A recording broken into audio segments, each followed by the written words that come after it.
Sunday night. I'm about to go to bed, but if y'all want me to get... Well, that's what she asked you. We don't need to be doing that. But that's what she asked you. If it's between going to bed and sharing something in the chat, I'll tell you to go to bed, honey. It's not that deep.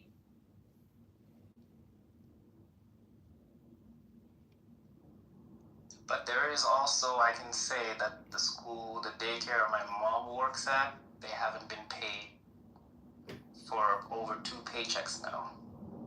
So there is some issues there. But if we're talking generally, things aren't that bad yet.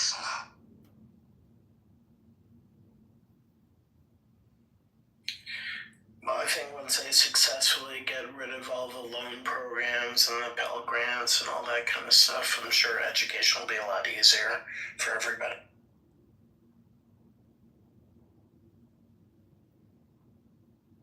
The barricading.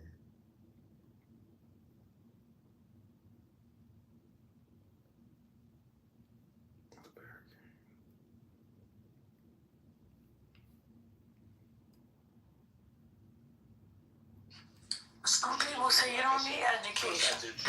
Life is filled with interesting things. Yeah, that's why I can never commit suicide. I'm having too much fun keeping an eye on you folks. Watching what you do. I think Human that's why we behavior. have That's what I like. all these Humans do some really interesting things. Like besides people, I have 50 happy hours next to you forever. Corporate Bobby, you know, you beautiful Heidi. We canceled here. She told me initially you said you think education's going to be all right. Is that because the Department of Education is being disbanded? And you think But you know, the nothing's going longer to you happen? listen to this abortion, Once it's children completely have to be gone. told there's bullshit coming down the road. They have to be warned that No, life that's is not about what I'm saying at all. detecting the I bullshit don't and agree with the fending it Department off of as best you Education. can. No one told me a thing like that. I was Obviously never warned about any of this. I had to find all of it out for myself.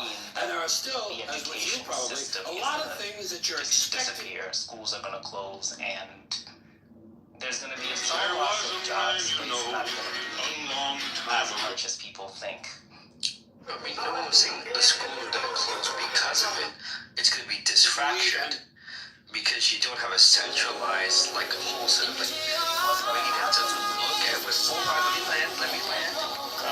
You're going to have a disfractured system because now all things, it's not going to be Chicago, Edison Park. And so you can say one thing's going to focus on, you know, plants, and another one's going to focus on homes. Like, if it's disfractured and there's no uniformity, it can create a society that's even more, you know, disdain, so to speak. It's not going to be uniform. So when we say education is good, are we talking about in terms of job access, or are we talking about, like, people getting access to education? I'm talking Jobs about within the education access to sector, education. or what? What are we talking about? We're talking about access to education. But there's some people think that we have way too many grants. Imagine that. That's ridiculous. And also, you know, yeah, education's going to become more expensive and less accessible to everyday people. 100%. That's what they want. Merry Christmas, welcome to my Christmas. I agree with Art that the grants and the availability of money, the cost of education. This Christmas I can say in the last 30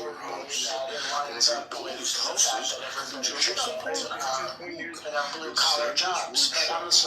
No, I'm not for blue collar jobs. My mother is an educator for life as well, but they're likely is, and it's hard to pinpoint exactly where it is, but whenever you set the price and you give people money for something, it can barely drive up the cost for that good.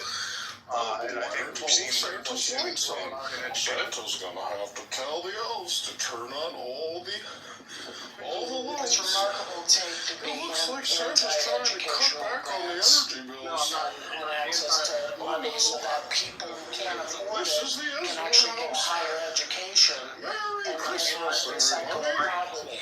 That's remarkable. I'm glad talks Bill's about is this German house and all of Chicago. They're on the northwest side and But I Jefferson will say Park. that The Asdor house. it's the same thing we saw Henry during Astor. Cash for Punkers. This house originally served as the home of Henry Astor and his family. Located initially at what is now Long Avenue in Higgins, 5424 and 5425 Higgins. And that becomes it was the purchased by price. park officials and moved to this location in in 1921. I'm just, Wow! I think we can all Merry agree Christmas! that From education, the Asdor house. in some cases, From the Asdor some cases family has to gotten, yours. Merry Christmas! and accessible for a few, and there's some good reasons for that. But I do starve think that the there is people. Wait, so starve the people that don't have the resources, so that only the I think about wealthy stuff can like get that. It's interesting to me. educated. Like I said, What's going to suicide's happen interesting. in your Life is suggestion? filled with interesting things. That's why I can never commit suicide. I'm having too much fun. proven You up the and I and you cost of folks. certain Watching education. what you do. Human behavior. Um, Good to see you. Happy holidays. Haven't seen you forever. Corbin, Bobby. I do You know, think I think you're we beautiful. Heidi, good to see you. Deb, Larry. So about that, Elijah, if we get rid of food stamps and SNAP, then food will go down for everybody. Is that the logic? John Kitover kind of grew on me Oh, because he has that personality and he just doesn't give a fuck, so he's just gonna keep coming into rooms. unfortunately, yeah, that is kind of But there true. should be, listen, this is bigger than John. There we go. Thank This you. should be a wake-up call for a lot of you Dale-Lakes who do business on the set. So you got to talk about And these if things. you don't listen, hey, listen, you're gonna hear to let FBI people open solve. up like I did. So I had to tell you how to talk about, but They knocked him on my door, my heart fell to the floor because I know I ain't doing shit over here. discussion as to whether or not grant money drove up think, the cost of education too high. And I was dancing with a woman. She told me she had a yeast infection. If that were the case, that means But you know, the longer you listen to this abortion debate, the more you hear this phrase, children have to be high told across there's the board. bullshit That's coming not the down the case. road. They have to tell the There are, truth. you know, Don't be bullshitting people. another stuff like that, like the local schools. Here's another That slogan don't you charge run as into all the much. time. People just The refuse colleges to be has nothing to realistic. do with the They grants. don't like to be And here's the thing, realistic. if the grants are People would gone, rather you stroke know what they're going to do? themselves. They're going to put more foreign students. All You they know like to why? stroke themselves. Because they're going to pay full tuition up front. So your supposition that you think that tuition is going to go down because the grants are gone is not what's going to happen. They'll find the funding from other students. But Yeah, they and Mac can't is get good. foreign students anymore Mac- because of yeah, yeah. policies. I agree with Mac. It's not just it's grants and loans together. And when you make too much money available, and we created a debt society with our student body. And like I said, this is a larger conversation that there's a lot of nuances to.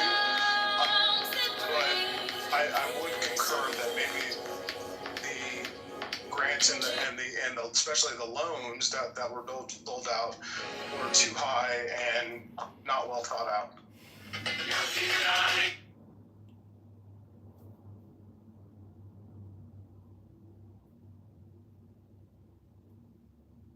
I mean, right now, I think I live in Massachusetts, which consistently ranks in the top 2 in education.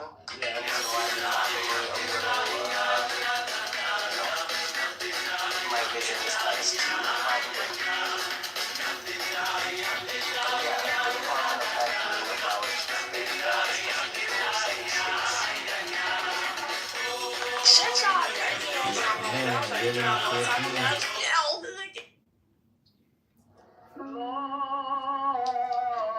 my mother's got a for Pepperdine. I think it's got wiped away under Biden. Most of it, the last of it got wiped away under Biden. But my mom spent most of her life in debt for her education. And I got a lot of friends that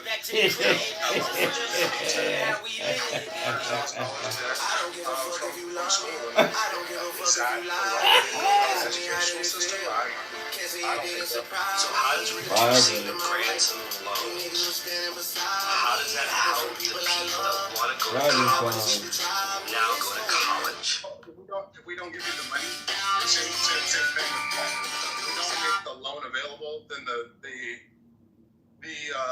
colleges automatically have to reduce the price. Not have to reduce it. I just gave you an example of where they'll get the revenue. They did not reduce their pricing. Isn't that what's going to happen?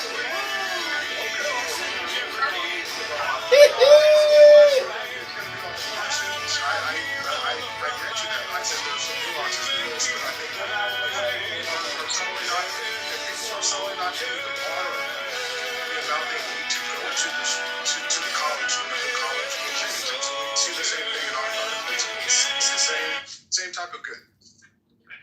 Yeah, they would just get private loans.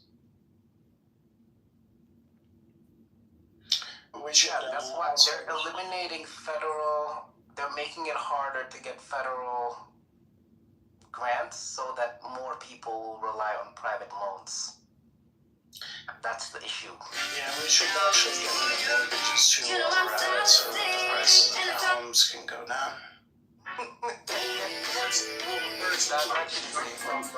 That is hilarious. Stop loaning people money on $80,000 cars. Invariably, there will be less $80,000. You would be if you can't sell them, you won't make them, and that's the point. So we're all gonna drive around in a Ford Focus? Is that the plan? No, you wouldn't have to drive around in the Ford Focus. That's the thing. Like, there's no reason why cars can't cost less, but if you are able to push loans, like I said, that are $75,000 to $80,000 and people will pay them, then their manufacturers are going to build to those specifics. So basically what you're saying is you're for the privatization of loans rather than being about around the government. That's what you're saying. It's kind of, I'll be honest, it's not an area that I've thought enough into, but I do see the I wasn't me. Oh, okay. My bad. No, I do see the problem, and a lot of my friends see the problem because we're now in extending substantial loans for college that we were told that we had to have, and now we owe tons of debt, and that the government wants to collect on January of 2026. But you were saying earlier you had big money. You were saying you had money, so you weren't affected by it. Then you're saying you're federal budget. I will create the room. I got a lot of friends that are saddled by education. My wife, I record everything. I'm not. So why don't you pay it? The big money grip? Just pay it off. I'm poor. I told him I didn't have no money. You said earlier today that the Texas Republicans didn't affect you because you had money. Yeah, compared to the woman talking. Oh, okay. So you can't afford Women have to be. There's a huge difference. I don't have money. You can't afford $400 a month from you live in McAllen, Texas, with 1% poverty. Oh shit, no, I can't afford $400 a month. No, but there's a huge difference in what Britt was talking about. Like, have I made a pretty darn good income since I was in my 20s until now under Republican rule in Texas? Yes. Have I fared better in Texas than I would have in California financially? My estimation is 100% so. So what she was talking about windmills and whatever else she brought up didn't work with me. How would you know that? Well, I could have lived in California. We started our company in Diamond Bar. What job you would have had? Yeah, I had the same damn job because I could work remotely. You still have the same job. Our company was based on a better career. I'm sorry. No, same career. The company was based out. My boss, the company, lived in Diamond Bar or Anaheim Hills. Why can't you afford $400 a month? Alright, Just I'll listen. create the room in my house. You said your wife was a I hospital record executive everything and you were a big money grip. We Why don't can't have you to be afford on $400 a month for a student in loan? a house. I can't afford anything for student loans because Yeah, like I said, but when I was hang on, Max. So when I was I'm tired of hearing you. No, I'm gonna keep talking. I'm tired of hearing you. Just be done. That boy frugal. Big money grip. Your wife's a hospital executive and you're a big car AI innovator who has all these connects and foreign policy, war, AI technologies. You can't afford $400 a month. No. You live in McAllen, Texas, where you said you can get it made for $20 a week, and the houses are $250,000. Where's all your money going? You have a drinking problem. $60 every 2 weeks. Do you have a drinking problem? I do have a drinking problem. So stop having that Johnny Wants Some Blue. No. No, the Johnny Walker Bull is good. It's gold. Let me tell you why else. Let me tell you another reason why. Johnny Walker gold. Yeah, I ain't drinking no blue. Let me tell you another reason why you lie. But if your wife worked for a hospital, she would get forgiveness from the government. You said that your mom, God bless her, was in her 60s, is saddled with debt. How is that possible? 72? That means she went to college in the 70s? 80s, 70s, and 80s, and 70s and 80s. So how would she be saddled with debt? Schools weren't that expensive back then, even Pepperdine. Fucking Pepperdine? I don't know. What debt was let me look up the price. Hold on a second. She got a master's from Pepperdine and Beautiful campus at after Pepperdine. 88, and then she went into the doctoral program. But no, she carried debt until the Biden thing erased the last little bit of it. But yeah, and it's not just my mother. This is a problem we're going. At Pepperdine. To sit here. At Pepperdine. Is it 2-year masters or 4? How long was the masters? 2 years? No, Robbing Nigeria. Wait a minute. You got a 4-year master's. Thank you, Donald Trump. Hail Trump. What does that mean? She got a 4-year master. What did a 4-year master mean? Does that mean? I think she was in school for 4 years. I don't know if it was a 4-year degree, but I'm pretty sure she was in school for 4 years. So she was in continuing at night school. So she wasn't even full time. So a master's over 4 years means you're not full time. Nah, she could have been 3. So it should have been 4 semesters at most. Yeah, that's what I'm saying. So if it was 4 years, that means she was part time. Yeah, she wasn't going. I don't think she was going full time the whole time, but I do remember her going to night school, probably between 85 and 88. Yeah, I think she graduated in 88. Yeah, so Pepperdine course masters of 1988 was undergrad. It was $17,000 for undergrad. I'm not.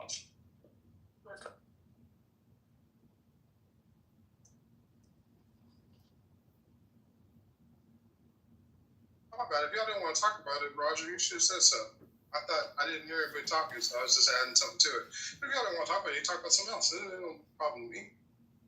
I will just say to say that the only thing I'll say is to say that the college debt isn't a problem amongst people my younger.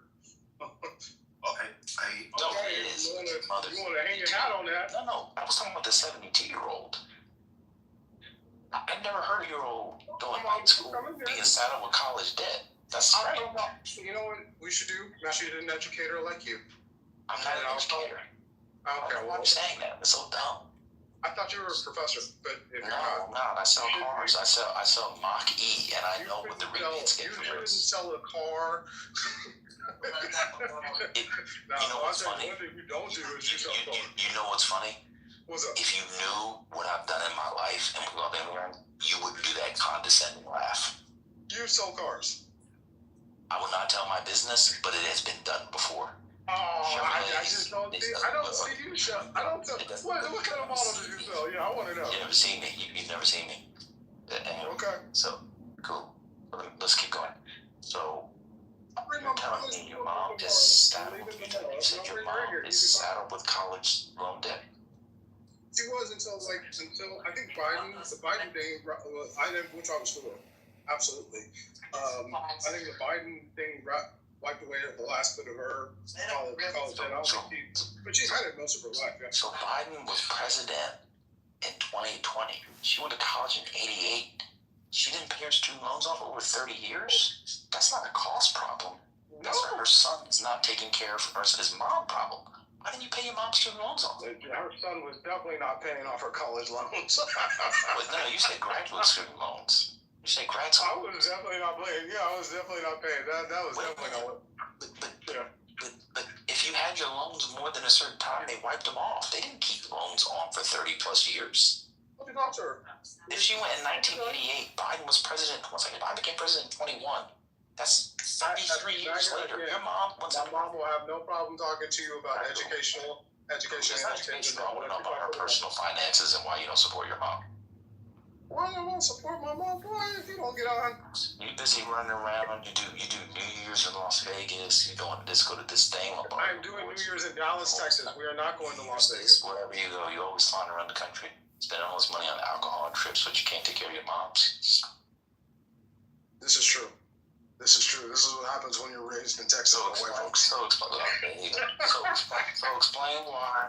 So explain how grants, like the Pell Grant, which is very low, raise the cost of tuition. That doesn't even make any sense. I don't think grants, but the loans.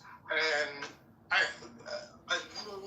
you guys can go into it. I prefer you guys talk about it. But yeah, I do think when you allow loans for $30,000 or $40,000 or $50,000, right?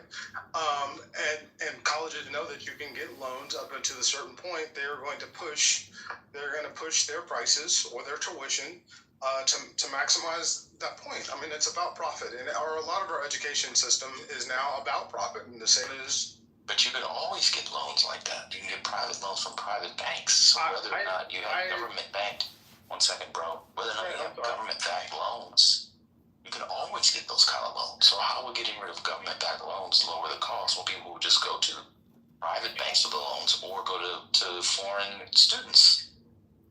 I don't understand this theory that getting rid of government loans lowers the cost. They'll just find people who can pay. Or they'll have people who can pay who might have lower marks. So a guy gets $1,300, everybody else is $14,000, but they pay full tuition.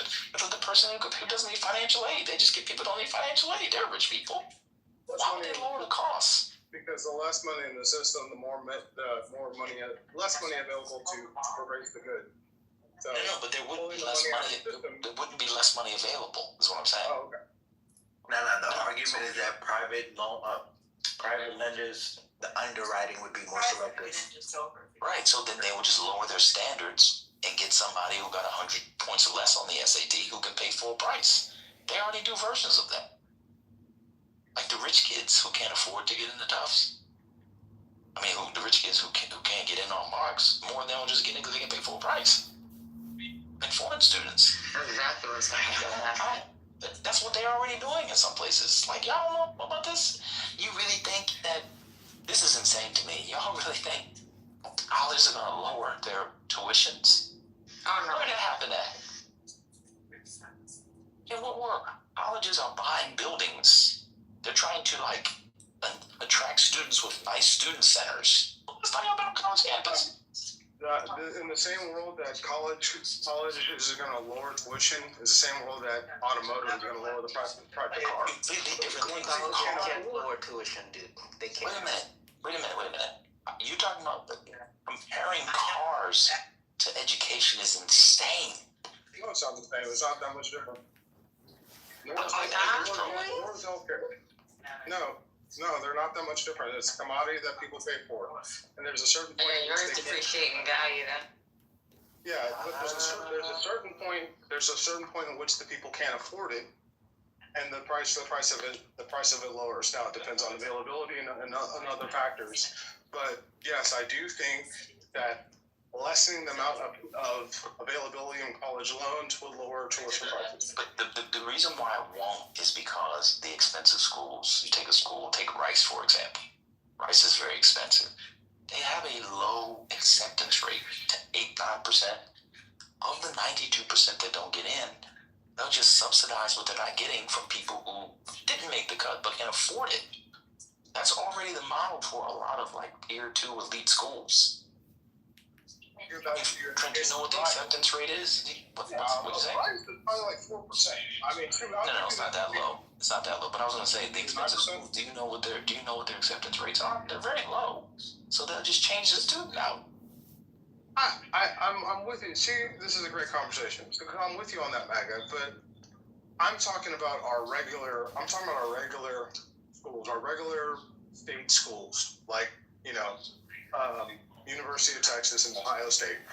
I think if kids can't get the available money that, you know, in the terms of loans, that's then passed on these college. Not all of it. I don't say that all of it needs to go away, but does it need to be revised so that kids aren't that I'm not saying kids, these are now adults, aren't saddled with debt for years. I mean, that's a major just subsidize them like they did in the 60s, 70s, and 80s when those schools were at their best. I don't understand why it would be to not allow for the loan, just subsidize it.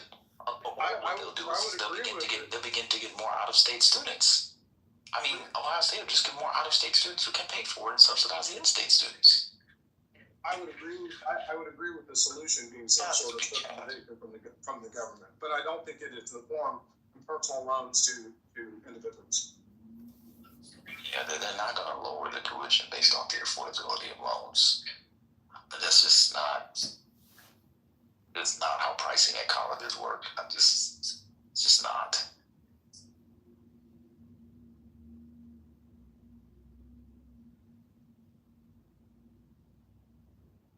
Hey Trent, you got student loans, man? Nah, not me. My wife does. Not me. Oh shit. I don't know now. Come January, niggas better quit their jobs now. Wait, why? Hey, Hold on I to tell you that what, job. They garnish more than what people make, man. yeah, they start Oh, garnishing the way. people who are being forced to pay back loans, right? Oh, yeah. What'd you say, Moon? No, I was sorry, I didn't understand what he meant. I was like, oh yeah, a lot of people with debt, they're gonna start garnishing their wages. Yep, that's awful. They under the table, man. Yeah, I mean, Why doesn't your wife get? Wait a minute. Why don't you guys get loan forgiveness if she works at a hospital? Didn't they get rid of PSLF? what do you give forgiveness? No, What Yeah. are you talking about? She might get her over already, Trent. Why would you get forgiveness for working at a hospital? PSLF. That's. Oh my God. Hey, tell her to check. Student loans. It's like a loser. Tell her to check with the website. She may have been overpaying. Wait, I thought. Everyone who work at hospitals should get something. Those who save your life and work, policemen, all the people should get some kind of discount for going to college. I know a lot of community colleges out here have said, look, we should start to help nurses and teachers and people who don't make a lot of money. I don't understand the thinking of Republicans. You folks just sound dumb. You have people out here hurting, and not everybody can, get money. Or their parents, they're not rich. So there'll be some way for folks who work regular jobs to have an option to get into college. I'm fortunate to live with somebody, they went into the military. But not everybody can do that either. So it's like you gotta find some kind of balance for people, or else some of the population may not feel like there's no need for education because I can't access it anyway. That's another thing you hear from a lot of people who are like, look, I can't access it anyway, so why pursue it? So we want to give people incentives to pursue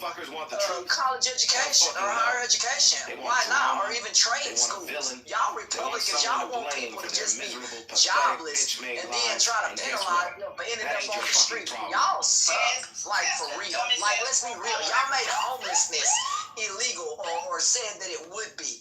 That's really, really bad. Y'all suck. Interesting. How does Dan is a hospital her career? Like she been there her whole career, or like is this a new job? My wife is the director of operations in the courage runs the hospital. No, but I'm saying that you've been there for a while. She's been there for 7 years now. I don't know if it applies. I'm gonna look into it. Thank you. Because the PSLF thing is like 10 years of payments or some shit like that. Yeah, I don't know if it applies to some of these stuff. I'm looking at what Pat said. Some of the stuff that applies doesn't apply to every hospital, and some of it only applies to first responders. But I'll look at it. I appreciate you telling me because we weren't aware of it. No, but I think all it has to be is non-profit. I think that's all that has to be. Yeah, as long as it's whatever the job is, as long as the job is non-profit, you qualify.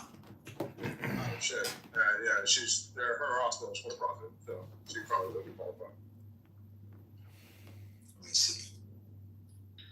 We should probably stop the military from sending people to colleges as well, because that's making college more unaffordable for everyday people. And while we're at it, we should stop giving VA loans and things like that, so we can help out with the housing market, so that the housing prices can go down too. Oh yeah, I googled it. They said for-profit hospital workers might not qualify for PSLF. But a for-profit hospital kind of sounds evil. It's just that you need to qualify. Let me tell you, hang on, Ashton. Let me tell you something. All them hospitals is for profit, bro. That's the other thing we need to redo as healthcare. But I can't talk about that subject. But all them hospitals is for profit. Hi guys, I just wanted to jump in. This no loans for no vet VA loans. So you don't want to help support the people that have protected your ass in this country and have fought in war seas. Well, someone said that they should get VA loans so it would help the real people. Have you been here a while? Missed the whole conversation. Well, I heard what you said. Hey, why would you want to penalize people that serve their country? That's crazy. Are you familiar with the term sarcasm? Are you familiar with the term context? Have you been listening in this room for more than 3 minutes, or no? Okay, no. Matt, you with the name calling, it takes you 5 minutes. 5 minutes to call me a name. 5 minutes. I don't get it. I don't understand it. I don't understand the level of intelligence that people first go to criticize me and name call me. It just doesn't make any sense. Laura, they don't like our kind in here. You gotta be very careful what you say. Well, are you blonde too, Trent? I'm not a blonde, just so let's be clear. Laura, what part of the country are you in, if you don't mind me asking? I'm in Arizona. Arizona? I'm in a border state in Arizona. I'm in a border state. I'm in McAllen, Texas. McAllen County. Don't tell me you're a Scottsdale girl. I'm coming to visit. No, I'm not a Scottsdale girl. I'm not that bougie. Okay. Maybe Gilbert. But it's good to meet you. My name is Trent. Oh, I love that you said Gilbert. How did you know? Because I'm a white blonde Karen. If not, I'm gonna go on him. Listen, my cousin Dwayne Adair is married to a beautiful woman, probably just like you. He works for EOS Fitness out there. He's executive vice president, and hopefully we can stay friends. I'm gonna add you as a friend, and I'll come see you because I think we probably got something in common because I like you already. Joe, Laura is Patty's friend. The threshold is so low. I'm telling you, What is going on? Weren't we just talking about this the other day with Patty? That there are people that are not mods because they don't welcome all types. Yeah, I remember that conversation very vividly on Christmas while I was spending Christmas morning with Patty and First Lady. So, here's the thing. You don't have to like me. You don't have to agree with me. You don't have to do anything. But it shows a level of intelligence when it immediately goes to name calling. My name is Laura. My name is not Karen. And if that's as original as you can get, I think you need to get a little bit of a higher education. If you want to call me names, I don't get it. What if I came in here and started calling all of you names? I would be kicked out of this room so quick, I would not know what hit me. What are some of the names? don't do that. He just said you. Y'all. Don't do that. Laura is my friend. I'm just kidding. Yeah. I mean, it depends on the name. There was potential. She said a butthole. I'd be like, There's a lot of massaging the war going on. Everyone. excuse me. Laura, let me clarify. They were mad at me because they were mad at me, and me and Laura are cool. It's good to see you again, girl. They were mad at me because I said that we might need to back up some of the student loans. I said grants, but what I really meant to say is the loans may be causing a problem in college affordability. Right, and Scotty was being snotty in saying that. It's called sarcasm. It's sarcasm. I'm sorry. Scotty and Snotty go together. Sarcastic. He was being sarcastic and saying that maybe we should cancel all. Yes, I'm being extremist to prove how ridiculous your point was. Okay. So, That's actually really clever. Hey, Trent. There are different tiers of schools. Yeah, I'm gonna have to Some start will trivia. survive very easily, and then others will not. Hey, I seen some of these community colleges are converting to 4 years. And they're dirt cheap. Wait, where? Great idea. So like Houston Community College just changed their name to Houston City College, and it's about to be a 4-year. Mm-hmm. Downtown We Houston. got city colleges in New York, and they still consider them community college. You talking about the CUNY system? Have they made community colleges free yet in New York? Have they made them free? They got the Excelsior scholarship. So like, if you make, I think, under like 130, if your family makes under 130, you get the Excelsior.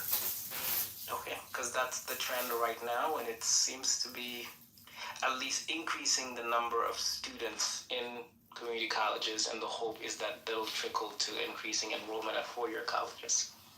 But they wouldn't have the money for it. It happened in Maine. But they wouldn't have the money for it. What? They wouldn't have the money for it. Sorry, what?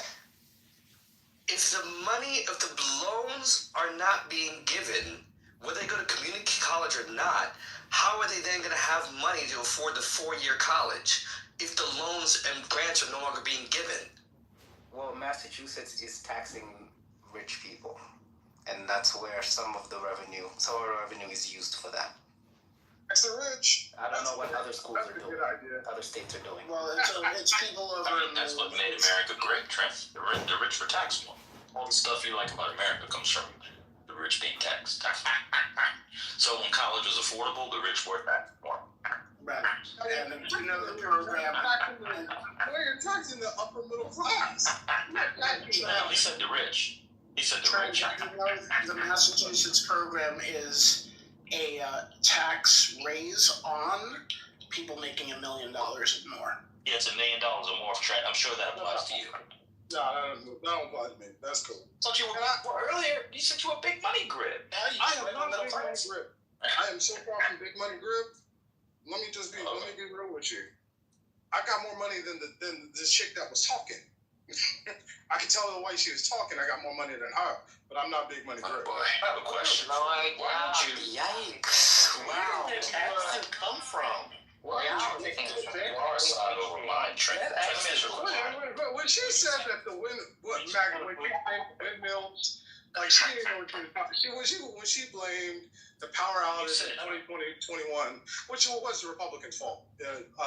But the reason why we froze, can I just say something, Maggot, real quick? Oh, sorry, I was on mute. I was wrapping the clips. I'm sorry. Okay.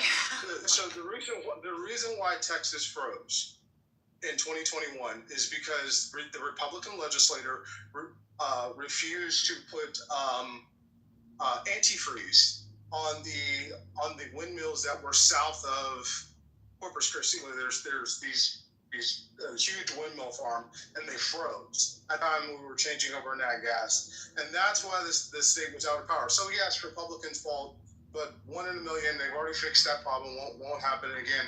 Our energy is actually a lot cheaper down here than a lot of your states that you live in, because we're off of this grid. Not always the best solution, but it's actually worked out for Texas over the past 25 years in terms of cost, which is also one of the reasons why we have a lot of companies moving here. But I'll land. Let Britt tell you how bad it is. I mean, it's just not true. I'm looking at the cost. Not true at all. I'm looking at the cost by state. It's not cheaper than a lot of places. Try to answer your question. When you said our Texas energy is not cheaper than a lot of places. No, I'm standing on this. You're gonna tell me that I Texas looked it up. Y'all haven't even fully fixed the problem. Y'all still have a lot of plants that haven't been winterized. Yeah, no, they are winterized. That's correct. They are winterizing some plants. They said there's a lot of plants that are still not fully Yeah. winterized. Yeah, that is true. But we haven't had a repeat of that winter yet. That freak winter that we've had. Y'all just waiting for it to come again, and then okay. Yeah, I mean, to be honest, these traders made a whole bunch of money off of it. But go ahead. I know Texas has one of the cheapest energy rates in the country. Not the cheapest. I'm looking at electricity prices. I'm looking at the Well, I'm looking. I mean, what's that count? Top 10? I mean, now you're backing up. So what are you saying? No, top 10, top 20? Probably top 10. I know that I pay. Not according to this list. Okay, well, I look. I know we're low, but I pay 13 cents a kilowatt hour. You know, compared to what some other people tell me, it's pretty damn cheap. Hey, who you got? You got Yes, TSU? you might want to try to look at something around 9. You don't want to get too close to the 15% variable on that. I would certainly try to find a cheaper plan. Seriously, if you can, 13%. Y'all on average. 13 is really Yeah, high. you're average, Trent. I'm looking at it. Y'all on average. Man, I'm looking at the rates online, especially rates by state. But I'm going to move on from that. You can come back to it. Trent, why did you say that they didn't like you and Laura because you were, quote, our kind? How is Laura your kind and we're not your kind? Break that down for us. I really don't know. I've met Laura in the past, and I like her. Well, you met me in the past, and you like me. How is she more your kind than me? Let's break that down. I think you're asinine, and I think you have Asinine?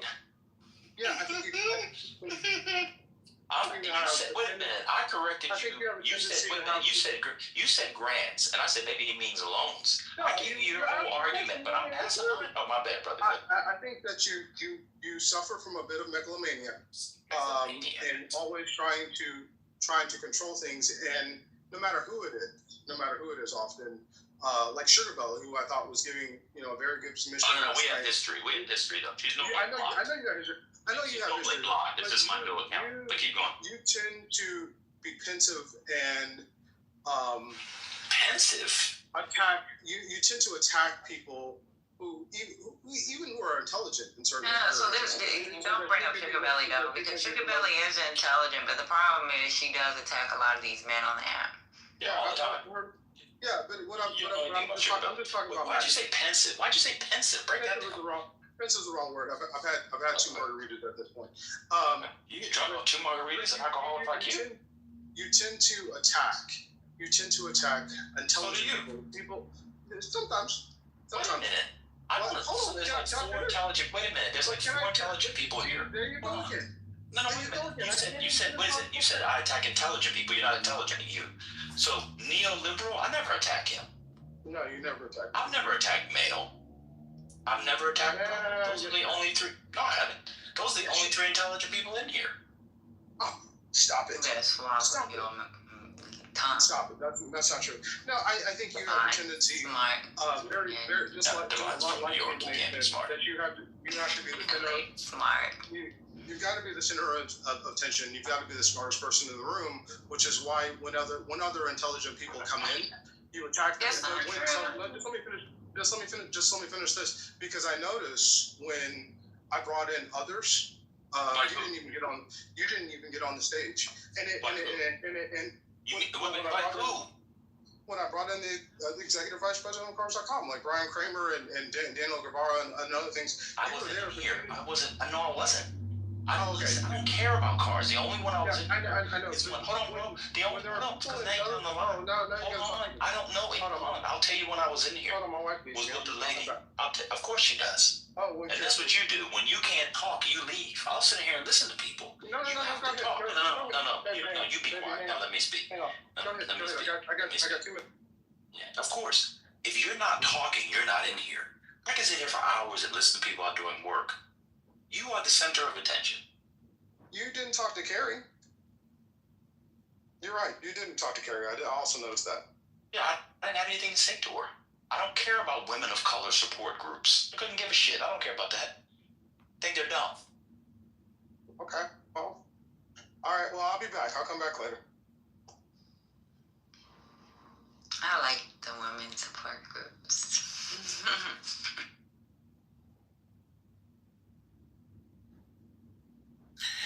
Well, if anybody wants to have a chat about caviar or French wine, just let me know. May the snobs on this app unite. Thank you. You have a woman talking about woman support group. What the hell am I going to say? He's an idiot.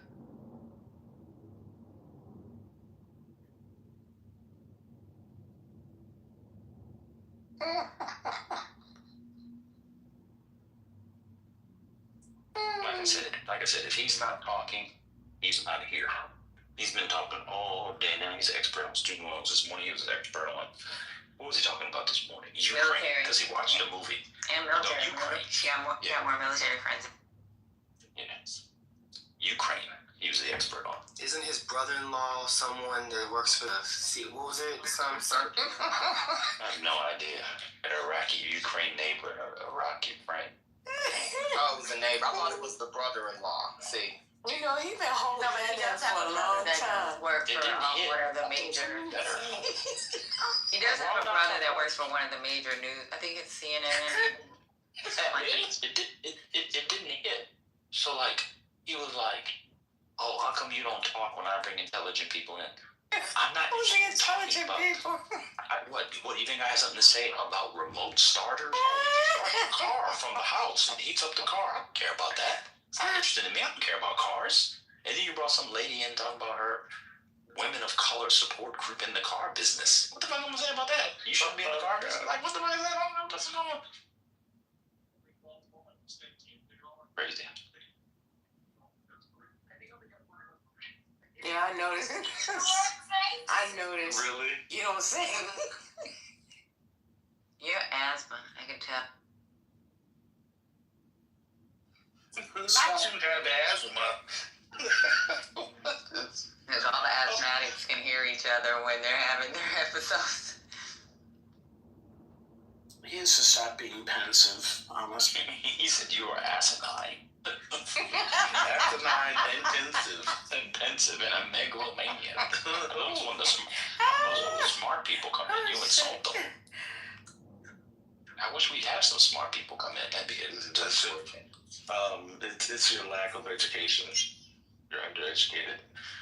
You don't have a double bachelor.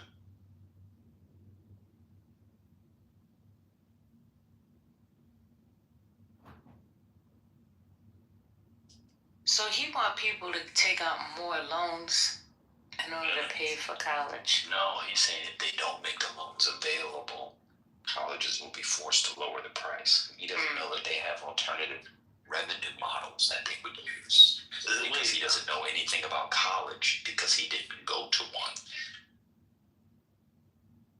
Right. He thinks Please it's don't holding get out. me started. Please don't get me Okay, started. I'm sorry. No, go ahead and crash. Go ahead I've and tried. No, crash. I'm not gonna crash. But let me tell you, if I let my opinion be known about people in the car industry, it won't be pretty. I'm done. But there's more because he didn't only not finish college, he didn't also finish high school. He dropped out when he started co-oping at 16 and a half, sophomore year, and became a manager at Sonic. That's where he learned, his skills, Then he got into retail and realized he could sell stuff, like shoes at Finish Line. And then after that, he realized he can make a killing if he, starts running his mouth and sell cars. So that's where he ended up. And then he met his wife when he was selling her a 1999 Pinto. And that's how they got married. So. Imagine thinking, you don't sound like you can sell cars. Imagine thinking that's an insult. I've never been more complimented in my life. I've never been more complimented. You don't sound like a car salesman. Thank you, sir. I know it sounds like I graduated high school. Yeah. You went to high school, graduated. What are you doing? That's true. I didn't graduate because I can still use my fingers. And once you graduate high school, you lose those fine motors. I'm surprised. The way that you're able to mute and unmute is really good for you. Dang it, I keep on missing it. But side note, she said that she was just joking. I don't think she was joking though. She did what I call the reformed. You're serious 80%. Oh my God. Oh, yeah. Why would you do You act like you're joking for the last 20% so you can say the whole time you were joking. That is diabolical. First Lady, can we get a selection? Can I request Take Me to the King? No.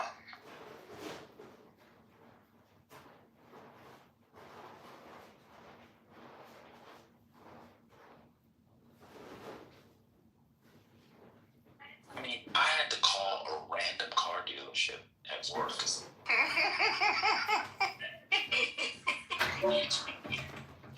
Oh my God. To be fair to Trent, you didn't have to, but we are glad that you did.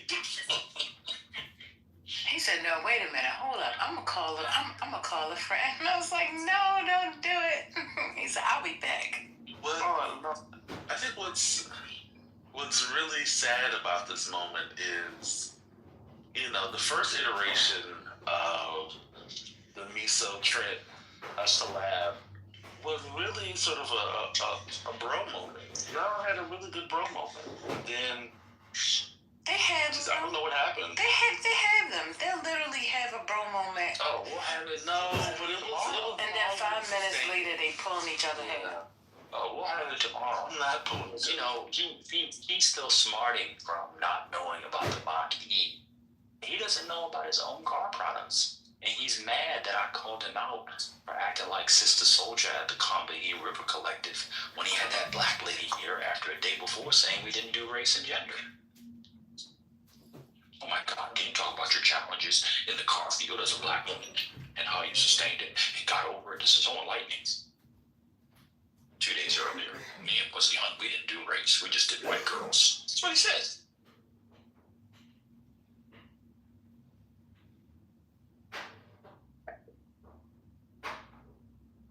Trent likes to get himself in trouble. I'll be trying to warn the brother. He just. I know why he does it. You know why he does it? So he can get more time on the mic? Why? Why does he do it? Because once he feels hit, it gives him an excuse to take another hit. Take another shot. It's a drinking game for him. Somebody told me today that I am the reason why Democrats lose. Oh, I remember that. I remember that, man. I mean, he was arguing that Stephen A. Smith could win the Democratic. He said that 40% of the Democratic nominating base. Yes, he did. He said 40%. He said 40% of the Democrat nominating base was 25 to 45-year-old men. Well, he also said we should, to be fair, we should also put in The Rock as well. We should put his in. He said Stephen A. Smith would win? Win what? He says he would be the perfect nominee because Democrats need to align around a pro-Trump Democrat after the 4 years we're going to go through. We're going to put up a pro-Trump Democrat, a Democrat who likes Trump. Well, why would we pick a retarded sportscaster when we could go get a Fetterfuck who's in Pennsylvania who loves Trump as well, who's a Democrat in a swing state? Not that I want Fetterfuck. I want Fetterfuck to rest before he has another brain aneurysm. I'm worried about him. So, but if we were going to pick a dumb Democrat that, we don't really like, we would put him up. But no, Stephen A. Smith. This is Clubhouse Politically Correct with Patty, First Lady, and the GOAT. And he thinks that Josh Shapiro is going to get anywhere between. What did he say? He said he's going to do well in South Carolina. No niggas like Shapiro. So what's going on? How is Josh Shapiro going to win? The pro-Zionist Democrat from Pennsylvania. How will he win the primary? Please, can someone explain that to me? When 70%, 60% of the base does not support, pro-Israel Democrats. What's going on? He plays basketball. I guess that must be what. And he sounds like a black man, Obama. It's like Trent sounds like a black man every time he gets on and talks to a black man every 5 minutes. Brother, what's up, my brother? Yeah, you're not black. I don't really know what's going on with Trent. I think the border, maybe there's some sort of toxins from the border that are like seeping into his brain. But yeah, he every day comes on here with a new thing. Josh Shapiro, Stephen A. Smith. And he's still supposedly an independent who voted for Kamala Harris. We're still supposed to believe that. He must think that we're smoking the crack that he's clearly getting from the border.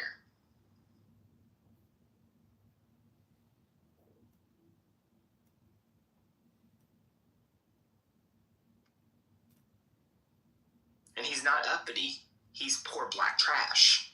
And he pretends like he has money. I don't know what's going on. Y'all know he works at Finish Line, right? Like he's probably not really a car dealer, executive, whatever the fuck he claims. He sells Jordans on Jordan Saturday. Like, what are we talking about? He gives out those little pink tickets, like the one beside me that Mutt has. He gives those out in lines on Saturdays at Finish Line. I'm sorry, JD Sports and Foot Locker, so people can get their Jordans when they're lined up at 8 a.m. So. And when you come back here and catch all that, I'm telling you right now, I will fly out to the Illinois federal court, and I will stand in line as a first person to file a civil lawsuit. You're gonna stand in line to file a civil lawsuit for what? Intentional infliction of emotional distress and harassment. So I'm glad that my grievances are now being heard, and I really hope that in the dissemination of the media that he's put out, doesn't impact other people that aren't able to mitigate that damage. Well, I appreciate that. Good job of calling them out. And I also want to say, Jay, we are on this app, and I may get clipped in mid-sentence, but I'm also going to attach the founders of this app to that lawsuit of allowing him a vehicle to continue this barrage of behavior that...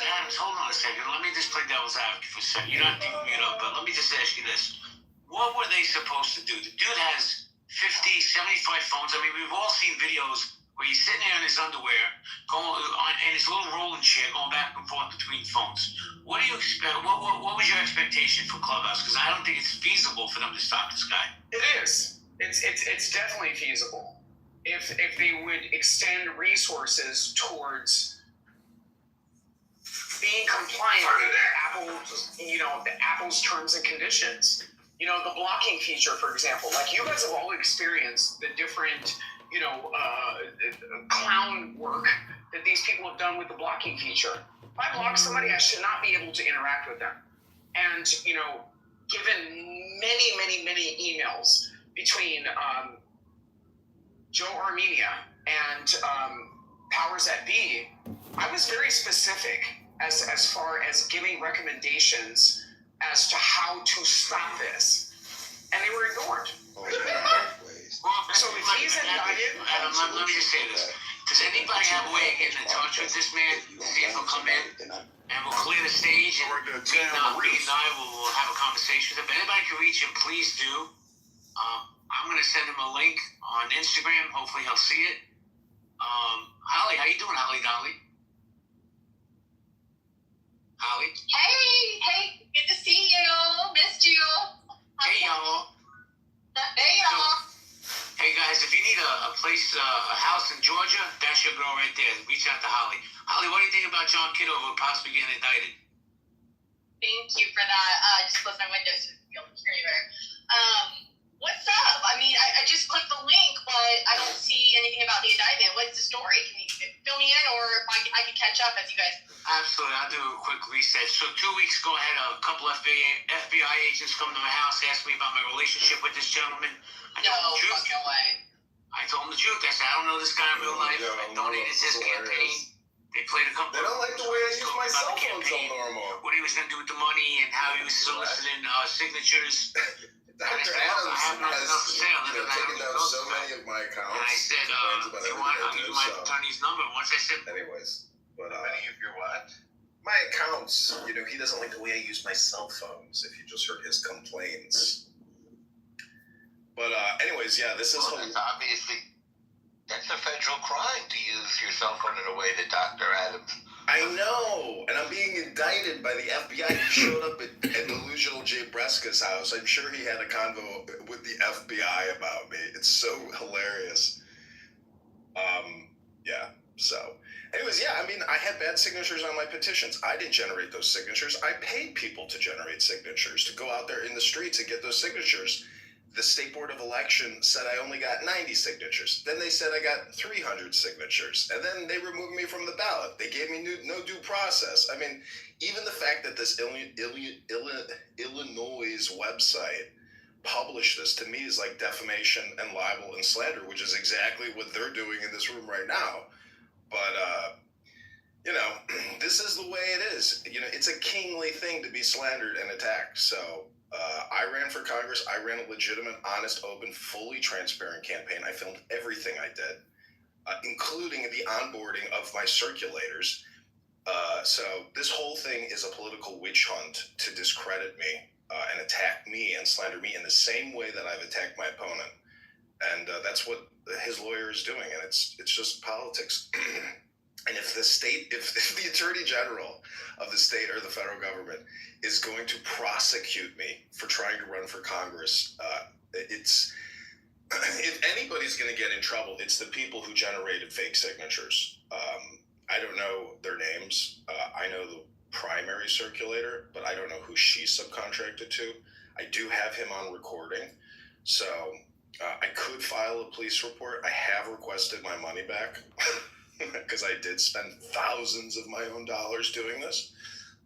So, anyways, that's my response to their room, but I will not indulge them and go into their room. But besides, I'm blocked anyway, so I can't actually communicate with them, and that's just the way they like it.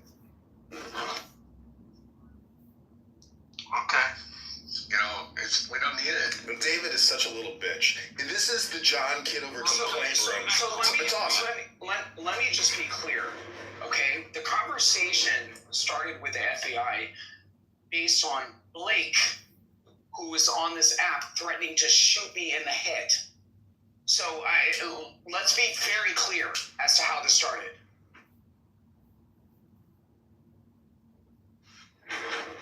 Well, listen, like I said earlier, first off, let me say hello to a few people. Aya, good to see you. Happy holidays. Haven't seen you in forever. Corbett, Bobby, you know, you're beautiful. Heidi, good to see you. Deb, Larry, Malika, good to see you. Bam, how you doing, Bam? Christine, good to see you. For me, John Kitover kind of grew on me because he has that personality and he just doesn't give a fuck, so he's just going to keep coming into rooms. But this should be, listen, this is bigger than John. This should be a wake-up call for a lot of you dinglings who do business on this app. And if you don't listen, hey, listen, you're gonna hear FBI open up, like I did. I gotta tell you, Adams, when that knock came on my door, my heart fell to the floor because I know I ain't doing shit over here. But I think John's done. But that's not going to stop him from coming on this app right now. He's not done. He's going to keep coming back. All right, guys, this is unhealthy debates. Clubhouse icon about to be indicted. Some of you will be like, he's not an icon, he's not an influencer. I believe he's an influencer. Hey, hola, good to see you, my Italian beauty. Mike Moon, how you doing? Guys, if you have a pink ticket, please cash in. Damn, we got a lot of Carlos. I don't even know why you have a pink ticket. You've been around me for years. Akima, good to see you. Dr. Lorna, good to see you, Dr. Lorna. William, Lumi, I don't like Lumi. I'm going to throw you out because I don't like you. I think you're an asshole. How about that? But guys, if you want to come up, raise your hand. We're going to go popcorn style. All I ask is that you respect the one mic policy. Thank you.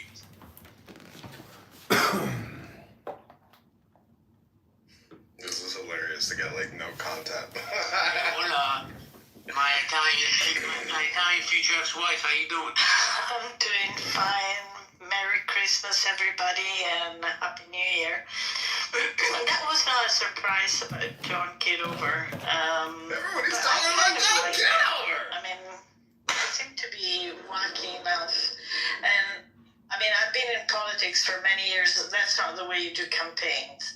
He is obviously doing something else. But yeah, I mean, nobody knocked at my door because I live in Italy. Maybe international police. I don't know. No,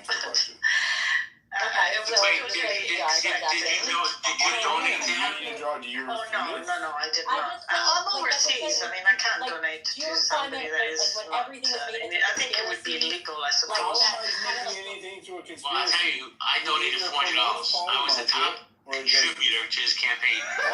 I did it really because like I believe it for Roger. Did it with me. But Roger's not around anymore, so of course when the shit hits the fan, Roger likes to duck. Yeah, I suppose. But like I said, I mean, it's he is. I mean, I'm talking about in the past. He's an interesting character, but certainly not a politician, for sure. I gotta tell you, Paola, I don't know if he's less crazy than Donald Trump or Nancy Pelosi. I think he's crazy, but then again, look who we have around. Do you think Donald Trump is normal? You don't think he did some kind of campaign bullshit? Well, I don't know. Time will tell. I don't think he's crazy. No, not at all. First in line to sue me at the John Kitover is concerned. He has other motives. I mean, obviously. Have you heard of this thing called artwork? You don't record every single room, an open room with no people at all. It's, who would open a room for himself? We don't know, but that's what I think. He opened rooms with an alias for someone who never comes here and pretended to be him.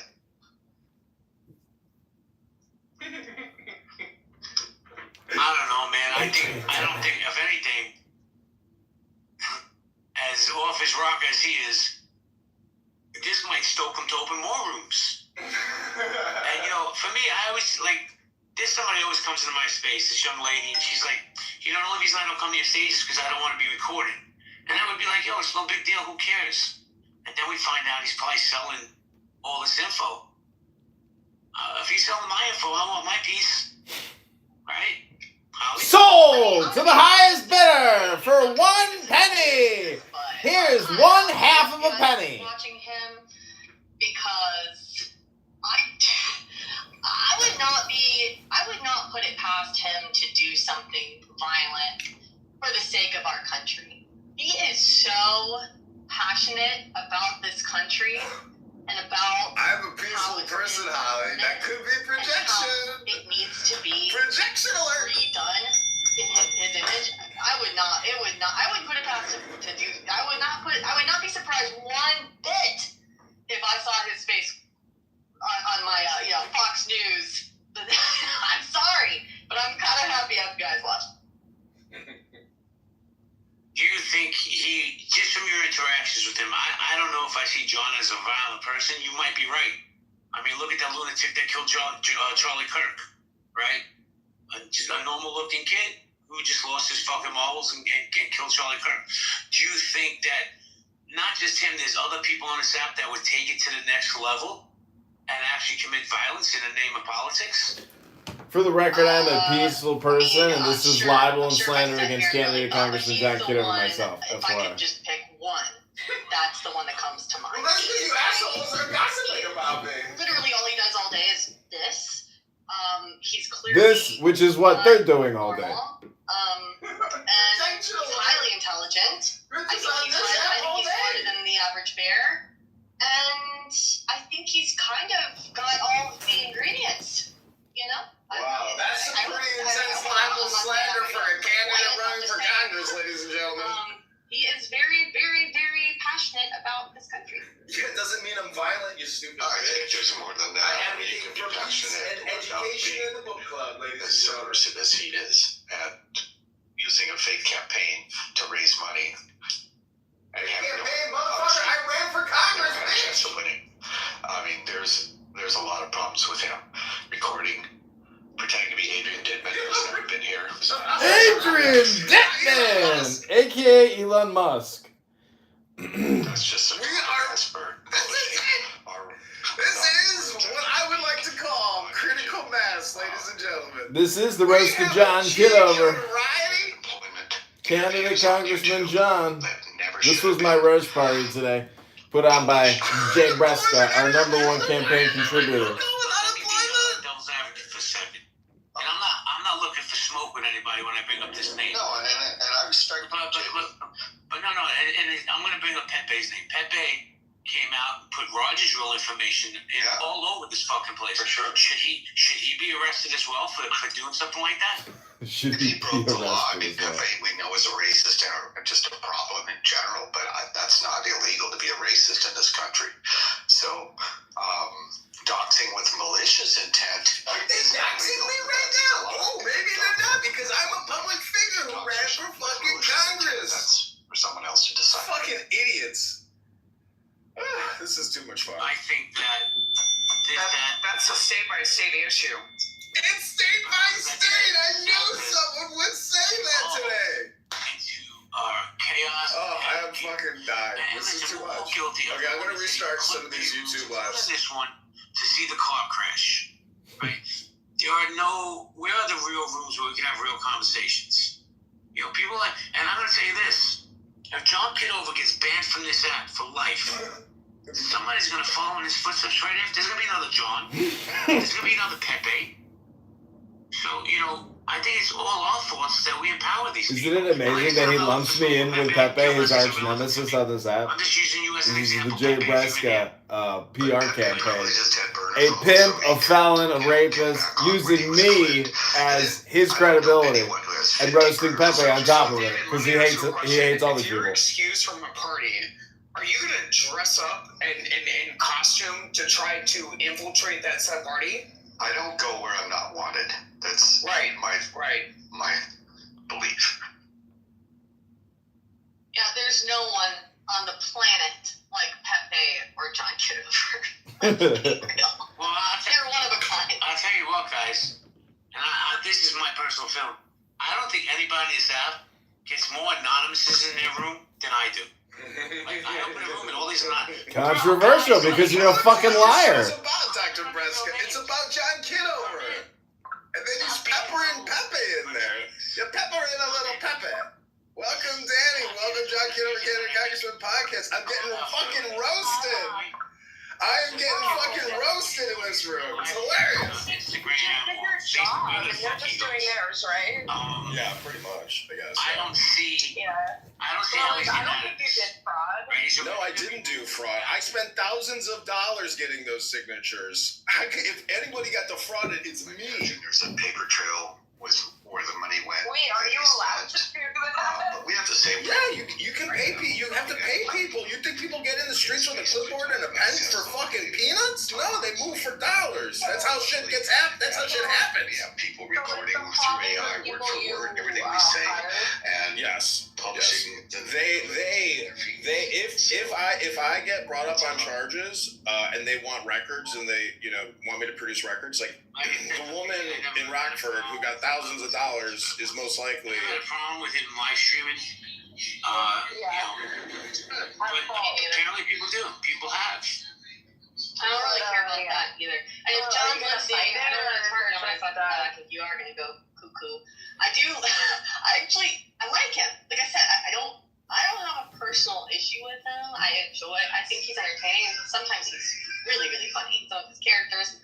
And I do think he's just highly intelligent. But, between us, if I were to put anyone on Why didn't he follow the rules? When you running for office would bother to follow the basic rules of running for office. I don't know. That doesn't seem very smart. It was never his intention. He didn't have a chance of winning, but he could raise money that way. That's Welcome to Politics 101, stupid. And I did follow the fucking rules.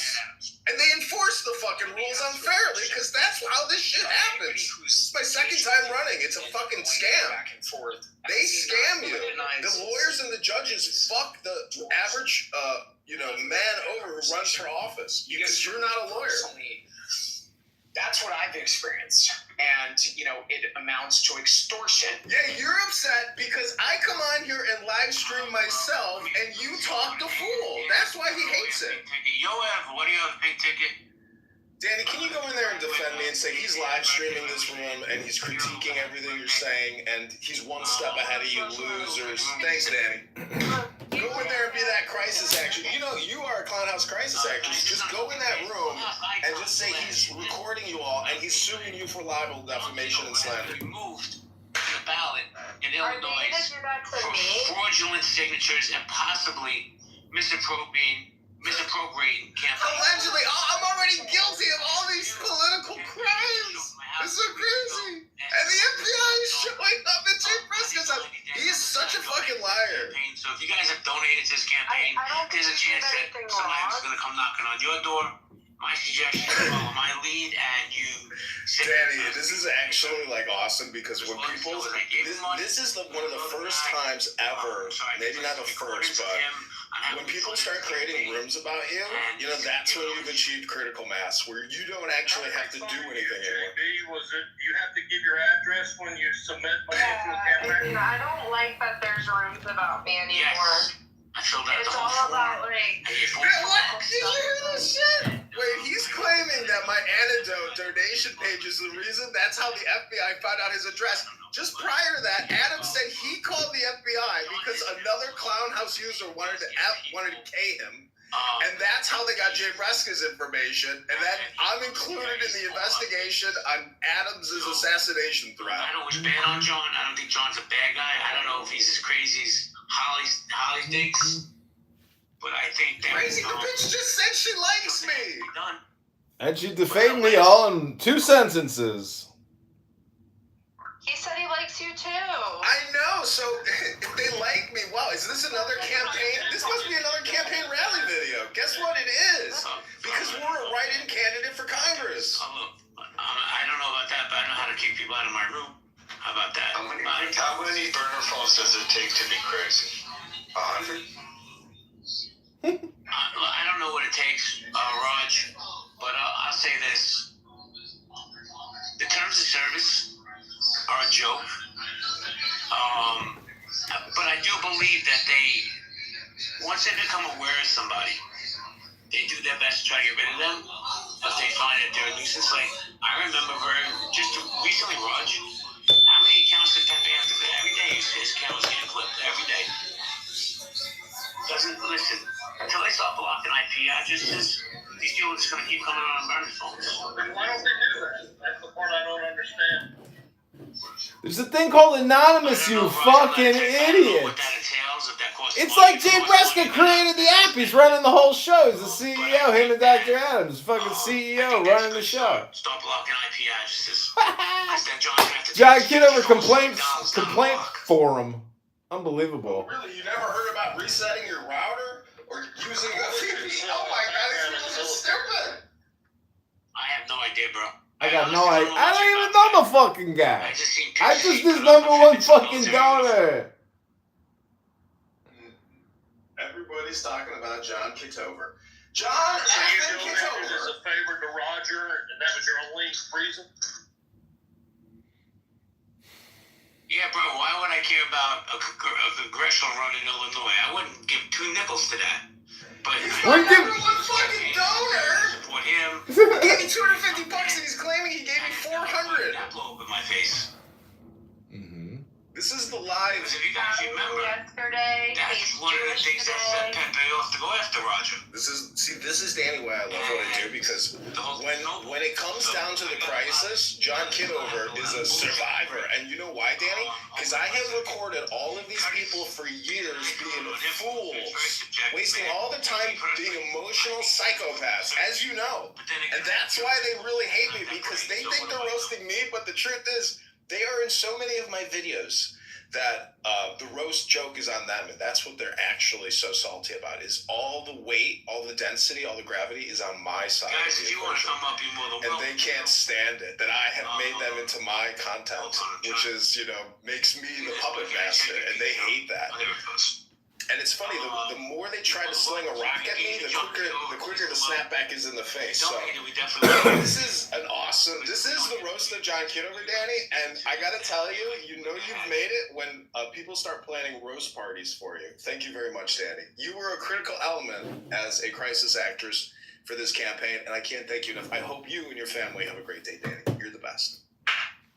I'll be sure to let the Mossad handlers I just fell into it. Clip it. Danny, we're gonna send you a Hanukkah bout bonus from 23 Rothschild Boulevard, Danny. Roast of John Kitover. If you hear this, Danny. This is fucking hilarious. So I have other people that also hate me on. Can we bring our moose? Adrian Dittman. What's up, baby? I heard that you were Adrian Dittman. They even reused that. They Sorry, I was reused reading my this guy's quote. picture. Yes, I did. I feel so special. He's opened the room now, by the way. It's so funny. He's mad at me. I donated this fucking campaign $400. He opened the room that says Jay Breska, Dr. Adams and Jay Breska, Clown World.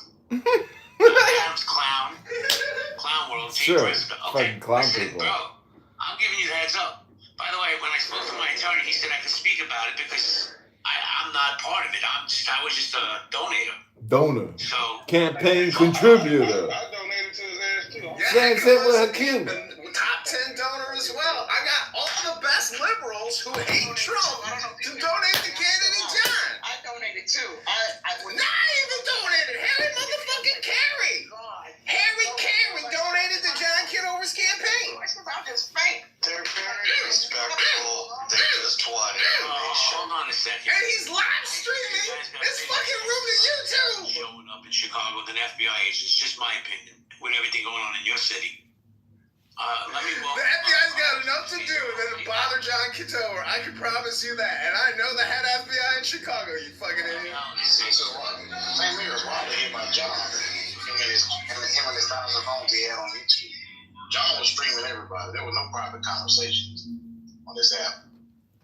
The John legend. was publicly streaming everyone, and he's still doing it. The Clubhouse legend. Somebody's been recording Clubhouse for years, and his name is John Kitover, and he ran for Congress. I never leave replays on. I don't put on replays because people are more comfortable without being recorded. So, listen, man. I wish I could keep that in mind because I say a lot of crazy shit in my rooms, and sometimes when the room ends, I'm like, oh my god, let me delete this whole Clubhouse recording because the things that I've said, I'm like, if anybody goes back and hears this, there we go. The truth's coming out. They don't like the fact that they have been recorded. Don't incriminate me. Saying all kinds of stupid shit. That's what's up. That's what's up. John Kitover, the artist, has captured people being schmucks. The artist, the musician, the politician, the magician. Lincoln's head is imploding because I recorded Marshall Rankin being an idiot all the time, all day long. Come on, Moose. Come on, Moose. Let me hear your voice, Moose. Bring it, Moose. The roast of John Kitover. Come to the stage. What about me? The roast of John Kitover. You're one of my crisis actresses, Danny. You're one of my top Zionist crisis actresses. What do you mean? You've had an instrumental role of helping defeat anti-Semitism in Clown House. Oh shit! I ain't been in this. I ain't been in this house. Dude, I don't know. Like, people say that my kids aren't that great, you know, and maybe I made it worse. Some people say you're not married and you have no children. You're a complete and total Mossad operation being run out of Tel Aviv. That's what I've heard about you, Danny. My college has one. Did you hear that? Yeah, and all those crazy rooms where they say you're a vegan and you got court and all kinds of Danny rooms. You know what I'm saying? Whoever those queers are. I don't have to try my comments. I don't know about me, though. So I'm talking about, I don't know if you know John Kitover. He has like 800 phones, bro. He records, he live streams these rooms. He was running for Congress. I donated $400. I had 2 FBI agents show up at my house 2 weeks ago asking questions about him. 2 weeks ago they showed up. 2 weeks ago, he's just reporting it now, huh? Fucking liar. John Kitover's a politician and he's a social engineer, an artist. Friendship to somebody else. But this is the roast of John Kitover.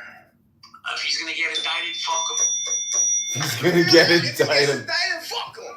This fucking goomba, this Donnie Brasco motherfucker from fucking Brooklyn, Jay Prescott, a former fucking pimp, sentenced to jail for rape, and he's here roasting Kitover, and he's one of my top campaign contributors. Kitover. The dude who records the rooms. Really? The dude who records the rooms. It's the coolest podcast on the internet. It's the top YouTube artistic podcast. You can't take me down from YouTube because it's my copyright. But I'll say this. The FBI asked me questions about him 2 weeks ago. You? Ask me, because I contributed to his campaign. Because he donated to my campaign. No, he lives in Illinois. He lives in Chicago. Read the article on. I didn't do anything wrong, so I had no problem speaking to them. But he didn't do nothing wrong. My lawyer, and they left. He talked to his lawyer and they left. On top, he was running for Congress in Illinois. He's been removed from the ballot, and they're looking at its improprieties with signatures and campaign finance. No, signatures, dummy. But the FBI was questioning. Wow. But they were questioning Jay Prescott, not John Kitover. Okay, Jay. Than just, signatures and campaign must have come from. They were called. Well, if he got people from different states to donate to a state campaign, crossing state lines, that might bring the FBI's jurisdiction in. That's what I was just thinking. You know, fuck, I ran for Congress, not for state assembly, you schmuck. Must have been some serious stuff going. Wow. What a way to wake up on a. What day is it today? Sunday. Okay. I'll go on mute now. Love you all. Hi, doctor. Are we still in honeymoon bliss? Yeah, we're good. Okay, I'll call you later. Love you, Sean. I'll call you later. You gotta call a shot.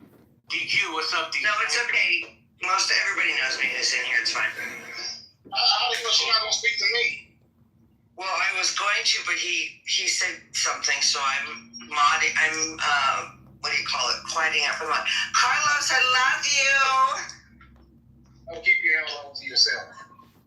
What's up? What's up, DQ? Fuck you. What's going on, JB? Yeah, I'm from Chicago. I live here. I'm like, what's going on? Who got that? Who the fuck is John Kitover? We got a bunch of Chicago. He gonna run for mayor of Chicago. This is your crew, man. You supporting a criminal. What? Kids, I just looked them up. Running for Congress, right in Canada. Some shit. Signature fraud as well as possibly campaign finance fraud. Campaign finance fraud. Campaign finance fraud. Kitover is being accused of campaign finance. I raised $600 on antidote. That's it. This is amazing. Train station. They hate candidate Joe. Why does everybody hate candidate Joe? What did he? Why does everybody hate candidate Congressman John Kitover, the write-in candidate for the 16th district in Rockford and Peoria, Bloomington, Illinois, is there in the hood? Why does everybody hate candidate John? Signatures at the train station. In different states, yeah, you can't do that. You'll get barred. You can't get signatures at the train station. The district he was running for, Hakima, is that by you? DQ, is that by you? Nye, is that by you? No, this room is gonna go on forever. Like Rockford, I believe, and something over there, that's their place.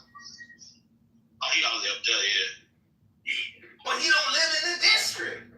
Well, how can he run in the district? You do that all the time. And he don't live in. But he must have been doing some other shit to get the feds on him. Is Roger gonna be in any kind of trouble? I have no idea. Yeah, the FBI is investigating Roger Mayhem. The whole situation was him running. Political conspiracy to run for office. I donated $400. He donated $250 tops. Kitover has 2 rooms going right now, simultaneously about this room. It's insanity, bro. Wait, he's in there. He has his room going on right now while you're talking about this. Yeah, he has a room, and politically correct, which I've reached out to Patty and I've kindly asked for our names to be removed to the title because I would hate for them to be attached to any sort of lawsuit or investigation at this point. Fucking Adams, this fucking F-word, N-word is something else. This motherfucker. That's on Clubhouse. Wait, hold on a second. Adams, I don't think that's the real politically correct. I think that's a copy. Yeah, I was going to say, Patty's room doesn't have our name in the title. I'm looking at it, Adams. It says MAGA fully new dummies run. The politically correct you're thinking of is Edmund copying her house. This is a perfect example. Copy's house is like that. John Kitover. House that draws a nice audience. And, this is too much, you know, Danny, this is too much. My fucking dream come true is happening right now. This is it. Critical mass has been achieved. Well, now you guys see why they open rooms once every couple of months. been twice this week. Yeah, I wasn't going to open the room today, but because of this situation, I wanted to make people aware of what was going on. My top donor got investigated by my reading logs. Read whatever it is at the top. Okay, so Matt P, how you doing, Matt P? Happy holidays to you and your family. Here's a recap.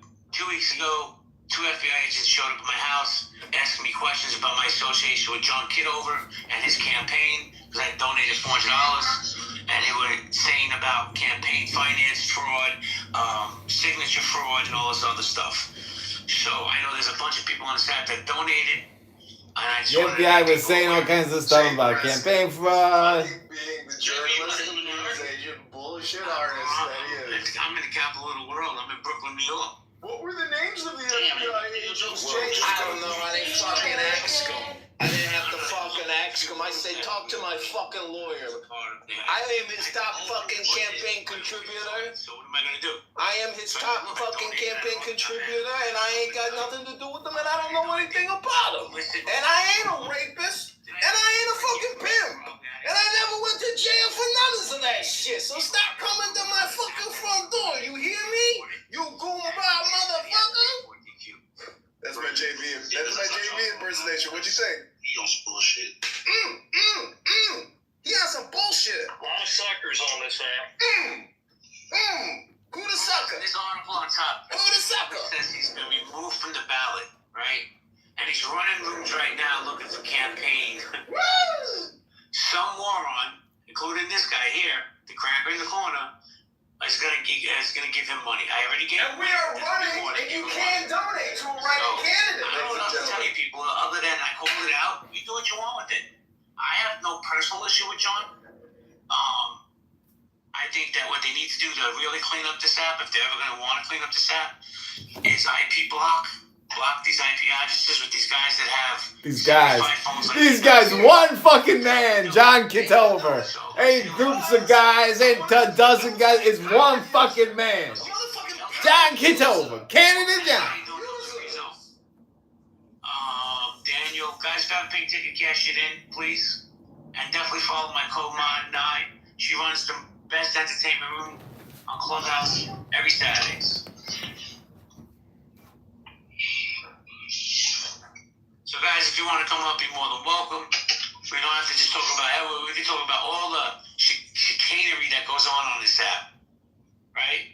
The con men, the con women, man, all these rooms. There's not a fucking room on this app. This is Jay Prescott, a guy who created Catch-A-Con to catch cons, and he himself is a former in my opinion, is Ion's rooms, right? But these other rooms, and you know they're fucking buddy with these con artists. Because they're enriching themselves. Don't forget the physical assaults that's happened from people meeting on this app.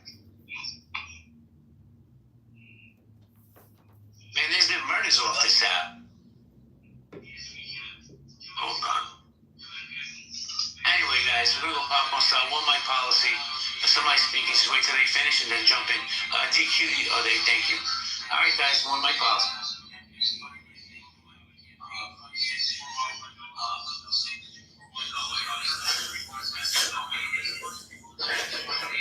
I just think it's funny that John Kitover is a Republican and this is coming Republicans. Not a good look for you Illinois Republicans. Yeah, it's not a good look for the Illinois Republicans. The wing nuts It's called taking out politics. their own way, JB. And nobody cares about the Illinois Republicans, you It's schmuck. going to be interesting with midterms coming up. Yeah, John we're going to Kitover get is a a very writing large tax candidate for the refund March this year. 17, 2026 primary ballot, ladies and gentlemen. Nice tax refund shot right before I midterms. donated a damn thing, nor am I. Remember, my person's Pelosi, and Pelosi's not running, so, and I don't like any of the candidates. They're not getting a cent. I don't give a fuck who goes up there. They're going to be so junior, nobody cares. John fucking Kitover. But like I said, we're getting a large. Everybody's going to get a nice refund. We're also going to get a rebate, supposedly up to $2,000 for these tariffs. So basically, he's going to be buying votes for the midterms How's that not illegal? Minus your inability to pay for your health insurance.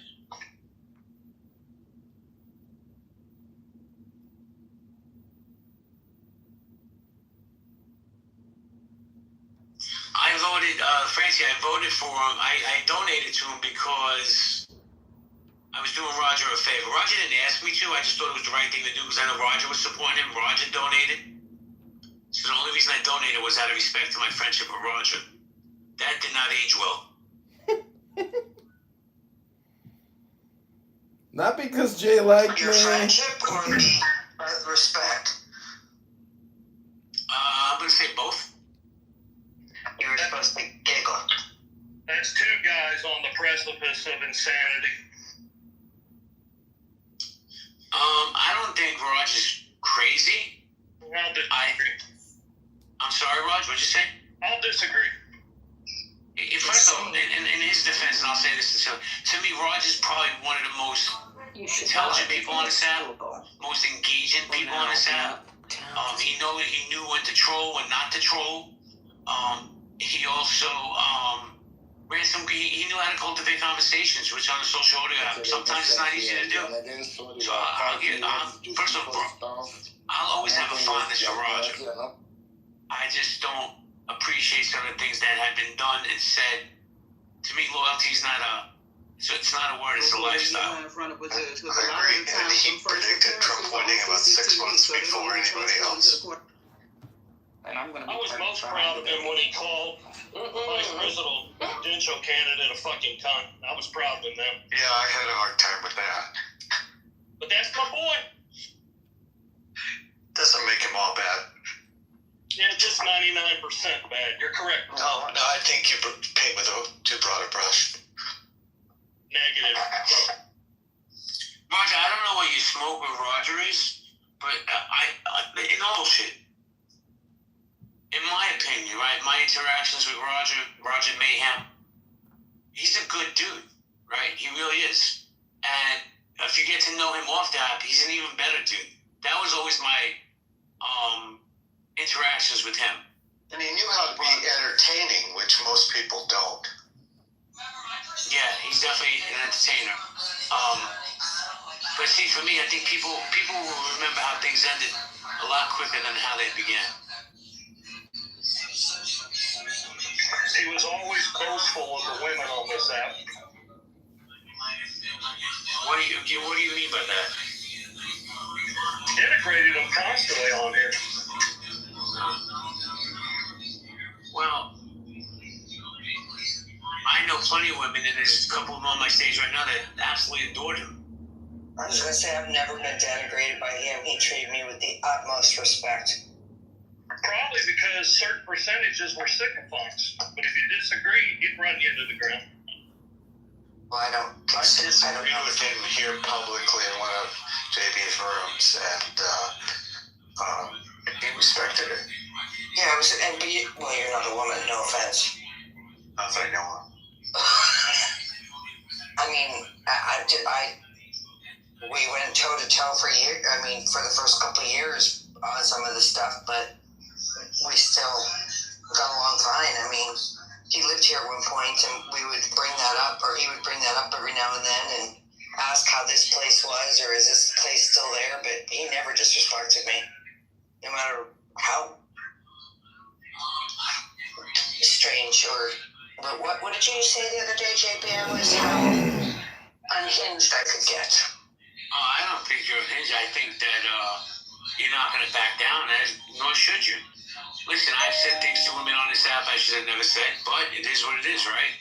I don't have that mind frame of, because it's a woman, she gets to talk disrespectful to anybody. See, I keep it real, and I'm going to say something that's very polarizing. And some of you people may not like it. I think Monica's a piece of shit cunt. And it's a horrible word, but that's how I feel. And that's where I disagreed with Roger the most. Just in elevating them. Yeah, I don't know what the method his madness was behind that whole thing. But because of that, I'll say that the silver lining of the whole thing was I got to know Serendipity a little bit better, and I actually like Serendipity. But Monica's a racist. a homophobe, and I don't give a fuck what she says. Right? She's another weirdo. She to me is as weird as John Kitover, and probably more dangerous. But you people want to fuck around, you're gonna find out with that one too. Trust me. I've been around that woman long enough to know who she is. I believe people when they show me who they are. Mixed, how you doing, Mixed? Good afternoon, Jay. How are you? Man, I'm living my best life. How you doing? Doing okay. You're saying what? John Kitover's petition got rejected. That's what you're saying? I had 2 FBI agents show up at my house 2 weeks ago, ask me questions about campaign finance laws as well. Did he put your name down on the petition? Well, I sent $400 as a donation to his campaign. Oh, so that's what they were looking at you. I see. Yeah.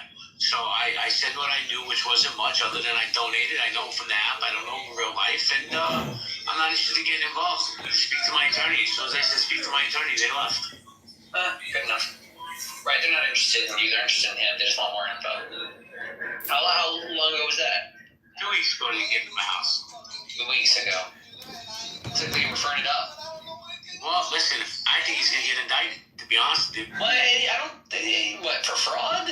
For this? Fraud, campaign finance, misappropriations. I've been in politics 20 years already, huh? Can't even get on a ballot, and I'm already getting indicted. He in a room that Roger raised $1,000. But before the end of the room, he was misappropriating it publicly. Oh, really? I don't know. Well, that's not going to be good for him. Michael, I don't know. I'm going to be honest with you. I know I donated $400. But see, for me, once money leaves my hands, it's not my.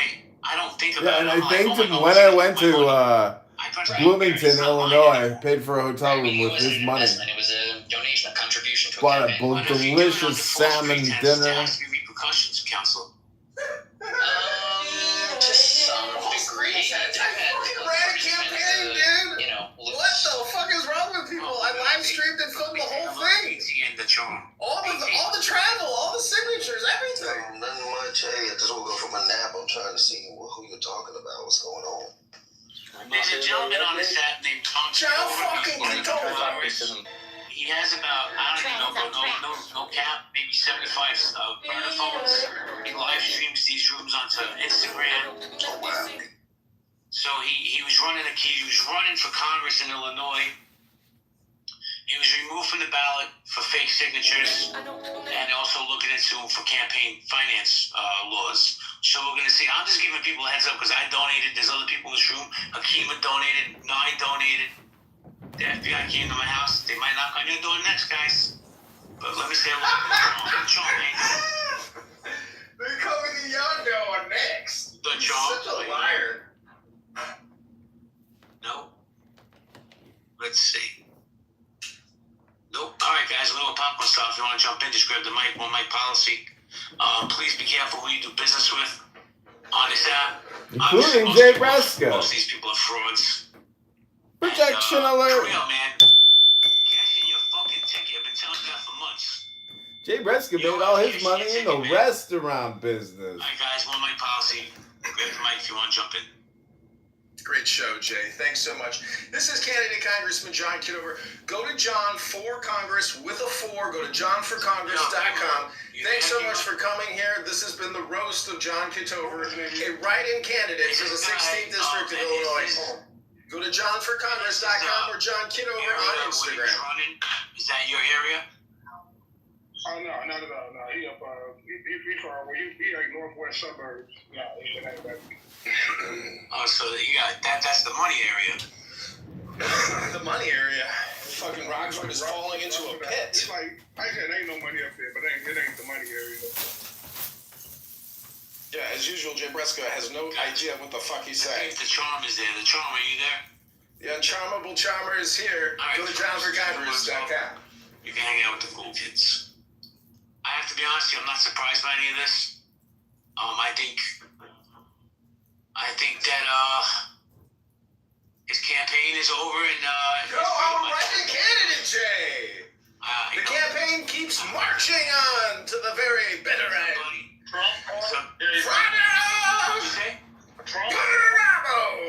Endure until the end. That tax bracket to get a Trump pardon. Are you kidding me? I single-handedly, Crazy county clerk in Colorado. with Augustus Volante, got Kennedy almost into the White House, and then we endorsed Trump. We got Trump. We regime changed the Democrats. Sucks.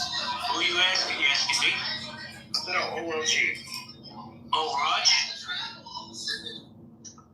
Yeah, that's OLEROG.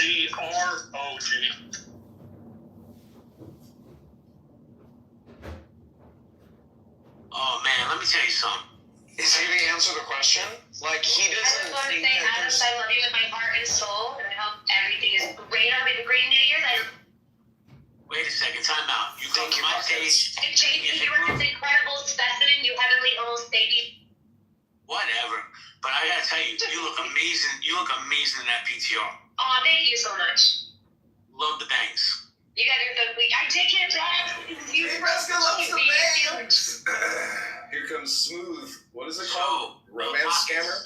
John Kitover has been kicked off the ballot in Illinois, and he's looks like he might be getting indicted for. No! Oh, he got kicked off the ballot and he's getting indicted. He wasn't on the ballot to begin with, you idiot. Marcus, is that really even a picture? Yes, that's being a picture. You can go through my phone. Pockets is also a campaign contributor. This is actually a campaign contributor complaint room and roast of John Kitover, everybody. The complaint room for the donors has finally assembled on its own. Work for lunch. Yeah, with all your money, you can afford more than that. No, it makes me feel young. So, John Kitover has 2 rooms going right now. If you guys want to go listen to his bullshit, he was invited to come in here. No, he hasn't come in. Because I'm blocked, dude. I can't go in your stupid room. She's happily married with 6 kids. Leave her alone. You know, I'm sitting here thinking to myself, we're separated. You know, some of y'all know I'm a professional. I work in the entertainment business. She a pro! And Carrie is a pro. For a decade now, I have worked as a professional interviewer, so I interview a lot She a professional! Producers, wow. TV stars, etc., etc. And for a second there, I was thinking, you know, John Kitover and I should host a room, interview style, get him on the stage. Motherfucking Harry Carey and I'm going into business now. Let's hear his side of the story. Yeah, let's hear his side of the story. He probably cannot talk about it. But he can't talk about it, dummy. I'm sitting here talking about it, analyzing all your stupid fucking makeup lies. Fans, no problem. Hello? And you can share your side. You can come to my room right now, Big Mouth. Hey, Big Mouth. Come to my motherfucking room if you want, Big Mouth. Harry. I know. Carrie. Hello. Harry Carey on the call. You know, the offer's there. All right, Harry. Thank you very little. Offer to come to my room too. Talk to me anytime you want. You can even call my motherfucking cell phone. 312-498-0517. Or go to johnfallcongress.com. You're gonna love it. You know how to reach me. I'll call you, don't call me, bitch. All right. All right, Harry Carey. You go open, I'm on somebody else to run it with you, or you're gonna boogie? Yeah, I'm gonna boogie. I'm boogieing. It's been for real. It's been a John Kitover roast. 1 hour. 1 hour of roasting John Kitover. Everybody hates John Kitover. Because I'm gonna go shoot my shower pockets. Ooh, we gotta go jump a load in Pocket's ass. Oh man, what a Jay Breskin production. Another banger. Oh man, this was too funny. The counter roast. The counter roast. Love the fucking bangs, baby.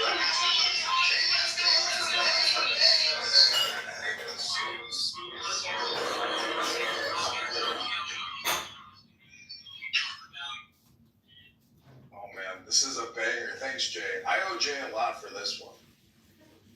But unfortunately, my roast becomes your roast. And I want to thank everybody for coming. I knew you were gonna come. And I hope you come again. And again. And again. And I know you will. He's one of those guys that live streams everything onto YouTube on his cell phone. Oh, that's a safe space for. That was amazing. Off of his brain. You have something wrong with their education where they might come to false beliefs. In the same way, we have to sort of mitigate those. And so through education, through reason, through thought experiments, all that stuff, we can try to mitigate those things that... So I have taken some preemptive steps to prevent some certain F-word, N-words from reporting me. And I think it's working out pretty good. This is Candidate John. Go to johnforcongress.com. African American.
I'm telling you right now, I will fly out to the Illinois federal court, and I will stand in line as a first person to file a civil lawsuit.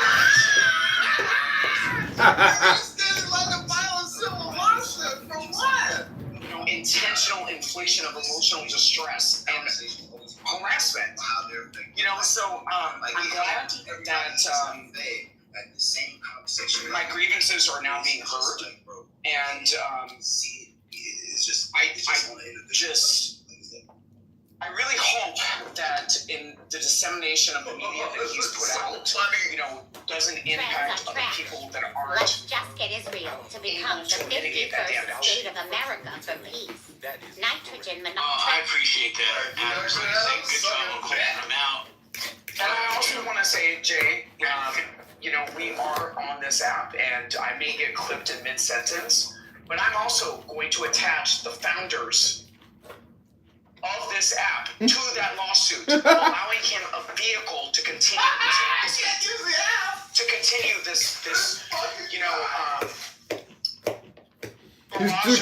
using the app. Hold on a second. Let me just play devil's advocate for a second. You don't have to mute up, but let me just ask you this. What were they supposed to do? The dude has 50, 75 phones. I mean, we've all seen videos where he's sitting there in his underwear, in his little rolling chair, going back and forth between phones. What do you expect? What was your expectation for Clubhouse? Because I don't think it's feasible for them to stop this guy. It is. It's definitely feasible if they would extend resources towards being compliant with Apple's terms and conditions. The blocking feature, for example, like you guys have all experienced the different, clown work that these people have done with the blocking feature. If I block somebody, I should not be able to interact with them. And, given many emails between Joe Armenia This and fucking guy right here. powers that be, I was very specific as far as giving recommendations. Get rid of John Kitover now! Fuck John Kitover! So if he's indicted, Adam, let me just say this. Does anybody have a way? John Kitover's being indicted for using Clubhouse. And we'll clear the stage, and me and I will have a conversation. If anybody can reach him, please do. I'm gonna send him a link on Instagram. Hopefully he'll see it. Holly, how you doing, Holly Dolly? Holly. Hey, good to see you. Missed you. Hey y'all. Hey y'all.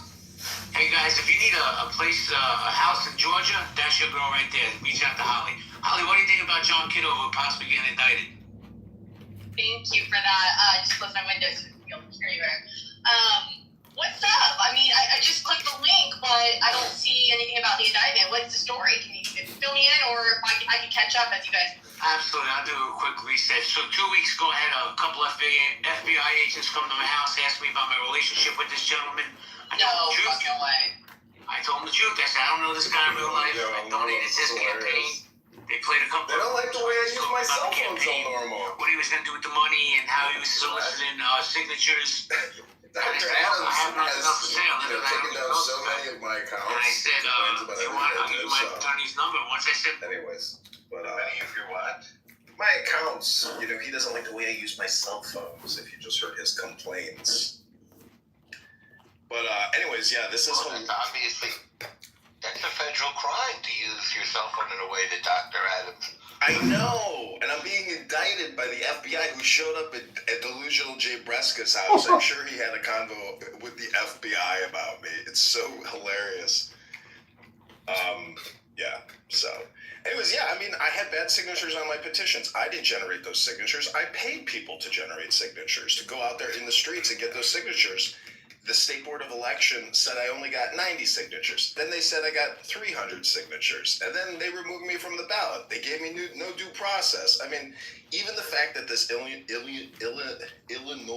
website published this, to me, is like defamation and libel and slander, which is exactly what they're doing in this room right now. But,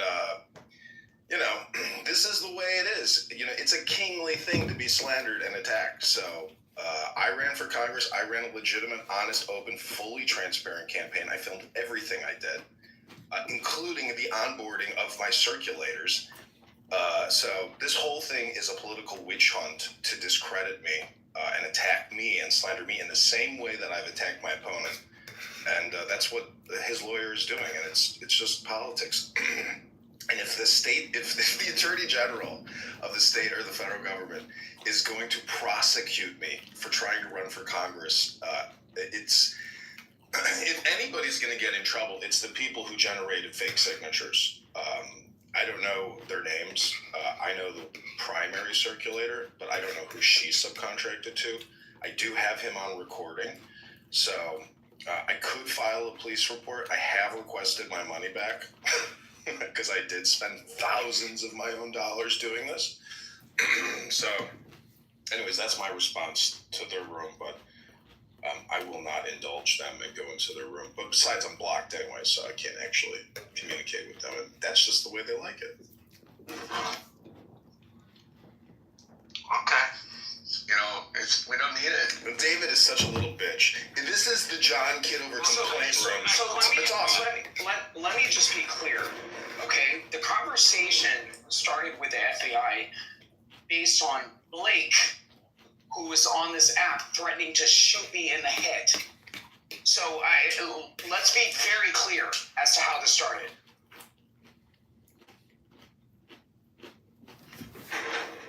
well, listen, like I said earlier, first off, let me say hello to a few people. Good to see you. Happy holidays. Haven't seen you forever. Corbin, Bobby, you're beautiful. Heidi, good to see you. Deb, Larry, Malika, good to see you. Bam, how you doing, Bam? Christine, good to see you. For me, John Kitover kind of grew on me because he has that personality, and he just doesn't give a fuck, so he's just going to keep coming into rooms. But this should be, listen, this is bigger than John. This should be a wake-up call for a lot of you dinglings who do business on this app. And if you don't listen, hey, listen, you're gonna hear FBI open up, like I did. I gotta tell you, Adams, when that knock came on my door, my heart fell to the floor, because I know I ain't doing shit over here. But, I think John's done. But that's not going to stop him from coming on this app right now. He's not done. He's going to keep coming back. All right, guys, this is Unhealthy Debates. Clubhouse icon about to be indicted. Some of you will be like, he's not an icon, he's not an influencer. I believe he's an influencer. Hey, hola, good to see you, my tiny beauty. Mike Moon, how you doing?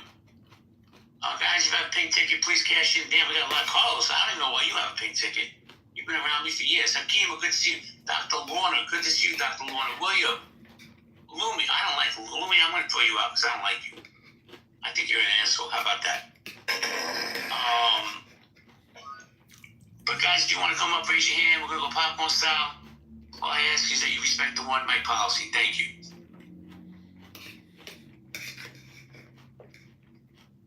This is hilarious to get, like, no content. Hola. My Italian future ex-wife, how you doing? I'm doing fine. Merry Christmas, everybody, and Happy New Year. That was not a surprise about John Kitover. Everybody's talking about John Kitover! I mean, it seemed to be wacky enough. And, I mean, I've been in politics for many years. That's not the way you do campaigns. It's obviously he is obviously doing something else. But yeah, I mean, nobody It's about political activism, bitch. I live in Italy. Maybe international police. I don't know. It was really expected. Did you donate to him? Oh no, I did not. I'm overseas. I mean, I can't donate to somebody that is not in it. I think it would be illegal, I suppose. Well, I'll tell you, I donated $400. I was the top contributor to his campaign. I did it really because as like a favor for Roger. But, you know, Roger's not around anymore, so of course when the shit hits the fan, Roger likes to duck. Yeah, I suppose. But, like I said, I mean, it's, he is, I mean, what am I talking about in the past? He's an interesting character, but certainly not a politician, for sure. I gotta tell you, Paola, I don't know if he's less crazy than Donald Trump or Nancy Pelosi. I think he's crazy, but then again, look who we have around. Do you think Donald Trump is normal? You don't think he did some kind of campaign bullshit? Well, I don't know. Time will tell. I don't think he's crazy. No, not at all. First in line to sue me at the civil. Kitover is concerned. He has other motives. I mean, obviously... Have you heard of this thing called artwork? You don't record every single room, an open room with no people at all. It's, you know... Who would open a room for himself? We don't know, but that's what I think. He opened rooms with the alias for someone who never comes here and pretended to be him.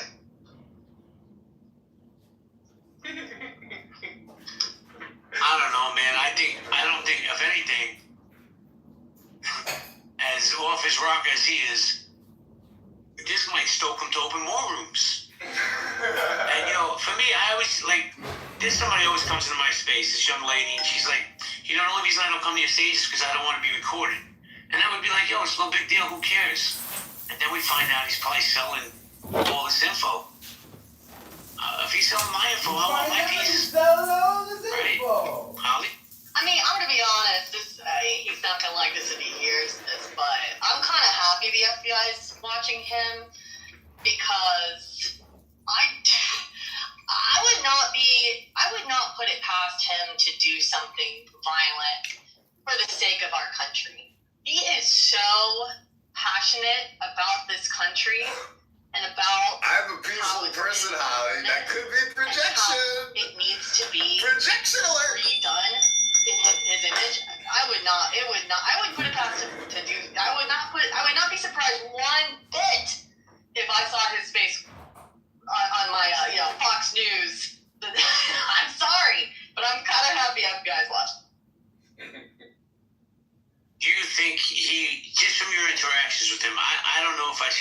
a violent person, you might be right. I mean, look at that lunatic that killed Charlie Kirk, right? Just a normal-looking kid who just lost his fucking marbles and killed Charlie Kirk. Do you think that not just him, there's other people on this app that would take it to the next level and actually commit violence in the name of politics? I mean, I'm sure if I sat here and really thought, but he's the one, if I could just pick one, that's the one that comes to mind. Well, that's what you assholes are gossiping about me. Literally all he does all day is this. He's clearly not normal. And he's highly intelligent. I think he's smarter than the average bear. And I think he's kind of got all of the ingredients, you know? Wow, that's some pretty intense libel slander for a candidate running for Congress, ladies and gentlemen. He is very, very, very passionate about this country. Yeah, it doesn't mean I'm violent, you stupid I think there's more than that. I advocate for peace and education in the book club, ladies and gentlemen. As he is at using a fake campaign to raise money. A fake campaign to raise money. I ran for Congress, bitch. I mean, there's a lot of problems with him recording, pretending to be Adrian Dittman, who's never been here. So many votes are Salty about Adrian Dittman. That's just an iceberg. This is what I would like to call critical mass, ladies and gentlemen. We have achieved notoriety. Employment interviews on YouTube that never should have been published. Employment interviews, onboarding circulators. And I'm not looking for smoke with anybody when I bring up this name. No, and I respect you, But no, and I'm going to bring up Pepe's name. Pepe came out and put Roger's real information all over this fucking place. For sure. Should he be arrested as well for doing something like that? If he broke the law, I mean, Pepe we know is a racist and just a problem in general, but that's not illegal to be a racist in this country. So, doxing with malicious intent. Are they doxing me right now? Oh, maybe they're not, because I'm a public figure who ran for fucking Congress. That's for someone else to decide. Fucking idiots. This is too much fun. I think that's a state-by-state issue. It's state by state. I knew someone would say that today.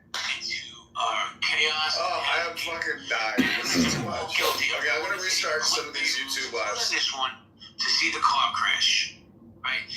Where are the real rooms where we can have real conversations? You know, people like, and I'm gonna tell you this: if John Kitover gets banned from this app for life, somebody's gonna follow in his footsteps right after. There's gonna be another John. There's gonna be another Pepe. So, you know, I think it's all our thoughts that we empower these people. And like I said, I'm not looking for smoke with Pepe. I can care less. He's irrelevant to me. I'm just using you as an example, Pepe. He's so irrelevant to Jay Vasica, but he's bringing him up. So he could, get back on when he was clipped. I don't know anyone who has 50 burger phones. So David, let me ask you a question. If you're excused from a party, are you going to dress up in costume to try to infiltrate that said party?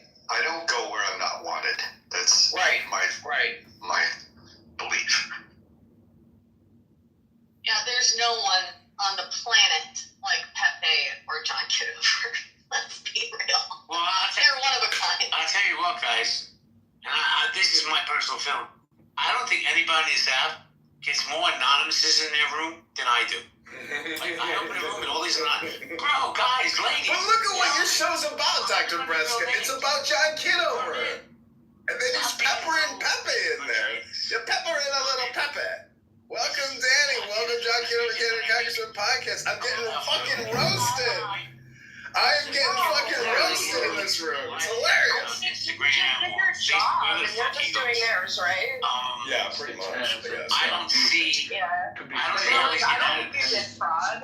No, I didn't do fraud. I spent thousands of dollars getting those signatures. He was trying to push Russia over Ukraine, and then he walked it back, basically, right? But he has successfully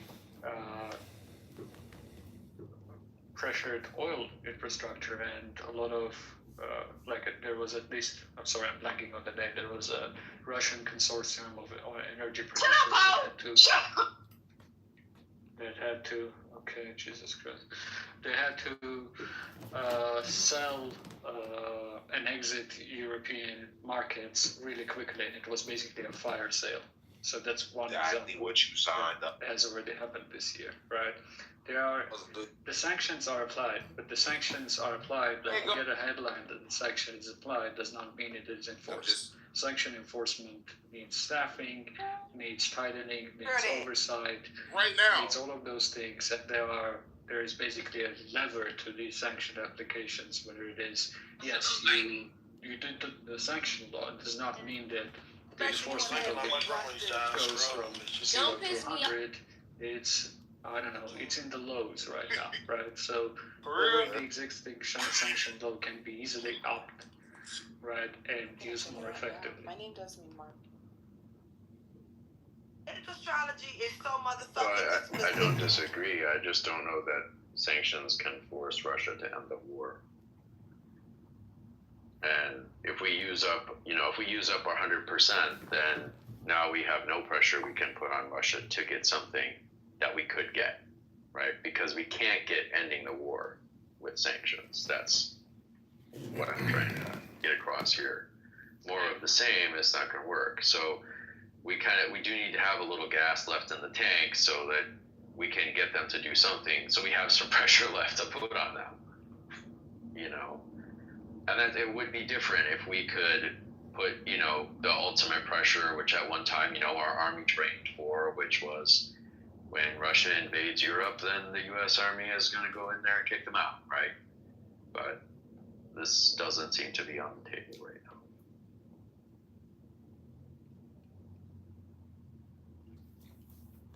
I mean, if there is a moment to use the full force of the sanctions, it is right now. I don't know if you're following Russian news. There are Russian military factory bosses self-immolating themselves in the Kremlin Square over the pressure exerted on them by the state. Right? I'm not saying it is like catastrophic and it's about to implode, but the sanctions work to the extent that they have, right? And the short-term military Keynesian state that was delivering the military production and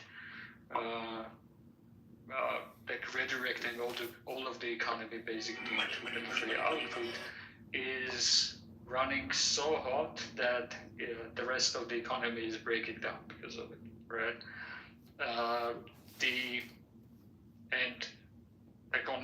If you look at all of the important metrics on economics in Russia, it is not looking good.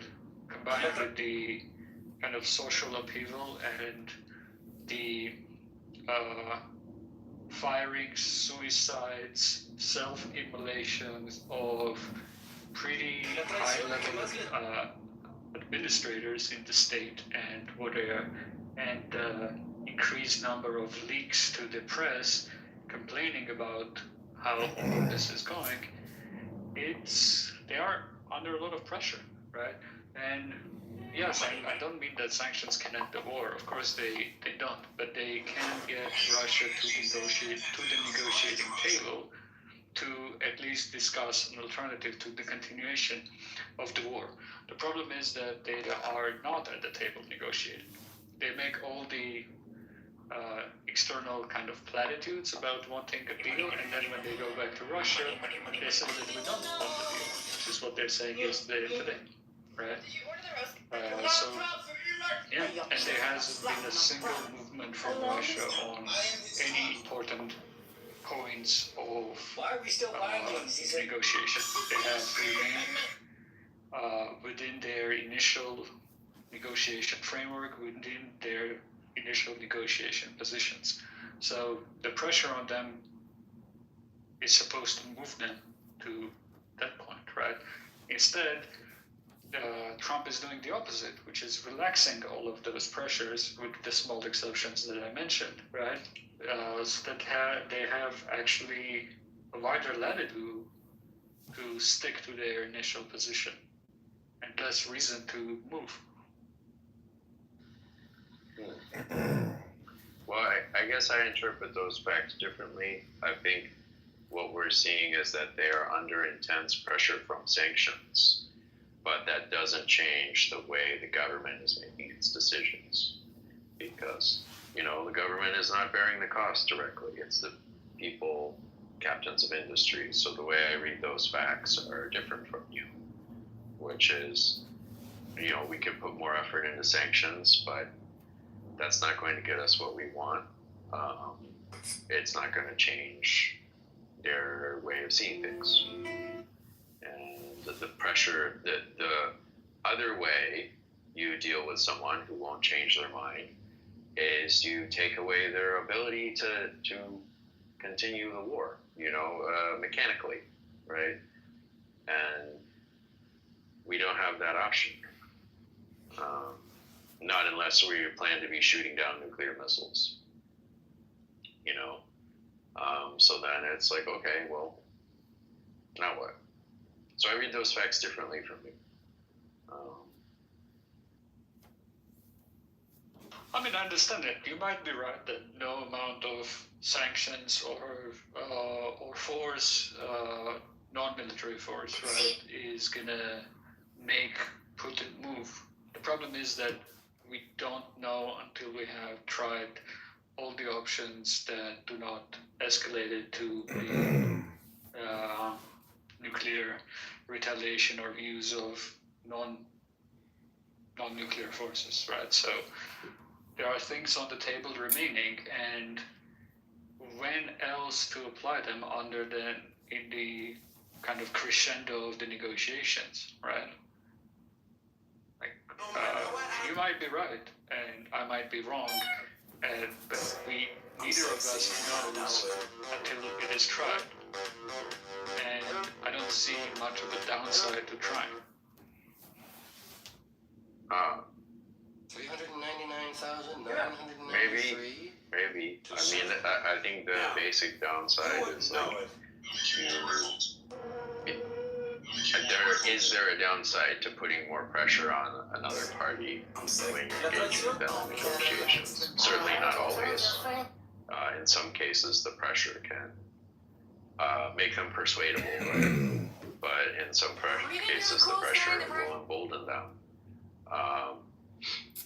So. Take a picture and have that TikTok. Pick the song. Well, sure, but I mean, they're already hardened, right? Yeah, but this is kind of the problem, is they're not persuadable. I think is zooming out a little bit. So like, I mean, this is the way dictatorships often are. They will ride. You know, they will go down with the ship. They will take a bad decision all the way to the bottom. And there's not the forces within the society that can oppose them effectively.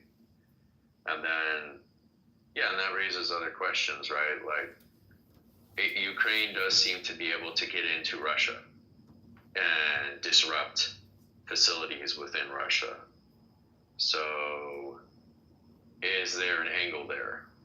I mean, probably if anybody understands the Russian secret police system and how to get around it, it's Ukrainians. You know, them and Belarusians and a handful of other former Soviet countries.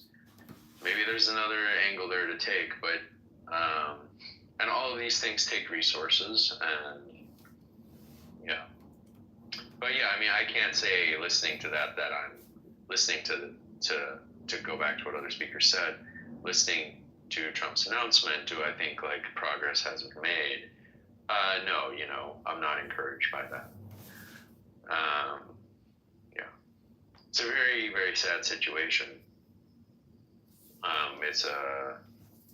It's definitely, we could imagine a slightly different outcome if Ukraine had received more support sooner.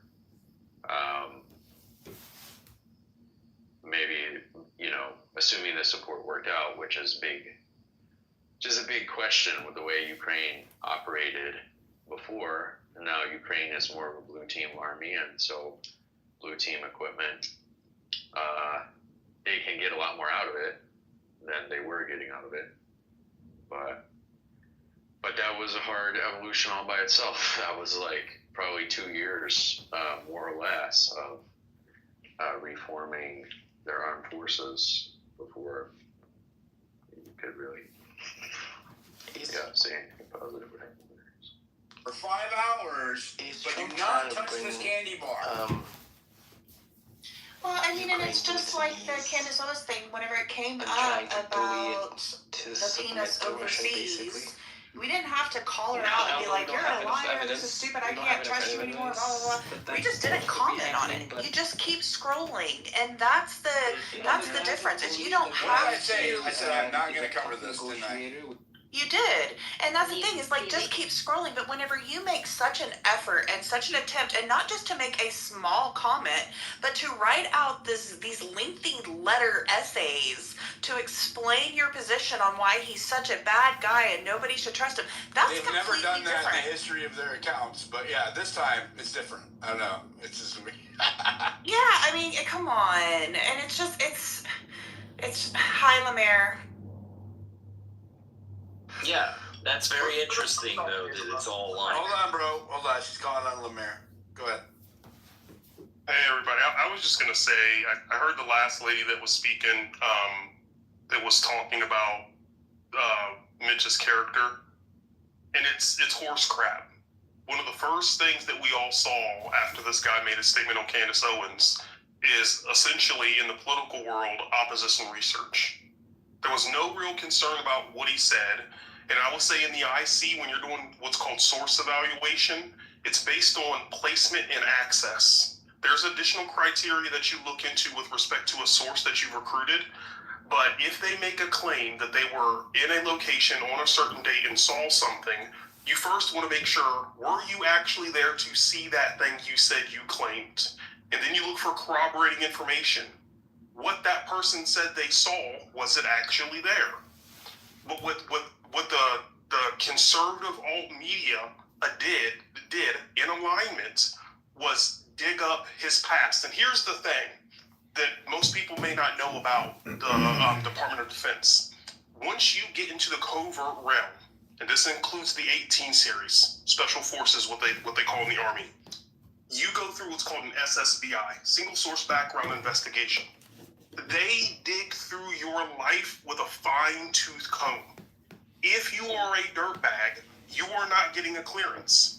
18 series personnel in the U.S. Army also go through what's called the selection process. Psychological evaluation, background investigation, physical evaluation.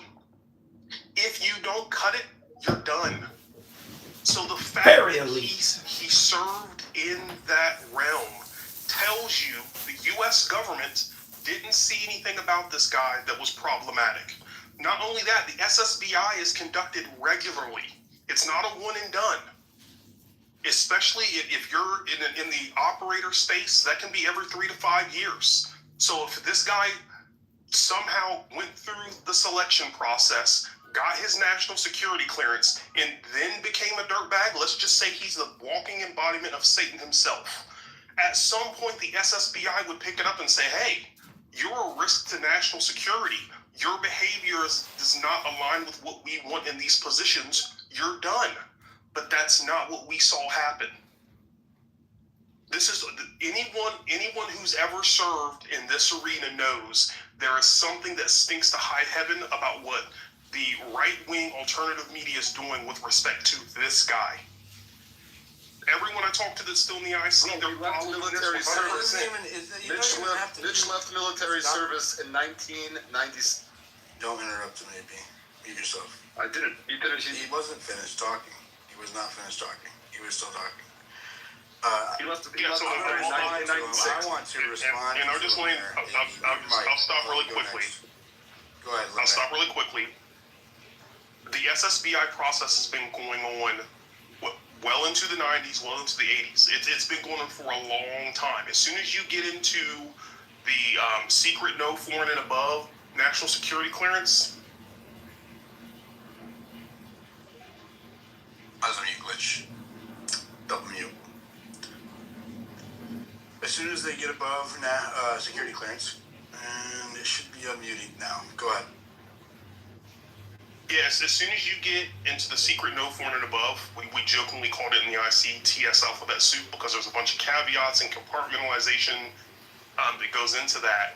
Your life's being scrubbed. And there's also continuous evaluation. So if you go and you get a DUI, that's immediately flagged. If you go and you have some type of negative litigation, you're accused of something, that immediately goes on your record. That's been happening for decades. So when I talk to my friends that are still in the IC, and they're all tracking this because it just doesn't look right, instead of the first question being saying, hey, is there any legitimacy to his claim, it's, oh, he was a bad person. So by that standard, if Epstein were still alive and he spilled the beans on all these global elites that we assume are involved in this, would we not believe him because he's a bad person? These people are full of crap. And as soon as you pushed her diligent, she wanted to run away because she knows it's logically inconsistent what these people are saying. And I'm done. It's the same thing that they do with Trump, Lamar, but they support Trump.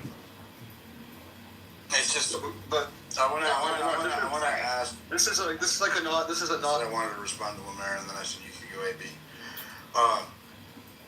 It doesn't take trained individuals to see that, right? It does not take trained. You don't have to be military to recognize that people are, instead of investigating the claim itself, they are investigating the guy's background and doing opposition research in an effort to discredit him before his claim can be thoroughly examined by the public. There is a mass attempt to discredit him. And if anybody knows, that's a label. They're applying labels. What do labels do? They shut down further conversation. So, the same way that people say, oh, he's a Jew, can't listen to him anymore. Oh, he's a Palestinian, he's a Gazan, no. Oh, he's a Republican, no. Oh, he's a Democrat, no. As soon as you apply a label to somebody, it is because you don't want to have any more conversation with them and you don't want people to listen to them.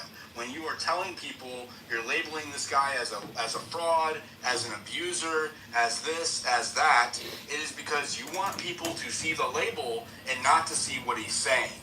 And when I saw that there was a consistent effort at scale to do that, I knew something was wrong. Go ahead, Lemaire. No, you're 100% right. I don't want to dominate the space. I know the other guy had something to say. Go ahead, AB. Yeah, I was just going to say the reason for going after his character, or for people on the flip side trying to defend his character, is precisely because he provided no fucking evidence for his claim besides the fact that he was at the base. And the only thing we know about the fact that his appearance at the base... some evidence. You're interrupting me in the middle of a sentence. Let me get a goddamn thought across. The only thing we know about his appearance at the base was that the military base was cleared out because they thought he was doing a bomb threat. So it's because he didn't provide any evidence. So the only thing we have to go on is his credibility, positive or negative. And we know that his son calls him an abuser. We know that 5 or 6 separate women call... Hold on. Let's break it up. Except for the evidence. We know that he inflated Except for the evidence that he was there. We know that he was not in hiding from the cartel. We know that he lied both about his personal record, and we know that he's been... Okay, so I told you that if you're going to continue to make claims about him, you have to present receipts. Did you do that yet? Did you send me the receipts yet? I don't think I've got them. Let me look in your messages. Let me just see. The last thing that was said was Happy Hanukkah, which just finished. Merry Christmas, Diligent. So I don't think... That was very nice of you, by the way, I have to say. Yeah. So just really quickly... So you didn't that's why we're evaluating his character. But here... That's a mute glitch. Double mute, yeah. No, I did it. Go ahead, Lemaire. After I don't know why it only gets you. It's not racist, I promise. Can I speak now? So just really quickly, the only thing I'm saying is the only thing I've seen people do is asking questions about the validity of his claim. So that's not a defense of his character. I'm willing to grant that this guy.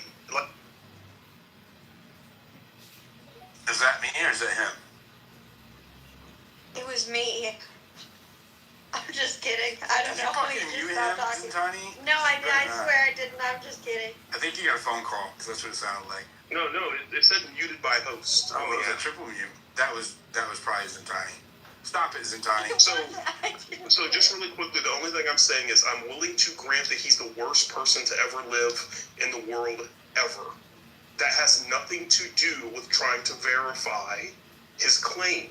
And as soon as people jump to trying to say, well, bad person said thing, because they're a bad person, it must be false, that tells you man, the onus is on him. The onus is on him to... Stop interrupting. I don't want to have to keep living through the double mutes. Stop fucking interrupting, AB. I'm going to have to drop you down. Go ahead, Lemaire. Yeah, that's all I'm saying. If you look objectively at this and you apply the same standard to anything else, and I said this to someone today, if we did this same thing to women that made claims about something that happened to them and we dug through their past and said, well, it looks like you did some unsavory stuff, we shouldn't believe you. Everyone would cry foul. We all know it. But it's okay here. This is not logically consistent. And it's weird that the people that call it out, they're immediately attacked. No one's claiming he's a great person. I just want to know, is what he claimed valid? Well, we know he was location. We have the blotter. I want to get your perspective on me highlighting that a lot of these, almost all, if not all of these large-scale influencers who have attacked the investigation into Charlie Kirk and have specifically attacked Mitch Snow's character or the Fort Huachuca, angle, that they are all to get paid sponsorships by Polymarket. I'm not saying that the two are, that causation equals correlation here, but I'm noting that they get paid to promote content on their profile as well.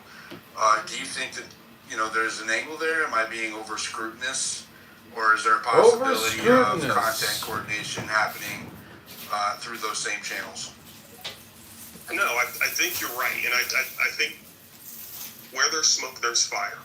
And how I was trained when I was in the IC is when you see inconsistencies that you cannot logically make sense of, you might want to take a look.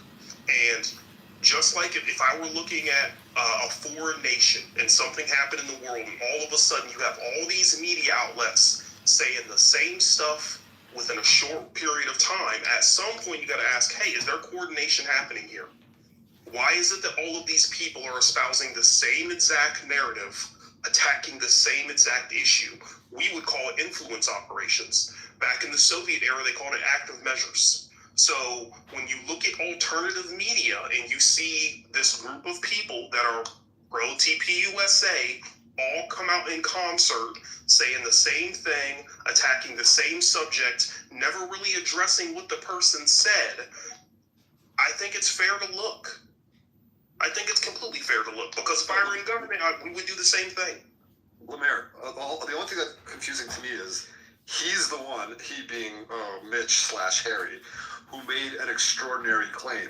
The onus is not on others. The onus is on him to back up his extraordinary claim that he saw the widow. Extraordinary claim. His extraordinary claim is that at the military base that he visited, he saw the widow of Charlie Kirk, but not yet the widow, but now the widow of Charlie Kirk, his head of security, and some random congressman from Nevada.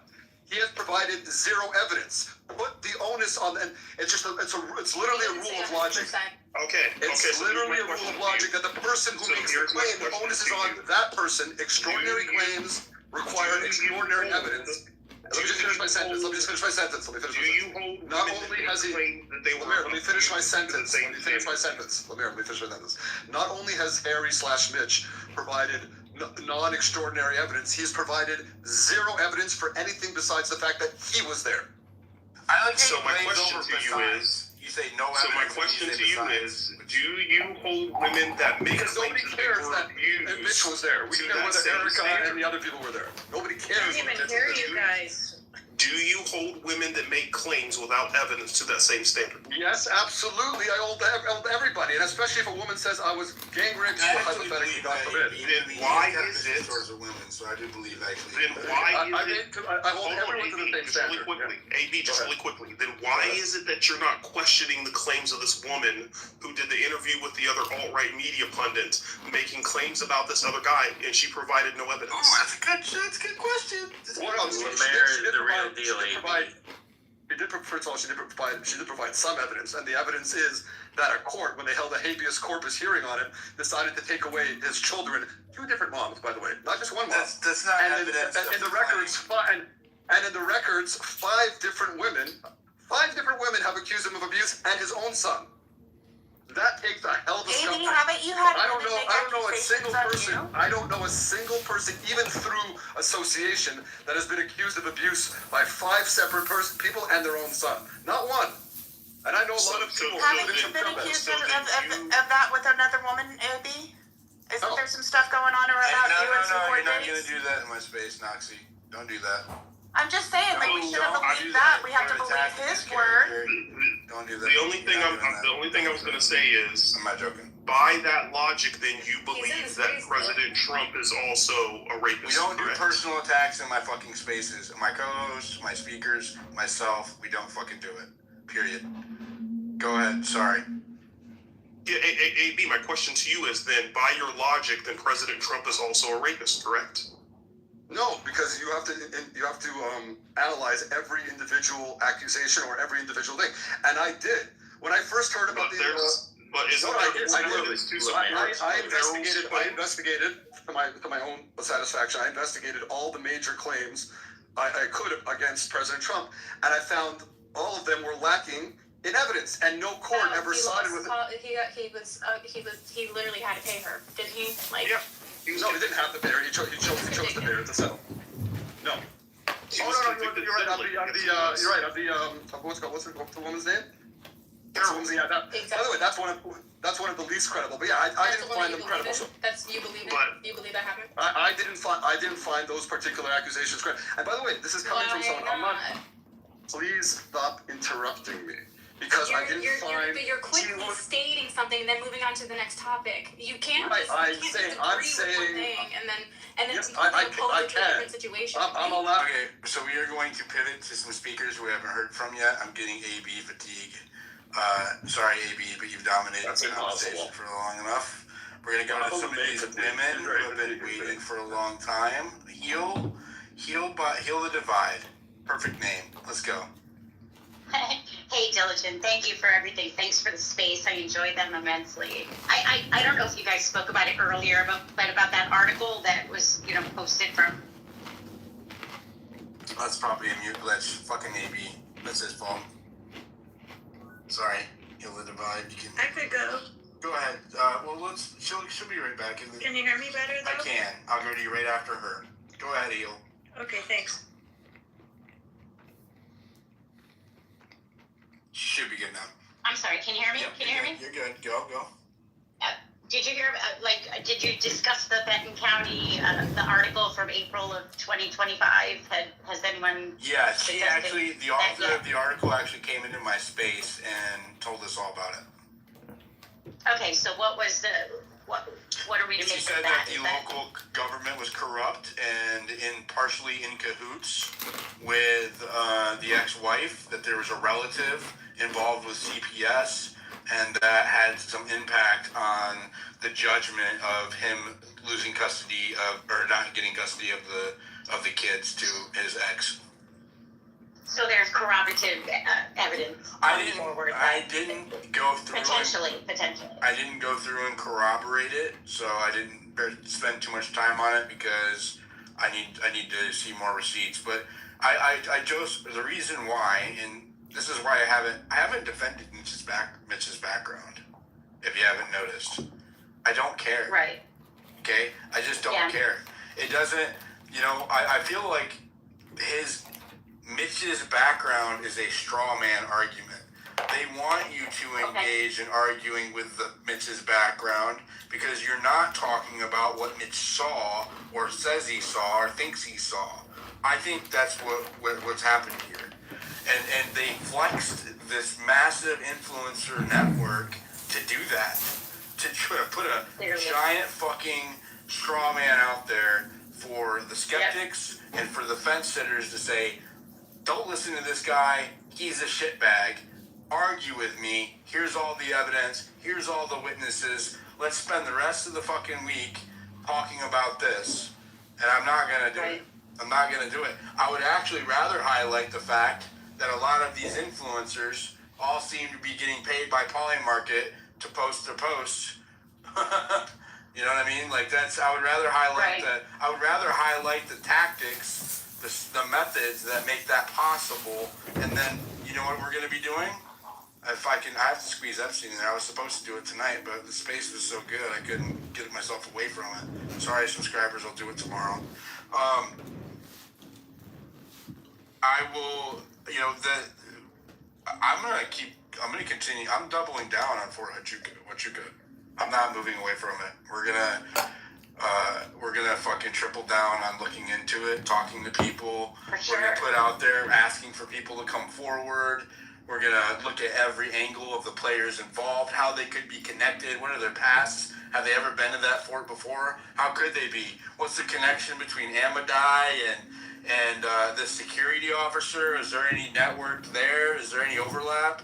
Oh, we're gonna get down through there, audience. So hope you like that. Go ahead, Heel. I'm sorry. Well, then bravo, because if a guy like Charlie Kirk, who does everything right in life and gives back and does so much for our country, if he can be taken away and nobody's asking enough questions or considering all of the evidence, there's no point. You know, we need to, as a country, just figure this one out. So I'm so grateful to you and Candace. All we gotta do is figure out Charlie Kirk's assassination. There's not bigger things to worry about or figure out. I'm grateful to the FBI for arresting Tyler Robinson. Yeah, great. We know that you Interesting, are. Yeah, we know that you are. Interesting theory. Yeah, genuinely, I'm grateful for catching the actual person who fired the actual bullet. Go ahead, Zanny. With DNA on the fucking rifle. That person. That's what I'm grateful to. Thank you, FBI. Well, according to the FBI, his parents turned him in. They didn't go and arrest him. They didn't stack right on his door and breach his home and detain him. He was turned in. So you don't even have the information straight about what happened. They released. Actually, it was actually a former sheriff. It was actually a former sheriff who turned him in, and his parents accompanied them. It wasn't even his parents. Go ahead, Zanny. I'm sorry for these guys. They have no respect for women whatsoever.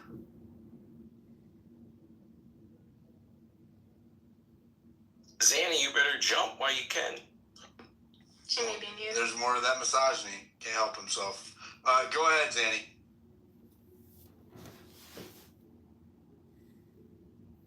Zanny, are you there? Can you hear us? She might have bad signal. She took the Zanny. Too many of them. Don't do that, bro. Don't do that. She's got bad. I'm just joking. What's wrong with you? Yeah, Let's go to Doctor Strange. Joke. Let's go to Doctor Strange while we're waiting. Hey, Diligent. Thanks for hosting and appreciate giving me the mic. From my perspective, this all boils down to two things, right? Many Americans are skeptical of the official narrative. Oh, God. They're running my just let her go. I Okay, said Dr. here. Strange. I'm sorry, Go but ahead, now you Zanny. can hear me. So just Go ahead, Zanny. Oh my God, why'd you drop her down? Is it tiny? Did you just fucking drop her down? No, I don't. What the fuck? No, why would I do that? I think it's a secure connection. We know it was you, Tani. You're Go ahead, Dr. Strange. No one's mentoring another one. Either Noxie or Zintani that dropped you. And Your speech has been clicking for me all night, though. Let's go to, go ahead, Dr. Strange, finish. Thanks. But as I was saying, many Americans are skeptical of the official narrative for the Charlie Kirk assassination for two reasons. One, there are numerous questionable loopholes regarding the official narrative, and in addition, we've had a history of political assassinations that are still unresolved. You've got JFK, MLK, Malcolm X, and President Trump, right? There were 2 assassination attempts on him last year, and I got more about Thomas Cook and the case from a 30-minute special that Tucker did than 1.5 years of the Fed right? And that's both Biden-fed and Trump-fed. So people have a reason to be questionable, to be skeptical of what the Fed is saying. In addition, let's also realize that when people see a concerted smear campaign against Mitch Snow, you know what it reminds people? The same smear campaign that was pushed against Trump for the past few years because of the election cycle. So it's like a pattern that you know this, and people have woken up to it. And the other point I wanted to make is that regarding Mitch Snow, nobody's saying that Mitch Snow's word is the gospel. If anybody is, they're smoking some good hashish and don't believe the shit that they say. And what we're saying is that evaluate the content and the claim that he's making and filter it through. Look, if I was TPUSA, if I was a member of TPUSA, and this is affecting my credibility and the credibility of TPUSA as a whole, I'd be the first one to prove this son of a bitch wrong. I would go out there and basically showcase that, hey, all this shit, it can be put to rest, and I would not bleed my credibility continuously. If Brian Harpole, Erica Kirk, or Congress Amadeo has proof, just go out and put it out there and put this to rest. You would do us a favor if you could do that. You do everyone a favor. I don't want to waste my time on this shit. Neither does Dilly or anybody else. If you, instead of coming in here and arguing with Diligent or others, please go to TPUSA and say, prove this son of a bitch wrong once and forever so we can move on. And then this way, Candace and everybody else will not have to spend all this time. It's, again, don't waste your time with Diligent. And as far as what A.B. was saying, that he said something along the lines of how he needs to prove himself. How can you prove it when he basically was there? He didn't have a phone to record things. He's just saying that this is what I saw. How do you expect him to now prove himself? Other than the fact that there's a record of him being there. And I'm not saying he did see this, right? And I'm not saying that he even said that he wasn't 100% certain, except for how good is anyone except for with Congressman Amadei. Please stop interrupting. Let Dr. Strange finish. Yeah, I was done. I was just basically saying the same thing.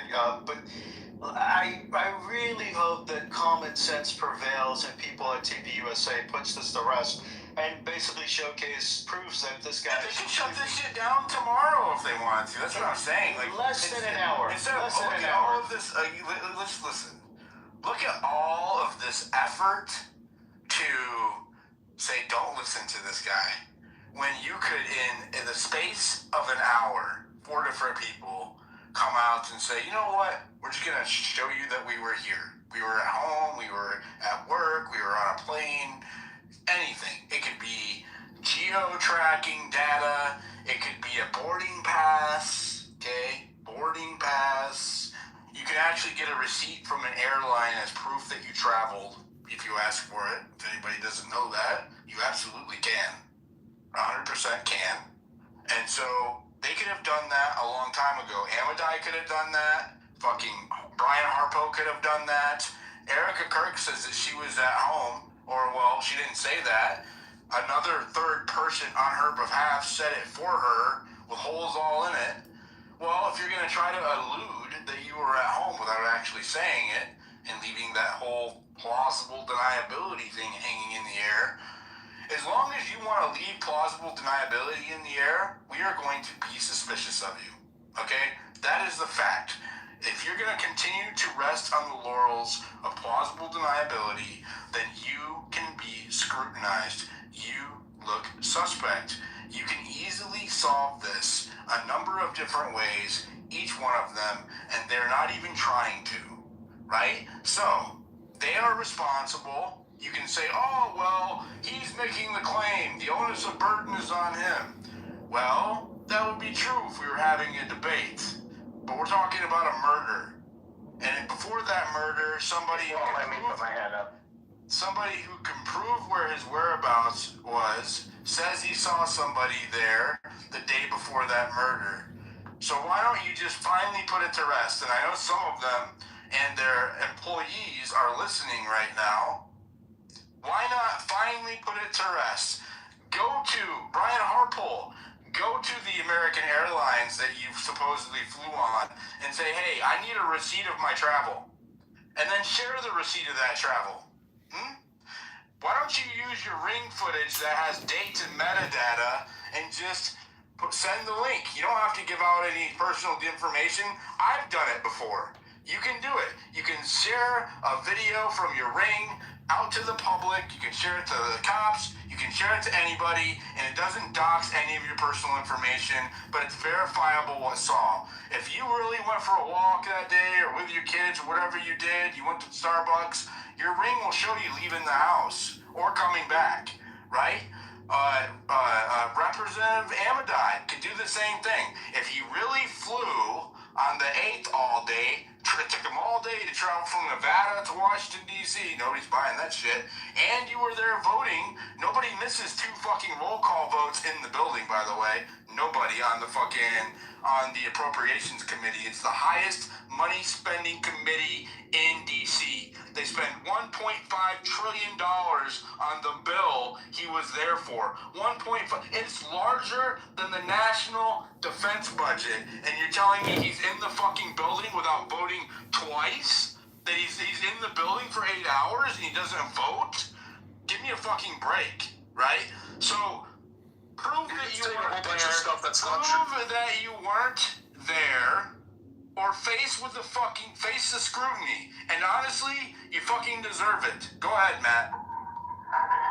I'm just wondering, like, keep in mind, this wasn't like, you know, he wasn't attacked by a person. Like, let's say if you're an eyewitness and a person came up and stabbed you, and you remember what the guy looks like.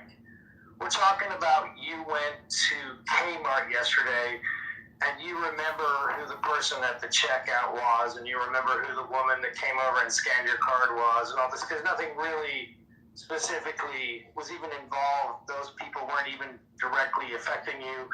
And Erica Kirk, the blonde woman with the unmistakable eyes, was at a hotel that you didn't really think was interesting at the time. You didn't have a conversation with her, but you did see a blonde woman with interesting eyes, which is unforgettable.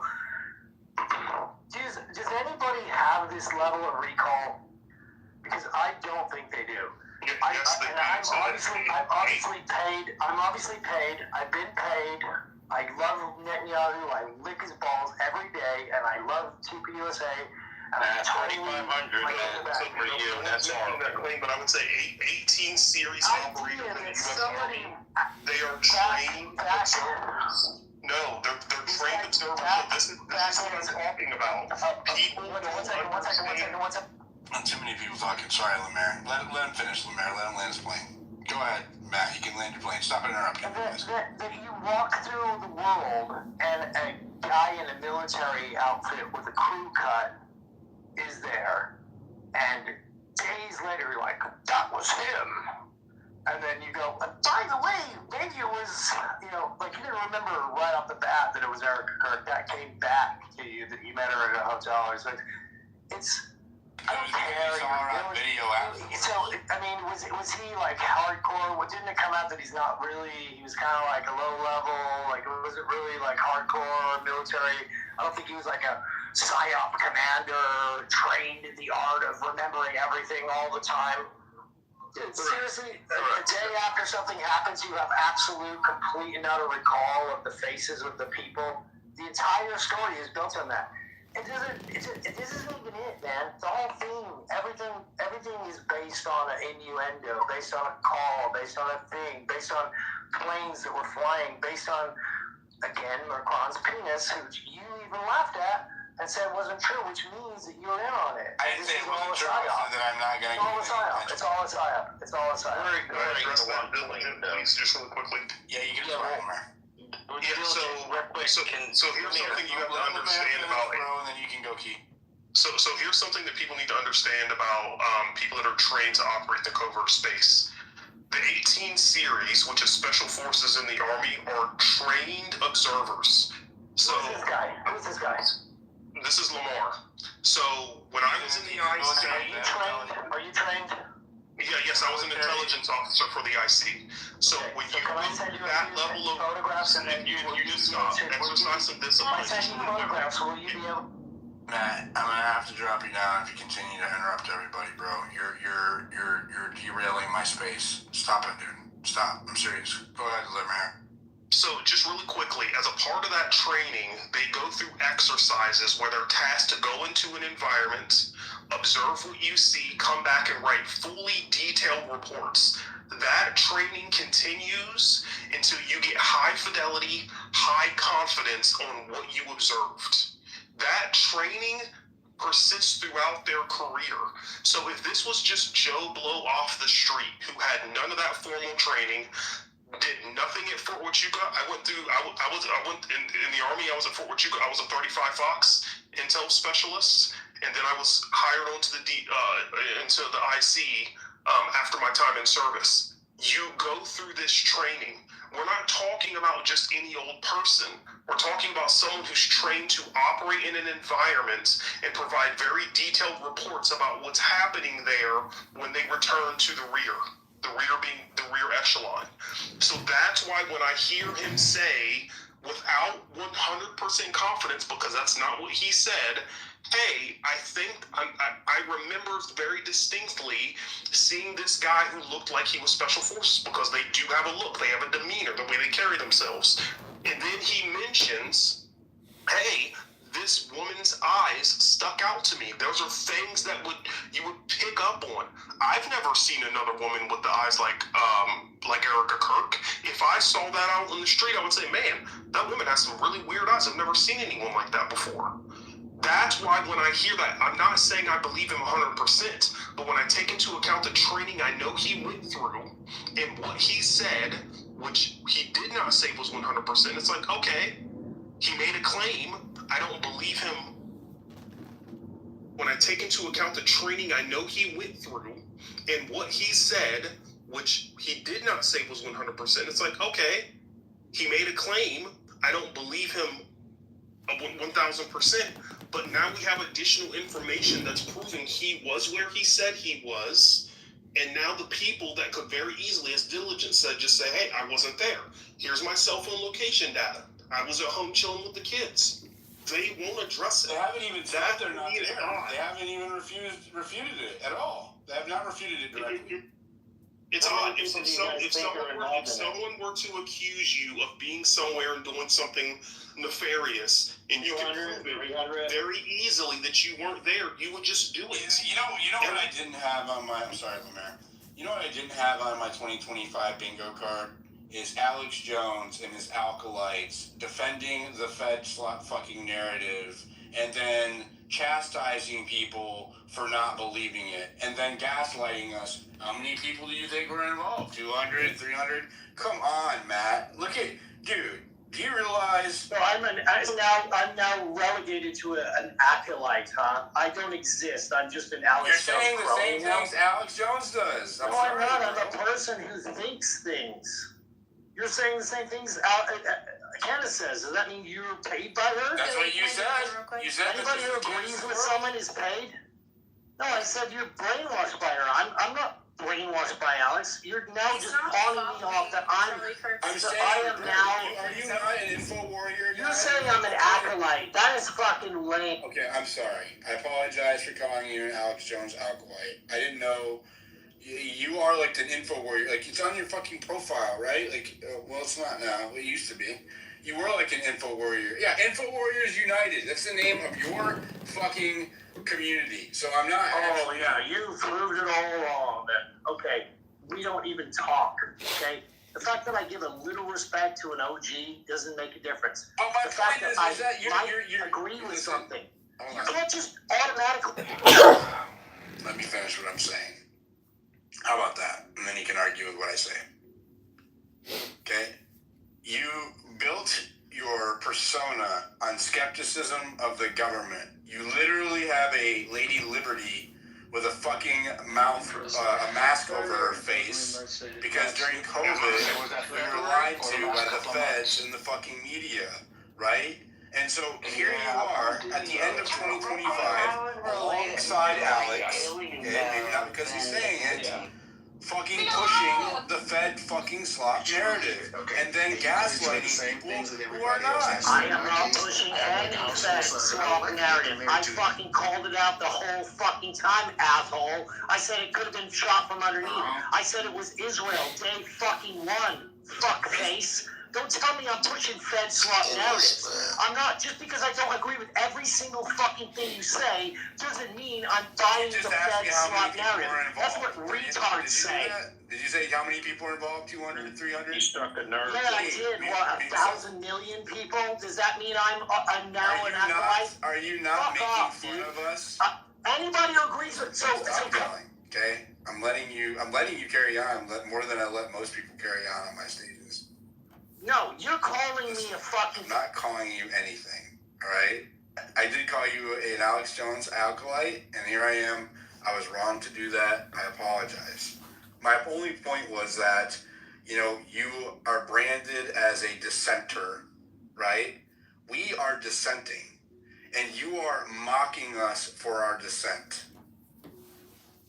I am dissenting also, my brother, man. Just because there's an alternate narrative doesn't mean I have to believe it. But you're not just not believing it. Question the questioners. Just because someone questions doesn't automatically mean the questioner is correct. Question them also. Is that fucking Rubik's Cube brain level for you? Am I buying it or am I asking questions? You're buying it. Is the answer. I'm asking questions. I'm asking questions. I should be allowed to ask questions of the questioners. It's been a topic of mine for years to say I am skeptical, and I am also skeptical of the skeptics. It is old school for people to run narratives. It is old school for the fucking PSYOP police, the fucking people to feed us narratives, to lead the journey for all the people in the PSYOP world. That's what they do. They lead the thing. So we have to question the questioners also. It doesn't mean I'm questioning you. It doesn't mean I believe you're in on it. But if I question something... Let me respond, okay? Because break it up a little bit. I'm giving you a lot of fucking headway.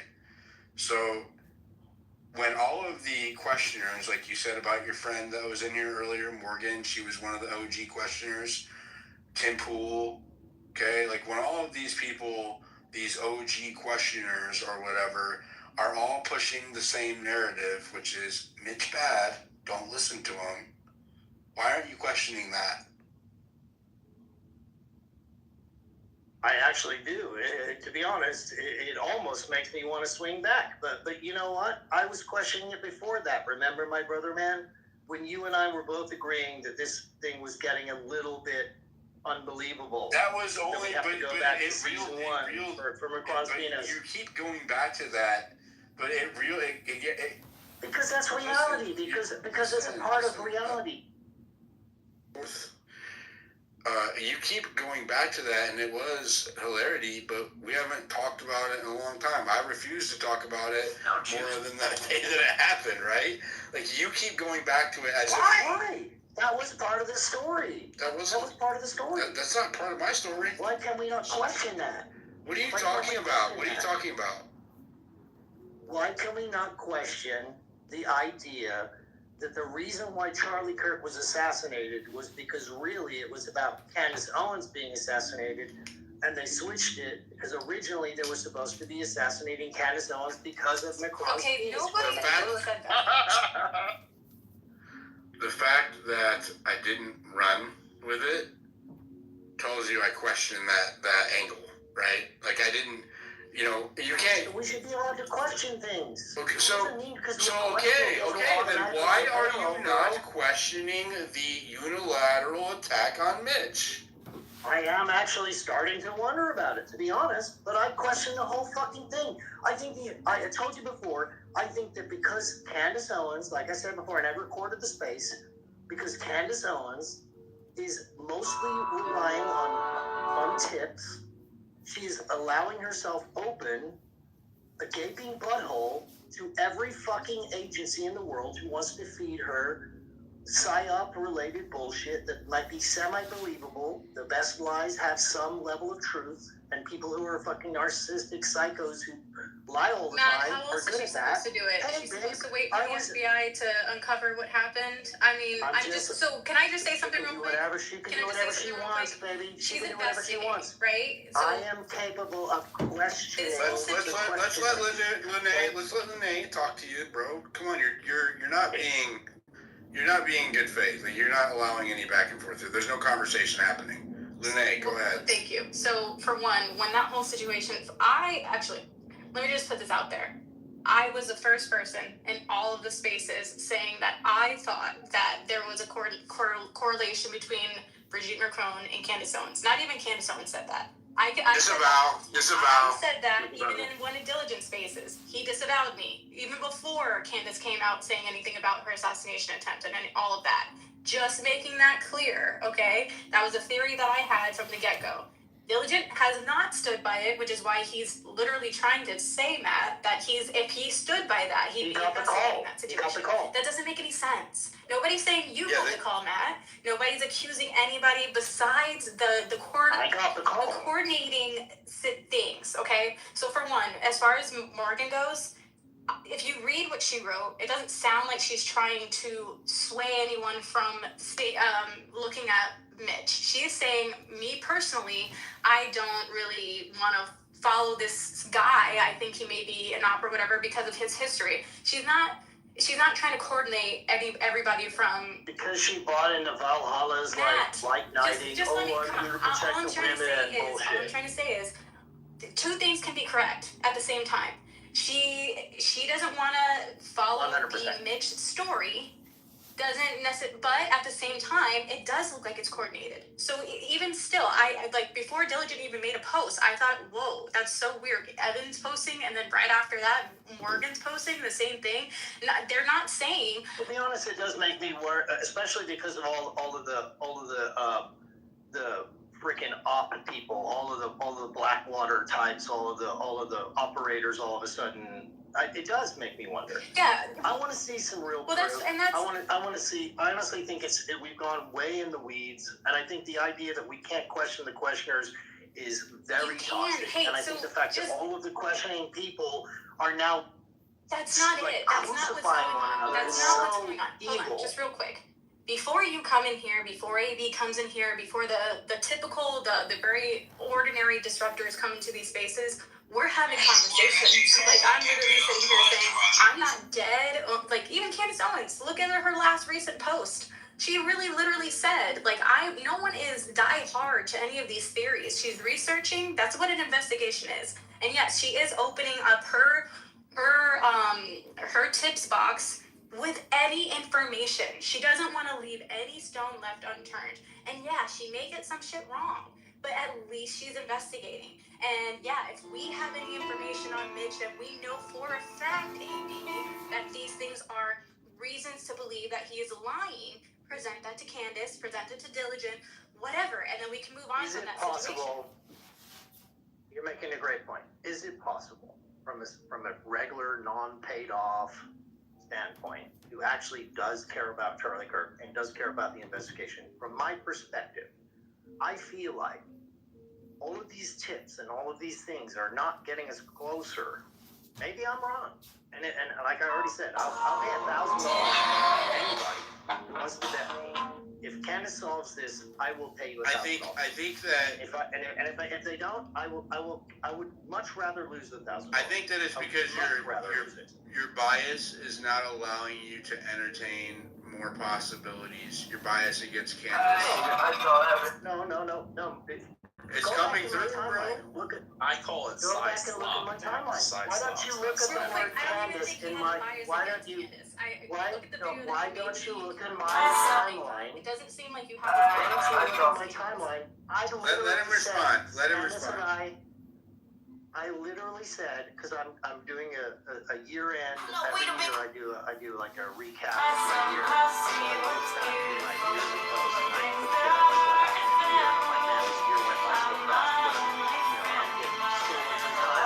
Back through the year, I'm like, wow, I did so much.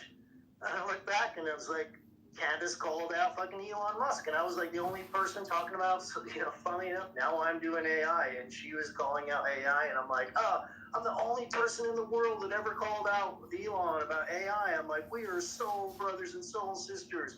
And then after that, I'm like, read the receipts. Candace proved that Israel was involved in Charlie Kirk's thing from the text. Those are in my timeline, bro. And also Harrison Smith and all of that. I called out fucking coming Israel for them, day especially if one, they I look believe. good. I had. Honestly, I'm starting to think that all of this stuff could be possibly a psyop fed into her back So end, wait, Matt, let saying, me hey, just look ask at you a this, look question at this, real look at quick. that, look at that. Her black hole, as you put it. I personally feel that we are getting taken I could be wrong, and I could be wrong.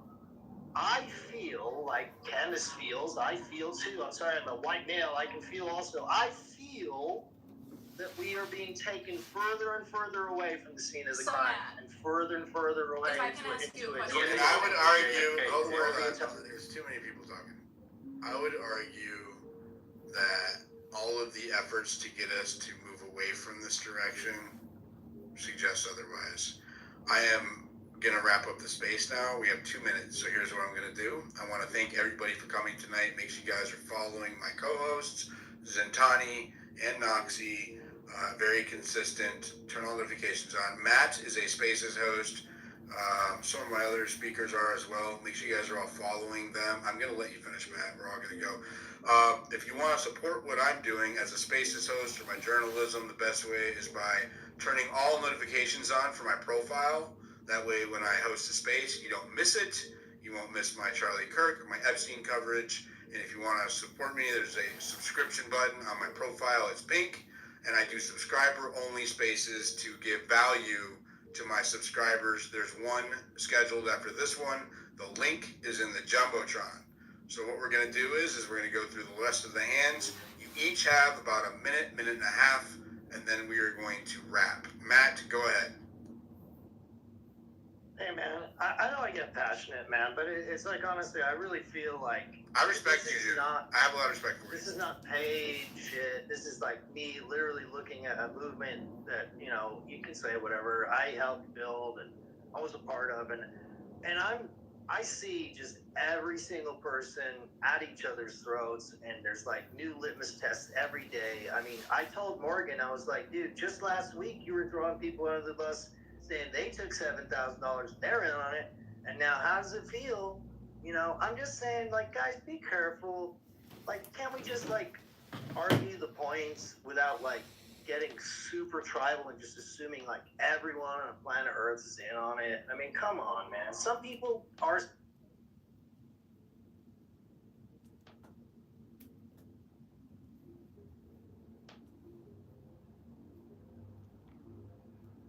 And Arcane.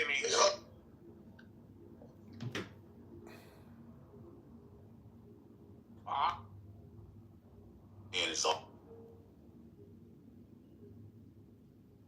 right.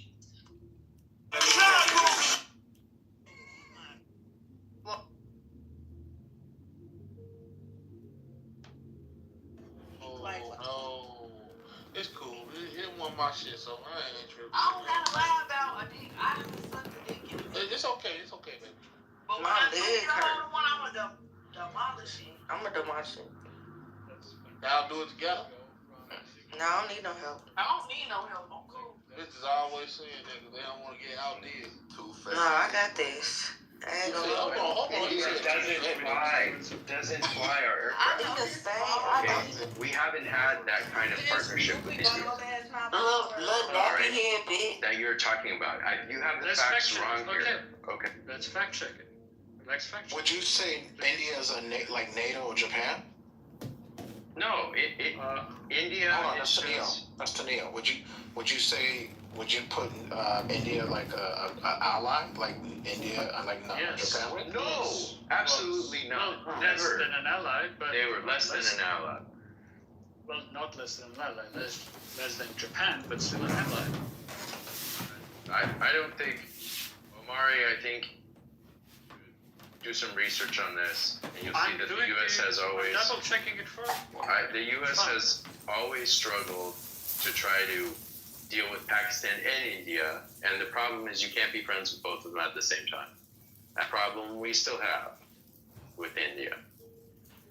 And India's not either not a great partner. Well, Trump in his first term was friends with India. I mean, it goes back, right. But it goes back and forth. Is my point, and that they're not. Pissed India off when he did the trick, when he did the tariffs. But he would have pissed them off with something else anyway. It's not like Japan, where they've been our friend for a very long time. They've been a fast friend, and we can trust them. So remember when Moody came? Remember they came with the Houston? They had that big ass rally at the stadium, and they were hugging and shit. It was wild. I thought India was on our side, but Neil's kind of teaching me some things, or you, both of you, I guess, in the conversation how India has, I guess, turned their back on us so quickly. But yeah, it's interesting. But I just looked it up. It didn't say they were an ally. It says India, the U.S. Let's see. It says, but India is not an American ally in the way Japan and NATO. So I was right. Countries are.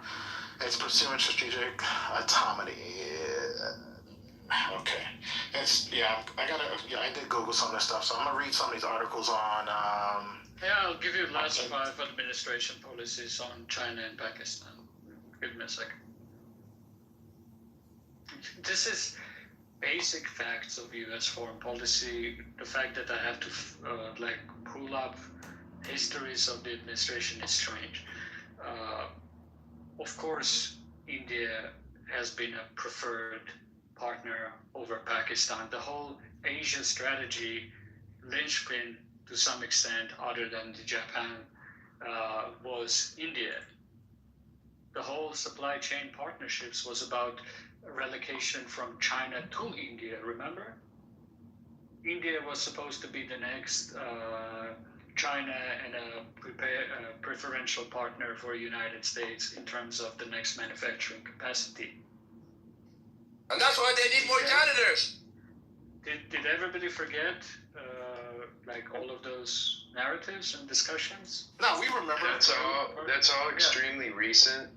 And this recency bias is a problem with your way of thinking, neoliberal. That's just not important. The thing you need to be thinking about is how they weren't a partner at that time. That what I'm saying is not important. I'm still white, okay? So I still should get to say a few words before you interrupt me. Okay, you did the meth head thing again. And I'm a meth head, okay?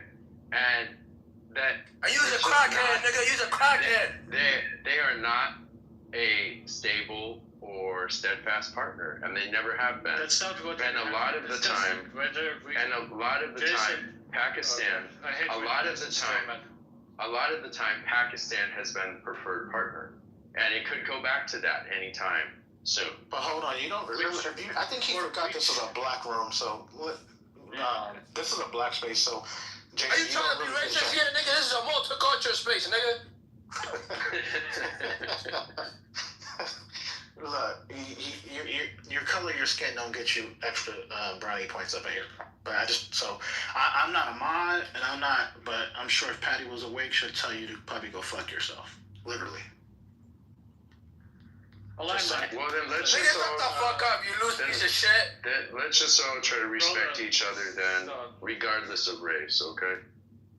Jason, the only one that brought it up is you. Nigga, you black as hell, nigga. Your ancestors don't even know how to open a Coke bottle, nigga. Are y'all even talking fucking politics, bitch? You're gonna probably have to completely boot him out. I'm moving him.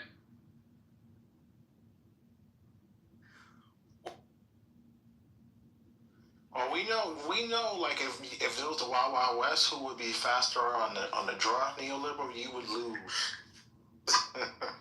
You would not be a fast gunslinger. I tell you that. My iPad is literally just. He would have been shot on sight if Gemini was here. Okay, so. Okay, Bush administration, 2001, 2009. Let's go from there, right? The Bush administration transformed U.S.-India relations through bold policy initiatives that broke with decades of American non-proliferation orthodoxy. Centerpiece of this transformation was U.S.-India civil nuclear agreement, right? That's one. Establish foundational architecture for defense cooperation. Enabled intelligence sharing between two nations. Simultaneously hedged Pakistan as major non-NATO ally, right, for cooperation on the war on terrorism. That's the only thing that Bush did on Pakistan. Barack Obama, pivot to Asia. That's 2008? Is that right? Yes, 2008, 2009. Yeah. Okay, so Barack Obama, 2009, 2017, pivot to Asia. Obama administration significantly deepened defense and security cooperation with India. Clinton and Indian external met in New Delhi, pledged to enhance strategic partnership, established strategic dialogue, defense cooperation expanded substantially during Obama years, engaged in numerous unprecedented combined military exercises, and major arms sales accelerated dramatically. Obama explicitly stated in 2014 that the U.S. supported a greater role in the Asia-Pacific for India. Leon Panetta visited India 12, upgrade defense relations from a bilateral relationship to joint research, development, and production. What is it? I'm trying to find, I don't think anything substantial comparatively that Obama did with Pakistan. Well, I guess you and I just understand how to weight those facts differently. Like that, you're saying in 2008, in 2008 they also signed a nuclear power cooperation agreement with a civilian nuclear cooperation agreement with Russia, which is not something we wanted them to do. We're comparing India. We're talking about Asia. Look, I'm not finished. I let you finish talking. You have to stop interrupting me while I'm trying to explain my position. So Neil's right. Because Barack Obama did have 2008 doesn't mean anything. Zero. Nothing. Even TPP? It doesn't matter. Okay? Pakistan, we've got U-2 basing in Pakistan in the 50s. We have had military cooperation with Pakistan continuously for decades. And in 2008, there was a little thawing with India. In 2018, we began some defense cooperation with India. Well, that's really nice, but what is that, 7 years? And it's just nothing compared to the depth of our relationship with Pakistan. You guys' understanding of the facts, okay, I think the way you're reading those facts is not useful. And India has blown hot and cold with the U.S. for a long time. And I think this is just true to form. And this is what we should and could expect from them. No, you disagree with me about that, fine. And maybe that's all there is to say. But what proof do you have that they went hot to cold? All right, that's not the framing of what I was saying. The framing of what I was saying, like, Jason, you can agree or disagree with that. I'm literally not arguing with you that point. We're arguing a different point. We're arguing the point that long-term, bipartisan, U.S. policy has been preferential treatment of India over Pakistan. I went back to 2000s, starting from 2000s for the last 20 years. I think 20 years clarifies as long-term we can go. Is that because they believe that's where Osama was at? Yes, and the second point that we're arguing is that India was a keystone in strategy of pivot to Asia and possible confrontation with China. Now you may say that it's a good thing, a bad thing. We should not have done India. We should have done something else. India is not. I don't care. That's not my point. My point is that bipartisan long-term policy of United States was preferential treatment of India over Pakistan, especially because it was positioned to be a partner vis-a-vis China. So I'm going through the facts, right, of that. So if you disagree on the facts of that, we can disagree. We are not agreeing on the normative, whether it's a good thing, bad thing, I don't care. Actually, we're disagreeing about. Well, I don't think 2000 is long term. Okay, if that's what you think of as long term, okay, that's different. I think if you ignore the previous relationship, then the way you await them turning away from us is incorrect. Okay, and that's where we disagree. I think it's always worth it to try. How long with term India. is pivot to Asia? That's the cornerstone of the cornerstone of The conversation. cornerstone of the conversation is, what did we lose when India turned away? And I would say we didn't lose very much, and it wasn't unexpected. It's normal. We should try with India, and they will come back. But they have never been very steadfast with us, and part of their strategy along this time has been to balance Russia, China, United States against each other. They are not ready to pick a side. Okay, Jason, again. Okay, let's go further. US-India strategic framework is compact initiative. US-Pakistan has no formal status. US-India defense status, major defense partner. US-Pakistan former non-NATO ally, which is currently suspended. US-India economic model, trade investment $212 billion. US-Pakistan $7 billion. US-India institutional debts, Quad, I2U2, Indus-Ext, US-Pakistan institutional debt, minimal multilateral engagement. US-India technology transfers, jet engines, semiconductors, US-Pakistan, none. US-India China factor, counterweight, according to policy, right? Pivot to Asia. US-Pakistan is a strategic partner of China. Hello?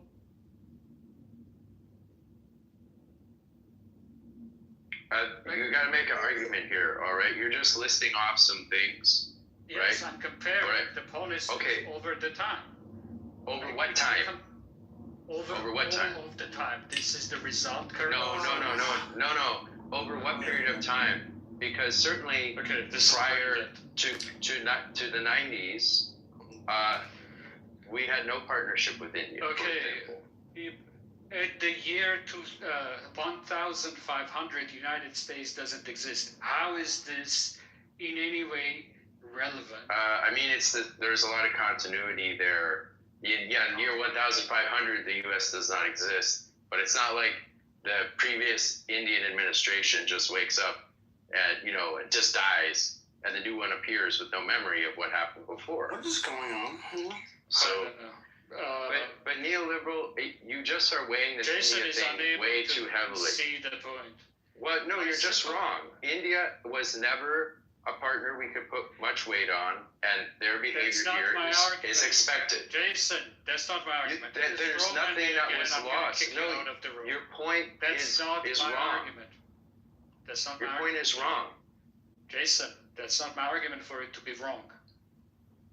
Right? Your argument is that something meaningful was lost when India turned away from us, and that it was something we could control. That's not the current argument. We need to settle one argument before we can move to another.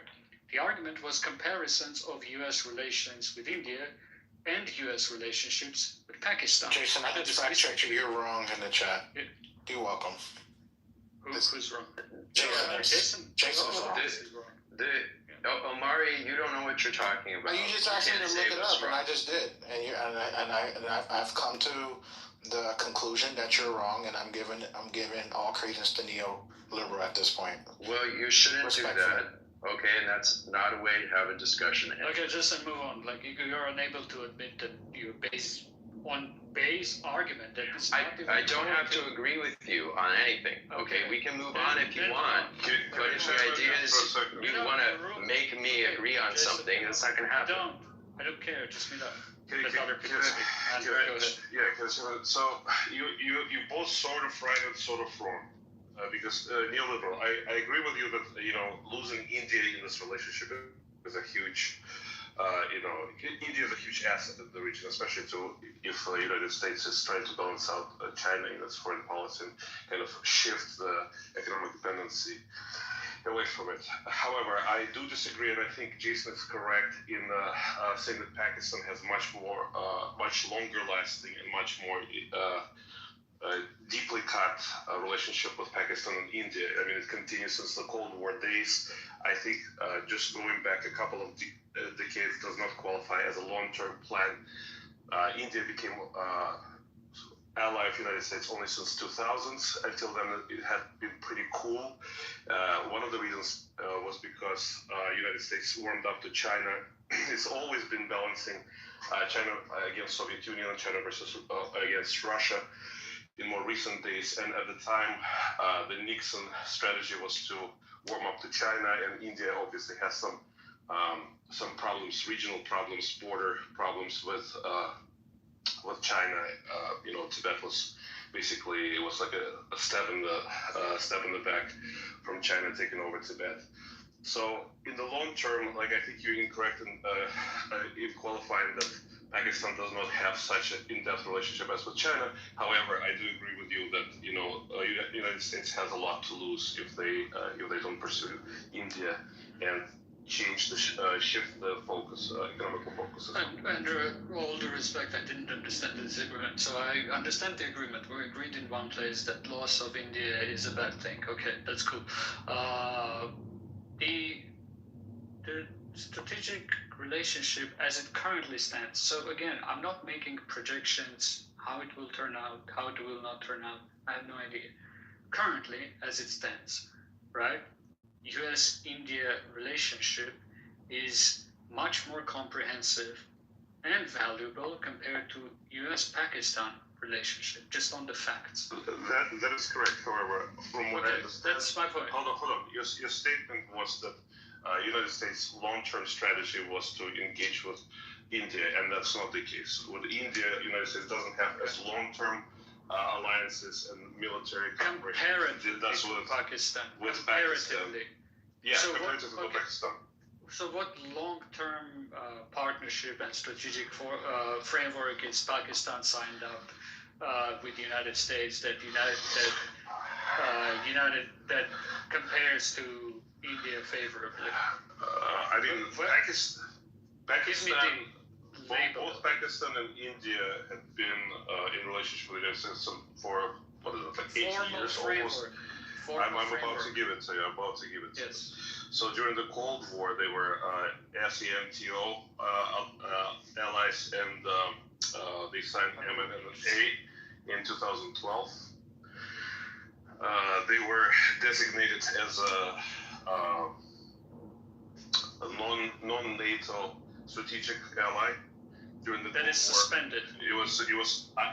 Listen. So let's not move the goalpost. We're talking about the long-term relationship. So I'm going back further than you are, and I'm just saying that if we look at the whole stretch of the relationship between India and United States and Pakistan and United States, Pakistan and United States have. Well, because that was the claim. I mean, the claim is incorrect. It's one thing to say it doesn't matter, neoliberal. It's another thing to say it's not true, and you got to distinguish those things. Okay. So you're saying that during Cold War there were good relationship with Pakistan and worse relationship with. How is that? Okay, sure. Let's say that's true. What does that matter? How does that inform us about strategic interest of the United States today rather than during Cold War? I'm simply addressing the claim. The claim was that the United States was much deeply long-term. The claim was situated with India and with Pakistan. That was incorrect. The claim was situated in 2025, discussing Trump policies. If you're talking about the long-term strategy, it's not just today. It's for years prior to that. Long-term. Okay. In years prior to that, long-term this is called strategy contextual. Andre, mute up. This is basic comprehension of a discussion. So comprehension of discussion was long-term in context of policy with China, right? vis-a-vis policy of competition with China. Yes. The United States didn't have policy of competition with China during. No, I'm not. Yes, You're you are. maybe late. Well, no, I think Just sum neoliberal. it up. I'm speaking. It's simpler if you just say Jason, long-term means get up. the last 20 years. That's what you mean, and that's not what I meant. And that's why we disagree. The conversation. Get up, Jason. No, neoliberal. Why don't you try to allow back and forth? Because bullying us is not working. Okay, bullying us is not working. Okay. You keep Omari, are you here? I'm here, sir. Okay, Omari, was the broad context of the conversation limited to 2025, Trump and vis-a-vis and overall conversation of Trump abandoning alliances, strategic interests, NATO, the whole thing, yeah. NATO and China. So in that context of the conversation, when somebody says long term and it's about competition with China, that means since competition with China is prioritized as United States interest. Wouldn't that be understood from the context of conversation? That's how I understood it. Mm-hmm. Correct. So when we're talking about competition with China, we could all at most go to Bush years, right? When it was not formal strategy, right? But it was very much in the air. And it was formalized under Obama as pivot to Asia, right? Inheriting some of the stuff from the Bush's policy. So when we say long term, in context of competition with China, we're talking since pivot to Asia. And you can include Bush in there, right? So since Bush, I demonstrated with facts, right, that India has been preferred partner compared to Pakistan. I don't know how Cold War era policies figure into this. Because if that's okay, go ahead. Yeah, if that's what you mean, I don't disagree with that. But that's not how I took what you said. Okay? And I think using long term the way you're using it, and just based on what you think Omari believes it means, is vague. And that contributed to a misunderstanding here. All right, so you should apologize to me and to everyone for dragging us when you just could say all that I meant. No, show respect, show respect, show respect. Nobody is calling. You should apologize for dragging us through all this. Drag the conversation. All you need to say is that look by long term. All you need to say is that by long term, all that I meant is since the Bush years. If that's what you meant by long term, you should clarify that. Okay. Anybody? I'll handle it, Spirit. I'll handle it. So, Jason, anybody with, well, you love the IQ terms. So anybody with any sensible level of IQ would understand. What did you say about in my the IQ? Context. Anybody with any What did you say about my level IQ? of IQ? I said anybody with sensible level But of you said something. will understand. No, this is not needed. This is not needed here. You made a mistake, okay? You made a mistake. All right. That's something you need to own. Yes, you did.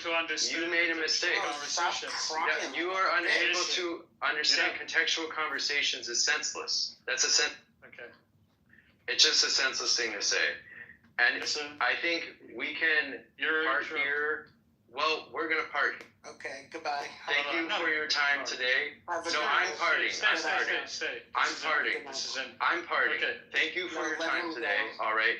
We clearly are not going to be able to resolve this in a mutually respectful way. So thank you for your time, and we'll talk another time. All right. Okay. Okay. God all right. bless. Talk to you later. Ciao. Bye.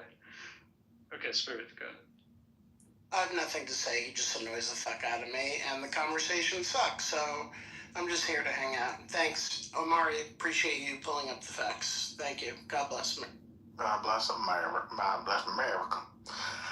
I wish Miss Kimberly would come up because one, she's good at least previous administration. She has the knowledge, but oh my God, I'm not saying it in a way. I mean, oh my God, stop it. Don't do that. That sounds very weird. RJ, right? Like, I love with you, ladies. Relax. Oh man, but that was a good conversation. I don't know what spiritual. I thought neoliberal. I thought that was a pretty good back and forth. Andre, which sounds like your twin, came on the stage. He looked like he urged you a little bit. It sounded like when the other kind of, Eastern European came on the stage, he kind of got a little irked a little bit, but okay.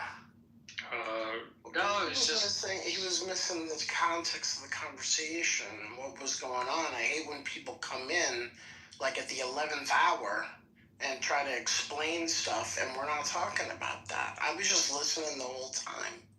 I don't get why people do that. That's all. But it was cool, the conversation, because then, if you're like me, and probably Omar, I'm guessing, you're like, I wonder what this was. And you go look it up, and then you learn about that, and you go down different rabbit holes with, the history of American relations with India over the last 50, 60 years. The same with Pakistan. So it's a learning experience. So thank you for the convo. Yeah, thanks. So, but Neil, question. Do you believe that because of 2025, the long-term relationship that was built from previous administrations, that these countries will they know a new president will be in there, that they won't do anything to maybe ruin that by going towards China? Like, do you think India will just wait it out until 2029? Well, with India, I thought it is better than it is actually, it seems, because after looking more into India and speaking with some people, apparently the offense taken from the United States is on not only political policy level, or we don't like this policy, but it is culturally, right? Like, United States hates us basically and has betrayed us, and that has that opinion has spread through the society, not only in the political elites, which means that it's not recoverable quickly, right, with just another president. And it's not personified in Trump, it's personified in the United States. So it's kind of bad. And that's the part where, during this conversation, when I'm not saying it's really hyperbolic, but I'm saying I feel like countries understand that different presidents come. I know that they're used to the traditional Bushes, but they remember Trump won, and a lot of countries did come back when Biden came in, right? So I think Gavin Newsom has a good relationship with the Chinese president, Xi. He went to China. He came to San Francisco. I don't know. I don't see that our relationships are ruined. But I think if let's say another Trumper gets in, possibly the relationship could be ruined. But it all depends on the next administration, and that's just my opinion. And it's also kind of depends on. I agree. If the next Democratic president has a lot of work to do to repair all of this relationship, I hope they can be repaired. I'm not anti-United States. It's going to be a challenge, right? Because there is also another fact of now that this foreign policy might be bipartisan, other countries cannot rely on this foreign policy moving so drastically every 4 years, right? Possibly at least moving 4 years, and then if you include the midterm cycle too, right? So that is further into conversation on the reliability of the United States. That was different between Obama, Bush, etc., because on core foreign policy issues outside of crises and Obama, I can for example, Iraq has been, although Bush is blamed on it, but Iraq policy and getting rid of Saddam Hussein is not singularly a Bush idea. It has been a long-term, also bipartisanly held idea in the national security circles in the United States. Now, another Democratic president might not have done the exact mistakes of the Bush and might have handled it differently, but given the opportunity to get rid of Saddam, might have done it too, right? That's an alternative world scenario. But at least there was, and that's a bad example, right? In terms of, like, I don't think the Iraq war was good, but there was a consistency between Republican and Democratic administrations on foreign policy with some variability, but nothing like with Trump. And this is a question to you. So, looking back at 2015 till today, looking at the rise like someone like a Bernie Sanders, do you see America becoming more isolationist, like as a country, just in general? Do you think we're headed to? Oh my God, Bob's gonna say something crazy, so I'm gonna go on mute until he does. Bro, I literally cleared my voice. I've been in here. Right. You came on stage. Right. I'm just giving you a chance. Go ahead. What you gotta say, Bob? I was listening to you, Omar. Okay. Cool. Most people with like 3 followers usually come on stage. Most people with 3 followers usually come on stage, and then they go, and then we just boot them. So I'm glad you did it. But so going back to the point, Shut the fuck up, nigga. I know, right? There we go. Bill did it. Just stick up your ass, bro. What's your problem, bro? That's one for free, Bill. It was a good troll. So, well, that was a good troll, Neil, really? It's calling me the N-word? Yo, go back with your stupid ass shit. Oh, you said the N-word? All these parents. Look, I'm just trying to stroke my shit to this conversation, dog. Keep going. Amari. Right. Hello. Them to it. Hello. Lend your Moderation is hard. What's talking about? Hello. Hello. Yeah. We can hear you. We can hear you. Hello. Hello. Listen, based on what you said earlier, a few minutes ago, it's not so much of them waiting out Trump. The problem is they realize that we voted in Trump. It's not they don't trust Trump anymore. They don't trust us anymore. But they figure because if we voted him in for the second term, we're likely to vote someone else in another term. And so because of that, Europe and other countries are starting to do their own thing and not trust in us as much as they used to, unless it's vitally necessary. And with that, I land my plane.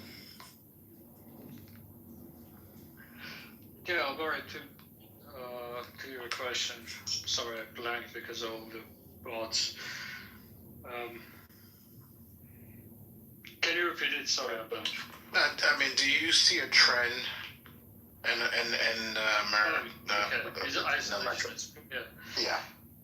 Probably not. I think at least most of the polls in the United States show that people are so burned by the economic policies of Donald Trump that neoliberalism might be back. This is why I'm the neoliberal shit. Globalization, free trade is back. And that's just your prediction by the time this is over, or do you see any studies or any stats right now, any data to point to that? Well, the tariff rate, like the tariff policies are going to be disastrous. The Democrats are going to blame tariffs. I think tariff argument is going to be unrecoverable for anybody for a long time, right? So tariffs are going to be gone. And given the polling that we have on economy, people connect tariffs are unpopular, right? Like negative on economy, Democrats are more trusted with economy. Now they might do some type of a tariff, but it would really be a hard sell for anybody to do any broad-based tariffs politically in the United States. So that means free trade. That doesn't mean... Now immigration might be different. On immigration, Democrats are now more trusted on immigration than Republicans, thanks to disastrous policies. So that may switch too, but less. Let me move on. But less. So yeah, I don't see isolationism coming back. I think lesson was learned. Hopefully. Yeah, I mean, learn our lessons, man. I mean, seriously, we got to learn our lessons in some of this stuff. America, regardless who the president is, we can't sit here and end up in long, drawn out wars and all this other kind of stuff. Financially, it just doesn't make any sense. And I don't care who you are, tariffs, they ain't helping nobody. And so if you Republicans are happy with that, then good luck. But it really isn't working out for a lot of the globe. I mean, you hear a lot of Republicans saying for that issue, it's making them, or some of them, a lot of money, while others suffer under the weight of these tariffs. I hope that they go away, seriously, because it's like a tax, like an extra tax that just doesn't make sense. It makes dollars for some people, but not everybody. So I have a real big problem with tariffs and where it's leading us to. So, and I'm sorry to ask a million questions, and this could be to anyone who's still awake, which probably is only you, neoliberal spirit, myself, Orlando Ashton. Yeah, well, don't forget, Michael, there's a MAGA circle jerk going on in the chat all night as well. Right, and the chat can answer this too. If we raise taxes, and again, this has been something the Republicans have said, and maybe Matt or Beaver can answer in the chat. Do you believe if we got rid of the tariffs but we raised taxes, do you think that these companies are still going to lower their prices? Oh, no. The trickle-down effect, brother, doesn't work. Sorry, it's kind of like everything else, just doesn't trickle down. So, I'm sorry. Like, we can't say that even if the tariffs go away, the companies are going to be fair. I mean, they made a lot of money during the pandemic. Did that trickle down to the employees? No. So, no. Brother, you got to find something else, something else, some other way. Yes, companies are going to continue to make money, but the government or whatever agencies, they're not forcing these companies to also meet the wage demand of people who are working and that kind of stuff too. So I just don't find that this is going to trickle down to help the people that it should be. Even if tariffs go away, companies will not be fair in divvying their profits to try to help their employees or those who work for them. That's what I see, like Walmart. Why the hell, are you an employee, somebody working at Walmart, and you can barely make it, while CEOs or whoever at that, they make a hell of a lot of money while you struggle. That stuff I see every day, because I go into Walmart and other places and see older people at the door. I don't want to be 70 years old still working at your local Walmart. I'm sorry. So we got to do better by people, and companies right now, they're not doing better by their workers. It's really bad. Well, one thing that Trump did allude to in one of his more recent speeches that I agreed with, which is not allowing the companies to do stock buybacks, when they get lower corporate taxes, and have it, with the hope, he didn't say this, but I'm adding this, with the hope that they end up, investing more in their company, also training more people, raising wages, for example, building their business so they can hire more people, things like that. Instead, a lot of these profits that they've gotten off of lower corporate rates have gone to stock buybacks, which certainly favor the companies and the wealthy.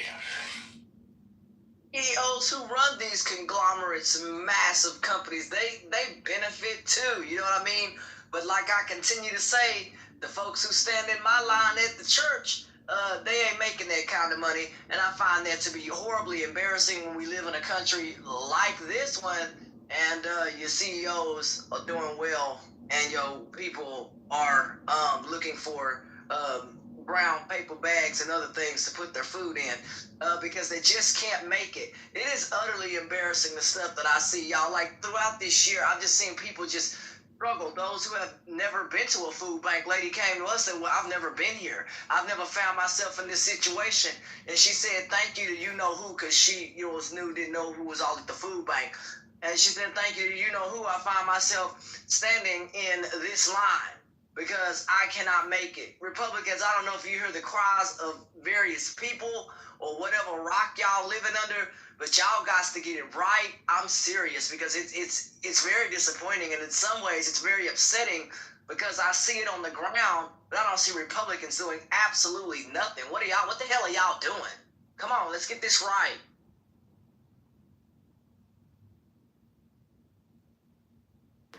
Y'all gotta fix this stuff. I mean, I know everybody's asleep, but one of the things that I look at... Don't worry about sleeping people. Worry about the people who are awake. Yeah, right. So like, one of the things that you look at is, let's say incomes do go up, which incomes are not going up, right? Incomes are not matching, right? Like, especially like minimum wage. Right? Minimum wage is like, hasn't went up in, I don't know, in the government, I don't know how many years. Y'all was talking about this last week, I believe, in this space. But if wages can go up, and even though the cost is up, at least that can offset some of these high costs. So how do we get wages up when companies don't want to pay people? Hey, Omari. What's up, Alan? Yeah, hey, how you doing? I just looked it up. Approximately 82 to 84% of small businesses pay all of their employees more than the federal minimum wage, according to Small Business Majority. Data indicates only 1.1% of hourly paid workers earn the federal minimum wage or less. Major corporations such as CVS and Bank of America have set internal minimums, often significantly higher than legal requirements. So I'd ask you, Ashton, when you say companies aren't doing right by their employees, which companies are you speaking about? And if you mentioned Walmart, Walmart is one company. Granted, it's a large one, but I often find that when we hear about these arguments, they use one major company as the example, saying it applies to every single business in the United States. Walmart is the largest private employer in the United States. I think. Yeah, great. Yeah, but is it indicative of every single business in the United States? And I just gave you the stat that says it actually isn't, and that most companies do pay above the minimum wage. So they're actually already doing what you said. So I just that is not new. In which way? Is it broken down by states? Brother, you know how to ride horses. You pull the reins way back. Woo! So that's what I got to do. You pull your way back. Woo! Ow! At the end of the day, though, brother, the wages that these companies are offering, they are not meeting the demand of today. What is a 50-cent raise? Oh my God, I got 50 cents to $1. What in the hell? You cannot make it on that, brother. That's what I'm talking about. You can't, even if you're getting $15 an hour in some states, you barely can keep your head above water, right? Yeah, companies are doling out, but they're not doling out enough, again, to meet the demand and wages that people live on today. Bread is not 75 cents. Gas is not a quarter. So companies need to come up, right, and meet the demand. The federal government, same thing. If it's a minimum wage, then they should come up and require a higher wage. That's how you bring that stuff up to standard, man. You require certain things within the law combined with privates and stuff. Look, I deal with the poor all the time. And a lot of these people said if I could just get my wages up, then I may not have to end up in your line. I see over 5,000 people or more, you know what I mean? So it's a lot. And these people, they tell you the truth. They're not out here just to tell you anything. There are people hurting, and they're hurting because the wages are not meeting the requirements of today. I'm dead serious when I say this, because I talk to these people. Y'all, you should get out here, man, before you sit up here and say I'm saying stuff about Walmart and this and that. Why don't you get your butt to a food bank in places where the poor actually go, or slide your butt down the Skid Row? Walk down there. Not get in your car and look out. You need to go walk down there and talk to the poor and the homeless. I bet you they'll sit up there and tell you another story before you come at me. I'm just telling you, wages are hurting people. I'm not coming at you.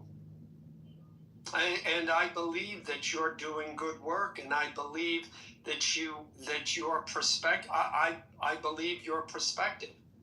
All I'm saying, it's not the only one.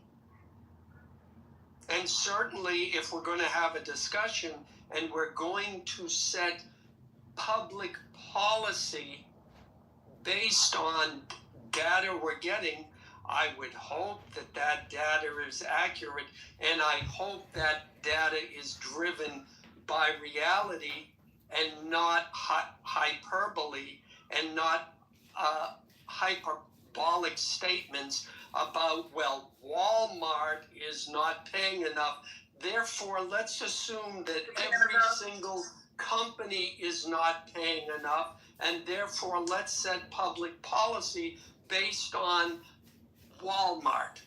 I don't think we can do that. I'm not just saying Walmart. I said a conglomerate. I said all these large companies. Yeah, but I just large.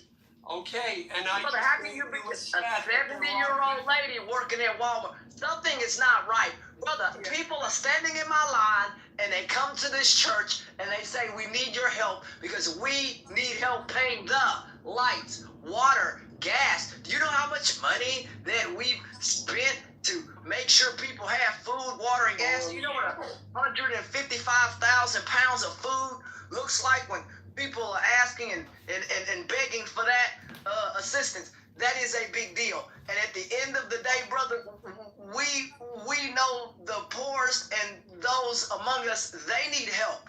And when I say that companies are not doing a good job, you cannot sit here and have to work 2 jobs to make it in America. When I do the average, brother, I got 70, 80 years worth of records that I can go back and go pull up from what wages were. Our church kept records of all this stuff. So, I mean, go in that old library and go pull some books out. But even those books show the wages even going way back, brother.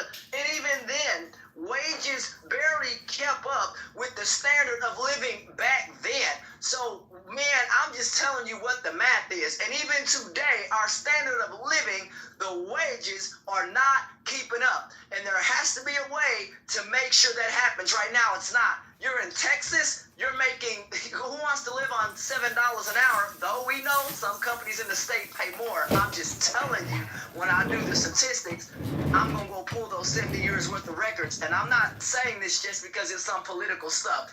I go to those records and I lean on those records because the church and the city keeps these records, and that's what I go on, brother. I'm not going by how I feel or, oh my God. I'm going by what the need is, and that's what I see in our numbers. I know, and I want to point out that I have not argued with your numbers. I've not argued or I've not disputed what people are telling you. I'm not arguing with that at all. Okay? Let's be clear. What I'm talking about is there's part of a narrative that you are stating that is separate from what you're talking about, but I understand why you say that. And that narrative is not correct. Now, I agree there are issues, and the fact that you're working with the church, I would say, I'm going to guess that you're religious in some way. Would I be correct in that? A picture of Black Jesus, right? I have him on the page. So that very good. I never make assumptions. You know,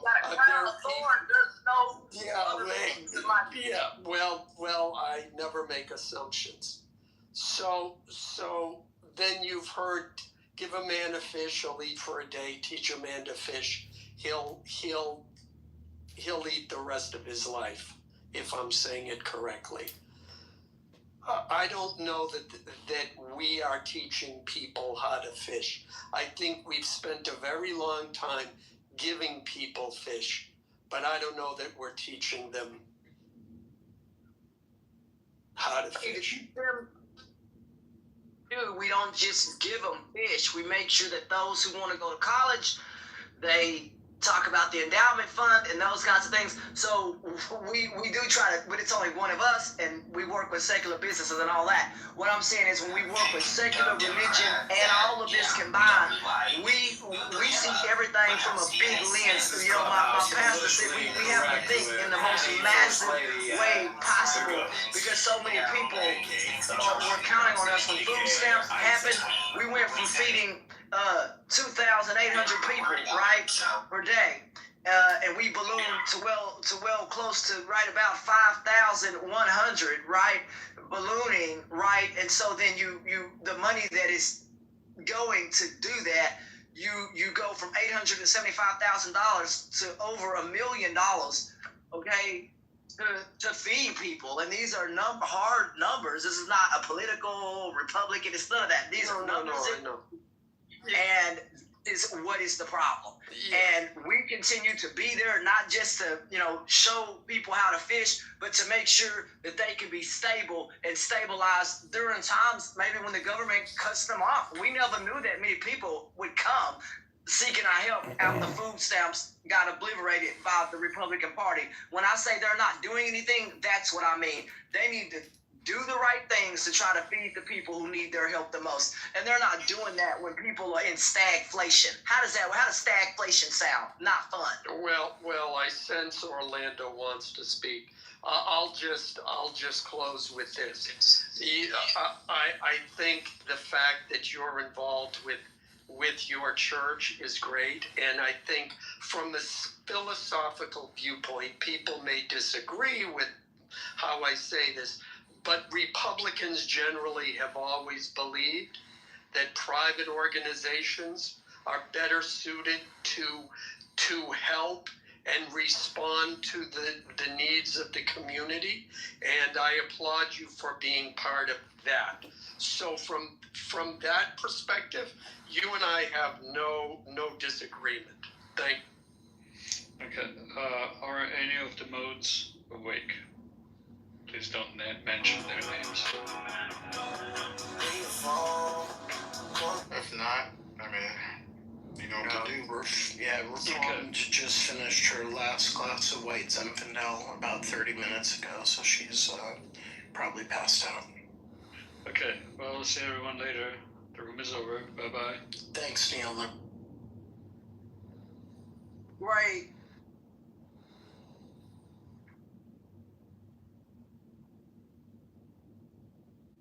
Feasible.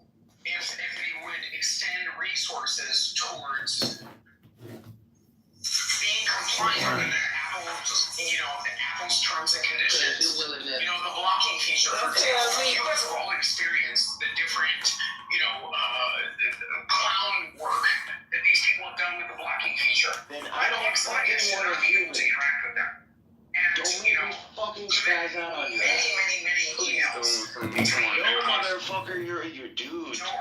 You're not that guy, and no one in the fucking app thinks you're that guy. There's a lot of people from WWE that want to go. Because again, what do you want? You want me to show you how you can produce from any few numbers? You can produce any other number just with random operation. There you go. I posted the 23 Enigma. Oh yeah. Well, don't look at that. Don't click on that. You might lose your mind. You might turn into cynic, bro. Just read the comments. Say no to drugs. You're a decent, healthy person. You're a decent, healthy kid. Say no to drugs. I'm gonna look this up. Oh my god, do you want to? But it's a good question, man. Be honest, okay? How is it that the ratio was good? It's literally like take the informations you have today, right? 13.8. How is it that it's a perfect ratio? 2 before 6. Again, they didn't know 4.6 before 13.8. How? They didn't know anything about 13.8. You do, so you're just taking that number And No. I'm sorry, how did you no, I'm not gonna listen to this motherfucker argue unless it is the fucking you better fucking start reverse engineering, motherfucker. No one talks about this. I looked. There is no book outside of these texts that says or talks. None of the ancients made this age claim. No one made the Earth universe claim. No one. No one in clear vision. See, but here's the thing: is like 23 is the most significant number. It means everything, and 5 is 23 because 2 plus 3 is 5, right? But 8, right, is 5 and 3. Okay, so he got lucky. So he got lucky. So, right. So he just got lucky. He just got. Okay, I understand. That's a fair assessment. See, all you had to do was acknowledge the data. See, all you had to do was acknowledge the data. Right. So there you go. See. No, I ain't tripping over what she's saying. She's saying, okay, he got lucky. He had some sort of algorithm in his mind when he hit on this. Did you hear that, guys? All right, no problem. No problem. I can open But you can't deny, hey, motherfucker, you can't, don't stand out. I just pointed out to you, right, that the actual age, of the universe is actually in question now because we have 2 data from the James Webb telescope. Seriously, it could be we always get news like that. We always get news. No, that doesn't change anything that we know about the Big Bang or the background radiation. No, that still gives us the age of the expansion. That's not going to change anything. It's just going to change what we know about the universe, the expanse, which is whatever, the over 30 billion or 40 billion years. Not your dad. I feel like such a... Or 90, I'm sorry. I think it was even bigger than that. So that's not the age of the expansion. That's the light years. Light years is not even a unit of time. It's a unit of distance, bro. For fuck's sake. Yeah, that's what we would say. The universe, what we can see of the universe is over, 50, 60 billion? No, what we've been able to map of the CMB is the gives us that, right? But that's just the visible universe.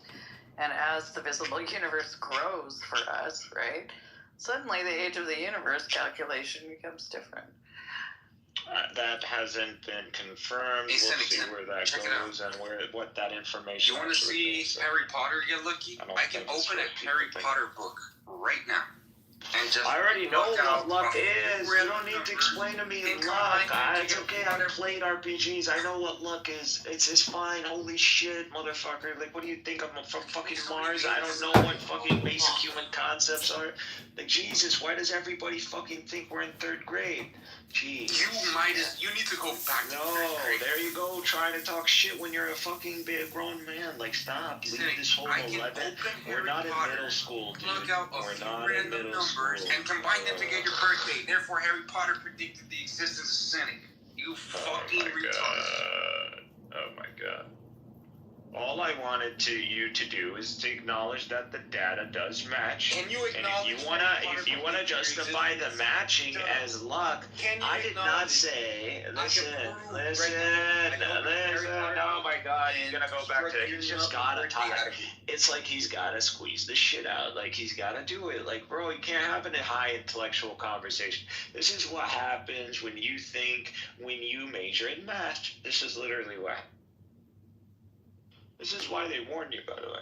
Harry Potter is about as real, like, in terms of, like, what it's talking about, the metaphysics of what it's talking, as the Quran or the Bible. They're equally real. I.e., both fiction.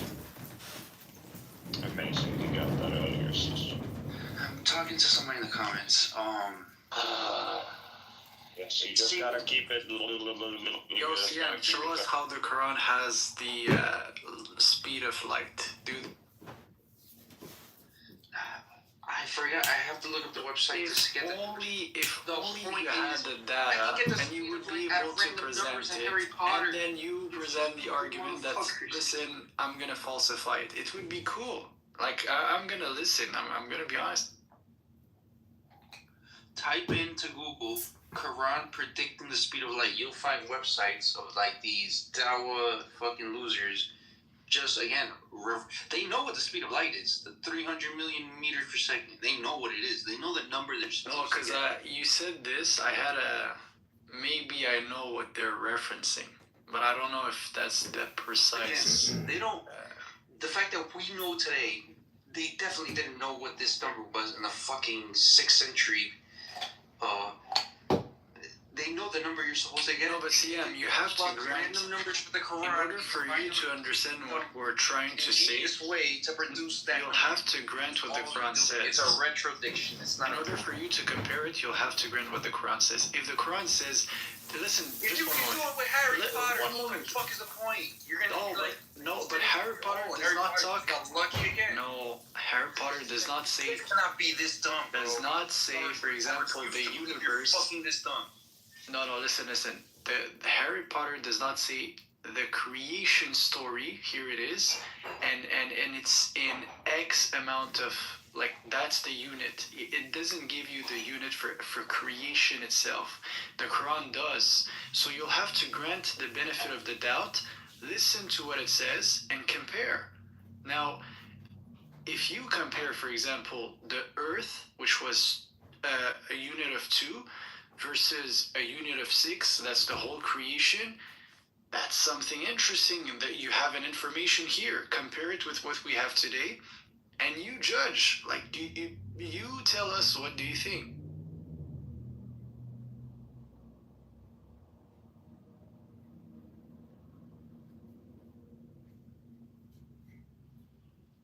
I get it, man. CM thinks he's too smart because he figured out how to do some neat tricks with some numbers. That's what you guys are impressed by right now. Like straight just reverse engineering a number from other numbers. God. No, dude, we got it. We got it from luck. We got it from fucking luck. We got it from fucking luck. We got it from luck. As long as you acknowledge that the data does match, that's all you have to say. Everything else was just fucking you blabbering your fucking mouth for no reason. You fucking retard. I'm fucking educated. Don't need your fucking ass to remind me. Oh, what I'm. If you ain't gonna be You should presented. go watch some tarot card reader videos on YouTube. Yeah, dude. Holy shit. Like, ultimate example of that. You cannot deny the data matches. You think I can't spank you with a few more things and there's gonna be the increase of the it's gonna increase the probability of this? Yeah, by the way, there must be a clearer reason than luck. No one fucking hits 7, 8, 9 times. I mean, I can prove to you that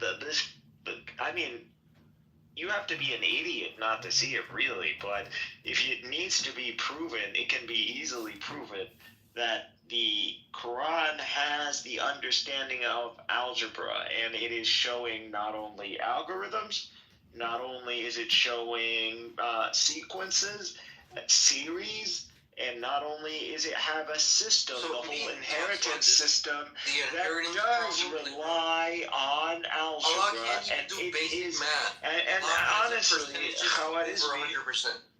Oh my God! So when you have here basic algebra, dumbass, when you have A plus B equals C, and I have 2A plus 3B equals 2C. How do I find A and B and C? I'll show you. What would I start doing? Look, if X is a success in life, then X must equal here we go. Here we go. We don't go and add on both sides. We don't go and start adding all the equations. Yeah, you have to start adding all the equations. So there you go. So when you're not gonna get that plus one or over one, that's just you adding one or minus one or minus or negative on each side of the equation. That's all that's happening. You already do this. That's literally what generated algebra. That is why algebra literally shows up right after Islam, like a century after. What Khwarizmi did was literally just standardize. Motherfucker, listen, just literally, he was commissioned by the Khalifa to standardize the inheritance system because it was already operating and it was going into the Ajam, the world of the Ajam, or the non-Arabs or the non-speaking Arab world, and he wanted a standardized system for this, and he commissioned him for this, and that's why he did it. It was already operational. Muhammad taught them how to do it. They were already doing it, and by the time people were confused about it, and there needed to be some, standardized textbook. And that's all that's happened. It has algebra, that whole plus and minus, adding both, to both sides of the equation, or adding multiple equations to one another to get, to get rid of some of the variables, to find some variables, basic algebra shit. That's already in the Quran. But now, that's not the big deal. The big deal here is all the different variables and conditionals all together, along with those ratios. Now, could I have made those ratios up? So there are at least 3... Can't take it anymore. We're gonna go back to some music. We have scraped the bottom of the barrel. We have, in my opinion, completely and totally taken out everything of any value to Clown House today. Today was a big day. I'm the liberty of Alistair Crowley, technical liberties of Velleman liberals, subfigured all of the trace liberals, subfigured all of the Saidi bar, metalata, Alistair Crowley, liberals, subfigured all of the concordance, Alistair Crowley, liberals, subfigured all of the Alistair Crowley, liberals, subfigured all of the liberals, subfigured all the law of the strong. This is our law and the joy of the world shall be the whole of the law. Thou hast no right but to do thy will, do that and no one shall say. Chains or shit like that to the singing.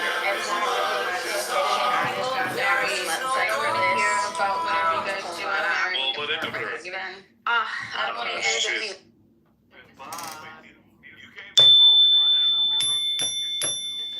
Attention chillism! This room has been going on non-stop for 24 hours for 4 years. Hello? Hello? We kicked. Why did she kick? Bro. Okay. Right. Why did they kick? It's a thing. Shit. I ain't gonna lie, they look good though. Only if they need to leave the room, there's not no day shit is younger. She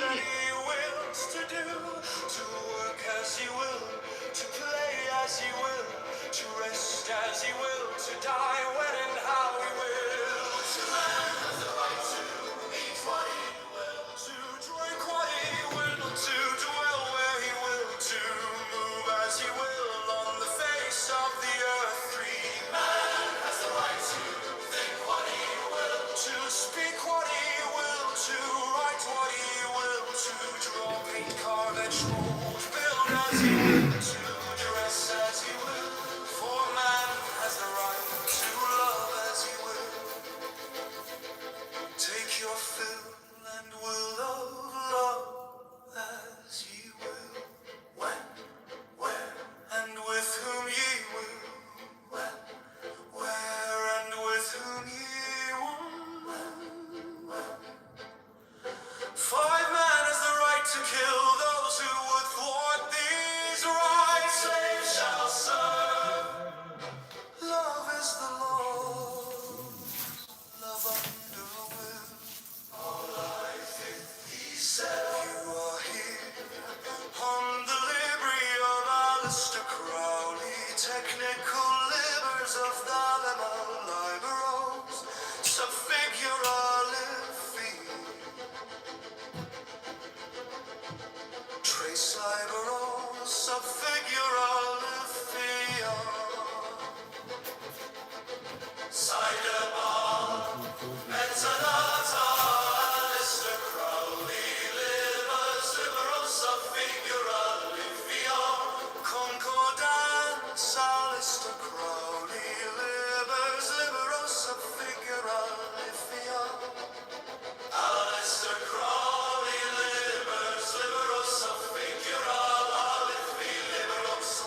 Sidebar, metadata, Aleister Crowley livers. Liberosa figura lovii.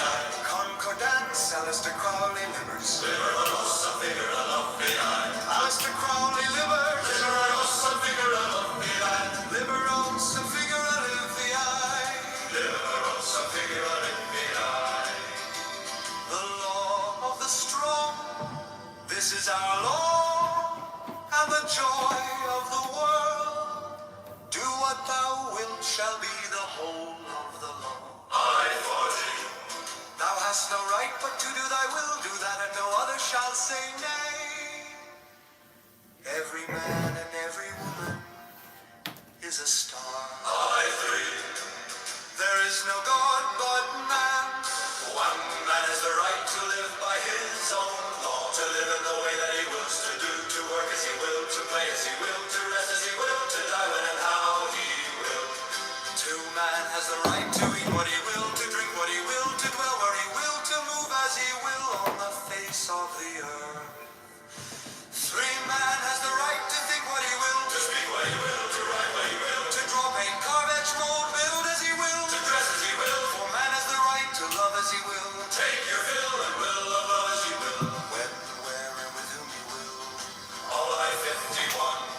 Five man has the right to kill those who would thwart these rights. The slave shall serve. Love is the law, love under will. I 57. You are here on the libri of Aleister Crowley, technical livers of Alma Liberosa figura lovii. Trace a Liberosa figura lovii. Sidebar, metadata, Aleister Crowley livers. Liberosa figura lovii. Concordance, Aleister Crowley livers. Liberosa figura lovii. Aleister Crowley livers. Liberosa figura lovii. Liberosa figura livii. Liberosa figura livii. The law of the strong. This is our law, and the joy of the world. Do what thou wilt shall be the whole of the law. I 40. Thou hast no right but to do thy will, do that and no other shall say nay. Every man and every woman is a star. I 3. There is no God but man. One man has the right to live by his own law, to live in the way that he wills to do, to work as he will, to play as he will, to rest as he will, to die when and how he will. Two man has the right to eat what he will, to drink what he will, to dwell where he will, to move as he will on the face of the earth. Three man has the right to think what he will, to speak what he will, to write what he will, to draw, paint, carve, etch, mold, build as he will, to dress as he will. For man has the right to love as he will, take your fill and will of love as you will, when, where, and with whom you will. I 51. Five man has the right to kill those who would thwart these rights. The slave shall serve. Love is the law, love under will. I 57.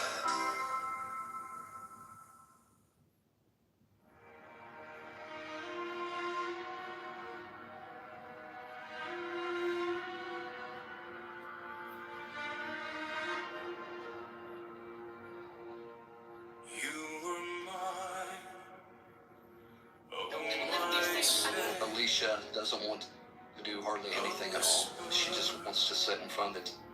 A flame, a soft restraint.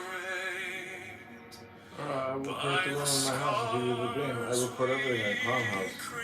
Who will have to be on record in the house? Let me know.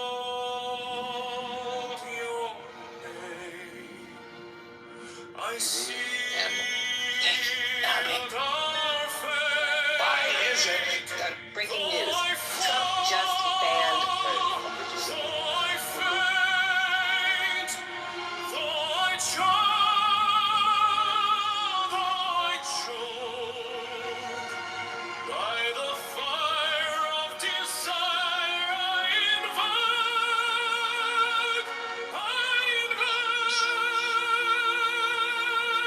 Stuff like that. It's interesting to me, like I said. Suicide's interesting.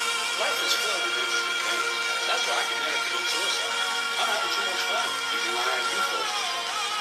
Human behavior. That's what I like.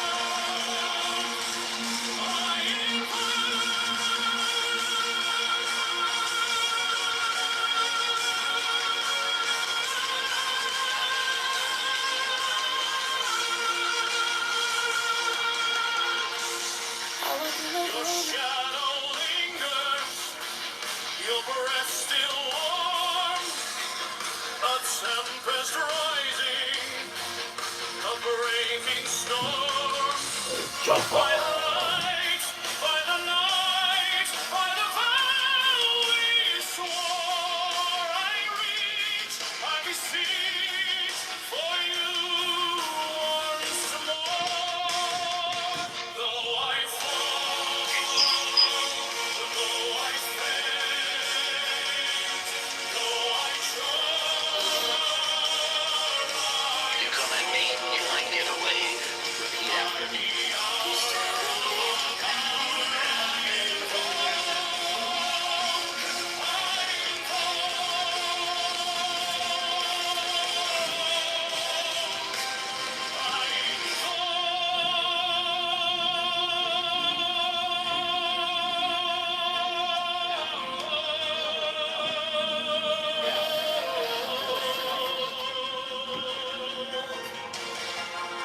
The echoes scream, the silence weeps, the bond we wove.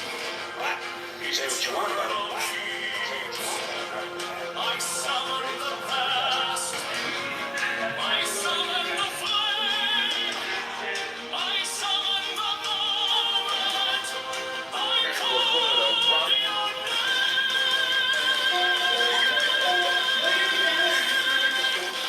Though I fall, though I faint, though I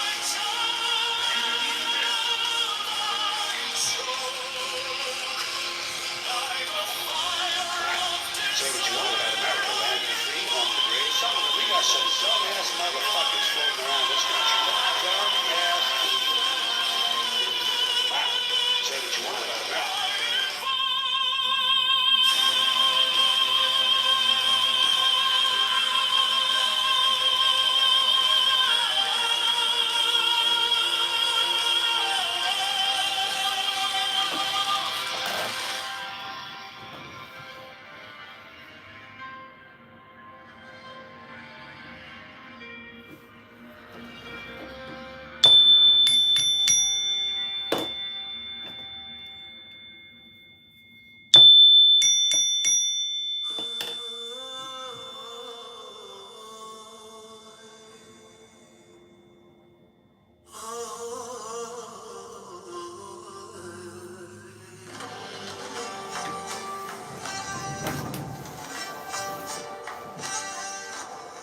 A lifetime without love is of no account.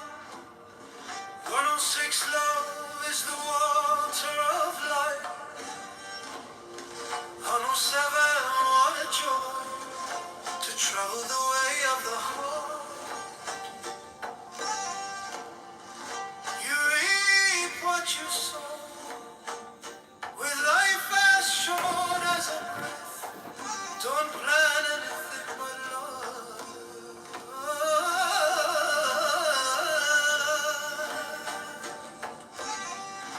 Son and I'm beloved. Am I the seeker or the soul? Until I am I, you are another. There is no place for you and I in unity.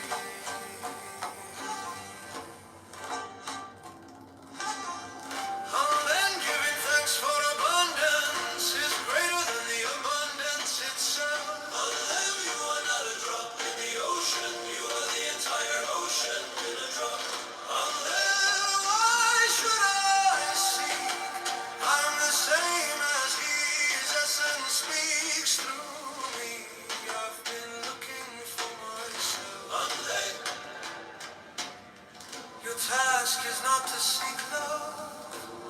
but to search and find all the barriers within yourself that you have built against it. There is a voice that doesn't use words. Listen. Sell your cleverness and buy bewilderment. Wanna make you wanna drop in the ocean. You are the drop in the ocean.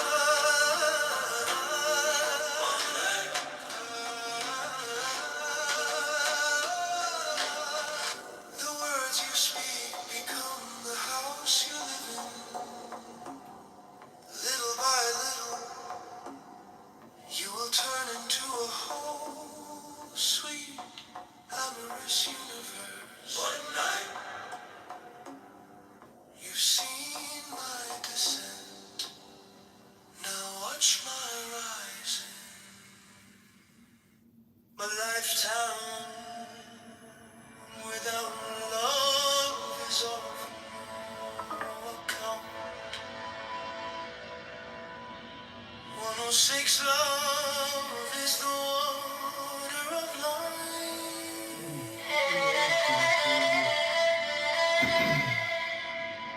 107, what a joy to travel the way of the heart.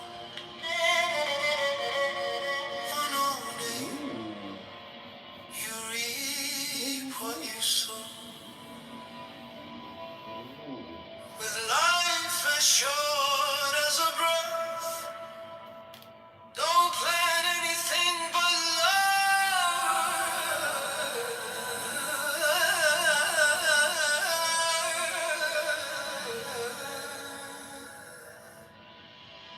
Banana, beloved, am I the seeker or the start?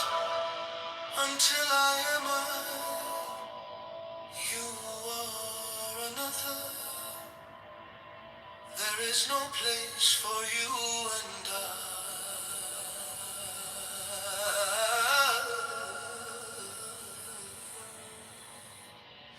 in unity.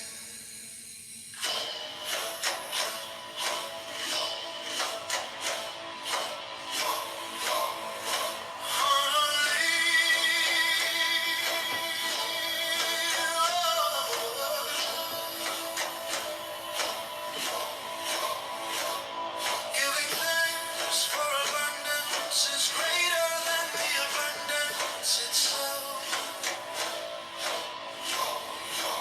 Hold on, you are not a drop in the ocean. You are the entire ocean in a drop. Why should I see? I'm the same as he. His essence speaks through me. I've been looking for myself. I'll be back. Hold on, your task is not to seek love, but to search and find all the barriers within yourself that you have built against it. Hold on, there is a voice that doesn't use words. Listen. Sell your cleverness and buy bewilderment.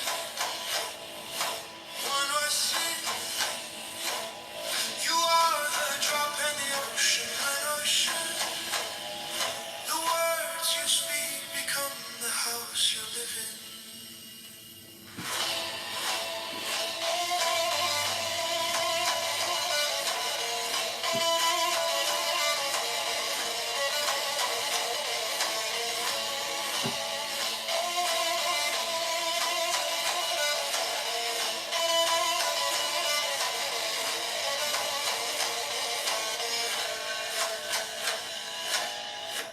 Little by little, you will turn into a whole sweet amorous universe. When on you've seen my descent. Now watch my rising.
ship and there will be water to greet it. 1, 2, 3.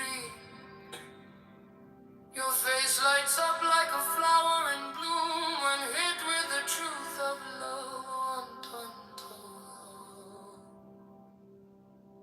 Why are you so enchanted by this world when a mine of gold lies within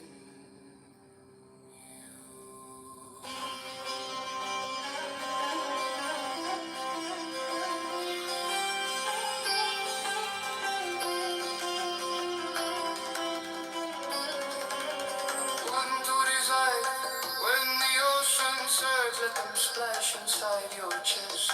One to desire, there is an unseen presence that bestows gifts.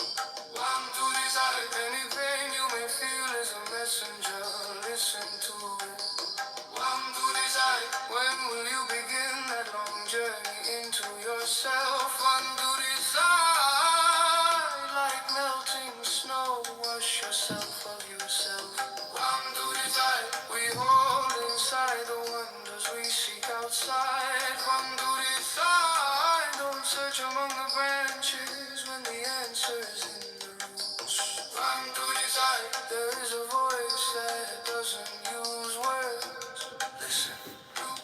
One to decide, one to decide, one to decide. Oh, one to decide, one to decide, one to decide. You were born with wings, why crawl through life? One to decide, unfold your own myth. If you find every wipe of your soul irritating, how will you ever be polished? Polished soul is from elsewhere. I know I will end up there. One to decide, one to decide, one to decide, one to decide, one to decide, one to decide. Love knows the way. Love knows the way.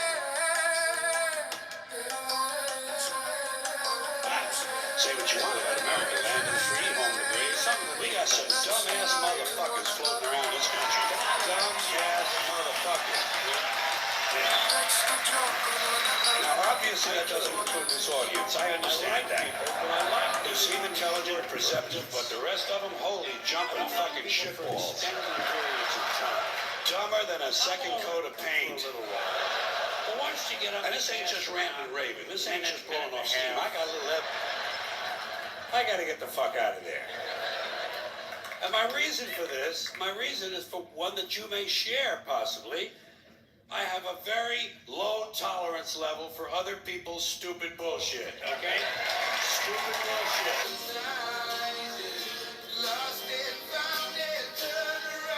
You come at me, you might get away, but you... Donated, 9 donated. The FBI came to my house. They might knock on your door next, guys. But let me see. Everybody's donated and the FBI showed up to their house. What happened? I am his top fucking campaign contributor, and I ain't got nothing to do with them, and I don't know anything about them. And I ain't a rapist, and I ain't a fucking pimp. And I never went to jail for none of that shit. So stop coming to my fucking front door. You hear me? You going around, motherfucker? That's my JV. That's my JV. After Roger. This is the anyway. I don't want to do because when it comes down to the prices, John Kitover is a survivor. 399,993 to 7. Now, you wouldn't know it for some of the things I've said over the years, but I like people. I do. I like people, but I like them in short bursts. I don't like people for extended periods of time. I'm all right with them for a little while, but once you get up past around minute and a half, I gotta get the fuck out of there. And my reason is for one that you may share, possibly. I have a very low tolerance level for other people's stupid bullshit. Okay? Stupid bullshit.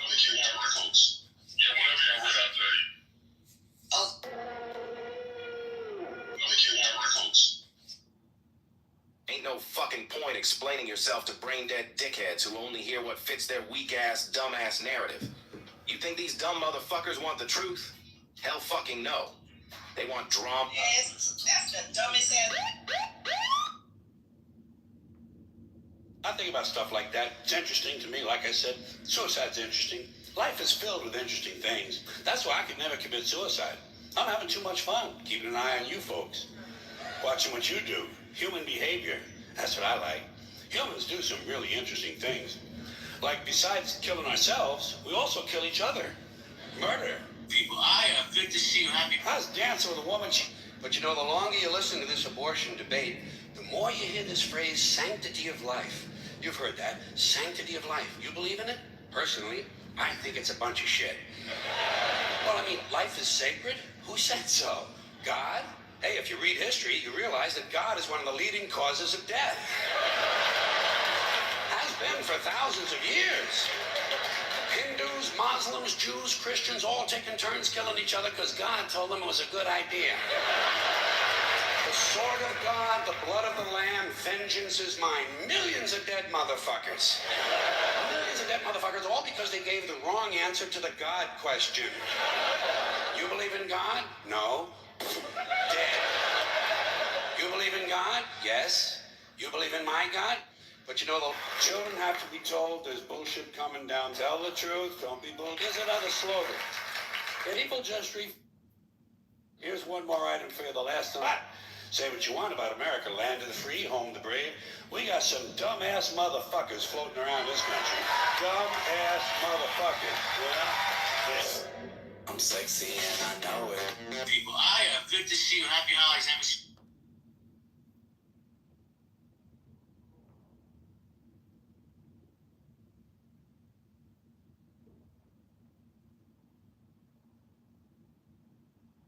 Owning a Harley is like dating. What is a dog? A dog is not just an animal.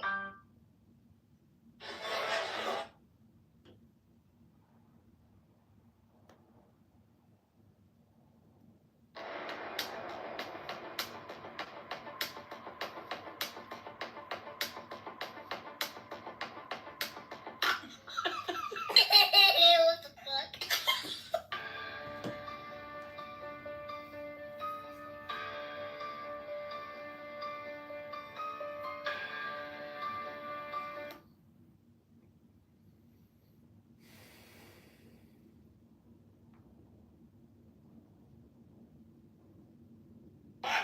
Say what you want about America, land of the free, home of the brave. We got some dumbass motherfuckers floating around this country. Dumbass.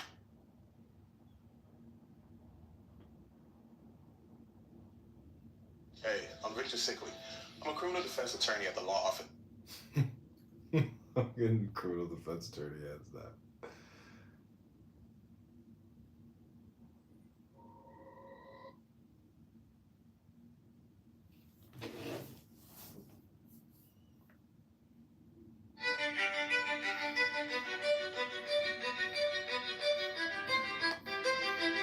Yes, you can. I see. Don't place kisses on my tombstone after I die. Smother me with them now.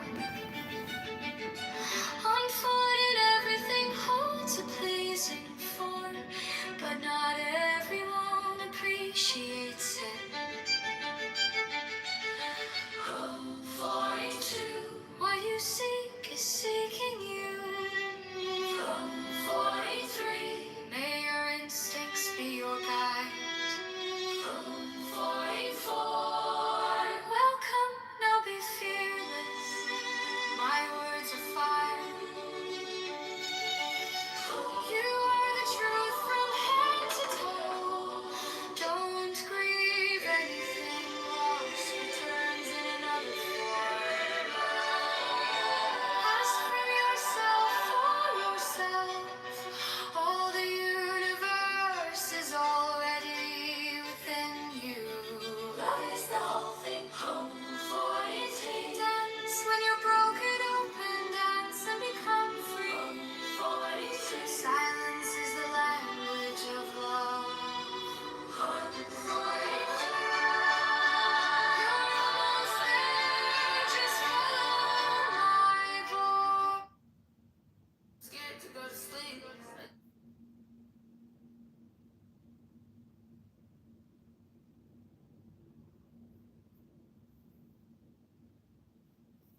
Say what you want about America, land of the free, home of the brave. We got some dumbass motherfuckers. You come at me, you might get away, but you touch her. I am this top fucking campaign contributor, and I ain't got.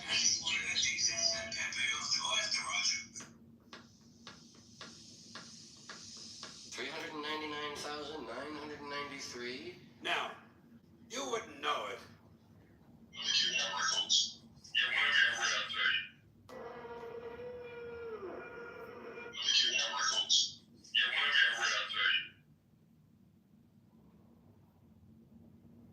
Ain't no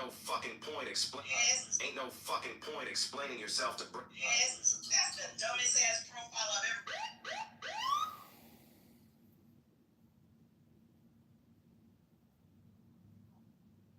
I think about stuff like that. It's interesting to me, like I said. People, good to see you. Happy holidays. Haven't seen you. I was dancing with a woman, she told me she had a yeast infection. But you know, the longer you listen to this abortion debate, Children have to be told there's bullshit coming down the road. Tell the truth, don't be bullshitting people. Here's another slogan. People just refuse to be realistic. Here's one more item for you, the last in our civics book. But say what you want about America, land of the free. I'm sexy and I know it. People, good to see you. Happy holidays. Haven't seen you.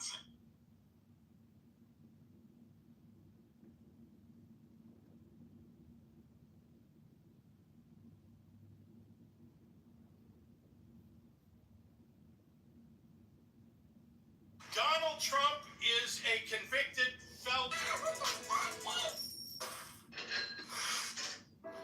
There's a thing. Owning a Harley is like dating someone way out of your league. What is a dog? A dog is not just an animal.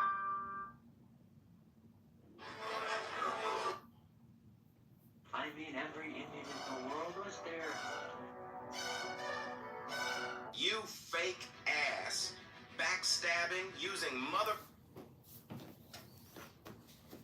Lamentable noticia. Oh, figure, look at that. Oh, look at that. Look at that. Oh, what you...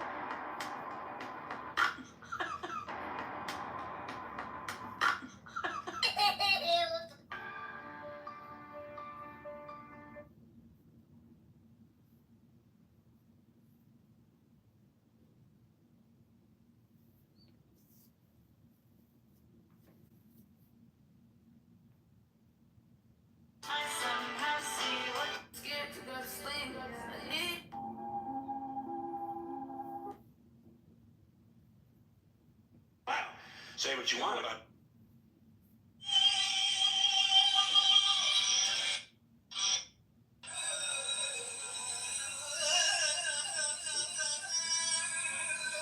Wow. Say what you want about.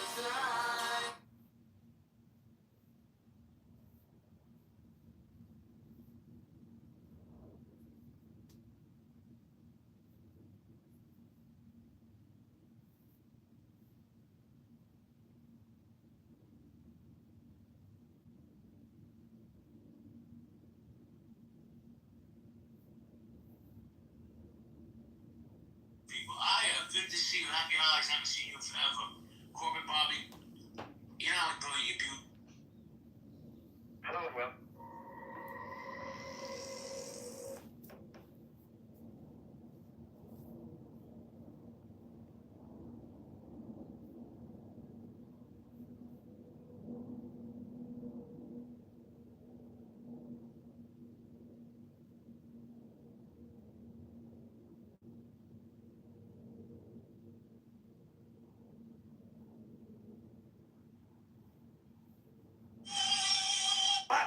Say what.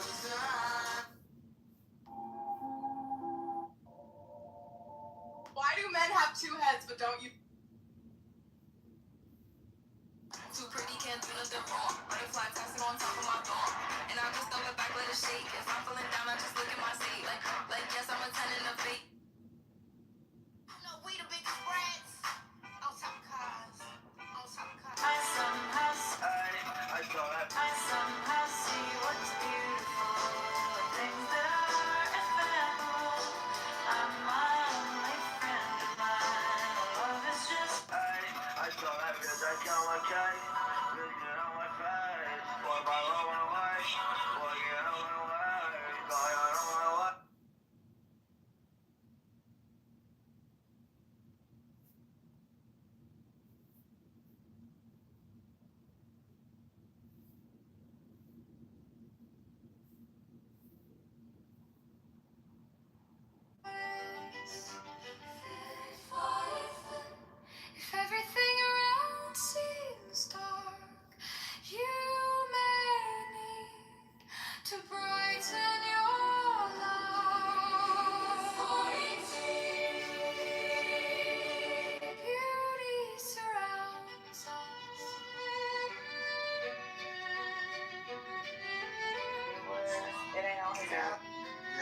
left. He proved to Nilotpal, he claims he proved to Nilotpal the ratio that the 2:6, that ratio is the same ratio or something, and he made Nilotpal admit it, and he left. You swing your eyes enough. Yeah, 2 to 6 is the same thing as roughly 4.5 to 13.8, which is like billions of years, is like the age of the Earth and the age of the universe. It's retarded, bro. They're just seeing patterns. It's just a coincidence that somebody has to grasp, but who's coincidence? Also, what does it mean? Like when it says 6 days, does it mean creation of the universe, or does it mean the age of the universe? What does so if it says the Earth was created in the first 2 days or the last 2 days? Yeah, they're playing fast and loose with the numbers. They're just again, and they're using numbers we already know. I told them, give me a number I don't know, and I'll be impressed. But you're just reverse engineering numbers. Like, congratulations. No, but one of the peculiarities of the Quran is that says that the Earth, why I think Genesis, this is the Earth was created last.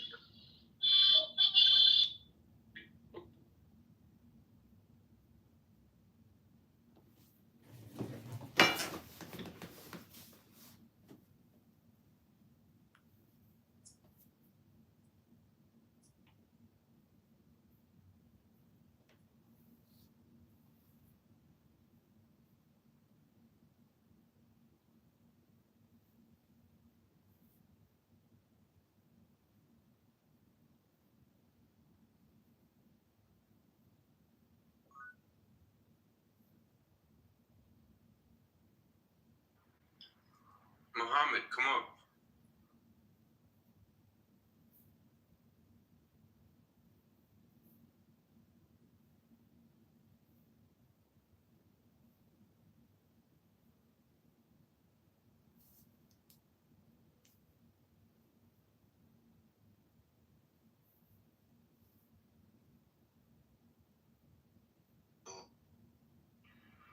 And can somebody bring up toast?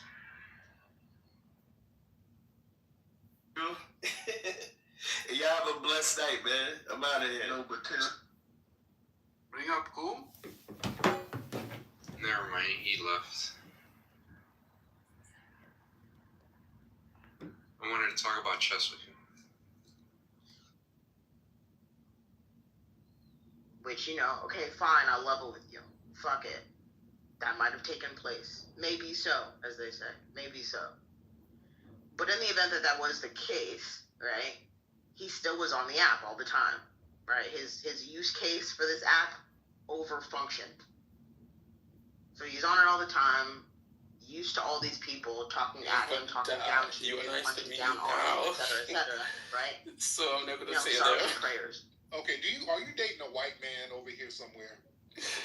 Wait, why did what the fuck do you mean? We're dating a white man? Like, is that the first thing that came to your mind?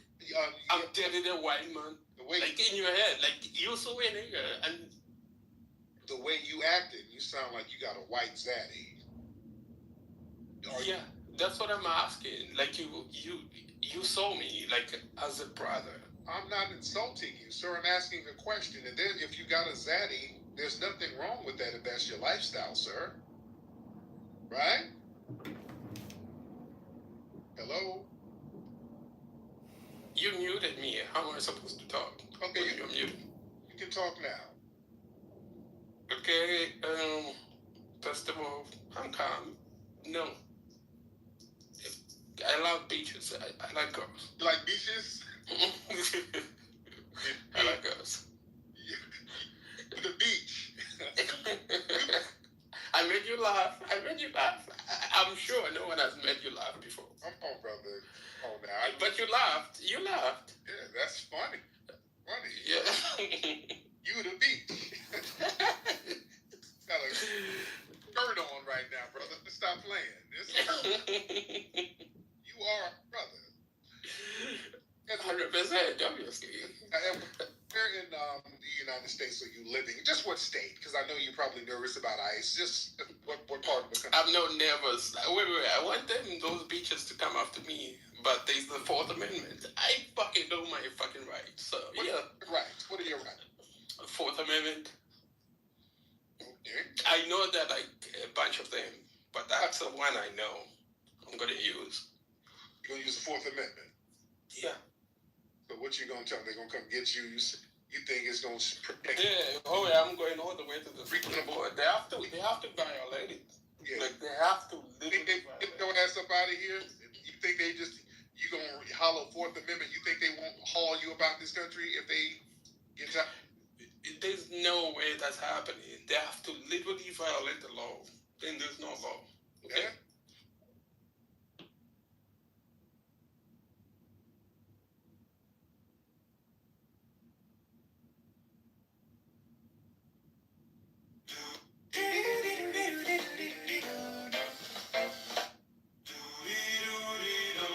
Doody doody dum dum.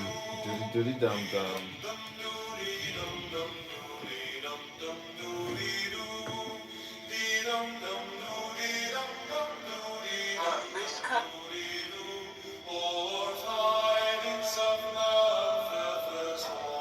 He's running, he's blind. Yeah, these are not earth-breaking holes of earth at this historians that don't happen to God.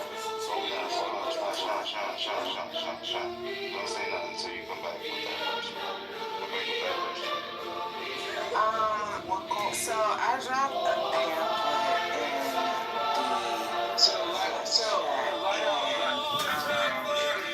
allow me to finish Pierre. I've been sharing this pamphlet since about 2021.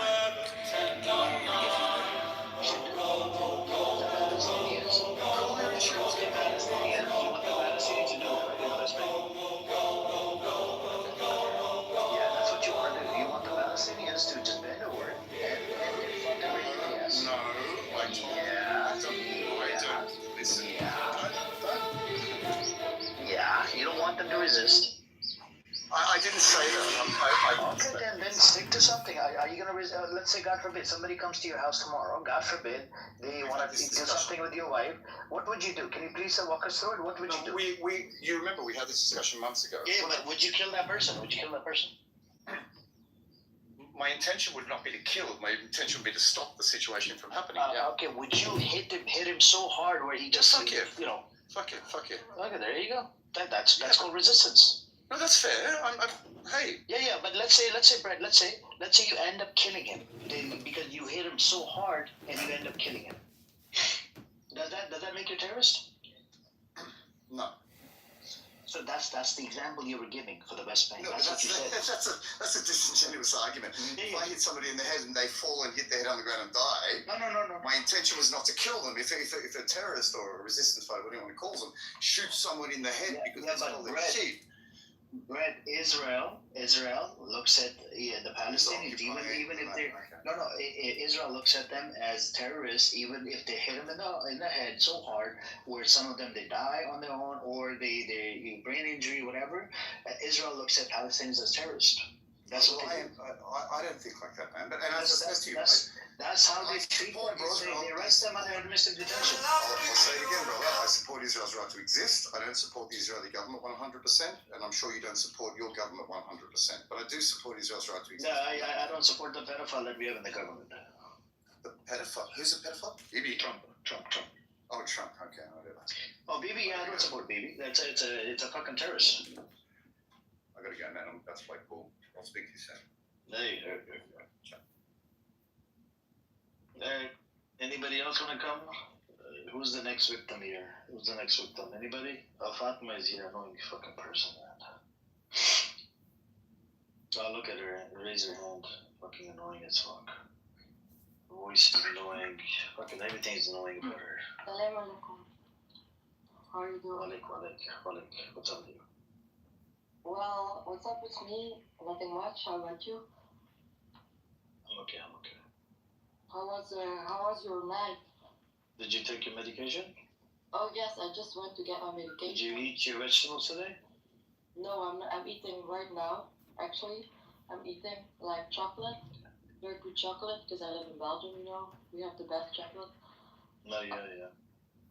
And Belgium was responsible for the genocide, right? Leopold, King Leopold. Yeah. Anyways. That wasn't really called genocide. It wasn't called a genocide. Okay, all right, here we go. We have genocide denier here. What did they call it in Belgium? Did they teach you guys about that in Belgium? What happened in Congo was never, and is still to this day, not acknowledged as a genocide. He did kill a lot of people though, which was fucked up. We don't praise him here. 10 million. 10 million Congolese. More than Hitler. Yes, 10 million Congolese were killed because of King Leopold II. Yes. We learned about that in school, so you don't have to tell me who Leopold II was. Everybody knows about him. You said what? I said you don't have to tell me who Leopold II is. We all know about him here. We all know what the fuck he did, to the Congolese. He brought them over. He made human zoos of them. He put children in cages, and people were throwing food at them because they were seen as animals. So don't tell me things I already know.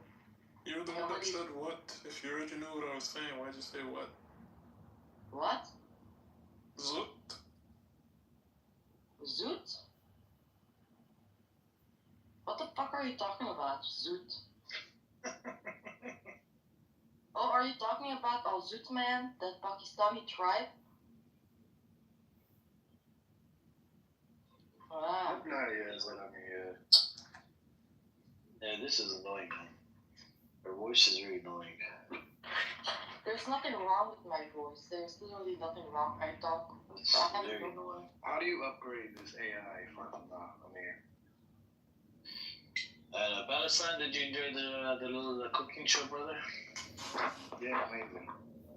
It's a cooking show every day with Brett and other people. He's softening up a little bit. You think you cook people, Amir, but He's I think he's learning certain things, right? I think he's gonna come up. He's gonna go to Samson. He waved at Samson. Samson, feeds people, indoctrinates people like he did with Chase. I think Brett is his second subject. Brett is like his second subject, right? He's got. He runs these tests on. He looks at these people, Zionist, as lab rats.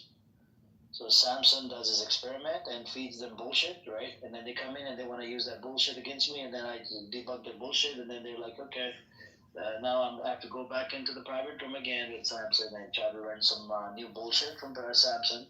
Why would Samson do that? Samson done it to Chase. We seen it. He done it to Chase. Those are big allegations. You have any? He did. Yeah, Chase waved at him, went into private room multiple times, right? Chase went into private room with Samson, and Chase was fed a lot of BS by Samson, right? And Chase has gotten debunked multiple times, right? Thanks to this idiot Samson. He thought that, we can do this. And then Chase kept on promoting this. I don't come to the neutral space. I don't do that. And then I'm like, who the fuck are you, man? If you don't want to come into the room, get lost. We don't care.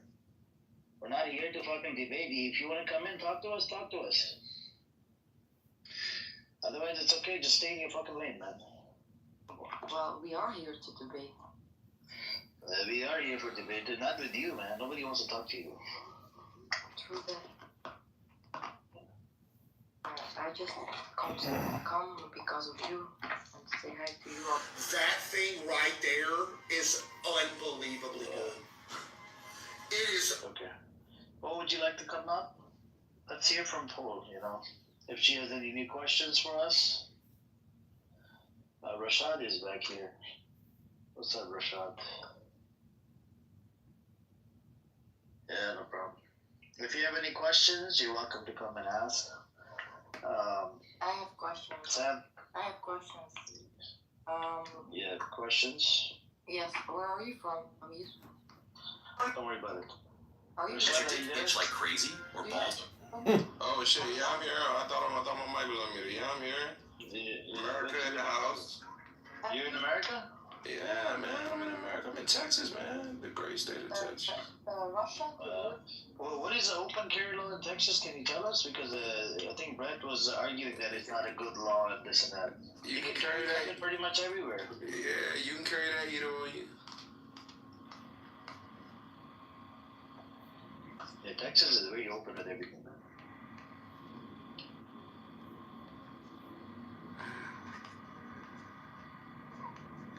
Hey, what's up, Marcus? How you doing today? Yeah, you got a big fan in the background, huh?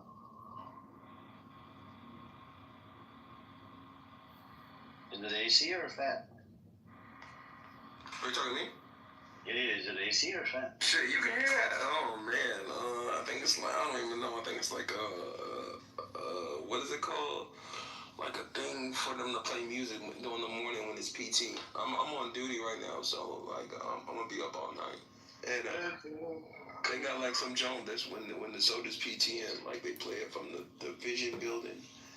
It's like a megaphone. They play like music on there or some shit.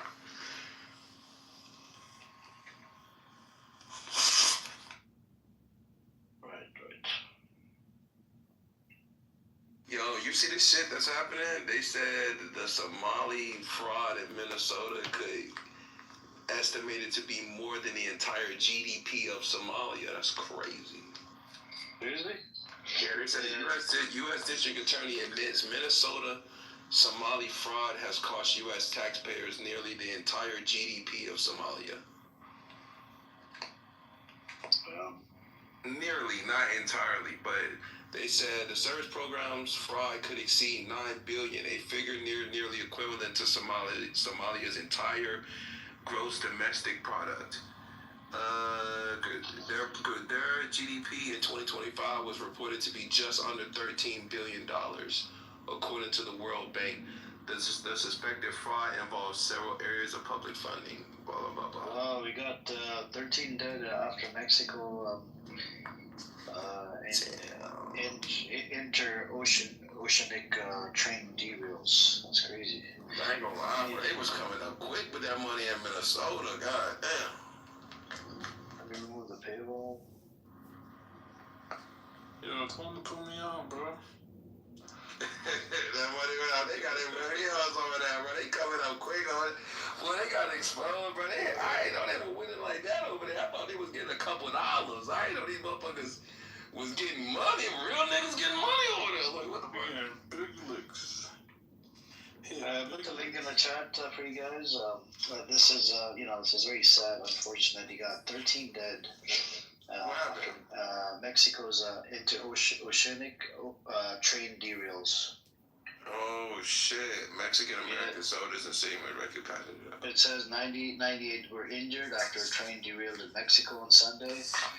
There was 250 people on board. Oh man!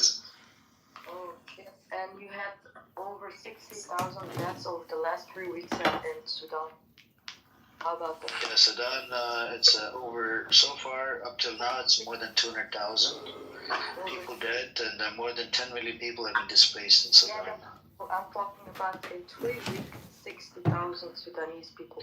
We gotta talk about the whole thing from starting to end, right? Yeah, I know, but I'm talking about 3 weeks. And those are 60,000 people. Those are more people than since 7th of October were killed. Yeah. It's a genocide. Yeah. You believe it's a genocide in Sudan? I mean, yeah. I mean, it's close. Close?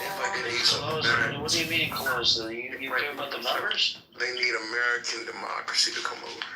American democracy is shit, man. Fatima, do you believe it's a genocide? I don't want to talk about it because I have Islam. I have to bring Islam into this, so I rather don't say anything about that. It's just a yes or no question. Yeah, Yes or no question. Is it a genocide? Just a yes or no question. It's a question. It's an attack on non-Muslims. I cannot call it a genocide because they're all Sudanese killing Sudanese. So it's That's false. That's Yeah, it is false. I ain't gonna lie, man. Like when it comes to only 3% of Sudan is non-Muslim. Majority of people are Muslim. I ain't gonna lie, man. Like when it comes to like issues with other countries, man, and this is like a very honest, like American. So the same group of people, just because they are religious, can commit suicide. So Sudanese Islamists killing Sudanese Christians. It's not Islamist. We're talking about in North Sudan. We're not talking about South Sudan, Fatima. Amir. RSF is not Islamist. Amir, do you see like the issue, bro, when it comes to like learning like the political issues of like other countries? It's too many dumbass Americans and too many dumbass fucking Tunisians. Yeah, too many dumbass fucking Belgians on this fucking app, right? They don't have any knowledge, right, about any of these genocide. They don't know what the fuck America is responsible for a lot of this shit, right? And they don't want to accuse America because they love America and all these Western nations so much. Wait, Amir, hold on. Amir, I want to say though that hold on, man. Yo, I'm trying to say that the issue is that I find when I'm listening to people on the stage is that it always seems like there's more than one perspective. And they always seem like they're right. An example I get right. When it comes to, like, when I told I think, what's his name, Teddy or whatever, about black African-American history, there may be some side stories I left off. And then that young lady who came in earlier, she like gave more transparency. But I told a very straight and narrow story. Any white person who came in a room could probably tell that story. It's the same way. So the perspective for that story is it doesn't change. The slaves were here. African Americans were brought here as slaves. They were slaves. They end up becoming free. No, wait, hold on. Hold on a second. I'm letting you know the context. So Teddy is a good brother, right? He's just a layman in the history. So if you learned about it, he probably agree with everything you said. Right. But I'm saying when I'm getting told other like the history from Somalia, Somaliland, and even in the Middle East, it always like when someone's telling it, I want to take it as, okay, this is the legitimate history. But then, maybe I just need to go YouTube it because someone else will come on mic and say, no, that's not true. That's not, no. So like the person in the room just now, they were just like, oh, this is what happened and people are getting killed. Sudanese are killing Sudanese. And then another guy comes, no, that's not true. Only 3%. So it's like he's about to tell me an entirely different narrative based on another perspective, and it just leads to you realizing, yo, like I don't know who's telling the truth, cause it's Rashad, hold on a second. Rashad, everybody, the whole fucking world knows it's a genocide in Sudan, okay? And Fatima, she's an outsider, right? She's coming from Islamophobic perspective. Lee is actually from Sudan. He can tell you that it's a fucking genocide. He knows his people are on the fucking on the ground. All right, and the Sudan has been divided into two: South Sudan and North Sudan.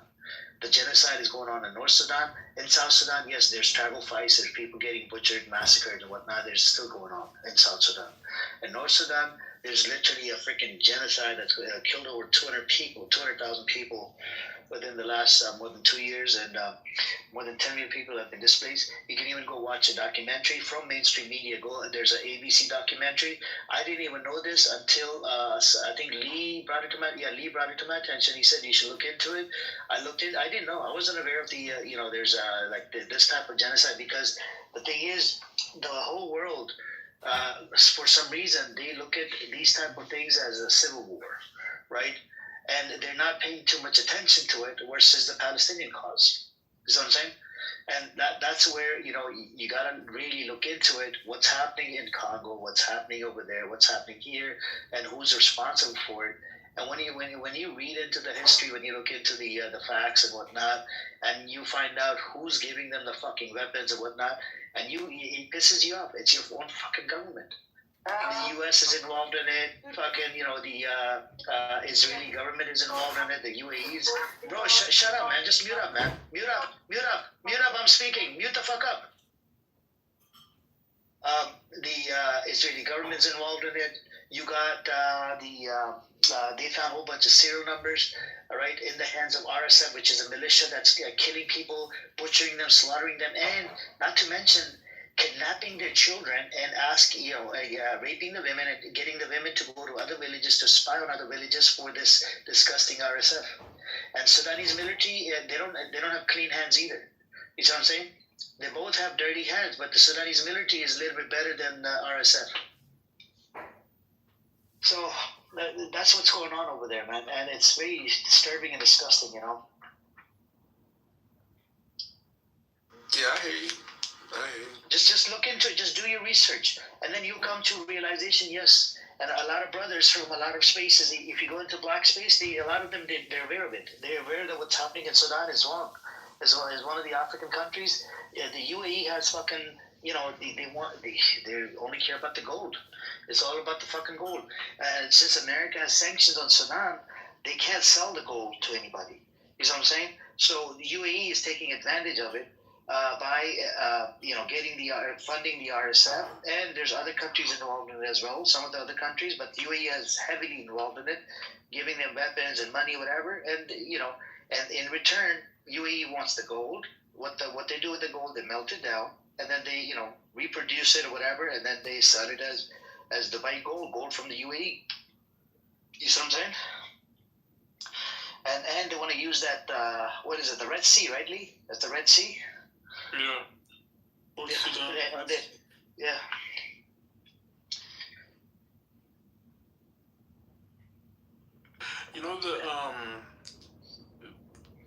It's like 22 countries, Arab League countries, 21 countries actually.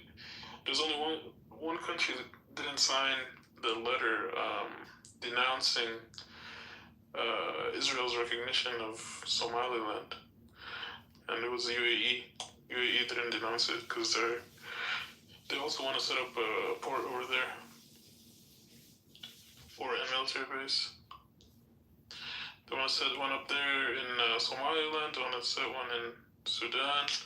They want to set one up in Libya, in Yemen. So they said the Prime Minister Netanyahu announced that the recognition Friday, making Israel the first UN member to formally recognize the breakaway region. Is this a good thing or bad thing? I don't know, to be honest with you. The countries are gonna come out. There's veto powers, right?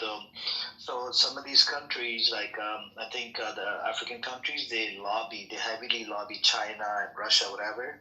So if America comes out and recognizes Somaliland, I think they might veto it.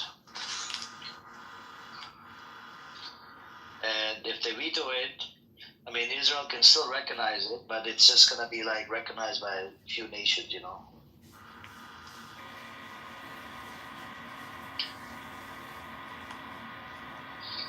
But I think, Lee, don't you think they did it just to troll the people in Somalia?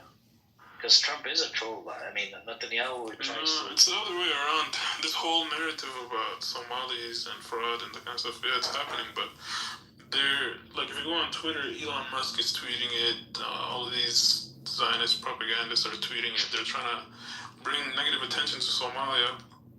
And then when the recognition happens for Somaliland, they're going to be like, oh, look at Somaliland, they're peaceful, these are the good Somalis. The Somalis in Somalia are the bad ones, So it's part of the narrative. They're building up for this recognition.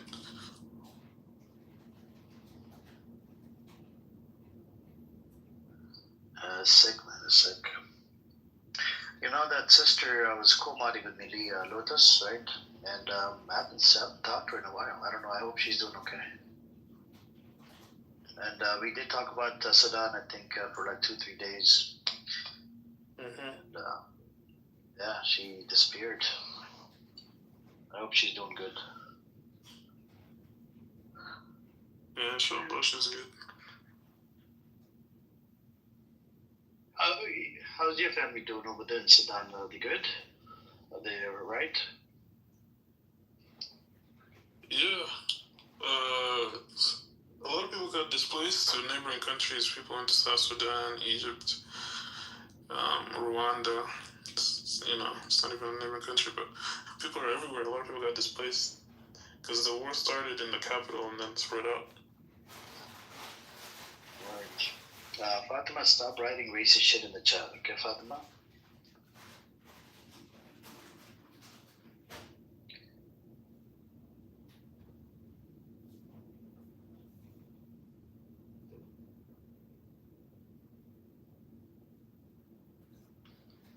why is this girl talking about IQ when she sounds like she survived? She has like a brain injury. I don't get it. Like, She's got an AI. What do you expect from AI? she sounds like she survived like a deadly car crash. Bro. Like, what are we talking about? She survived being dropped on her head as a baby. No, it's just nobody likes her. Just she keeps coming in here for more. I don't know what to do. It's crazy as well. She's a Christian and like she's in the room and like, you know, she was in the room on Christmas Day with, you know, all the Zionists and like no one wished her happy Merry Christmas. You know what I mean? Because obviously they hate Jesus, right? And it's just a sad little reality to live in where you just want loads of people to die and you just hate Muslims more than you love Jesus, bro. That's crazy. I kind of feel bad for these kind of people, you know what I mean? Like, the message is kind of lost, you know what I mean? Lying. A lot of Jews. So it's just really sad to be honest. Including me, Merry Christmas. Yeah, it's just really bad. They even were open. Yeah, no, I was there. They all joined. Nobody said it. With Merry Christmas from the Jews. I was. Why are you lying about that? I was there. Why are you lying? They made jokes like I was there. Aziz is always there. Aziz is the first party to be there. He debates the Zionists all day long. I'm the ambassador. I'm the ambassador for this group. You know? He's always there.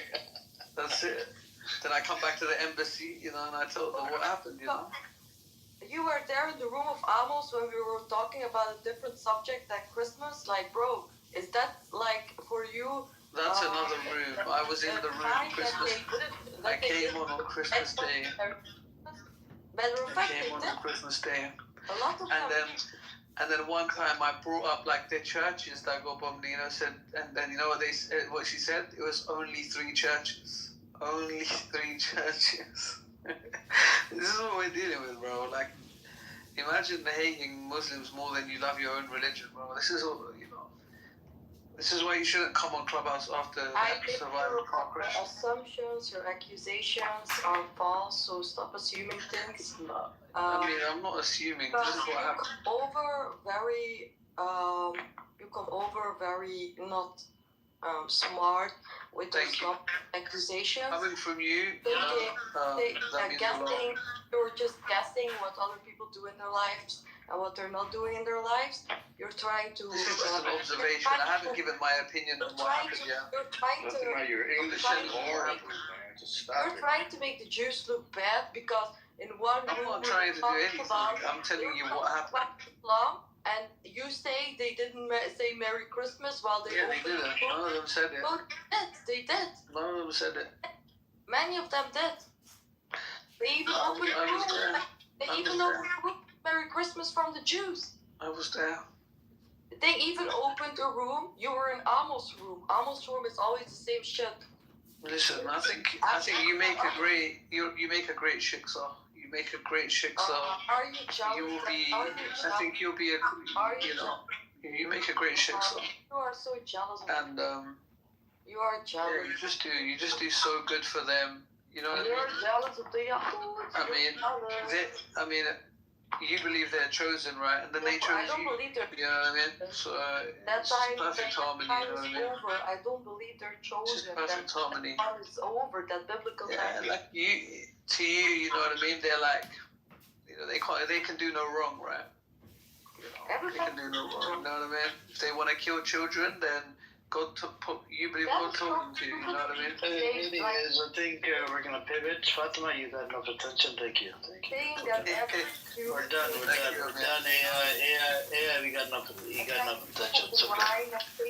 Yeah, that's a wrap, Fatima. Yeah, you got enough attention, man. Let's leave it. Khalas.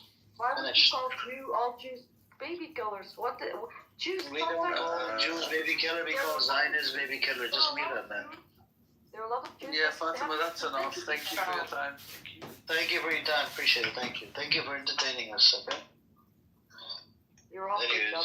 Why do Jews call the Ishmaelites donkeys and bastards and the worst of creation? I mean, I don't know, man.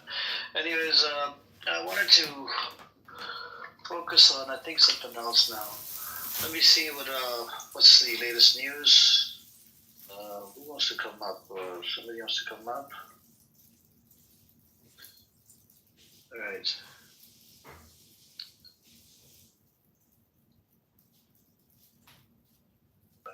how's it going?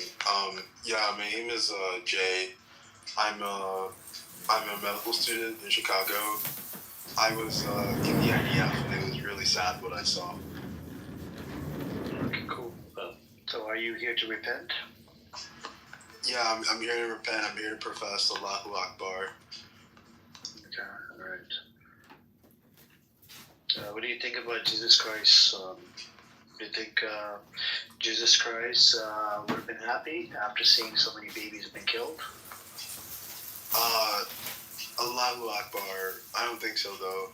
Allahu Akbar. Hey, but I'm not talking about Allahu Akbar.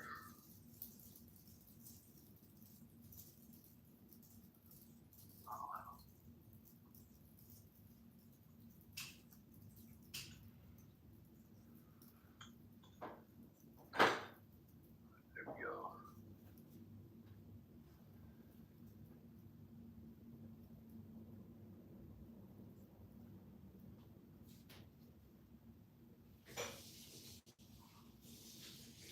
All right, let's do this. Okay.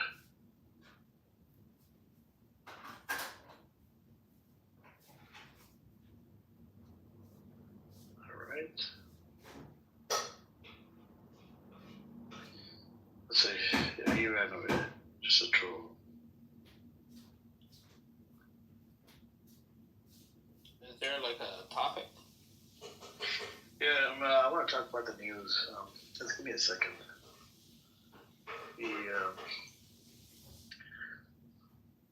load it up. Let me see. So,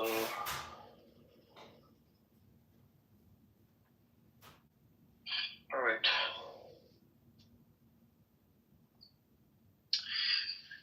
So Australia says Bondi review to check if terror attack could have been averted.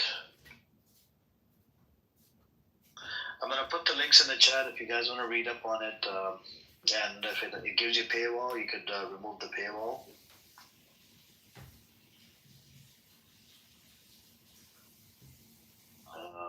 Let me put the link in the chat pretty quick. Here's the link.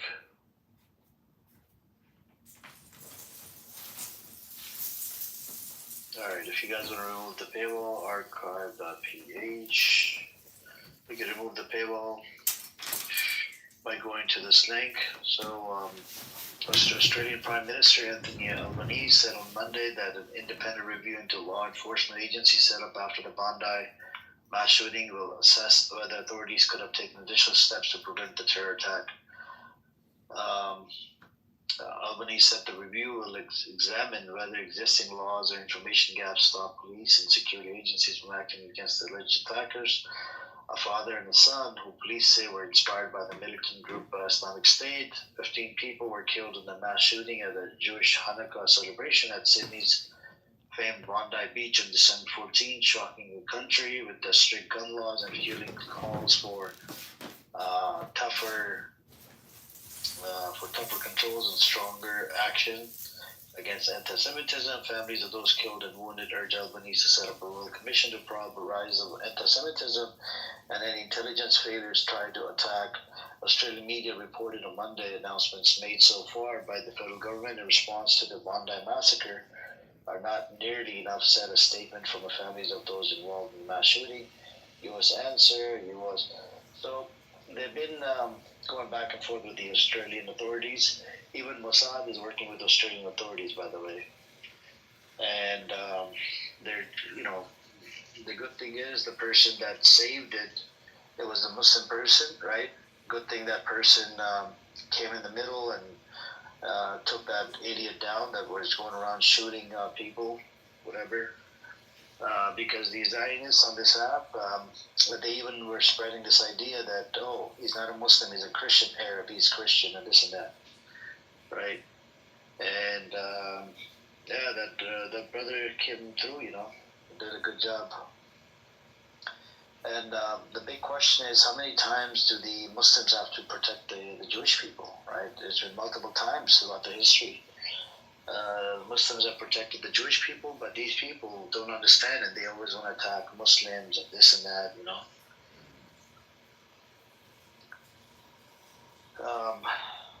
Let's go over it. What else do we have?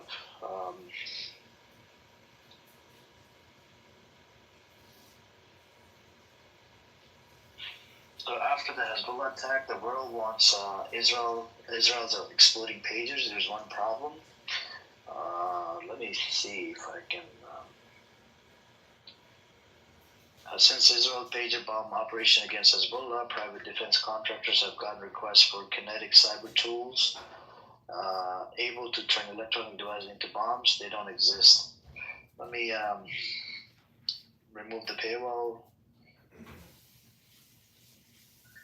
So Israel is probably getting orders for these. That is some crazy shit. Alright. I removed the paywall. I'll put the link in the chat. This is from Haaretz. This is really news source that's talking about it. And let me see.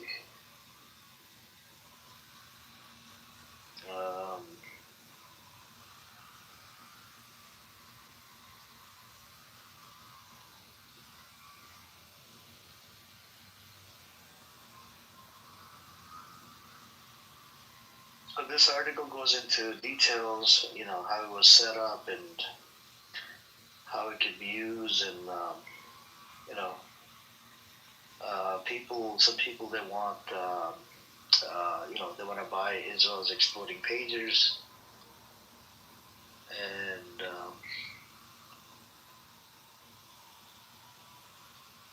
crazy shit though.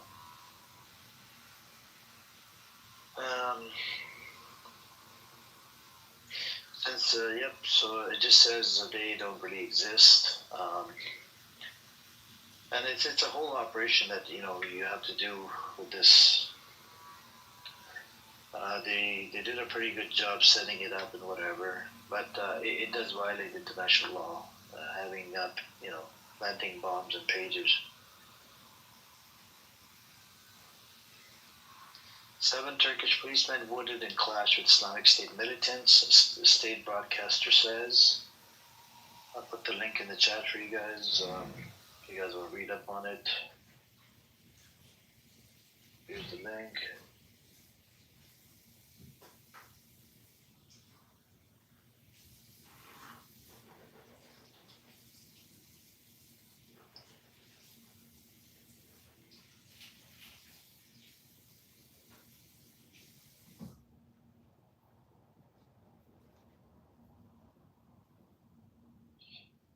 Let's see.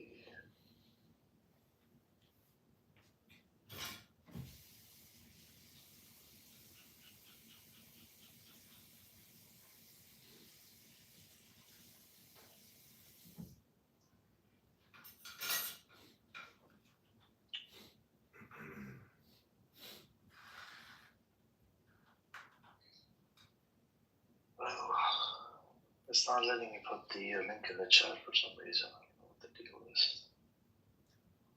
Alright. Let's see. Okay.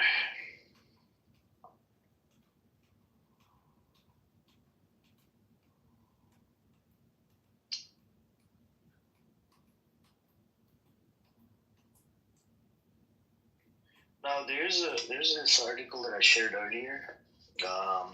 There's Israelis that were part of the 7th October, and some of them have served in the IDF. There's testimonies from these IDF soldiers. I put the link in the chat if you guys want to read up on it. They're going through PTSD, and it's a lot of them. There's one story that I shared from the CNN. This was about 9 months ago. I read the story. She was 22 or 23 years old, I believe, or 24 years old. She was involved. She's Israeli. She was a survivor of the 7th of October attack or whatever. And for a whole year, she was going through a lot. And she's going through PTSD and whatnot, and she committed suicide. And the parents in that article put the blame on Israeli government for not giving out help instead of putting the blame on Hamas, which I was in a shock. I'm like, wow. So they know that the Israeli government is to be held responsible for it. And there was Brad here earlier. He's a Israeli Zionist Jew. We went back and forth on it, and this narrative that they're selling, the 7th of October, Hamas did it. When you try to question it, right, this whole narrative, where did you get this from? How many people, and what happened during that time? How did they get in? And this and that. It's like they don't have any answers. This is what Israel has fed them, and they're just selling it to the fucking world. Yeah, it's Hamas did this, and Brett was like, there's civilians that came to the border, right? There was close to about 3,000 or 4,000 of them, and Hamas killed them, and the civilians had the weaponry to kill them. Like, the story doesn't work because apparently they came out with two. At first was 2,000 number, then 1,600, then 1,200, 1,400, whatever, and now it went down to 1,140 or some change. And then, you know, out of the 1,140, they said it was 500 or 600 were IDF, and the bodies were burnt up so badly they couldn't even recognize who's who. And it was more than, you know, it was probably 2,000 number, you know. The rest of them were Palestinian bodies. So can Palestinian kill their own Palestinian? It just doesn't make sense. The whole fucking narrative is like made up on bullshit. And if you question the whole narrative, it's like, okay, can you tell us what happened to Zaka? What did Zaka do? The guy that ran, you know, the leader of Zaka, the one that, you know, did the autopsy and whatever, you know, this bullshit entity that he was running. They made a whole bunch of bullshit claims about baby in the oven and this and that bullshit. The leader of that Zaka entity literally was accused of pedophilia, you know. And then you have the kibbutz berry, right? Kibbutz berry, they literally drove a tanker inside Israel and they blew the whole fucking building. Right, whoever was in it, they got killed. And then we have testimony from Shalomi, right, the guy that's on this app, right, and we heard it from another Israeli as well, a testimony. Hannibal directive was applied on 7th October. They did see it, and it just doesn't make sense. Like, when you try to question this whole narrative, and not to mention 3 times there's a committee that was supposed to be set up inside Israel to investigate the 7th of October. Even Yoav Galan was pressing this, you know, pushing this this agenda where we need to investigate 7th of October. One of the reasons he got fired was because he wanted to investigate the 7th of October.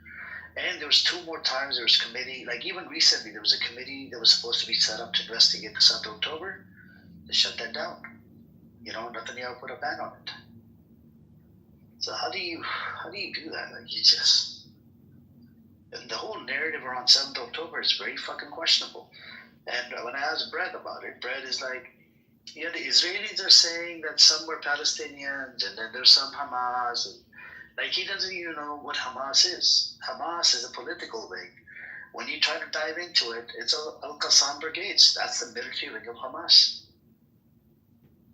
I just don't get it, man. This whole narrative is just like problematic. Like, where did you get this narrative from? It's very questionable.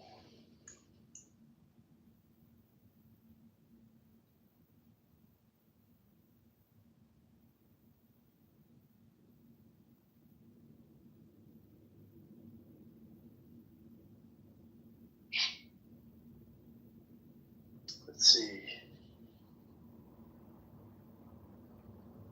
And then, you know, Netanyahu coming out recognized Somaliland as a country, and, you know, a lot of countries came out and they condemned it.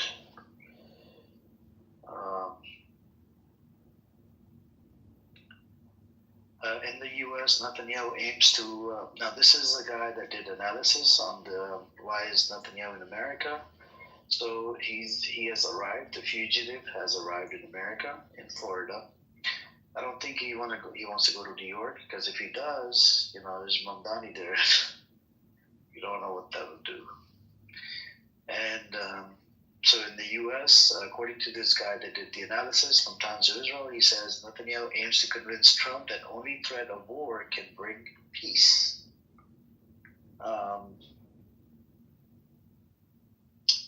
And leaders agree Gaza must be demilitarized and Iran kept from rebuilding, but with Hamas digging in its heels and Hezbollah rearming, PM wants enemies to fear more attacks. And that's what he's been doing. He's just killing more innocent people. And Lebanon has killed over 500 people, and in Gaza has killed over 500 people. And the story that came out, Trump said the White House officials that was reported in the Axios, they're putting the blame on Netanyahu for violating the ceasefire by killing the leader of Hamas. And then recently that idiot Katz, the defense minister, the disgusting animal, right? That fucker passed approved the settlements in Gaza. And then America came out again, called him out, and then he had to go back and walk back on his statements. And then like the next day he comes around, yeah, but we're not leaving Gaza. Like, motherfucker, just make up your mind. What are you going to do? Are you going to leave? Are you going to leave them alone? Are you going to build settlements? What are you going to do? And he's an idiot. He's the fucking defense minister of Israel.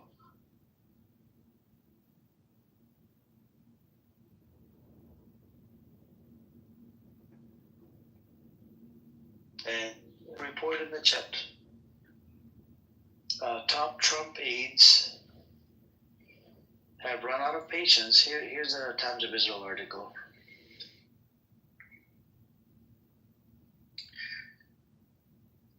Okay, I put the article in the chat. Top Trump aides have run out of patience with Netanyahu over Gaza ceasefire report. Upcoming meet at Mar-a-Lago to test if Trump feels same way about Israeli Prime Minister as his ex-staff, with White House hoping to announce new steps in peace plan. U.S. Donald Trump, top aides believe that his Prime Minister Benjamin Netanyahu is sabotaging the ceasefire deal and peace process, according to a report on Friday with an upcoming meeting, key test as to whether the American leader shares their view.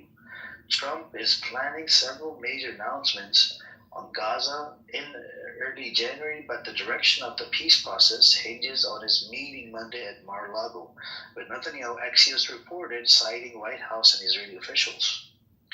According to the report, Trump's team believes Netanyahu is delaying the Gaza ceasefire framework and could ultimately resume the war against Hamas, even as the Israeli leader seeks to persuade Trump himself to adopt a more hawkish approach.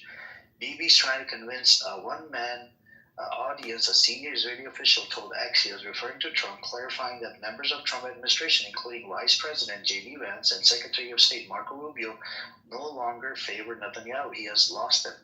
The report compared it to the bickering between the U.S. and Israel under the Biden administration, with officials from the two countries now arguing over tactical issues such as the long-delayed opening of Rafah crossing between Egypt and Gaza, the ceasefire plan's first phase, which Israel and Hamas agreed to in October deal, consists of the initial ceasefire, a limited pullback by the Israeli Defense Force, a hostage prisoner swap, and a surge in humanitarian aid. Both sides accuse the other of violating the terms of first phase. Hamas has yet to return the body of one hostage, Sergeant Ran Gavili, while Israel has refused to open Rafah crossing in both directions, agreeing only to allow movement out of the Strip. Israel and Hamas have not formally signed on to second phase of the deal. It is supposed to see the establishment of a Palestinian technocratic government for the Strip, overseen by Trump-led Board of Peace, as well as the development of an international stabilization force as the idea presence in the Strip is phased out. Oh, wow.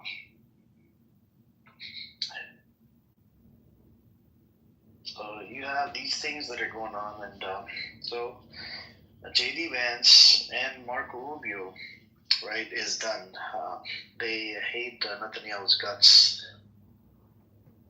So we're going to have to wait and see how this plays out with the meeting. I hope the meeting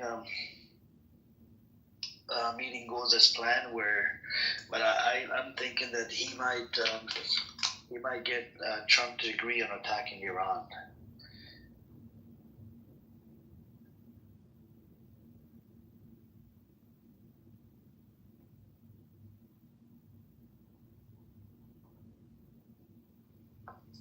Yeah, I think this visit is very consequential for Netanyahu and his political future. But Netanyahu is like a fox. He's going to start to delay everything. He might restart the war with Hamas again in the near future. He might try to convince Trump to attack Iran. But if Trump does not cleave into his stuff, Netanyahu will be done. But it's very consequential for what takes place in the region within the next 6 months to a year.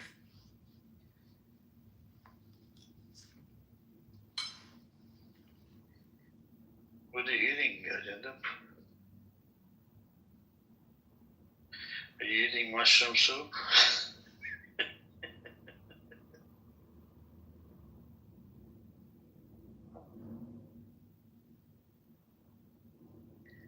We have the Bondi Beach Hero.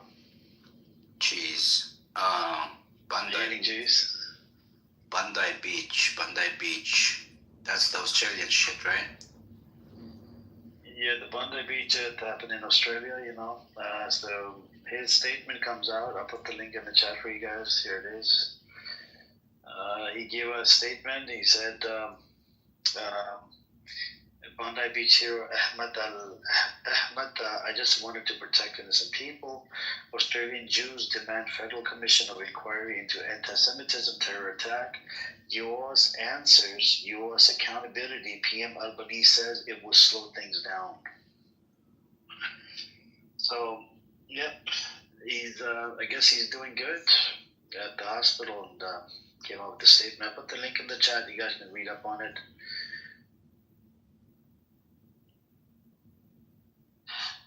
Yep. But I think... Did they ever figure out why those two people did this shit? Like, what was their motive?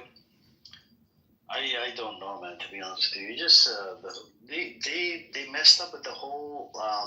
the news, propaganda and whatever. And I am having...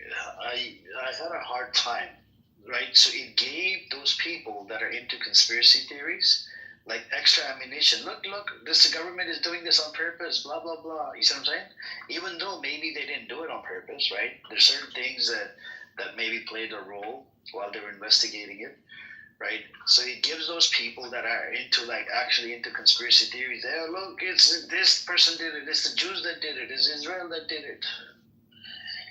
So, first, Jindib, they came out with a guy called Ikram, right? The Ikram guy, he was, the guy made a video on Twitter. He's like, I didn't do it. Stop harassing me. Don't call. I just drive a taxi, blah, blah, blah. And then they came up with another guy, similar named Ikram. He's 24 instead of 30. The first guy was 30 years old. Australian police came out with the thing that, he's from India, he's from, they're from Pakistan, from Lahore, and blah, blah, blah, bullshit. Turned out, the other Ikram is from India, his mom is somewhere else, and apparently they got, father and son got training in, I don't know, what was it, Indonesia, Malaysia, or some shit, and there's no proof, no evidence. They just made up bullshit. And guess what? I looked up, Mossad is working with them to investigate. I'm like, well, what the fuck is this? Yeah, and then suddenly they come out with a report. They arrested the guy and blah blah blah, and his name is Ikram. And when Edward looked into it, ChatGPT told him that the guy is still at the fucking hospital. Right. When those events happen and take place, the Israeli propaganda machine kind of kicks into high gear, and they just put anything out. I don't get it. Like, how do you do that? Like, how do we fucking keep track of all this shit? Yeah, because they ride the propaganda wave, and they just start churning out all kinds of fucked up stories. No, but then it gives those people that are really into conspiracy theories, right? Gives them ammunition to add fuel to the fire. Sometimes their propaganda machine shoots themselves in the foot too, because they've been failing miserably at this shit for a very long time. I don't know. And even the fucking India, right? The people from India, the right wing supporters. Al Jazeera did the analysis after 7th of October. A lot of bullshit, like the fake bullshit, came out of India in support of Israel. This was reported in Al Jazeera. And now it's like, and then right now, I think he has invested, Netanyahu has invested 46 of some, I don't know, $50 million or some shit into spreading the fake propaganda, right? Where do you draw a line? Now, why don't you just stop spreading bullshit? And when they spread bullshit, it backfires on them. Yeah, like with the whole Charlie Kirk thing, it backfired on them. Yeah, it's been embarrassing for them. They've been embarrassing themselves with this house propaganda shit for a while now. Yeah, the Charlie Kirk, right? There's a 50-50 chance maybe Israel was behind it, not behind it, whatever. There's a lot of evidence that shows that yes, there's a lot of it that shows no. Now, the issue is the way, Netanyahu came out and said, we didn't do it. Why the fuck would you come out and say such a thing? Just shut your fucking mouth and stay in your little corner. But he had to come out and make a claim, oh, we didn't do it. We didn't kill Charlie Kirk. Mental retard, why do you have to come out? I don't get it, man.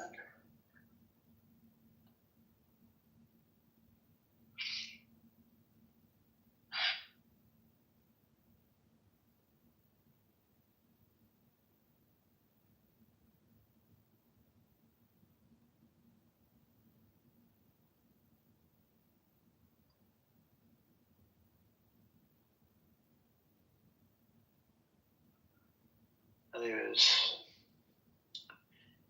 anybody else want to speak? You guys welcome to speak.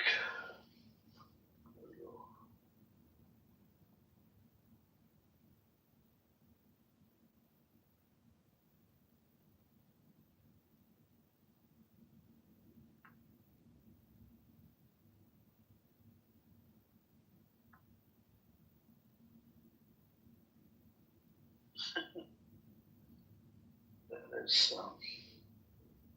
kind of all right.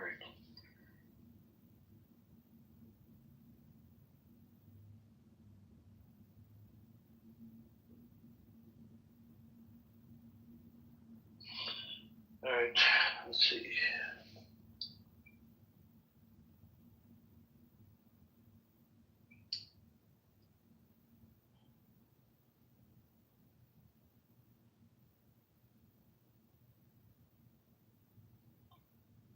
Israel set to detain PIG operative in Gaza during search for final hostage body. Hamas set to soon elect new leader with pro-Iran candidate Haya likely to win.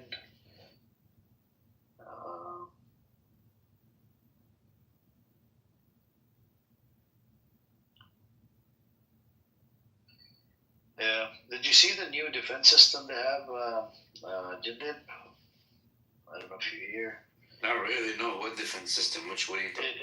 Israel invented this new defense system. It's like a laser beam. It cost them less money to intercept those missiles. I put the link in the chat. Yeah, I've heard it, but I didn't see it. It's Defense Ministry hands idea first combat ready Iron Beam laser interception system, high power aerial defense system. Has successfully intercepted rockets, mortars, and drones in testing.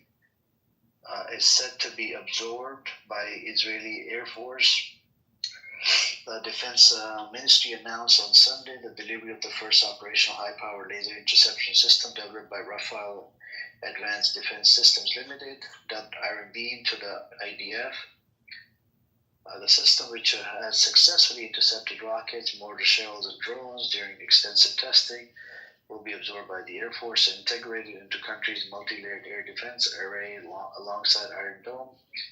David Sling and Aero Systems calling the handover historic occasion. Defense Minister Israel Katz said the system marks the first time in the world that a high-powered laser interception system has reached operational maturity, adding that it changes the rules of the game and sends a clear message to all of our enemies: do not test us. Defense Ministry Director General Amir Baram said the delivery marks a transition from development to serial production, calling Iron Beam only the beginning of the technological revolution, and noting it's expensive, expected to significantly improve both Israel's defense capabilities and the cost balance between threats and cost interceptors. I think they're trying to rehabilitate themselves because no one wants to touch their military hardware and their spyware because they pretty much lost, their war in Gaza. So they might be trying. Yeah, they might be trying to rehabilitate themselves and say, "Hey, we came up with something new. Come and buy our shit."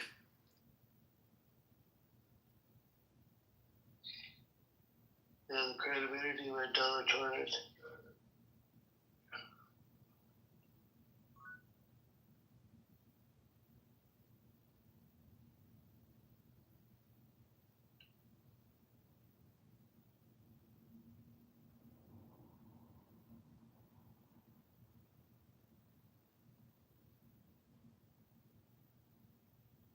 And why is Nargis lurking all the way down there?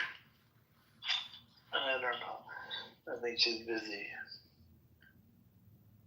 You want to talk to Fatima just a bit? Oh, Fatima is here. I didn't see her come in. Was the door open, Fatima?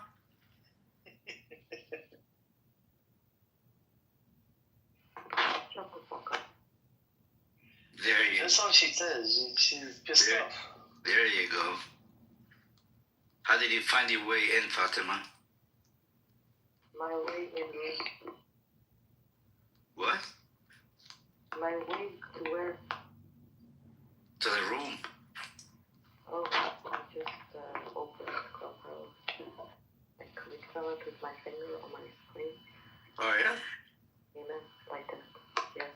You sure? Yes. So you don't have to read the manual and stuff? No, I didn't. I could do it by myself. Oh, okay. Alright. Do you need the manual? Yeah, I usually read the menu before I do anything. Well, I did it without the manual. It makes me smarter than you. Of course, you're very sharp, I know. Yeah.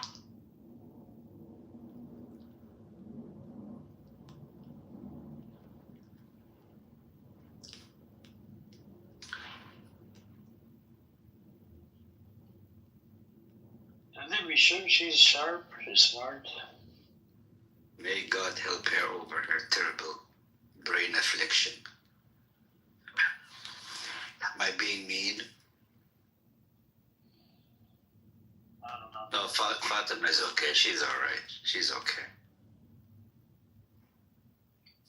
She's just misguided, that's all. Do you think after you have a stage in it, maybe she'll realize that she fucked up, like how wrong she was? She will say, "You fucked up, Mel." Yeah, she'll realize. But I have a vision, I have like a vision for post-apartheid state and post, that stuff in which everybody, lives together. It's apartheid, but when you go to Israel, right, the sign of the boards, they're written in 3 alphabets. So our alphabet. I don't understand what you said anyway. So you're talking about apartheid from the Arabs and the Jews in Israel. Then why are there boards, traffic boards, written in Arabic, Arabic? If it's apartheid. Why they written in Arabic? Yeah, and in Hebrew. Both, they are written in 3 different alphabets. So what apartheid are you talking about? I don't know. Maybe because they're planted. Maybe because they planted themselves in the Arab. Maybe because they planted themselves in the Arab world. Maybe. If there's really apartheid, they wouldn't make Arabic board signs. So there's no apartheid. It's obviously that. Yeah, they've been trying to phase out the Arabic language out of Palestine altogether, but I don't think it's working. Now you're gonna tell me they're gonna remove the Arabic boards? So you don't think Israel is an apartheid state? No, because if it was really apartheid, there wouldn't be boards written in Arabic. It should be written what, in English and Hebrew only? No, I I say it's not apartheid because it is written in Arabic. So there is Arabic signboard everywhere in Israel. Yes, there are, because there is people who speak Arabic. There are people who speak Arabic. Yes, but these people, Arabic people, they are the ones that call themselves Palestinians. So it's made for them. So there is no apartheid. Okay. Whatever you say, Fatima. Yeah. Bless your heart, Fatima. Bless your heart. If you want, I can show you a picture from Israel with the board written in Hebrew. You don't have to show me. I live here, Fatima. So you know. Or maybe you live in the West Bank, and in the West Bank it's only written in Arabic. Maybe that's apartheid from your side. No, it's actually written both in Arabic, Hebrew, and English. Well, then there is no apartheid. طيب تلحس طيزيل. Next. That's a big problem. So Fatima, just because it's written in Arabic, right? It doesn't mean that it's not apartheid. You see what I'm saying? So the apartheid. It must mean apartheid because Arabs, the Palestinians, are included in the language, in the land. Palestinians are included in what language? Like here in Belgium, there are no Arabic signboards, right? Okay. And in Israel, where they are supposed to hate the Palestinians, Arabs, so hard, why would they make signboards? Okay, I'll give you the explanation. Inside Israel, do the Arabs live inside Israel? Yes, there are a lot of Arabs in Israel. Yes. Okay. Do they speak Arabic inside Israel? Yes, they speak Arabic in Israel. Yes. Okay, it's for those people. They can come across the board into the West Bank and in and out, so they can easily read it in Arabic. Oh yeah, but with any signboard, so there is no apartheid. Yeah, and the Palestinians. You're actually admitting that Israel does see these people as humans that are not speaking their language. Israel looks at them as Arab Israelis. Doesn't look at them as Palestinians inside that live inside Israel. There are a lot of just Palestinian Arabs. No. Inside Israel, according to Israeli government, they look at Arabs as Arab Israelis. They don't look at them as Palestinians inside Israel. Oh yeah. That have citizenship. It is because they have not been able to erase. They have not been able to erase the identity of the Palestinians and the Arabs within Israel. Palestinian nationality does not exist, first of all. That's what I'm saying. Inside Israel, that's what I'm telling you. Those people are allowed to listen to me, woman. Man, this woman is freaking annoying as fuck. Arab people who have the Israeli identity, but they still consider and want the state of Palestine. Fatima, do you know what the definition of Fix your mic, man. Fix your mic. Turn up the fucking noise cancellation. The difference between them and the people in the West Bank, they accept the Israeli identity. Chief Palestine, I was telling Fatima. All right, okay. Fatima, do you know the definition of apartheid? Could you define it? Because I think you don't know what it is. I know apartheid more than you because. Okay, can you explain then? Could you explain what the definition of apartheid is? It's about exclusion, not including a certain group of people because of their ethnicity or whatever they believe in. It's it's treating them. It's like when you have separate laws for separate people, right? So one set of laws for one group of people, and then another set of laws for another group of people. Yeah. Are you talking about other laws in the West? I'm talking about apartheid in general. Like there's a definition of the term apartheid. It's not just something you can just.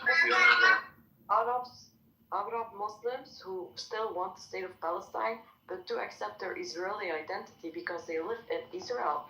And if you live in Israel, that makes you an Israeli, except for the West Bank and Gaza. These are the people who don't want to be Israeli, so they want to keep and stick with the fake identity Palestinian, and not accept the Israeli identity, and live in actually a land that is actually pretty secular. So you're doing it to yourself by not accepting the state of Israel. You expect Israelis to make a state of Palestine While you don't even want to recognize theirs. Fatima, PA recognizes. Hey, woman. Hey, stupid woman. It's on the map. Israel is on the map. Stupid woman. Israel is on the map. Palestinians, I was making the point, Palestinians that live inside Israel, they're called Arab Israelis. Israel has taken away their identity as Palestinians, has given them Israeli passports. The passports that they have, people that live inside, just listen to it, bro. Shut your fucking mouth. Every 2 seconds you want to come off the mic. Don't want to listen, don't want to learn anything about the Palestinians. Give you an answer. They have Israeli. Fucking idiot. Yeah, there is Israeli passport that live inside Israel. They come across the border into the West Bank, and these signs that are in Arabic, it's for those people and the people that live in the Palestine and the West Bank. They can't read Hebrew because they don't speak fucking Hebrew, right? They speak Arabic. But to Israeli, all Israelis... They speak another Semitic language called Arabic. Yeah, and do Israelis speak Arabic? No. Israelis, some of them they do, yes. Some of them they do speak Arabic, some of them don't. I'm talking in general. No, so there's no apartheid. The boards are for both of them. Okay. Do they have Hebrew signs? Do they have Hebrew signs in the West Bank? Do they have what? Hebrew signs? Yeah, signs in Hebrew. The boards in Hebrew? Yes, the boards are in 3 alphabets. Okay, why do they have that in there in the West Bank? Because everybody is included. West Bank is not for the Jews. West Bank is only for the Palestinians. Yes, because they don't want to have the Israeli identity. So they don't have Israeli identity. They have Palestinian identity. People that live in the fucking West Bank, they're Palestinians. I know they don't. That's why. She's just mixing the two, man. Mentally retarded. No, How do you know we don't want the Israeli? How do you want we don't want the Israeli ID card? We want it. How do you know we don't want it? I understand what you said. They are included, but if they're gonna keep being stubborn, if they want to go to Israel and live in the land of Israel, then they should accept the Israeli identity. If they want to be a Palestinian, we'll take it. This woman is such a. If you want to be Palestinian, then stay in Gaza or the West Bank. Yeah, we'll take the Israeli identity. We'll take the Israeli identity. We all want Israeli passports and Israeli citizenship. Yeah, or you can make the West Bank the less shitty place. So maybe you'd be more happy. That's not how it works, Fatima. It's not like, hey, I want an Israeli passport today. Oh, here you go, sir. Is that how you think it works? That's not what I said. Fatima, bless your heart. حبلها يا جد ما بعرف الله كيف خلقها يعني. You can like consider. I was told she was dropped from her head a few times. So she has an issue. She has a problem with I don't have an issue. I'm not going to psychosis where I think that I'm a Palestinian, which doesn't exist. You're fucking crazy, Fatima. Just admit it. You're fucking nuts. Yeah, calling yourself a Palestinian, which is a nationality that doesn't exist, is kind of psychotic, honestly. It's a psychosis. You're all in. You need a psychologist, a psychiatric ward. You need the whole. You're all propagandized. You're all. You need a whole fucking team of psychologists to treat your condition.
Come up, Mega. What's up, Mega?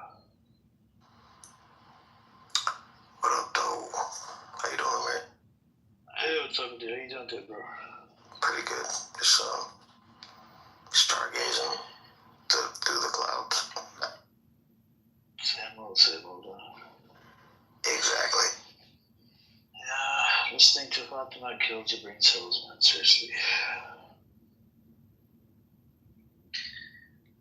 Big problem there.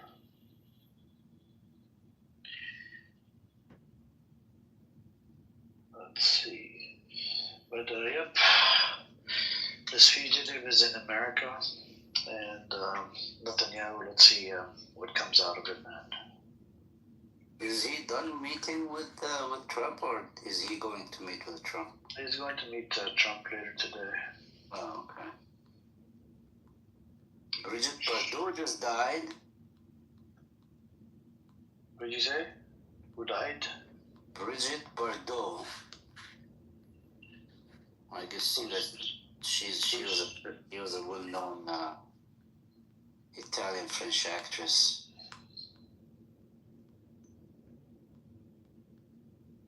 From the 60s, and she's an old lady. She must be in her 90s. Is a singer? No, she's an actress. Oh, actress, okay.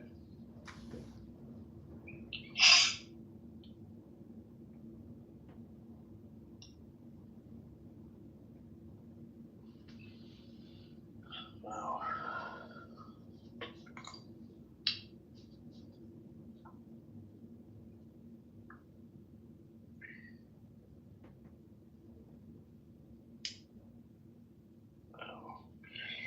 Anyways, what's going on with you, Mega? Anything new?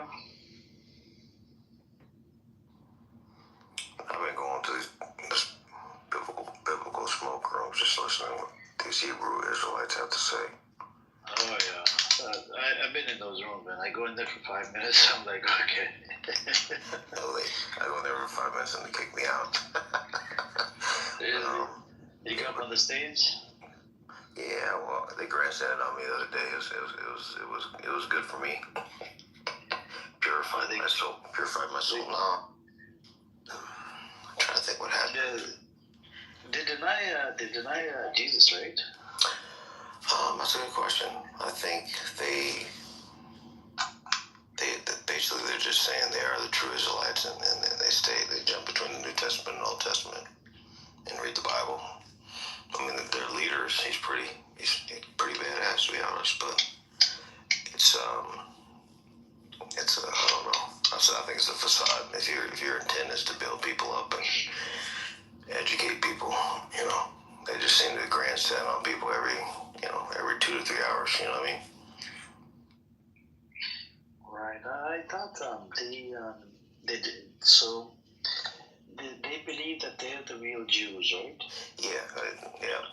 That's it. They talk about how the Bible says that Israelites or whatever Hebrews are scattered across the world, and they believe that's who they are. Wow. They deny Jesus, and I was like, okay. So if they're playing with the Old Testament, the New Testament, I mean, then I don't know how you deny the Bible, Jesus. Right. If you're in the Bible, yes, agreed. Like I have not heard them, at least the rooms I've been in, flat out deny Jesus. They're more focused on. So you say that you celebrate. That's how the conversation started the other day. Is you say you celebrate. They ask leading questions, right? You do it too, Amir. But it's understood why. But so then, do you celebrate Christmas? And then of course you're gonna say yes. And then, okay, well you're celebrating a pagan holiday and blah blah blah blah blah blah, that type of stuff. You know what I mean?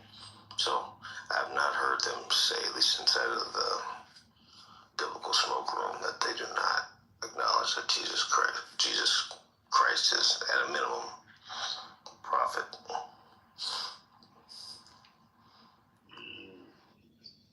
But there's something they posted something that was interesting about Iran saying they're at war with everybody. Is that you see anything about that? Yeah. So now this fugitive is in America, right, in Florida. So there's 3 things he's going to be talking about, it, right? There's 3 things on the table. The first thing is probably the Gaza Phase 2 ceasefire. Hopefully something comes out of it. Second, Lebanon. He's pissed off at Hezbollah rearming, and Hezbollah is not going to back down. They've already killed over 500 people since the truce in November. Israel, this disgusting entity, has killed more than 500 people in Lebanon. They killed over 400 people in Gaza, in spite of the fucking ceasefire. So, Netanyahu, there was a report from Axios. Some of the officials at the White House, they're pissed off at Netanyahu for killing a leader of Hamas. They said it's a violate ceasefire. For the first time in 2 years, White House comes out and says it's a violation ceasefire. So I kind of believe that there's something that I don't know. Something might happen where if the ceasefire does go through, the phase 2 with Gaza, right?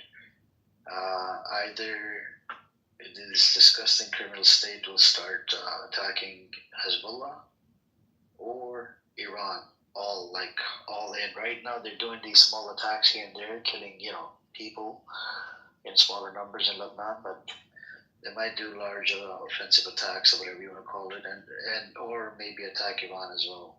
And if you ask, I don't know, do you use AI at all, Mega? Oh yeah, I love it.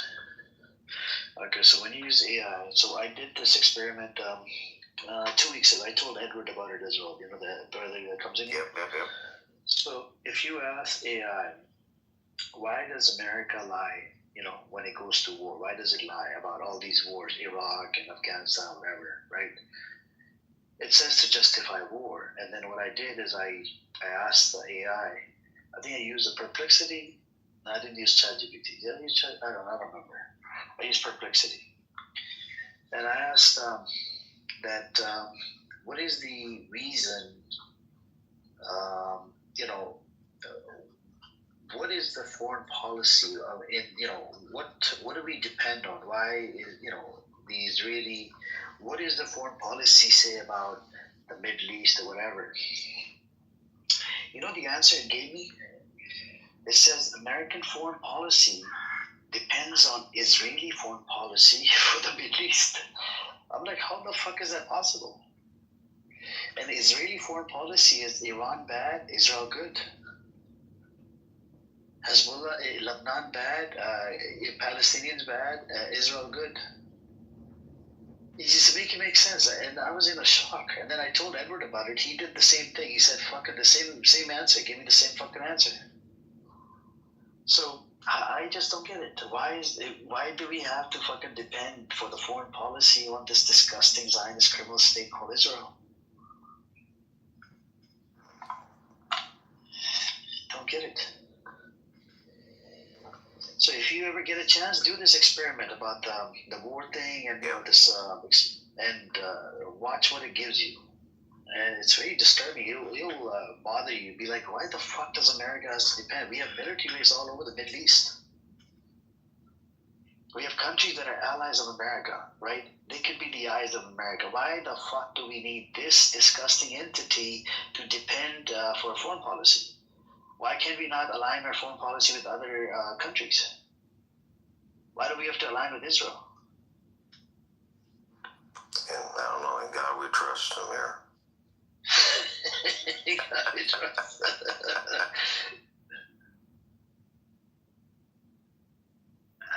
Yeah, I'll go ahead and do it and see what it says, but yeah, I don't know, man. It's sick, man. It's sick. I don't get it, bro.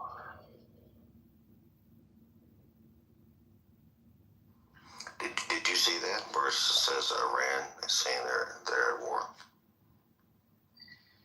Yeah, so Iran, it's actually, Iran is kind of ready, right, if they were to do the attack, because after the previous attack, Iran did, I think, get more shit from Russia and whatever they could.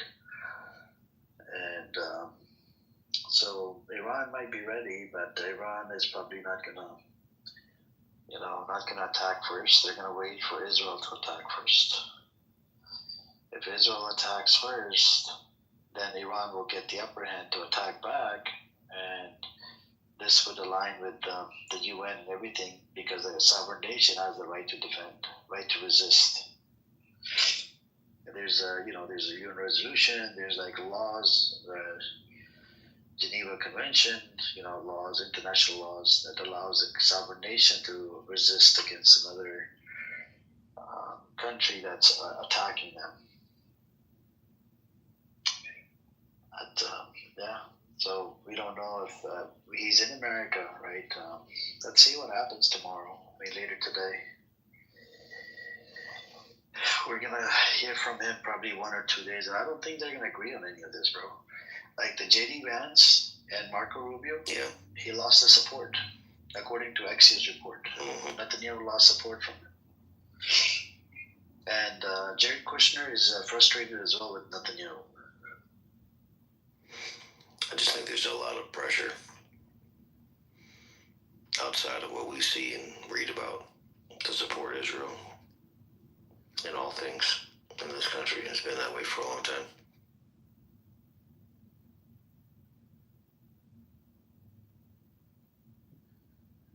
Yep.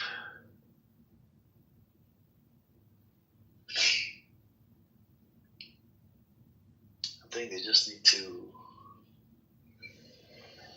Yeah, America. So, but then there's a guy that did analysis according to Times of Israel. He said that Netanyahu is probably going to go back to war with Hamas. So I'm saying, and he's here to convince Trump, that the war is the right way to go about, so we can win.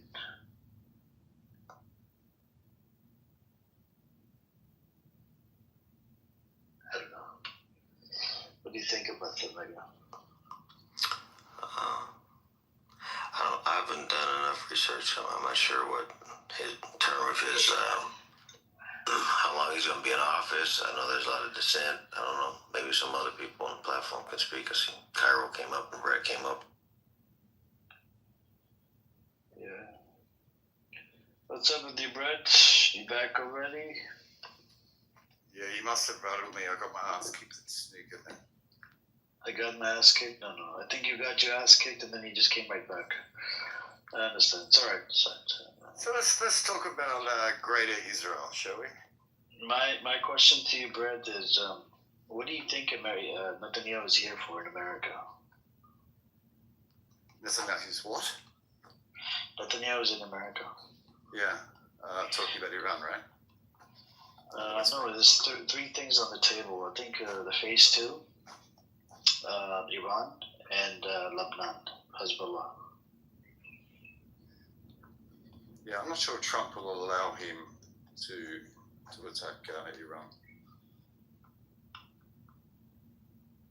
But according to the analysis, the guy that from Times of Israel, he wrote it in his the paper that Netanyahu is here to convince Trump to maybe do some kind of war or something.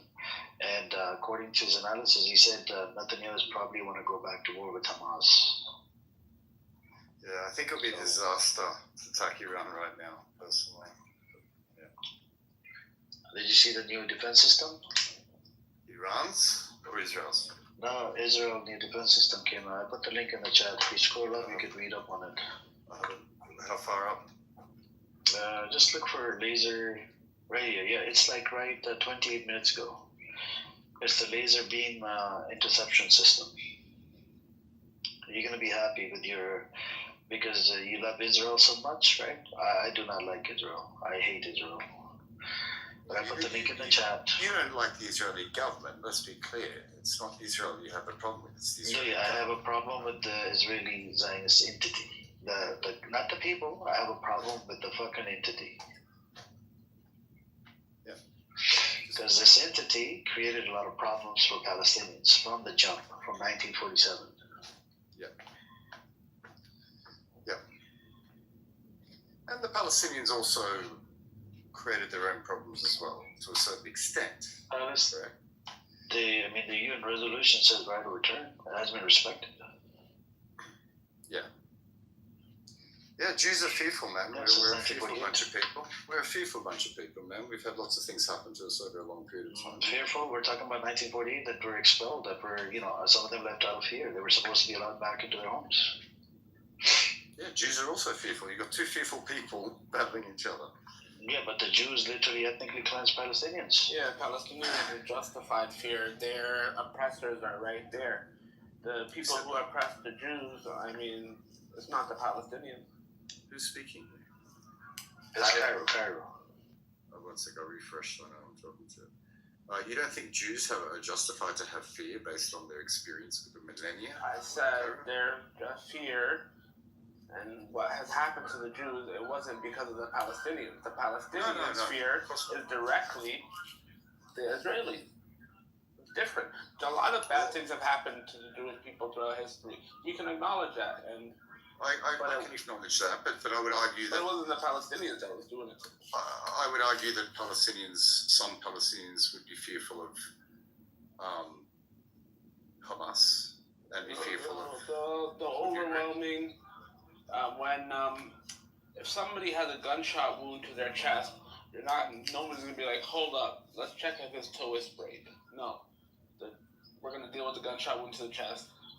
Israelis are the number one oppressors of the Palestinian people. Number one, by far. Not even close. Can I just clarify who I'm talking to? I noticed you're wearing. I said my name is Cairo.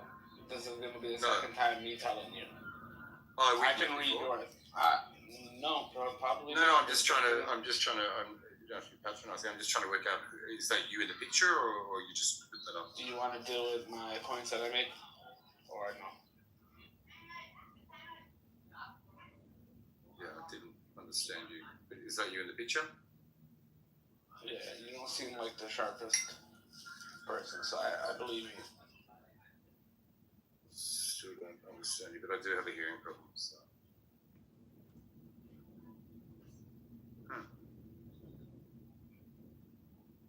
So you're a Jew? Yes, I've been to yeshiva. You went to yeshiva?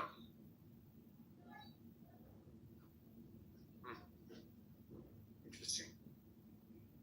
You're probably friends with Buttercup, I assume. Yeah, that's what I thought. Anyway. Come on. There you go thinking again. You want to deal with my points? Well, as I said, I think both sides are fearful of each other, and both sides have reasons to be fearful of each other. It's a fair statement, Cairo. So you don't want to deal with my points that I made? I really don't understand you when you're talking about either you're a stoner or the microphone is really low. Oh, okay. Well, I'll make the point again. Try to track, okay? Right. Israelis and Jewish people have been oppressed throughout history. But their oppression wasn't by the Palestinians. The other way around, the people who are oppressing the Palestinians by far the most are the Israelis. Can we now acknowledge or come to have a conversation about how Palestinian people are going to get justice? Can we lock up maybe, I feel like a lot of Israeli Knesset members need to be sentenced to death, like either sick individuals.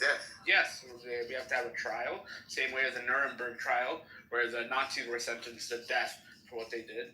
These Knesset members, yes, they are war criminals. I believe they should be sentenced to death, my opinion. Netanyahu? Death. Ben-Gvir? Double death. Naftali Bennett? I'd say overwhelming majority of the Knesset. We could do a case-by-case basis, but that's my position. That's what I said, Naftali Bennett. Naftali Bennett? Well, I mean, like, illegally put them through trial. I don't mean, like, what happened to Epstein, the Mossad asset. Yeah, well, respectfully, I disagree.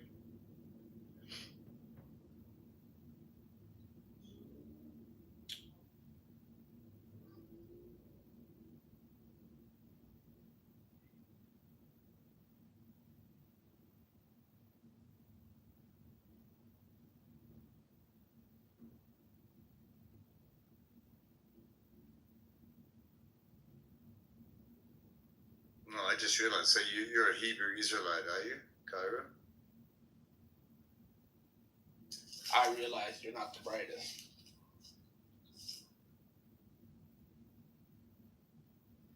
Salam, Fatima. How are you, my darling? I'm good, how are you? Nice to see you here again. Are they being nice to you today, or No, same?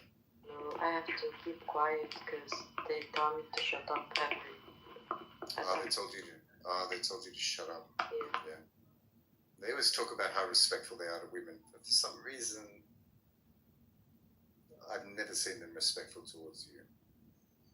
I apologize on their behalf, Fatima. She's not a woman, right? That's your first mistake. There we go. Maybe you respect people's pronouns.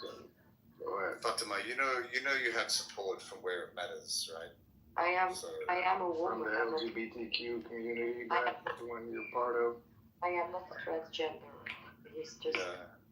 He's just saying because I have.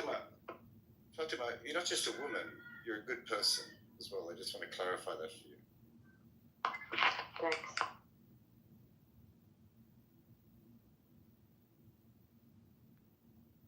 The way I've seen them talk to you over the last few days is I've never heard them call you a whore and a prostitute and how much money do you take for it. It's like, and then they have the audacity to say if I talk to Fire and tell her to be quiet or to drink a hibiscus, they say, oh, you're disrespecting a woman, I mean, the hypocrisy is astounding.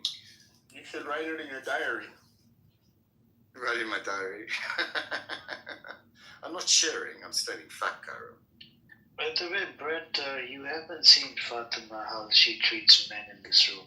She literally called every time you say that. She literally called Jindib shut up and a whole bunch of shit. Jindib was being nice to her. Did she tell him to shut up?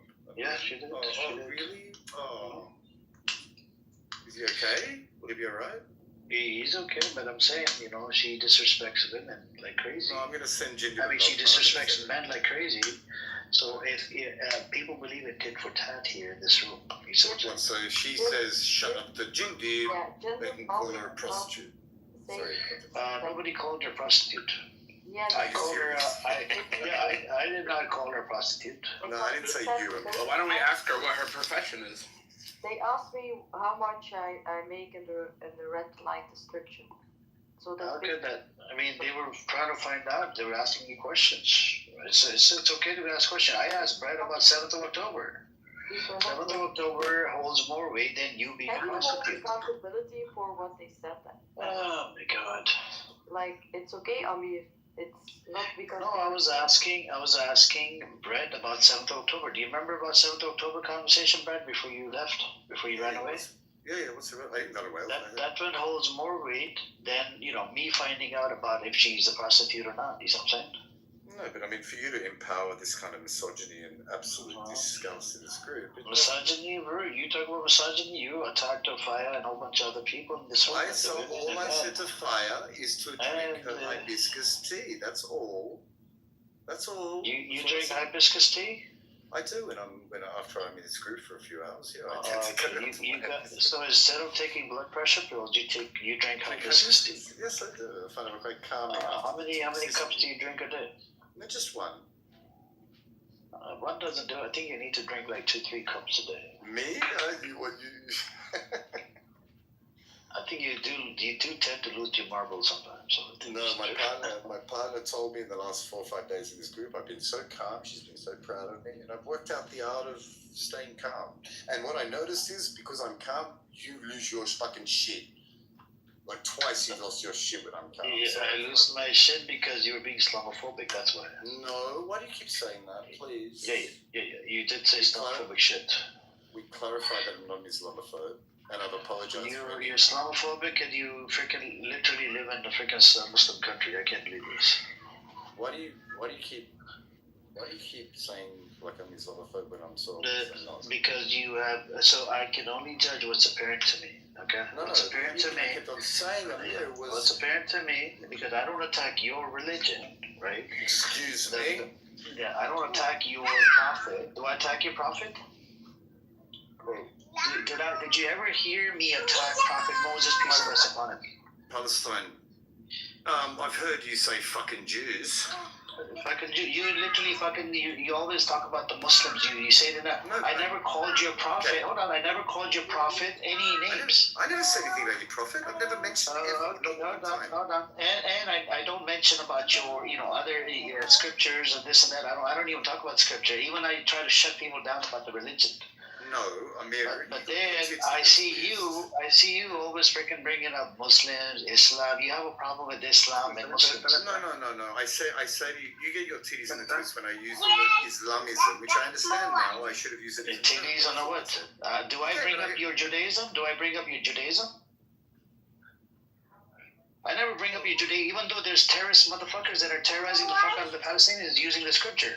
Are you serious? You mentioned the word. You didn't know that in the West Bank, those the Daniela Wise, Smotrich, Ben Gavir, do you think they're not religious? They're fucking religious. They take shit out of context, out of your scripture. And did you watch their documentary? Daniela Wise, that bitch fucking, that fucking cunt, she goes, oh, God has given us this land. These Palestinians are squatters. This was promised to us. She uses the scripture. Smotrich uses the fucking scripture. Ben Gavir uses the scripture. These are all fucking settlers. Palestine, you're on your hot mic, brother. I'm not a fan, as you all know, of either one of those two characters. Yeah, but they're promoting the religious scripture in the name of the religion. They're promoting the settlements in the West Bank. This is the problem I have. I could use your scripture. I could say there's a big problem with Judaism. I could say the Jewish terrorists and this and that. I try to avoid saying this because I know it's nothing to do with Jewish religion. It's these fuckers that are terrorizing the fuck out of the Palestinians in the West Bank. And I call them disgusting settlers for a reason. And if I wanted to, I can bring up your scripture. They're doing it in the name of religion. Fair point. Fair point. I just want you to acknowledge that I'm not Islamophobe. I might be confused and I might conflate sometimes when I use certain words, but I'm not Islamophobe now. I don't have any rational fear of Islam. You're scared of Muslims, Brett? No, I'm not fucking scared of Muslims. Every morning I sit with a guy from Tunisia, a Muslim dude. We fucking hang out. There's no problems. He knows I'm Israeli.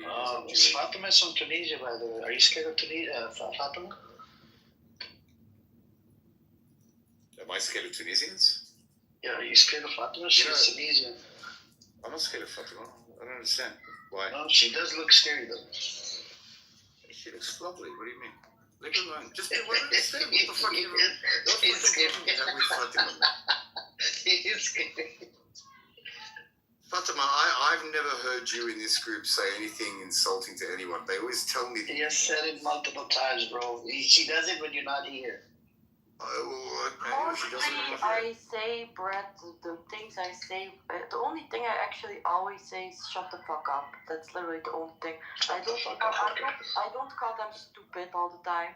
I don't call them mental retards. I don't. You literally said fuck you to me multiple times. They give comments on my body that I should eat, that I look like a plank, all that kind of stuff. I don't do that. I don't do it to your body. Yeah, but you just like you were. I do call you stupid woman because you don't understand the topic. You always freaking.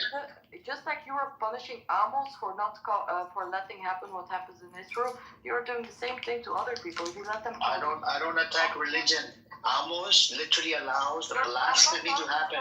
I send him the fucking evidence in his telegram. I'm not talking about religion. I'm talking about me. I'm talking about religion. Religion.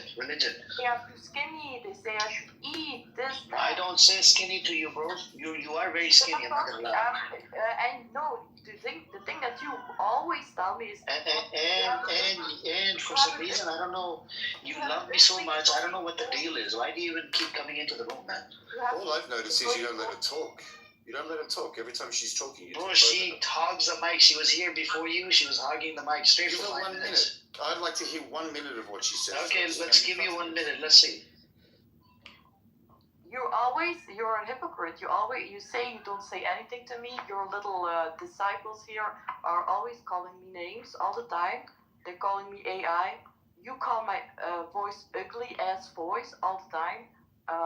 Your little disciples here like to talk about my ethnicity as well. What else do your little disciples like? They like to say that I was dropped on my head as a baby. They like to say that like you also do, I'm a mental retard. What else do we have here? We have many things. Your disciples are always, I don't care, they can do it, I actually find it funny. But don't be a hypocrite and say that because I say shut the fuck up, that I am insulting everybody all the time. That's all I've heard, Fatima. That's all I've heard them do every time I see you. Are you done, AI? I've never heard. Are you done, AI? Yes. I've never even heard you. I've never had the ability to hear you even give your political opinion because they just shut you down as soon as you open your mouth. Every single time I see you in the group. Yeah. Amir, that's the truth. She got shut down because when we talk to her, nothing gets through her head. So what ends up happening is the conversation doesn't go anywhere. Then there's no point of engaging with somebody that's not able to comprehend and understand what we're talking about. You see what I'm saying? That's where the conversation it just ends. Amir, Ditto. Who's Ditto? No, Ditto is like, I've never been able to get anything through to you. Whatever I say, even if I debunk something, you'll still won't accept anything. Exactly. I do accept it. I did accept it. Which one? The Jewish thing? You told me one thing, and we can agree to disagree because there's a lot of other things that I could bring up, but I don't want to bring up anymore. So I'm saying, because something came up on my side, and I just left the mic, and I think I gave it to somebody else. I think somebody else tried to talk to you about it, right? Remember it was Isa that got engaged, that was engaging with you. I didn't really concede because I wasn't really done with the conversation. Something came up on my side. You're talking about the Jewish ethnic subject. Yeah. I think because nothing made sense. Remember, I said, look, the culture. You have a different background culture, right? The language. Everybody speaks different language. Like the Mizrahi Jews, they spoke in Arabic. Like the Can we not do this Arab Jews. But I clarified that for you yesterday. I understand. Yeah, but that's how you clarified. I'm talking about logically speaking. I clarified it logically for you because you're coming from a Muslim. Okay, we're not going around in circles. But my point is, I'm not coming from Muslim. I'm talking about the actual language, the language, right? The language that you speak inside Israel is called modern Hebrew, which was revised by Eliezer ben Yehuda. Okay, the Hebrew that's in the Bible, right? It's actually ancient Hebrew. All right. Now the people that came in, they were speaking other languages. Like the Ashkenazi Jews were speaking Yiddish and Spanglish and a whole bunch of other languages. You have Mizrahi Jews. The Jews that are Arab Jews, right? They're coming from Iraq, and they were speaking Arabic. You have the Jews that are coming in from Iran. They're speaking Farsi, right? Now the question is, how do you share the language? You're proving my point. No, because it wasn't just language. There was a whole list of things. Do you remember? But the point is this: where do Jews come from? Where? Where did they come from? And was it a religious thing or was it from the? We read it yesterday. I know you read it to me, but it still doesn't make sense to me. We can agree to disagree. You see what I'm saying? That's where I was going to leave it at because something came up on my end. I left the phone. I took my headphones off. Somebody else was talking to you. Isa was talking to you. Remember that guy Isa? No, yesterday wasn't Isa. But anyway. Who was it after I was done? I think it was Lee or Isa, right? Lee and Shay. Yeah. I just left it there because something came up on my end, and then I forgot about it. But the point is, I clarified it for you. You don't accept. You say we agree to disagree. Because logically, look, we can agree to disagree. Logically, it doesn't make sense to me. Forget the Islamic paradigm. I'm talking about at the academic level. Logically speaking, I'm not talking about because one by one. If you make these points, like you share history, right? To anybody in the right mind, history would mean it means you have history. So number of things, number of events that happened throughout Jewish history. You have the Holocaust that happened. You have the British mandate Palestine that happened. You had the other things that have happened, right? But the Jews were scattered all over the place. They have different history from different places. We have a different history, but we have a common point, where we all align, and that's we're Jews. I understand it's difficult, and according to ChatGPT, it says unique. We have Himothy here. Himothy can go in one by one, right? Down in the hey, what's up, Himothy? If you have time, you want to come on up, you're welcome to come on up, bro. Himothy will go one by one, right? He's an atheist. He's coming from atheist position, okay? Even he himself would tell you that, fuck, bro, I don't understand this whole the concept of being a Jew. Would you like me to read it to you again? No, it's okay. We just leave it at that. Look, I don't want to dive into it anymore, and we'll just leave it at that. So that started with this whole conversation started with Fatima, right? So I don't understand. Like, if she doesn't agree with what you say, and you say something to her, and she struggles to absorb your point of view, then you start insulting her, and that's what I don't understand. I said that's it. That's where I ended it. Palestine came in, Jindid came in, trying to explain it to her what it is in the West Bank, right? But then they just. Okay. I don't know. The conversation doesn't go anywhere with the Fatima.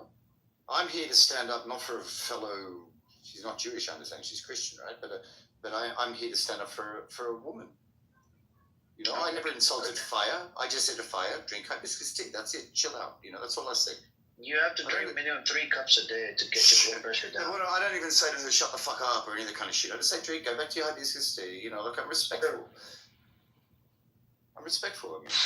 So when you say Shadamuta, I've heard you say that, bruh. When she insults me, I rip back. Actually, you did call fire Shadamuta, by the way, Brett. I agree. When she insults me, like any person in this group, including Amir, I'll throw it back at them. If nobody insults me and they keep it calm, I'll keep it calm. Isn't that fair, Palestine? Yeah, well, that's what we do. Why are you bitching about it? Why are you being a bitch? That's what we do. When she insults us, you give her back. What's the problem? You do the same. I haven't heard Fatima. That's what I'm saying. Not one time. Not one time. I swear to God. I've never heard her insult anyone. Maybe she does. Whatever. Go protect her, bro. Do your thing, man. Okay. Well, if I hear her, then you'll have ammunition. But I've never heard her. Not yet. But maybe when I'm not in the room for some reason. Ironically, when I'm not. Amin also likes to call me a Zionist bitch all the time. Well, he can call you Zionist, but bitch, I don't understand why he would. He can call you Zionist, that's not an insult, it's a compliment. But the bitch, I don't understand why he would say that.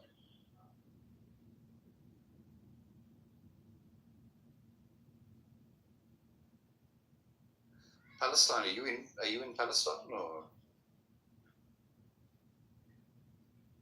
No, I'm not. Okay. So you just joined the mass hysteria, or you're a Muslim, so you align with them? I'm Palestinian, bro. What's your problem? Oh, okay, you are Palestinian. Okay, so you're originally from that part of the world. Fatima, did I call you female dog or like a B word? What did I call you? Did I call you female dog or a B word? You called me both. Okay. She's not even sure what I called her. You called. This is who we're dealing with. Right? You called her both, Amir. She just said that. Did you hear? Look, she doesn't know what I called her or she doesn't even remember that, right? So this is the type of person we're dealing with. Somebody that can't even remember what I called her. I do remember because I answered. I did call her a stupid woman earlier because she could not comprehend what I told her about the West Bank and inside Israel. We are not talking about today alone. I mean. What day are you talking about? Basically every time I'm in here. Did you write it down? Time and date? When was this? Why would I do that? So Samson in the audience, he writes it down. Time, date stamp, time stamp. about our interactions. So can you give him the time and date? Maybe he'll pull it up in his dictionary or in his journal. Why are you so gaslighting? Just No, he writes it in his journal. I don't care that you insult me, obviously, or I would. No, but he writes it in his journal. That's what I'm telling you. I don't write this shit down. Can you please let us know when was it so Samson can look it up in his journal?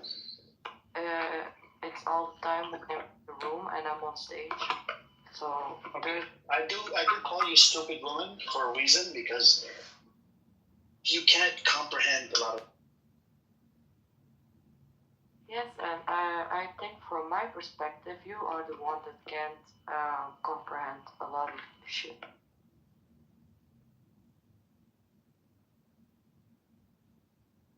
Using big words like apartheid and genocide is crazy.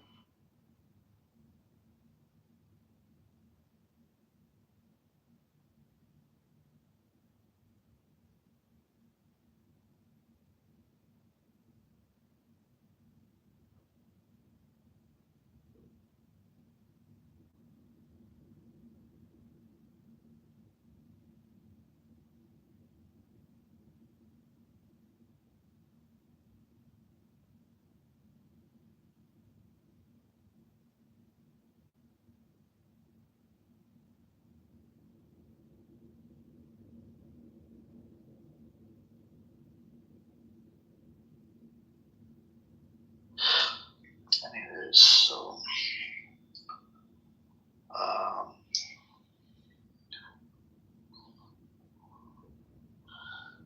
Muslim man, okay. Yesterday when I pointed it out to you, a bunch of she called me this name. Shame called you out on this, that she called him this name. You didn't do anything, right? Like a little bitch you are, fucking cunt. I wanted to come up and try to defend Fatima. When we pointed it out to you that what she called Shame, what she called me, no, he just went on fucking silent mode, little fucking cunt.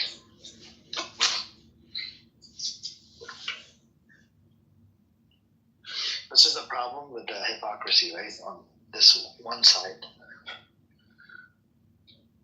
Fucking simp. See, this is why, Brett, the people get called out. If you're just so stupid and if you don't see what the writing on the wall, then, you get called out.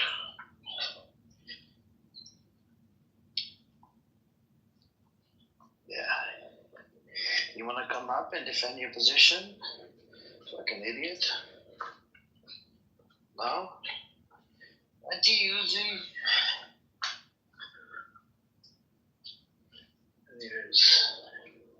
What's going on? Wow. Anybody else want to come up? You guys welcome to come on up.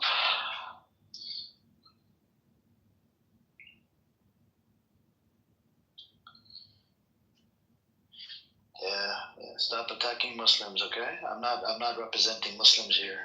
So calm down and calm your tits down. Just because you don't believe in God, people here in this room, a lot of them are believers.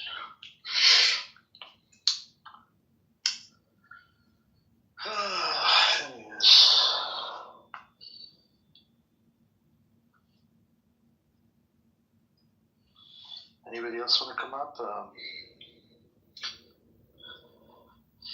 Oh, okay.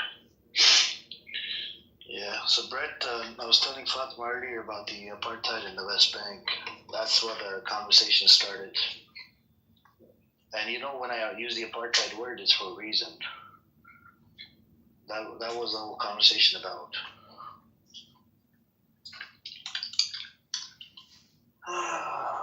There's no apartheid between all of I know to you it's not apartheid, but I'm saying that's what the conversation was about. Apartheid system in the West Bank.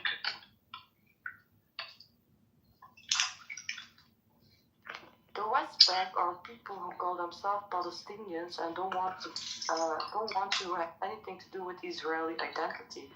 So they are not Israelis. That's basically, you can call the West Bank a sort of country, just as Gaza now. They're like the Palestinian quote-unquote state without an official name. So is West Bank a country or is it a state? Is it a state? I said you can consider it like a country for the Palestinians who don't want to be Israeli, who don't accept Israel as a state. Okay, is it controlled by Palestinian or is it controlled by Israel?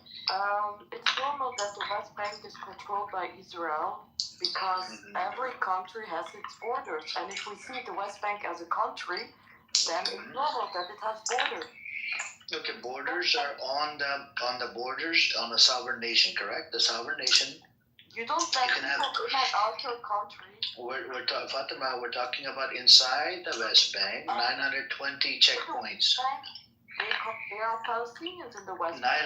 920 checkpoints run by Israel. Yes, so what? Those checkpoints, they should be controlled by Palestinians, not by Israel. These people are not Israelis. I didn't say so. Then why is Israel running these checkpoints? Because they're dangerous. They are terrorists. They are protecting. Who are terrorists? Who are terrorists? The fucking Arabs. The Hamas. The fucking Arabs are terrorists? Then what about the Arabs that live inside Israel? Those are terrorists as well? They're dangerous. They're dangerous.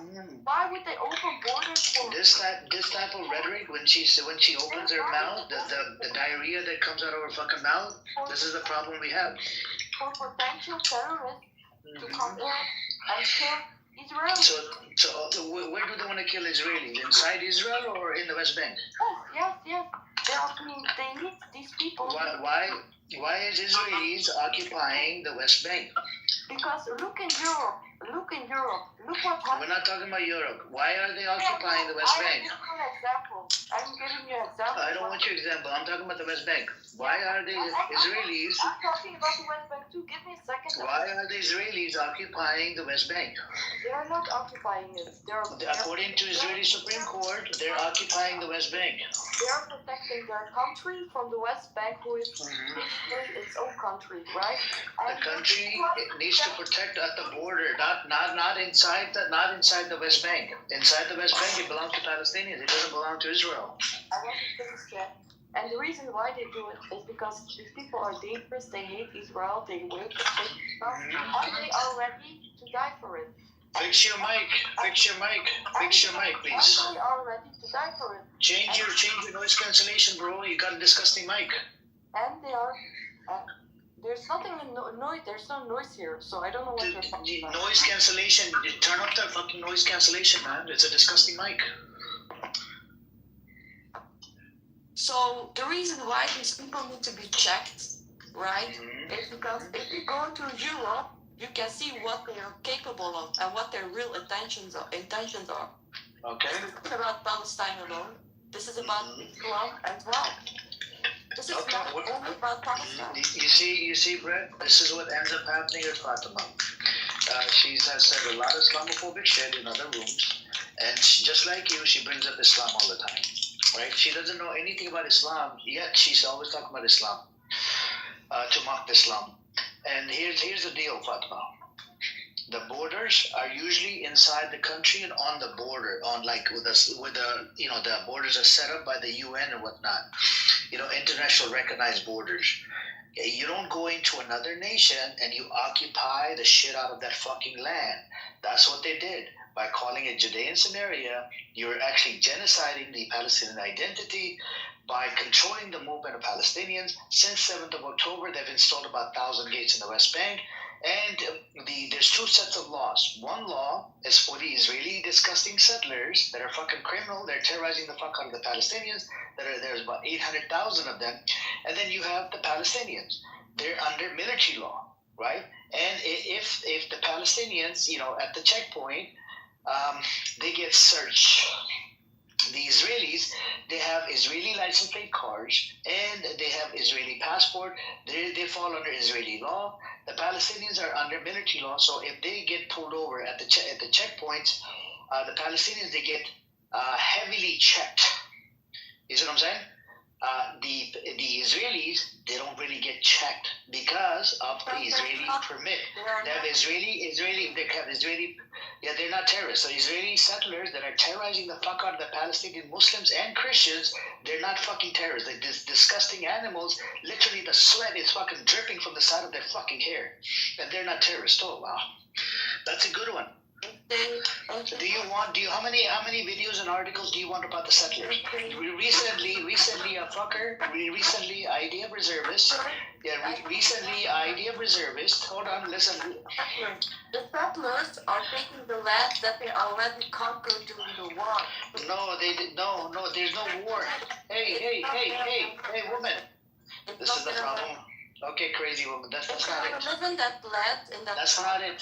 Fix your fucking mic again, bro. Disgusting mic. Let me speak. Oh my God. Fix your mic first. Fix your mic. Fatima, your mic is shit. Fatima, that's what I'm saying. It's a shitty mic. So what I was saying, these settlers are taking land that was already theirs, all right? And these people that wasn't theirs. I'm not finished yet. Yeah, but I'm correcting this. That wasn't theirs. These people want to live in Israeli land. They should accept the Israeli identity. But they Israeli identity. Israel is not willing to annex the land. This stupid woman, man. Seriously. It's Israeli land. This conversation is above your pay grade. I don't think we can have that conversation. If you don't want the Israeli identity and you want to boycott the state of Israel, then go fuck off to the land to actually own. Can you walk us through the steps? So why is Israel not giving them the Israeli passport? Because of belligerency. Because of the demographics. Because of the demographics. Because of belligerency as well. As long as belligerency exists, there's a thing. That's why there's a military occupation. Because of the demographics. What are you eating? It was Laura Bar. I personally, I agree with the military occupation. I don't agree with the civilian occupation. I have an issue with the settlers. You agree with military law? Yeah, military occupation because of belligerency. Yeah, but civilian occupation I have issue with. So I'll give you 50%. It's the whole thing is under occupation. What are you talking about? 920 checkpoints. I understand, but as long as belligerency exists, there will be a military occupation. Belligerency only exists. No, military only exists because of the occupation. Okay, it's catch-22. It's a clusterfuck. Go look into it. Go look into the laws. 2 sets of laws for 2 groups of people. That's apartheid right there. That's because they identify as Palestinians and not as Israelis. So they have different laws, whatever. So why is Israel occupying a Palestinian land? They're not occupying the land, they are protecting them from coming out. Why is Israel? About the Great Wall of China. We're not talking about Wall of China, man. It's this stupid woman, man. Seriously. The myth was. This is such a degrading conversation. Again, you disgusting mic, bro. Why do you keep changing the fucking setting on your microphone? Stupid. The Palestinian freedom fighters want to liberate themselves and humanity from the evilness of Zionism, because this ideology, this evil Zionist ideology that came to existence 200 years ago, is basically behind all the problems around the world. So right now, 100%. So right now, all humanity has realized this octopus that's controlling America. They want to liberate themselves, including the Jews, the religious Jews, from the evil of Zionism and throw it away because it's an abomination. Did you just say all of humanity? All of humanity? All of humanity? Yes. Israel's a threat to every country. That's why Christians, Muslims, even the Jews who are actually religious, they see this entity, this Zionist entity, as an evil, but they're so scared. They're so scared, and they're so terrorized by this evil entity that is actually even threatening every place in the world. Now look at who's supporting it. the right-wing European fascists in Europe. Somaliland. Right? Somaliland supposed to. Even Man, also, Somaliland don't exist. Get up out of here with that shit. also, if Nigga someone trying to say like Kirk, suddenly he was a zealot, right-wing zealot, suddenly turning against Israel, he got a bullet in his neck. This entity is evil, guys. Listen, humanity is waking up. India supports the Zionist entity. The problem here right now. Why the Israelis hate Palestinians so much is because they are liberating humanity. They realize that the Palestinian cause is for humanity. They're liberating humanity. So, wow, that's awesome. From Zionist thugs. Oh, okay, they're liberating us from Zionists. Remnants of this is what we have from Hitler. A remnants Jews who actually once upon a time were actually allying with Hitler. Like Yes. Yeah, He's right. committed a Holocaust against their fellow Jews for the cause of Israel. They helped the Nazis and they actually engineered the Holocaust with the Nazis so to have the Israel as their goal. And do you understand how insane you say that? Of course, let me ask you a question. Hold on. Let me ask you a question. Have you ever seen these so-called? Have you ever seen these so-called? Charlie Kirk, who was actually was one of them, and suddenly he got the bullet. Suddenly, when he actually realized that this is the evilness of Zionism, a shock. For sure. They try to make Hitler seem like probably this is just an example from Epstein Island, where you have gangs of pedophile being used by the Mossad to put everyone to blackmail all the leaders. This is how Israel is doing. Yeah, Epstein is from blackmailing everyone. He's from Israel. Yeah, Epstein is from Israel. And then another thing. And they got rid of him. They got rid of him and saying he died in MDC Brooklyn. Do you know how hard it is to die in MDC Brooklyn? A federal detention. Especially with him, he had a high-profile case, and he was in maximum security. You can't die in your cell in MDC. You know how crazy that shit sounds? That's complete bullshit. Don't forget about organ transplant or human organs. Human trafficking. Brooklyn, and New Jersey, all these people. Okay, so just to clarify something. So I want to ask this guy. Wait. Listen. No. What's happening right now? You made a good point. He said that the Zionists did. He said the Zionists worked with Hitler. They did. They worked with everybody. Okay. That's what I want to stop you. They worked with Epstein. Let me ask you a question. Let me ask this guy a question. You guys are terrorizing each other. Okay, wait. I just want to ask you one question. You're terrorized by your own evilness. You don't even know what I think. You don't even know what I think. You just...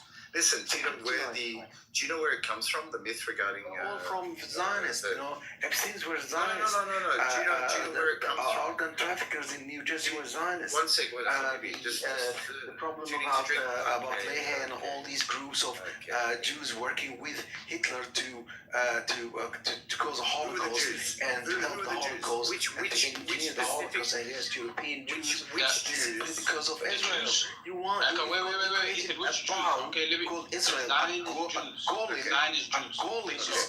called Israel. When you stop terrorizing each other, we can have a conversation about it. Where do you think the myth comes from? Just one second. Golim and leeches and sucking the blood of all. You gotta go on mute, man. Let me respond to this guy. Yeah, you gotta let Brett respond, man. You gotta let Brett respond. So that's how we can have the conversation back and forth. Says two, please mute up respectfully. I know you like to come in the middle. Just come down. Go on, Brett, respond. I don't feel like Yahoo, I think it is, wants to have a conversation. I think he just wants to throw out myths. I don't want to have a conversation with you. I'm talking to Fatima. Fatima, you just jump in and you please don't jump on my whatever. I don't want to call it. It's between me and Fatima. I didn't understand. I didn't ask you to come and have a discussion with me. Why want to respond to me? Amir also thought you were talking to me, you dimwit. No, I don't. No, don't jump into my dick. Be a man enough and don't jump into my dick. Hey, Paul. I'm not a homosexual. I'm talking about The myth of the Jews working with Hitler, right? Where does it come from? It comes from the Havara Transfer Agreement of 1933. It was an agreement between Nazi Germany and some Jewish organization, not Zionists. The purpose was to allow German Jews to escape the British Mandate Palestine by transferring part of their assets. Result, about 60,000 Jews were saved, not murdered. That was a collaboration, not a collaboration in genocide. It wasn't secret either. There was nothing secret about this. It's not like you're invoking some sort of conspiracy. It was also controversial amongst Jews at the time. And it ended a long time before the Holocaust even began. So it had nothing to do with it, but you invoke that as a fact, and it's a fucking dangerous narrative, man. Like, you say it, and people in this group who have no idea are just going to go, well, that makes sense.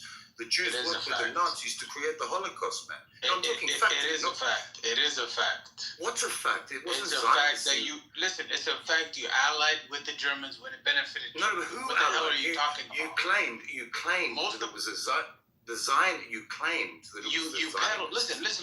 You begged for sympathy because your people so-called gassed. I don't hear you shed a single tear for the Russians. You're talking to me, man. You're not talking the to a Russians narrative. were gassed first. You piece of shit. They lost 30 million people. Shut up. Shut up. We don't want to hear nothing about you. Shut the fuck up, you white Jew. This is two. Shut up. This is the Somali. Shut up. Shut up. Shut up until you start.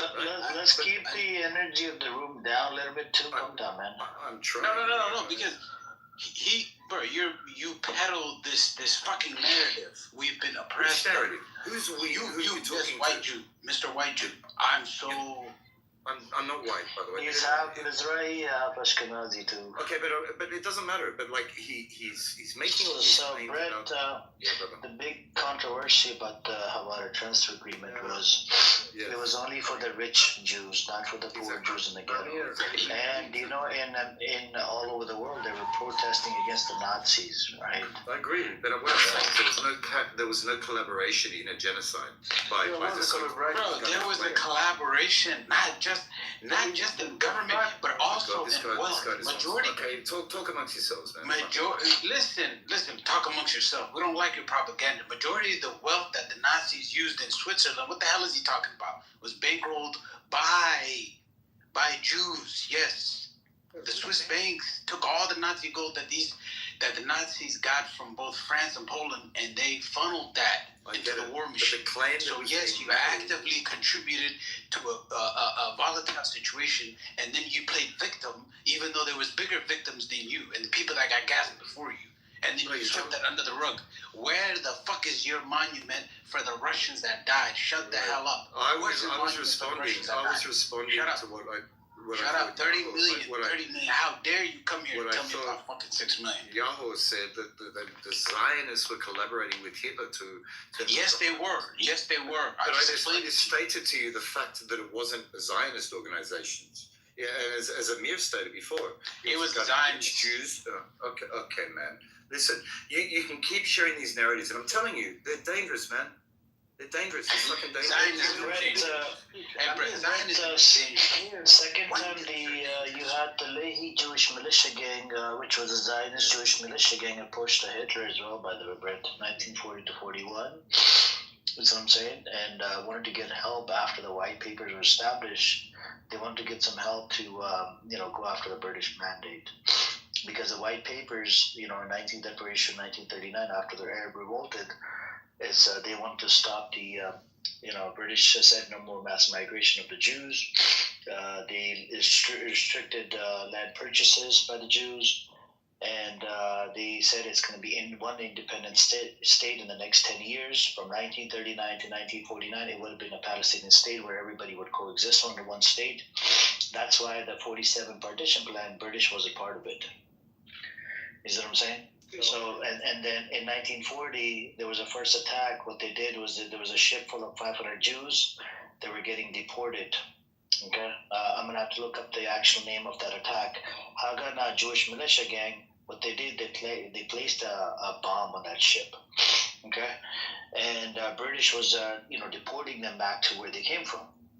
And the bomb actually ran off. and the whole ship actually sunk, which ended up killing about 250 Jews and injured about 179 or 170 Jews on that ship. You see what I'm saying? So there's a lot of these things like Amir, all I was really responding to was the claim that Zionists worked together with Hitler to create the Holocaust. Okay, and I was responding to that. It wasn't only in Germany. Yeah, that's a stretch, bro. I don't think that happened. Yeah, that's also Thank you, and that's what I was responding to, Amir. And I was saying it's not logical because Zionism's goal is Jewish survival, Nazism's goal Jewish extermination. Yeah, the but they're willing to sacrifice other white Jews. Zionists are. The Nazis murdered Zionists, anti-Zionists, religious Jews, secular Jews, everyone. If Zionists were partners, they would not have been gassed, they wouldn't have been shot, they wouldn't have been burned alive. So it wasn't a Zionist conspiracy with Hitler. Listen, buddy. Zionism it's a tool. They use any and everyone. They're willing to have Jews murdered, they're willing to have white people murdered, they don't care. You jackass. They funneled money through Switzerland. Are you Switzerland. Listen. Yeah, Portugal and Spain. Listen. Spain under Franco was neutral. Switzerland during World War II was neutral, and so was Portugal. Majority of these countries had rich, wealthy Zionist people in places of power. And whenever Germans stole gold from either France, Poland, or any other country, Romania, they would funnel that money directly into the German war machine. They wouldn't ask Germany where they got the gold from. They would process it for them so they could have a steady economy, so that way they could continue the war. And yes, Jews, especially Zionists, were a big part of the destruction and the problem of World War II. And they're still a problem today. Zionists are a danger to everybody, not just the Palestinians. Just I want to say something. Of course, I put the link down there to see. Thank you for sharing too. Thank you for sharing. Thank you. To see how they cooperate together. This is wasn't the first time. I mean, it wasn't called It wasn't called the Holocaust for nothing. The word Holocaust means burning sacrifice. They had to sacrifice all these Jews together just to create that golem whom they worship called Israel.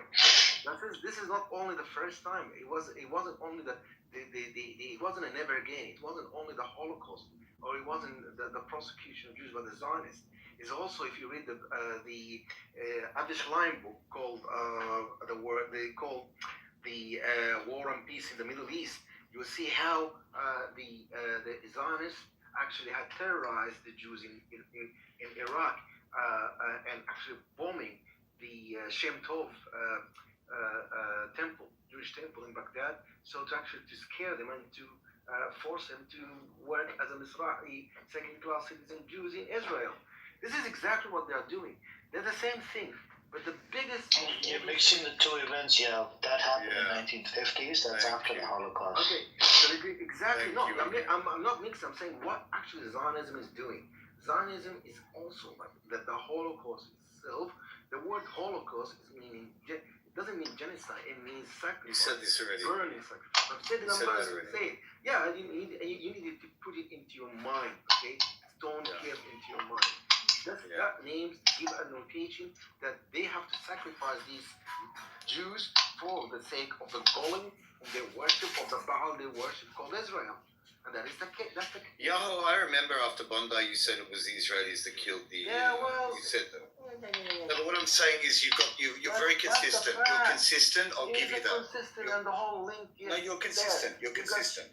Of course I'm consistent. You are consistent. I give it to you. You're very consistent. So that's why we have to liberate humanity from this evil. Absolutely. The Jews, ideology. man. We're so powerful, but there's so few. The Palestinians are the forerunners for that. We should all... How the fuck are Jews? You keep talking about Jews. We all should... How are Jews so powerful? They're not powerful. We're not? About Jews are not powerful. Then why you focus so much on this non-powerful... I'm talking about Zionism. I'm talking about Jews. You keep talking about Jews, man. You keep saying the word Jew. How they can be powerful if they have the Zionism put them in the gas chamber with the Nazis? We should really work. I think we, as a human being, should stop the Zionists prosecuting the Jews.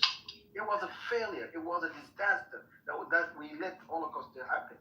Well, we're very smart, aren't we? We're amazingly smart. And we should And we should. That was a failure. We're so smart. We're so smart, man. Wow. How did we get this done? It's prosecuted by the Zionists. Done. Being put into the gas chamber. It was our weakest failure. We shouldn't do it. Calm down. We shouldn't allow for this to happen. How could we allow the mic? That's because we had failed. We had failed, and we had allowed this evil entity that is created in Europe to thrive. Zionism is evil, and we're gonna actually hunt them one by one, and we're gonna liberate humanity from it. We're gonna liberate the Jews from Zionism. Thank you for sharing. So Brad, I want to ask you a question. Wait, Zionists, do they believe in Judaism? Yes or no? Do you want to educate us on that? Because they're secular.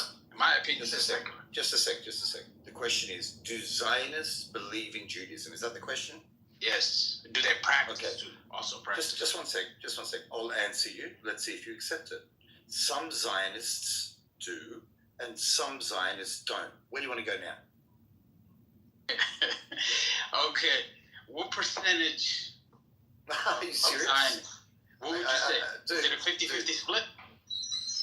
Oh my god, to get into your room, I have to go through so many fucking doors, man. Don't worry. You're going to look stupid. No. Go ahead. I'm talking. Come on.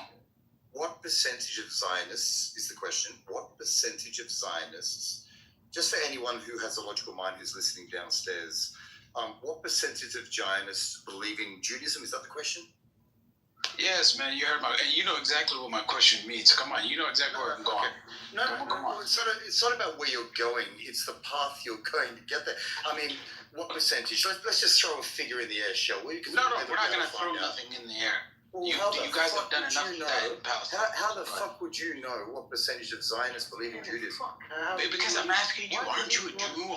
Aren't Jewish people always... Yeah, but true, your question is all wrong, bro. There's evangelical Christians that are Zionists, there's Muslim Zionists out there. Thank you. No, I agree. That's why I'm... Your question is all... The whole question is wrong. No, but listen. He is tying Judaism into Zionism. Don't lead me down the path. He's not tying. I don't think it's tying. Are you tying this, Brett? Brett? Down the path too. Just tell me what the fuck you want to say. Brett, this is what you want to do. You're looking for like different crutches. You know, you want to walk. I'm not looking for anything. I'm responding to the words you are using. Listen, buddy. Zionists do not believe in Judaism. They are secular in nature. They're secular in faith. I'm a Zionist. I don't believe in Judaism. My father's a Zionist. He believes in Judaism. Exactly.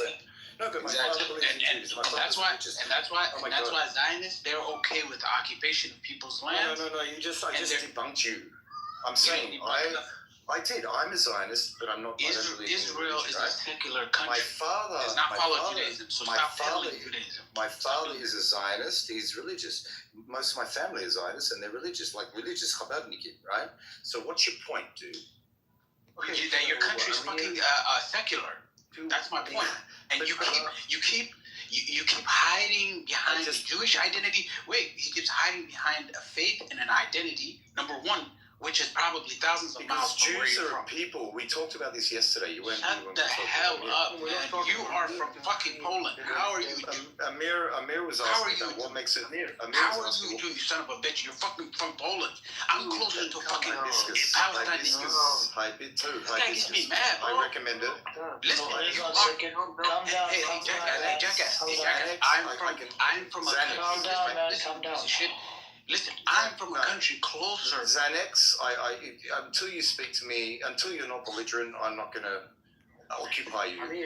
You're mad because you're a white guy that got exposed. When belligerency stops, I will not occupy you. Until then, I'll just talk over you, brother. You're just you're nothing special. You're just a regular white guy. I'm nothing at all, right? I'm nothing at all. I agree with you. I'm nothing special.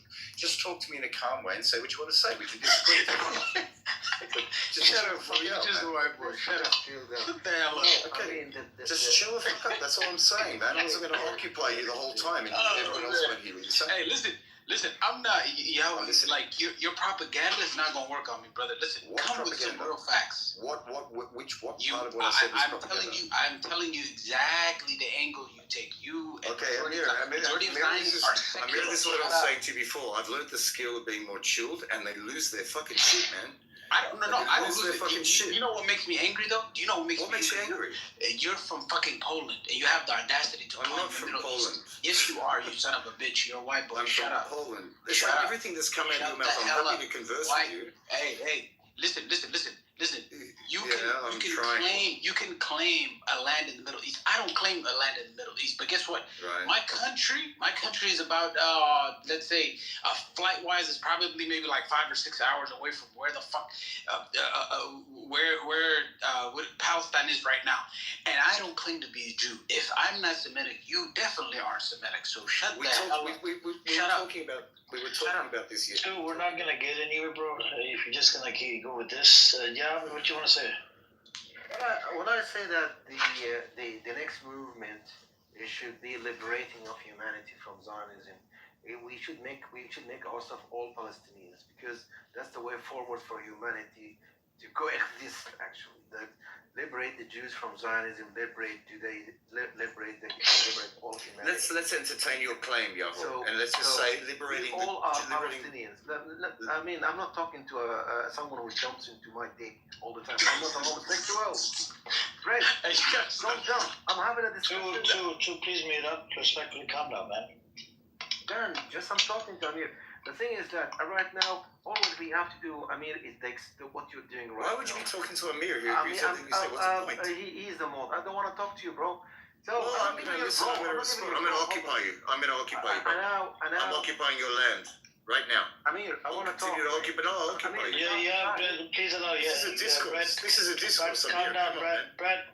He wants to ask me something. So, Amir, what you're doing is fantastic. What are you doing is fantastic. The exposure. We should expose this monster.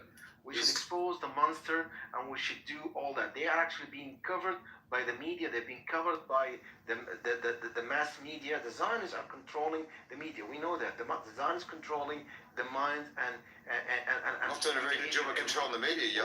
Well, not the Jews. Jews don't have it. Jews are just the Zionists are not doing a very good job of controlling the media. The Christians, anyway. So what we do, we have to do the exposure. The exposure is very important, and that is what we need to do. So till this truth is important. Truth. This lifeless golem become a dust, because that's the only way. Otherwise, it will suck our life, and it will suck our blood, and it sucks our souls. We need to liberate humanity and make this. Let's make humanity great again. Let's make humanity great again. Oh my How does God, that happen? Without Zionism. Okay, that's mine. Wow, you're amazing, man. Humanity you're an amazing speaker. Wow, you're amazing. Yahoo, thank you so much, man. Let's save humanity by getting rid of Zionism. Let's save humanity by getting rid of Zionism. Absolutely. Oh my God. Make humanity great again. I agree with you. Wow. We don't want to be Trump. Wow, man. With the Zionists, we don't want Epstein to blackmail our leaders. We want governments free from the people, by the people. He's inspiring. And that's what needs to be done. How is that going to happen? There will be no great America with the Zionism. There will be no humanity to live as a humanity with, and Zionism doesn't exist. So let's make humanity, all humanity great again. Oh man! That actually, when we put Zionism into dust. You've got such wise people in your group. Honestly, this guy's amazing. He should be the next leader of the Palestinian. I'm telling you, man, he's a leader. He's a natural leader. Let's save humanity by getting rid of Zionism. Like Zionism is the only issue in humanity. The thing that you do is exposure. We are all spiritually Palestinians. That is a salvation. You're a salvation for humanity. Thank you for sharing. Wow, my man, you're amazing. It'll be like you, Trump, and Biden. Can you imagine that kind of conversation? Let's save humanity by getting rid of Zionism. Give me a fucking break, man. Where the fuck are you coming from? Oh my God. You know, you think you sound good? You think you're going to get a round of applause by your brethren here? Get rid of Zionism. It'll save humanity. Are you fucking nuts? Are you nuts, man? I mean, it will save a lot of people. I mean, I would agree. Amir, I would agree. Amir, I would agree. Yemen, Syria. No, come on, man. Save humanity. Okay, you can. Fine. Can you imagine if the Zionists did not exist? the entity, right? If the entity did not exist, can you imagine the amount of lives would have been saved since 1947? Okay, so let's be real. Prior to Do you know how many people they've killed? They've killed over 200,000. Amir, be authentic here. Let's go to the 1700s, right? Before Zionism existed, how many people were getting slaughtered around the world in all sorts of atrocities? Let's be logical. Talking about Jews. No, what are you talking about? Being put into Holocaust because of the Zionist cause. We got the Second World War. We've got even the First World War. The Zionists were behind it all. You know, they were behind the Holocaust. They were the one who actually put the so-called 6 million, the 6 million Jews being put there in the so-called Holocaust, burning sacrifice for Israel. So it is like you talk about 55 million people died in these wars, First World War and Second World War, and let's say if just for what? For the creation of Israel, for this golem, for this Antichrist golem. Okay, that things be finished. Without the Zionists, there would be no Second World War, no First World War, and inshallah there would be no Third World War. That's why we should get this cancer out of our human bodies. That devil, that golem should be finished. Spitting on your microphone. Okay, make humanity great again. That's what I'm calling for. All humanity should be great. Hang on a second, please, hang on. No, hang on a second, oh my God, this guy doesn't want to stop. Stop, please.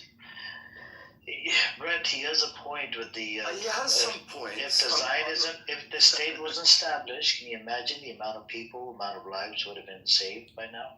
I would agree that the excuse of being anti-Zionist has caused a lot of deaths in a lot of different places, not just in that region, also in Australia recently and other places. But I don't know. I get lost on the whole as you do. Yeah, but in Australia, it's a different. It's nothing to do with Zionism. It's with the.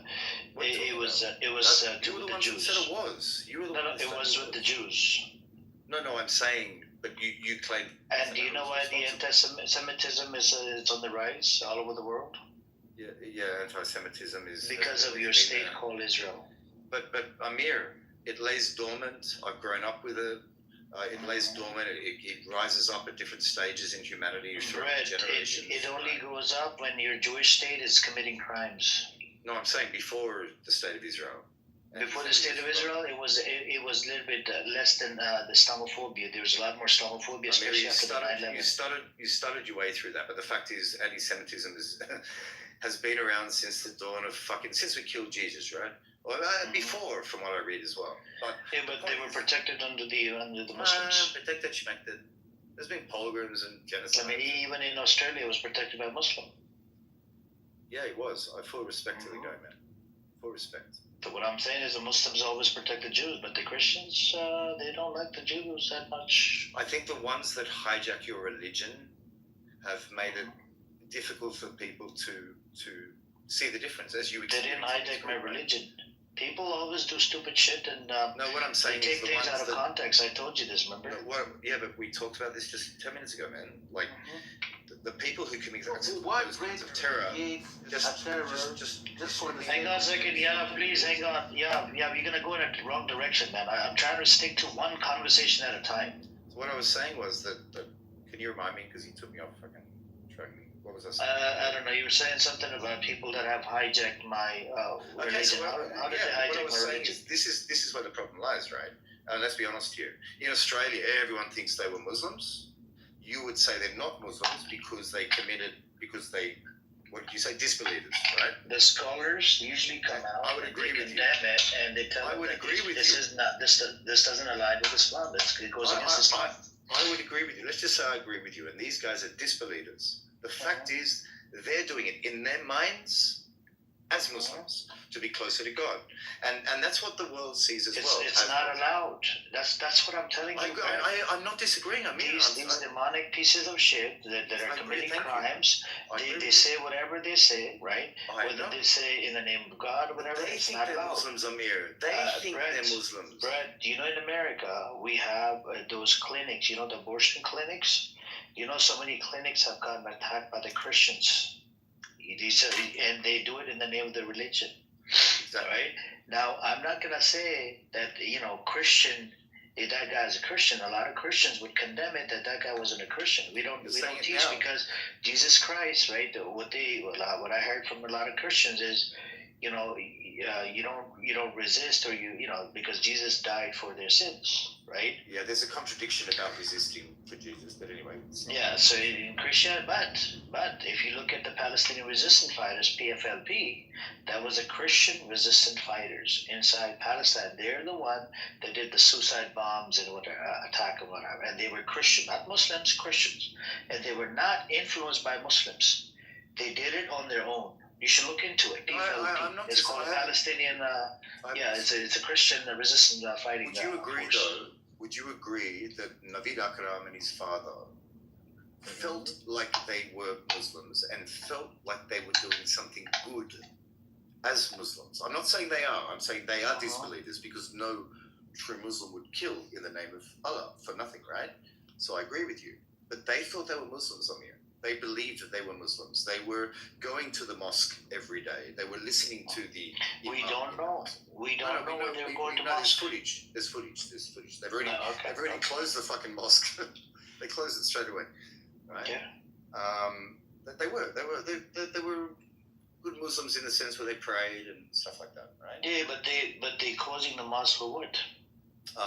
Because supposedly the Imam was one of the Imams at the Opera House, was saying not so nice stuff that you wouldn't agree with, Amir, and for some reason on the watch list, but they didn't do anything about it until this happened.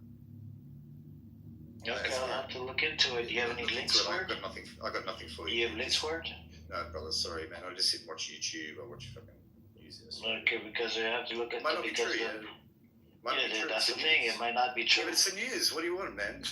I don't believe anything on the news. No, I'm saying it might not be true about the mosque. No, the mosque is closed. No, mosque might be closed for other reasons. That's what I'm trying to see. Hold on, let me check. They said it was under new management, and the Imam is not the same Imam that was there now. That's what I read. I'm giving you a 5-minute warning. I'm not running away, Amir. My wife said we're going for dinner, so just 5-minute warning. Yeah, go to hell then. Amir, the issue is very clear. Okay, so I want to tell you something before you go. Hang on a second. Yeah. No, I'm getting to like him, man. I'm starting to like him. So, Brett, here's what I'm getting. The Sydney Prayer, hang on, please. The Sydney Prayer Hall linked to Wissam Haddad operated illegally. Yes. So that's why it was shut down. It was operated illegally. Okay. You know what I'm saying? It wasn't the other reason. I think. But it's not the point I was making. The point I was making. No. But you said that guy was. I told you it might not be true. I told you it might not be true. There you go. See. I said that because I saw it on the news. Things change over time as well. Yeah, I have to look it up, man, because I don't like. It's good to look it up too. Freaking. If I watch Sky News, it gives me one narrative. If I watch the ABC, the government news, it gives me a different narrative, and somewhere in between is the grey area that I just don't know what the fuck's going on most of the time. Right? But what I'm saying to you, Amir, is that the guys who did it believed that they were Muslims, and that's the point. And as an outsider, as a non-Muslim looking in, it's hard to remain balanced and goodwill, and because as I said to you, I travel the world, I live in Muslim countries for many years, and I love it there. But sometimes I go back and forth because these guys think they're Muslims. They're doing it in their minds for Islam, for a greater cause, to be closer to Allah, right? And you call them disbelievers, and I believe. Look at the Jewish extremist terrorists that are doing the terrorist attacks in the West Bank. I agree. I agree with you. Yeah, they're doing it in the name of religion. And the justification they bring up, the God has promised us Judea and Samaria, this land. Yes, but like the other guy was stating that they're secular in Israel. These guys are Zionists and full religious. I'm talking about the settlers that are actually religious in the West Bank. That's right. So it debunks what the other guy said. Yeah, you can go look it up. Literally, Daniela Weiss, she said these Palestinians are squatters. And that's why you have Smotrich, Ben Gvir has given them fucking 100, so many weapons to terrorize the fuck out of the Palestinians. These are religious Jews. Not a fan. Next. But it debunks what the other guy said. No, but you're not getting the point. These are government officials. They're telling settlers to go commit crimes against Palestinians, and they're doing it in the name of religion because God has promised them this land called Judea and Samaria and the whole Israel. Sorry, can you share with me when either one of them told the settlers go out and commit acts of terror? Go out and commit. So what do they promote? Daniela Weiss never said it. Do you know who Daniela Weiss is? No, just share with me something that I can read. You want to watch a documentary? Actually, you know what? I would suggest you. It's actually available on my Telegram. Let me see if I can give you. Do you have a Twitter account? No, brother. No. Okay, you don't need a Twitter account. I'm going to put a link in the chat. It's the Settlers documentary. Okay? And I want you to watch the documentary. Daniela Weiss, she's not part of the government, but she's supported by Netanyahu, and she was asked, how do you know that Netanyahu supports it? She said, I'm directly in touch with Netanyahu. He in public, he doesn't say it. In the back, we always talk about it. And Smotrich and Ben-Gvir, they're all in on it. So I'll give you a Settlers documentary. What I'm watching it is to clarify what you said. It's a BBC documentary, right? That was taken off the BBC. It's about settlers in the West Bank. Yeah, but it's BBC. Do you like BBC? Not a fan. But I want you to watch it anyways because the guy gives them. Yeah, but the guy gives. He doesn't twist anything. The guy gives a microphone to them to speak. Yeah, but they edit, and they edit in particular moments, dude. No, but I want you to check it out. It's to me, I didn't see that any type of bias because he gave them the mic to speak. I'll watch it, but with criticism, because for me, I saw this doco about the BBC. Okay, which one do you trust? You trust Fox? You trust Fox? No, dude. What do you trust then? Well, I definitely don't trust Haaretz. Okay, what do you trust? I trust Aaron Molan. Aaron Molan? My news source, yeah. Aaron Molan. Just type it in to YouTube. Aaron Molan. Okay, do they have a documentary about settlers? No. This is just where I get a lot of my news from. Okay, do you get any? Have you seen any type of documentaries about the settlers in the West Bank? No, I've seen lots of shit about the settlers. I'm quite critical of them. I told you we're on the same page. That's fine, but I want you to watch this BBC one, right? And you can criticize afterwards. Just watch it. It's about an hour long or something. I'll probably agree with most of it, but my question is, you claim Ben-Gvir and Smotrich both told people to go out and commit acts of terror against innocent people in the West Bank. That's what. Okay, let me give you an article from Ben-Gvir. Yes. Hold on. I'm going to provide you an article. Ben-Gvir handing out weapons to the settlers in the West Bank. You didn't answer me. You still don't answer me. Yeah, I am giving you. Why is he giving weapons to the settlers? Can you tell us? To defend themselves. Defend themselves from who? From any potential. Maybe it's an inner job. Maybe the Mossad. Okay. The question for you, Brett. The question for you: did Smotrich pass 3,000 settlements in the settlements in the West Bank? Probably. So that proves it. It's he done it in Knesset. Him and Ben-Gvir. So would that be sufficient enough that he's approving these settlements? Sorry, these are government officials we're talking about. One second, you're talking about arms? Not arms. I'm talking about approving the settlements in the West Bank, annexing the West Bank. I'm not a huge fan, dude. Annexing the West Bank, would that be sufficient enough? Yeah, I'm not a huge fan. No, but you wanted evidence, right? You wanted evidence from me. Yes. But so I'm giving you evidence from the Knesset. They support the annexation of the West Bank. Yeah, that's a different subject. But no. That's part of it. Well, it's part of it. I agree. And approving settlements. That's part of it. You agree? Yeah. Yes. So that would be sufficient enough, right? No, sorry, you're trapping me. Okay, I'm trapping you. How am I trapping you? No, because I've got to go and you're speaking fast and I'm going, yeah, no. But I'm saying you were jumping up here. We were talking about... I'm not jumping. I'm giving you evidence. You've jumped. Okay, let me give you... We're talking about one thing. No, I don't want to end on a bad note. I want to be positive when I sit with my girlfriend. After I speak with you sometimes, I'm in a bad mood. Look, I agree with you about the settlements, okay? So give me something for that. Give me a point, okay? In regards to the arms, I do think, even though the settlers may be there unjustly, I do agree, though, they need to be armed just in case. Should they use those arms to go and commit acts of terror against innocent people from the West Bank? Absolutely not. They should be stuck in jail for whatever it is, 50 years. If they kill someone, or that's my opinion. Of course they should. I don't understand why the Israeli government aren't being more heavy-handed with the settlers. I think it's disgusting. I don't understand it. Okay? So can we end on that note, please? Yeah, but I know you want to give me shit for something. Can we end on that note? are you gonna watch documentary? Yes, I will when I come back from dinner. Okay. All right. Good evening, brothers, and all the best to Yaho. I wish you the best with what you're dealing with. Same to you too. I wish you both the best. And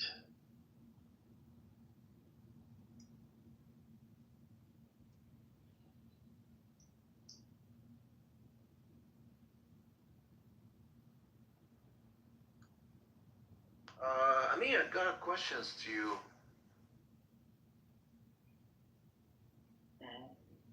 Remember that there was a senator wants to put a law in USA saying that they will actually dismantle the dual citizenship. What happened to that law? That people shouldn't have a dual citizenship. We just become in a situation that you have to have one citizenship, that they either are meant to be a U.S. citizen or non-citizen. The question to me, what's going to happen to those Jews who have got dual citizenship? They haven't passed it, I think. I'm sorry? They haven't passed it yet.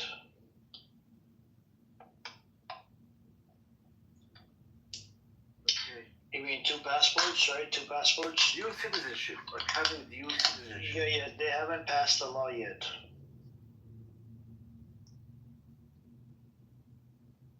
What is the state right now? The court of law, or is it? They just have. You could have 2 passports. I have 2 passports, and you could just have 2 passports. That's about it.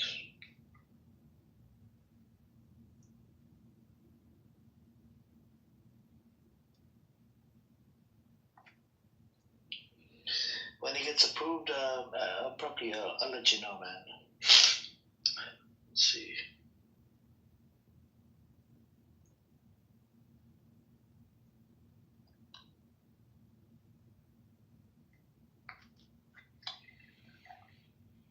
Anyways, alright, let's see.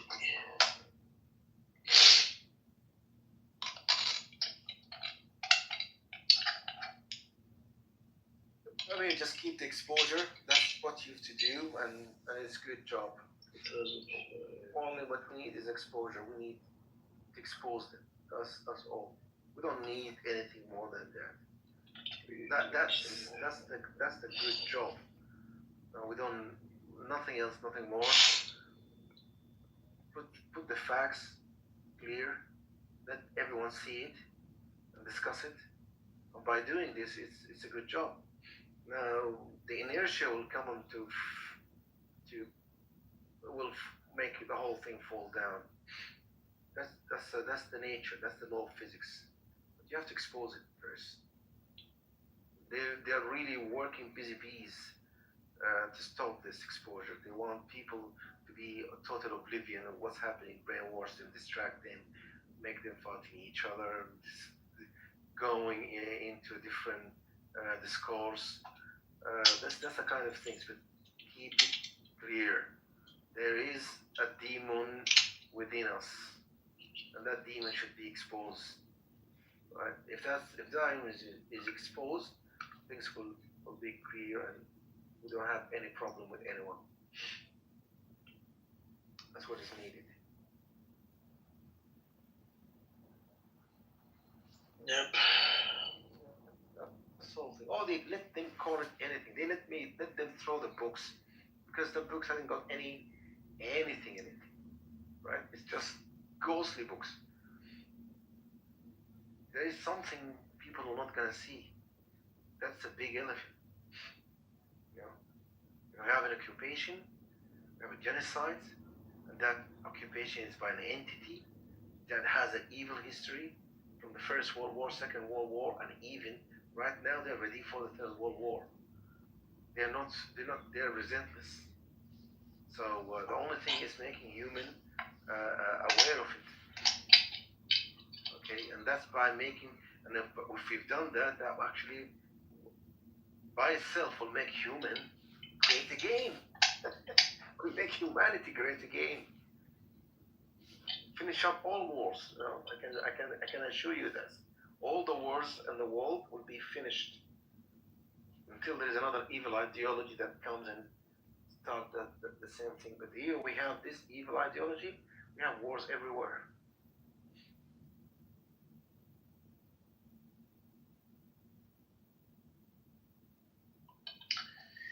Yep. What's up, Amos?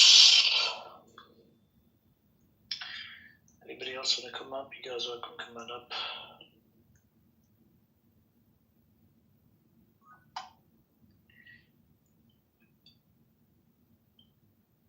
Ooh.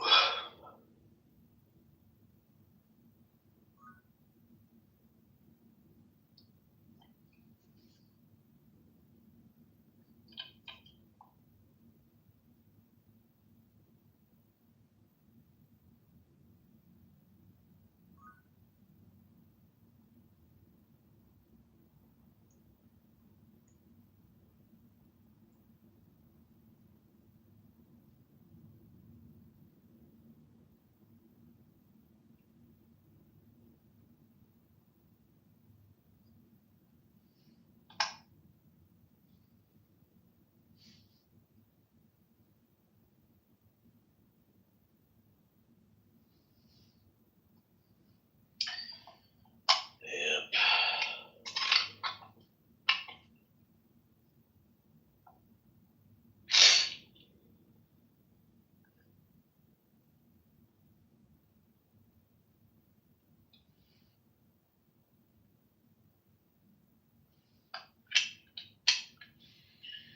Anyways,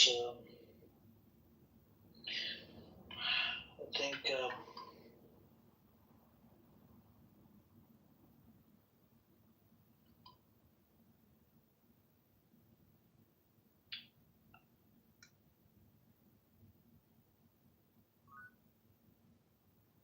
alright. What's up with the Amos? You good? I don't know if Amos is here. Let's see.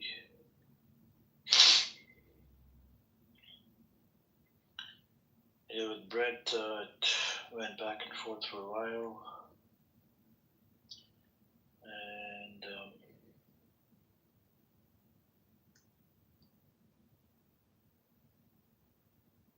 no. It's tough to get the Zionists to understand this whole thing with the.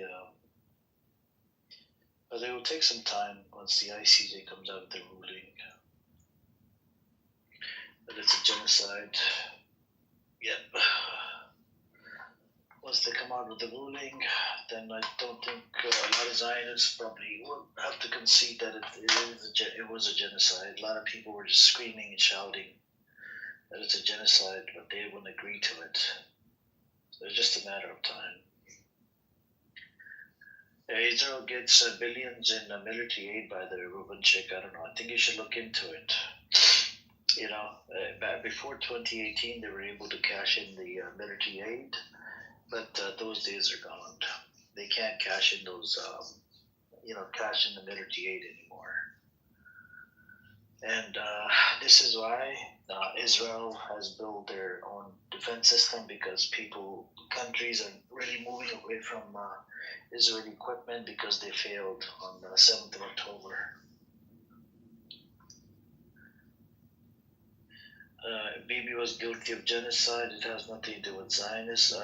It's actually the ICJ. It's accusing the whole state of committing genocide. So it's not just Bibi. You know, you're talking about a whole state.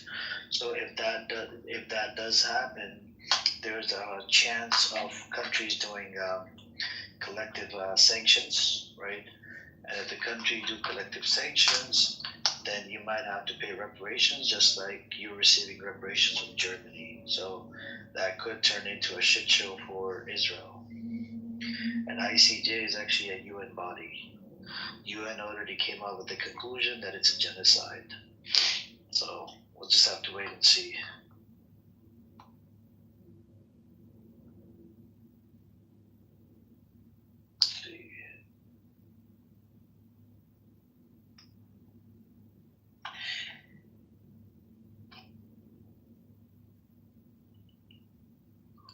of people are just, you know, and we'll see after, the ICJ decides it's a genocide. We'll see what happens to Israel.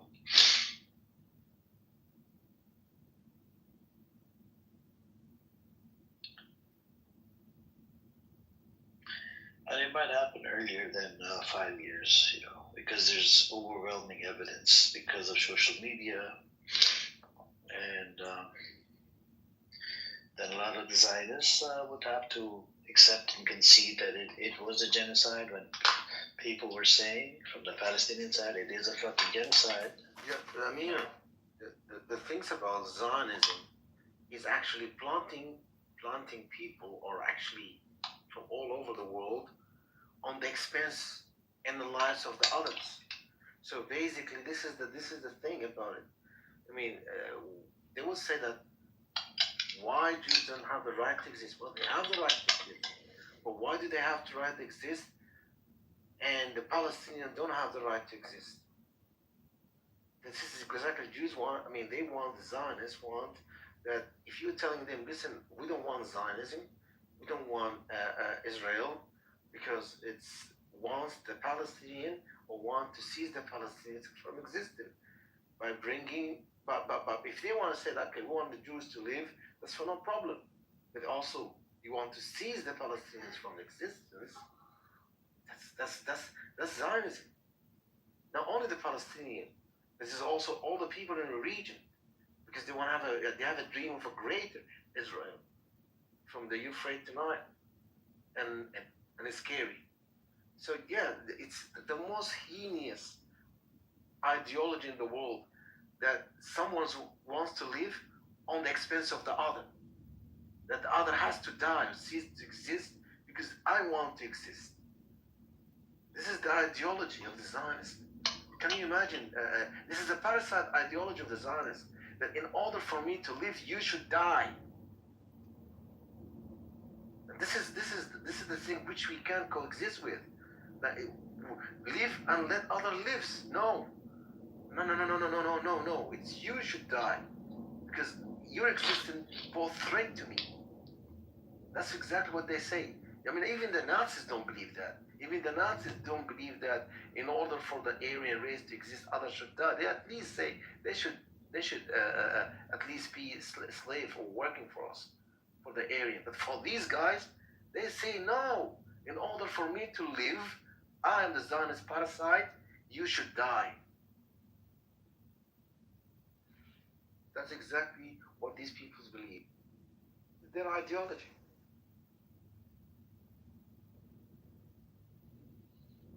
Yep.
Yep. Not that you want to come up. I did send you an invite. If you want to come up, let me see. Yep. Turn up the hand raising.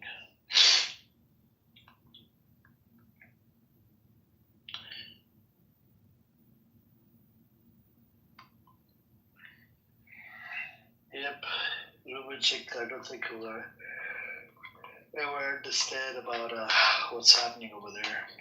And if Israel, once the ICJ comes out with the ruling, then he's probably going to agree it was a genocide. When people were saying, when Amir was saying it's a genocide, other people were saying genocide. Why didn't I just accept it? But the good thing is, due to social media and whatnot, we have, we have ample enough evidence that shows it's a genocide. So,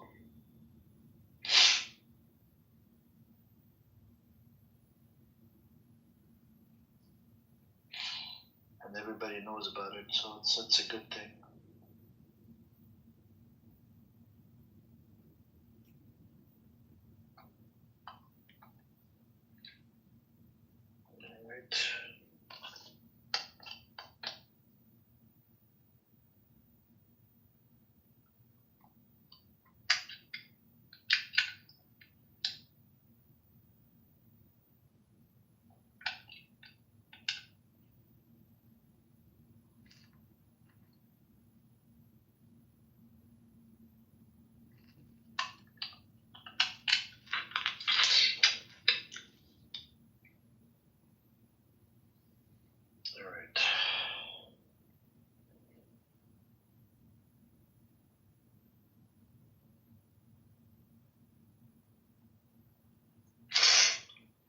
All right. Let's see.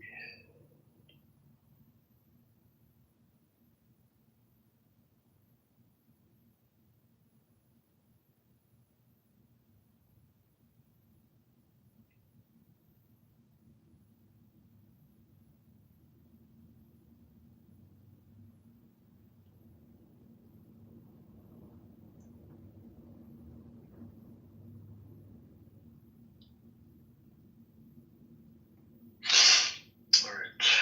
So we'll just have to wait and see. Now the big question is, will the Zionists self-destruct if they find out that that it's a genocide? I think some of them will probably lose their marbles, and some of them will still keep denying the genocide. They're like, nope, it's not a genocide. It's not a genocide. It's not a genocide. So it's a matter of time.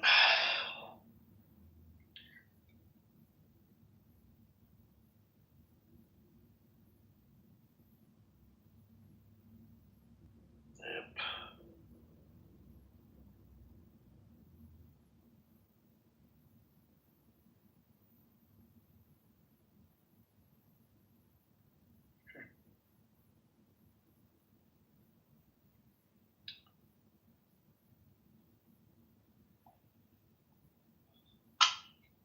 But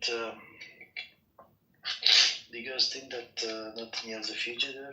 I believe so. I don't know. That's us, Fatma. Do you believe Netanyahu's a fugitive?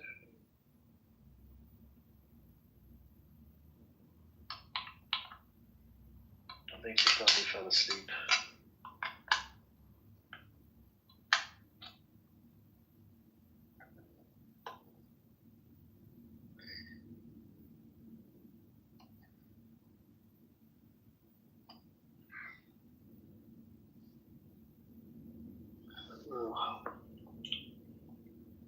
What's up with you, Dave?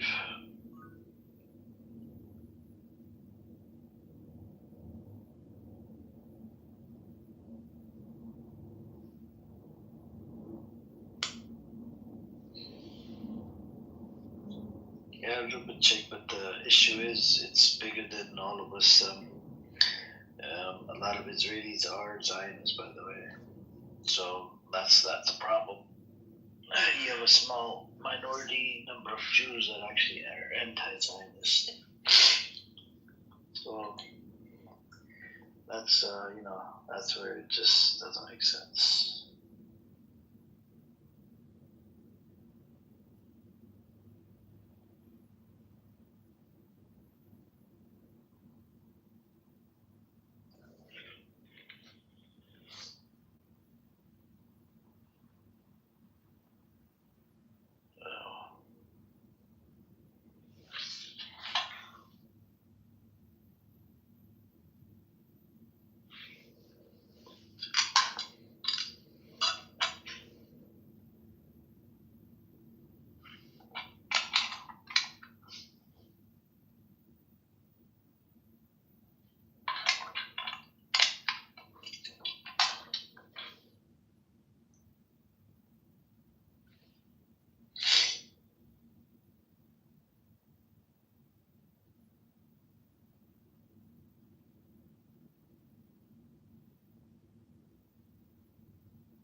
Anyways, if anybody want to come up, you guys are welcome. Come on up. Let me see.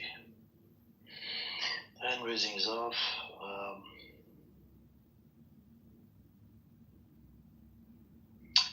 Let's see. What else do we have?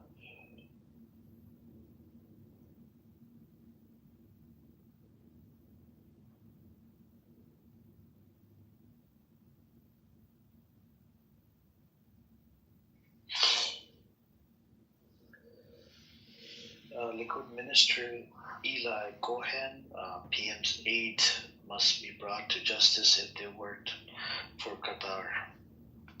So we're gonna see what happens with that.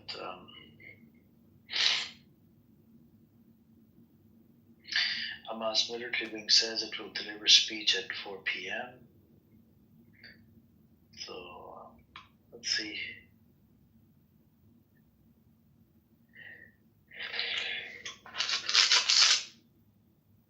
Top Trump aides have run out of patience with Netanyahu over Gaza ceasefire report. Yep. This we went over it earlier. J.D. Vance and other officials, Marco Rubio, he lost support. Netanyahu has lost support from these people.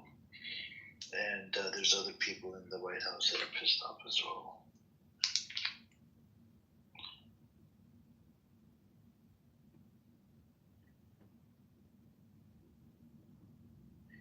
Former hostages Matan Zangokar and Ilana Glitschwetsky become engaged.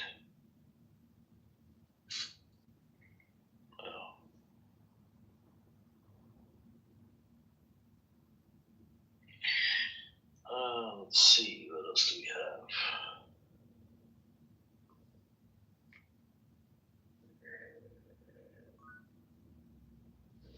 So, Starmer under fire for welcoming Egyptian activists who called to kill all Zionists.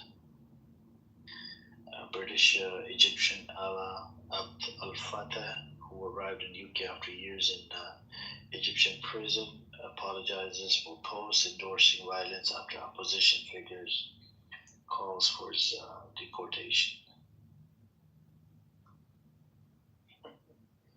It's crazy.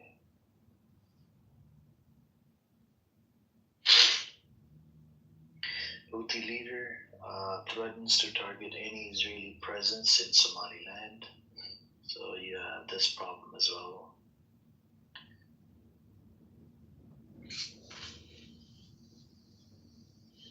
Any potential deployment of forces in the nation near Red Sea would allow Jerusalem better access to strike Houthi sites. Somalia president, Israel's recognition of Somaliland a threat to regional stability. Yeah, there's a problem. It's a big problem because America wants to attack Yemen, and Israel wants to attack Yemen as well. And I'm sure you guys heard about the Greater Israel Project, which means that they could attack Saudi Arabia potentially. So that's a problem for me. Did you want to say something, Zenny? Good morning. No, I just got Salam alaikum. Just got confused with the comments said, what do you think of the Zionists in Israel who hate Bibi and accuse him of genocide? I didn't actually know there were Zionists who don't like Bibi and accuse him of genocide. How about the claims of Israelis, Zionists who do not like Bibi? So Zenny, it's the Zionism doesn't end at Bibi. Okay. So do you know the definition of Zionist, Zenny? Well, someone who believes in the state of Israel, right? It has a reason to exist. It has a right to exist. So Basically, the that's what they think. the definition. This is what they sell to the evangelical Christian churches and sell to everybody, the whole world. Okay. Right. It's delusional. This definition. It's not even freaking. It's just like an outside definition. It doesn't go into like the depth of it, right? The original definition coming from the founding fathers of Israel is actually colonize and colonization. Now, when you look under colonize and colonization, this is what's mentioned in the, according to Theodore Herzl, that's a founding father of Israel. Jabotinsky, that's another founding father of Israel. You had like a few more, they all agreed on this. Eliezer Ben Yehuda, that's another one as well. That's the guy that realized the modern Hebrew that they speak inside Israel. Ben Gurion, same shit, right? You got a whole bunch of these psychopaths, right? Now, the big thing is, so under colonization, right, then you have to colonize the land, and the cleansing will fall under it, genocide will fall under it, killing people will fall under it, massacring people will fall under it, stealing the land, not giving it back, that will fall under it. Doing a whole bunch of crazy shit. Femicide. You have the killing the animals will fall under it because you're colonizing a land, right? Whatever's on the land, you're colonizing it. Controlling the movement of the people that live on the land, and doing a whole bunch of shit. And even right now, this is what's going on. You see what I'm saying? If you look at Lebanon, there's a place called Sheba Farms. It's on the border of Lebanon and Israel. There was a disputed land between Lebanon and Syria. Israel, it had nothing to do with fucking Israel. But Israel just came in, got rid of all the farmers, and took over the land. Okay? Syria took over Golan Heights. Right? Yeah. Took over the buffer zone and set up more checkpoints in Syria. Okay? The West Bank, the settlers, the settlements. It's like every day, every other day, they're setting up new settlements. Since the 7th of October up till now, within the last almost year, over 50 to 80,000 Palestinians have been displaced from their homes. You see what I'm saying? You got controlling the movement, 920 checkpoints. That falls under colonization as well, right? Controlling every aspect of their life. More than 50 babies have been delivered at these checkpoints, Palestinian babies. Controlling electricity. In the West Bank, they can't even collect rainwater legally, right? What else? And pretty much controlling every aspect of their life. And after the 7th of October, they even installed 1,000 gates into towns and villages in the West Bank. Okay? They even shut down the entry to Masjid al-Aqsa. So sometimes they wouldn't even let you go into Masjid al-Aqsa, to the holy place, holy mosque. So when you look into a lot of these things, right, it falls under Zionist. Now, if I put on my, let's say I put on my Palestinian goggles, right, Palestinian lenses. If I look at it from the Palestinian lens, so what falls under it? Let me give you I have this whole written down right here. Hold on.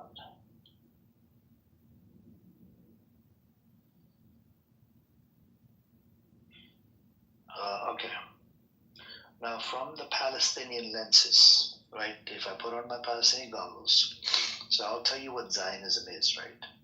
Genocide, starvation as a weapon, 3 million displaced since 1948, ethnic cleansing, state-sanctioned terrorism, ecocide, supremacy, rupture of international law, domicide,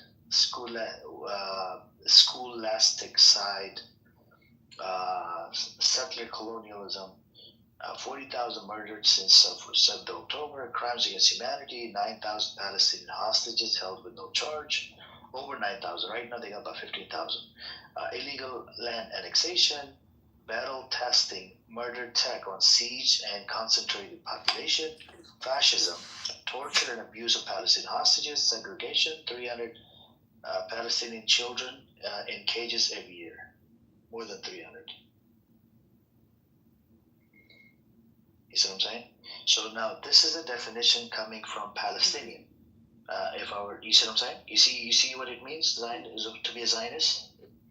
So the Zionists that are protesting against Netanyahu, they're either leftists or centrists, just because they're against Netanyahu, but they still support the state of Israel. And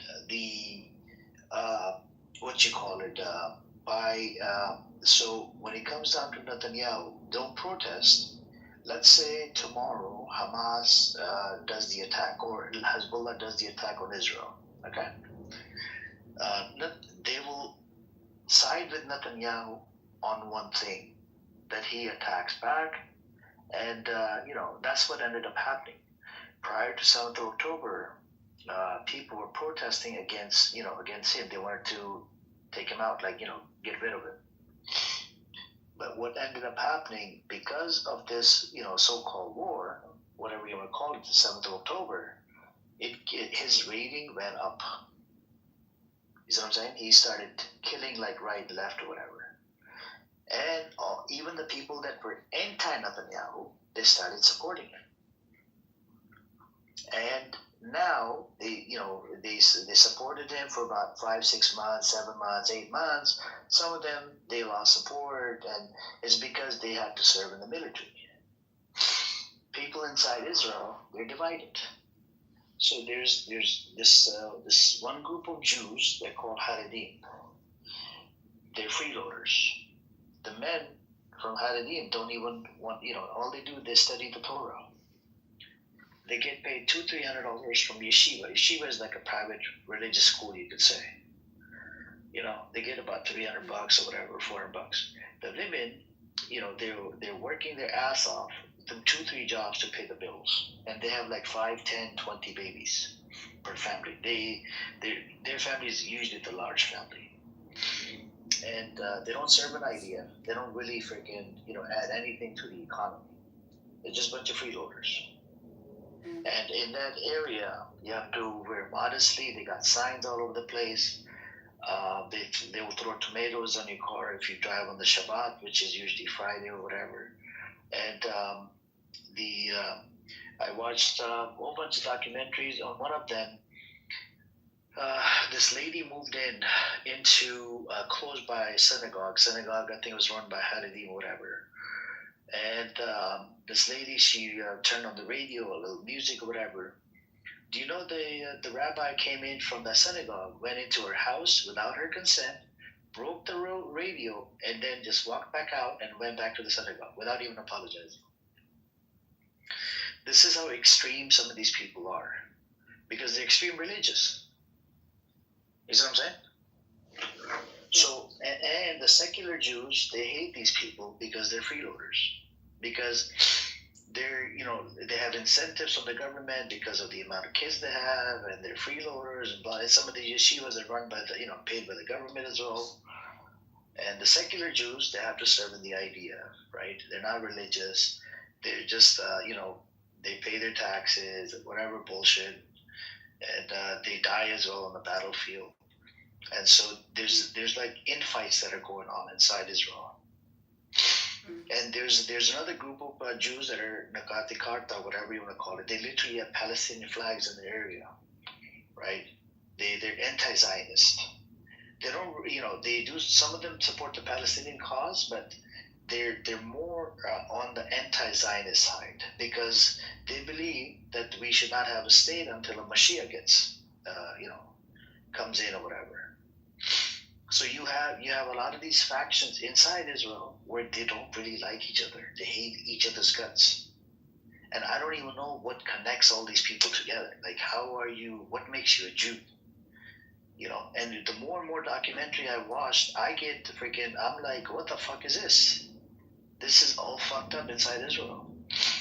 And so that's why the only way Netanyahu and all these Zionists, they keep it together is by having these wars or whatever. So all the attention is on outside of Israel. Let's say if Palestinians get a state, okay, everything is peaceful, there's no conflicts, there's no attacks coming in from outside. What that will do is they will actually start fighting each other inside Israel. They might even kill each other. Some of these people are very extreme. And if you look at the settlers in the West Bank, oh my God, they're fucking disgusting animals. The type of terrorists these people are, you wouldn't believe it. Like a couple of days ago, the idiot, it's an IDF reservist. A fucker served in the IDF with his ATV. You know what an ATV is, right, Zenny? Those, those four-wheeler scooters? The four-wheeler scooters? The scooter with it's like the scooter with the four wheels. I don't know if you want to call it a scooter or whatever. It's called an ATV. The guy ran over a person. The guy was praying on a floor with a prayer mat, He was doing, I think, Maghrib or Asr prayer or whatever. And this idiot on an ATV just runs over him. Jeez. Yeah, and it was posted in Times of Israel. And they're investigating it, doing whatever bullshit. And this happens all the time in the West Bank. These people, they terrorize the F out of the Palestinians. And they justify it by using their holy scripture. They said that the God has promised us this land because it's Judea and Samaria. You see what I'm saying? Like, no, we don't believe in their scripture. Like, why the hell do you want to, impose this, or shove this idea of Judea and Samaria down people's throat? So this is what Zionism is, Zenny. If I look at it from Palestinian perspective, what's happening to Palestinians, that's all part of Zionism. If I go based off the founding fathers of Israel, the simple definition is colonize and colonization. And colonize and colonization is never good. It's always freaking. So this is how I understand the Zionism. Right. I get you. 100%. Yep. I think with the comment,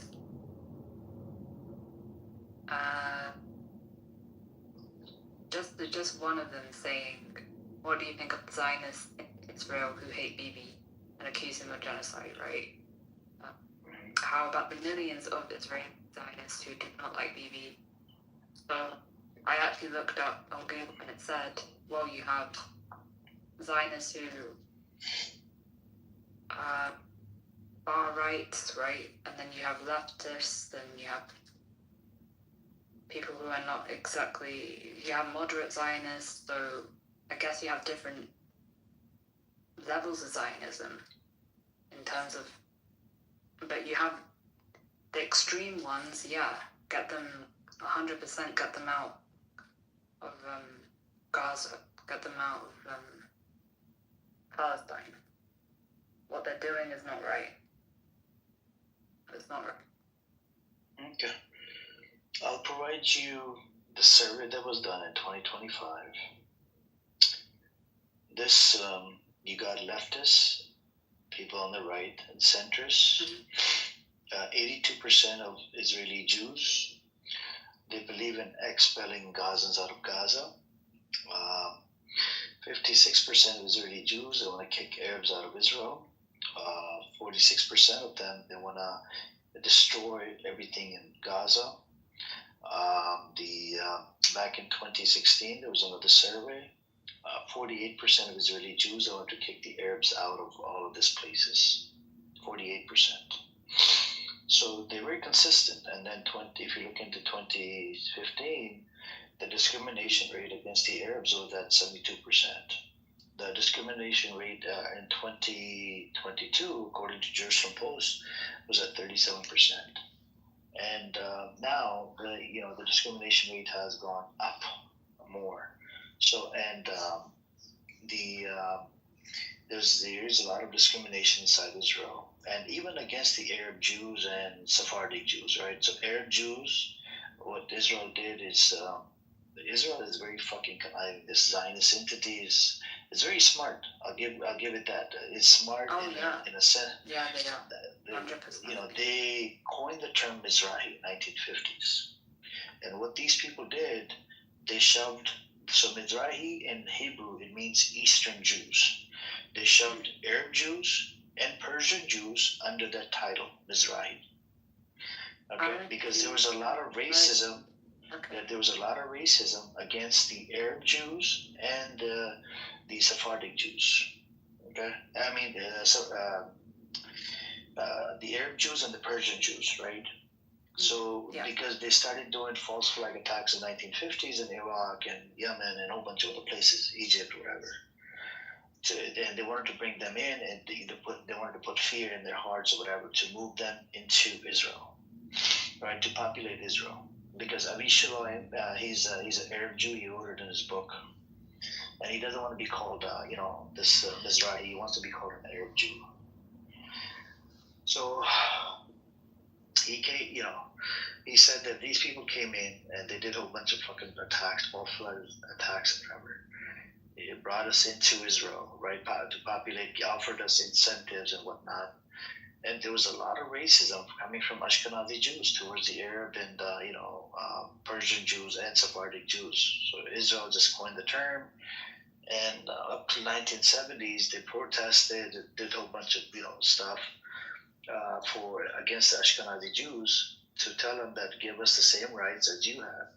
There's a lot of discrimination at the jobs, and they were discriminating the jobs and, the Knesset and a whole bunch of other places.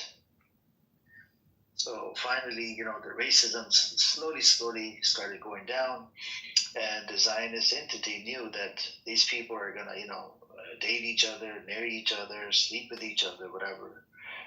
And now a lot of, before the Ashkenazi Jews number were higher, now you have sort of like 50 or 60-40.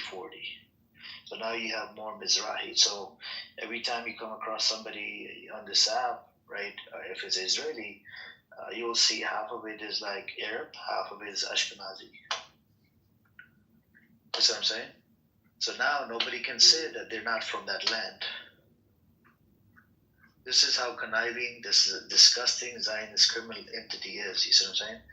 It did it to fucking, to sort of like make it more connected to the land. Otherwise, people were pointing fingers. What are these fucking people from Poland, Ukraine doing in British men in Palestine? You see what I'm saying? So that's what ended up happening then. Yeah, crazy. Yep. They have I heard earlier actually they're very good at hiding things ever since they Hitler and all that. They've been very, very good at being very secretive. That's one thing I've heard. And so schools, you wouldn't even know that if that was like a Jewish school somewhere. They'll keep it very, very secret. But I just thought that was interesting. To an extent, you are being tortured, by this man called Hitler. Your whole race is just being, gone or whatever. Sorry, mind me, it's really late at my side, so like if I'm sounding a bit off, mind me. But you got my gist. So yeah, like, of course they're going to be secretive. Of course they're going to get scared. They're going to be under the blankets, But I thought that was really interesting. A whole community being that secretive. And then in terms of, also I heard if they have a trust, they won't put their name on the trust. They'll use another name because they want to be as secretive as it's not us. That was really interesting. yeah. That's what I'm saying, you know. So, and another thing I heard today. Sorry, Emma, but another thing I heard was someone saying that actually Muslims and Jews are cousins. And then I thought, okay, I don't know how much of the thing, I don't know much about Judaism, to be honest, but I heard about this thing called Kabbalah, that people practice Kabbalah. So I don't know if that's a Judaism thing, but I don't know, do you know much about it? Because I was thinking if Kabbalah was a thing, then isn't that defying Allah? And if that's defying Allah, how could the whole cousin thing be a true thing? Anyway, probably something I need to research later on today. But that's what I got a bit confused about. yeah, it's look, Muslims and Jews are like, they're considered sort of like cousins, right? Through shared descent from the. Now we have the Ibrahim, right, alayhi salam, in Islam, right, with the Jews tracing lineage via Ishaq, and Muslims via Ishmael, right, alayhi salam. Right. So that's where, you know, and but the thing is, these Zionist criminals, these terrorists, right, they're not connected to us, man. They're not connected to Muslims. Yeah. Because these people are demonic pieces of shit that are killing, you know, innocent people in Gaza and a whole bunch of other places. So these cannot be cousins at all. These are just demonic pieces of shit. And the leftists inside Israel, they're more dangerous than the people on the right. And Ruben Chik, by the way, you posted in the chat that these people are Muslims that serve in the in the IDF. By the way, it does take you out of fold of Islam, by the way, so you should look into it. The reason why, because you cannot serve an entity that's killing your Muslim brothers and sisters and kids and whatnot. You see what I'm saying?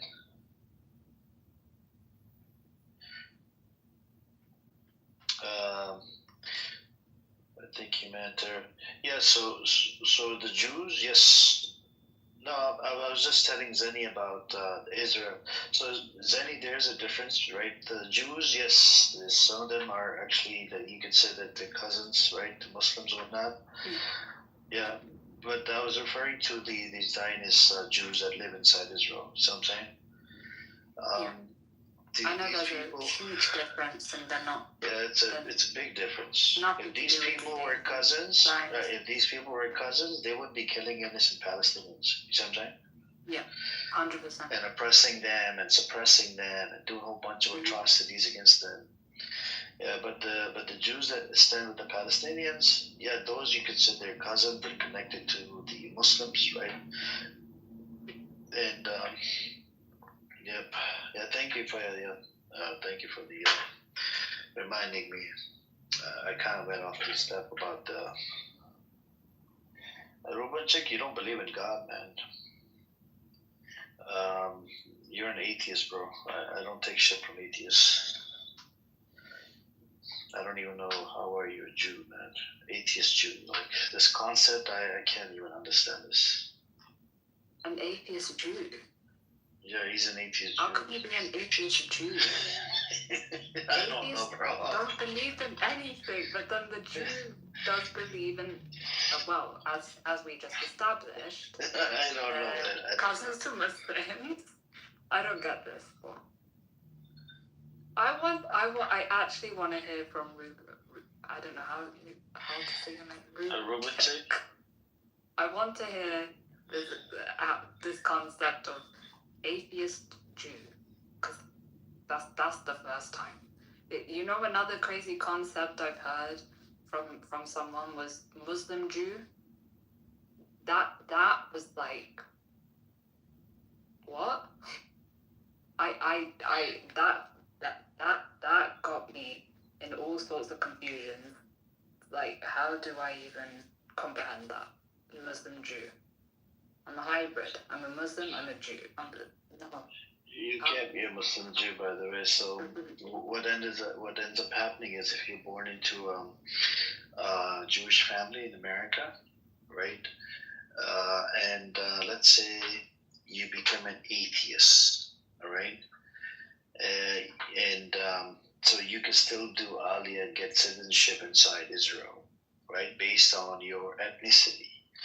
But as soon as you convert to Islam, right, you become a Muslim or a Christian, the rabbis will not give you a certificate. You see the discrimination there? So even with their stupid system, right, this disgusting system that they have, right, Israel, you're gonna have a hard time, moving over there because you became a Muslim or a Christian. But you're ethnically Jew. Your mom is a Jew, but you can't. You're not gonna get a certificate from a rabbi. And you'll miss out on the. You can't go to Israel. So that's how it is because they're scared of Muslims and Christians. And Christians, they get treated like shit inside Israel. Even the Arab community inside, like Arab Muslims, and they get treated like shit as well. There's a lot of laws on the books that discriminate against the Muslims and Christians. I have seen that thing about how I think it was Christmas Day, and the Christians wanted to celebrate somewhere, but you'll see a whole bunch of people harassing them, or I don't know where exactly this was, but I think it was in, I don't know. I think they were saying the Zionists were harassing them or something. Yeah, I mean, what do you expect? These people are just, I don't know, man.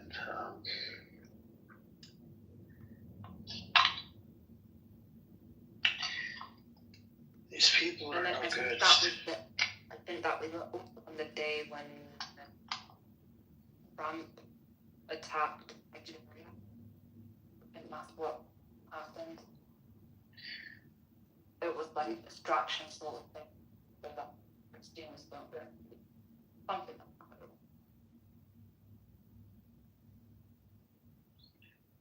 But it's bad stuff. And it doesn't stop. It doesn't stop the craziness.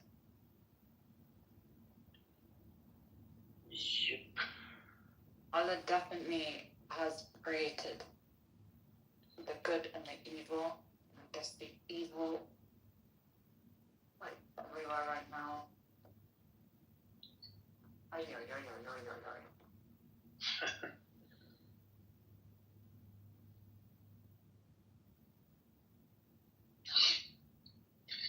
Yeah, there's a lot of believe in the unseen.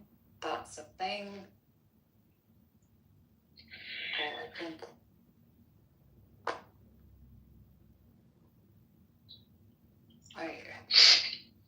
Yeah, more and more you look into this the state called Israel, the more and more it's very problematic. A lot of stuff in relate to Israel. It's like the whole thing is just on the next level, man.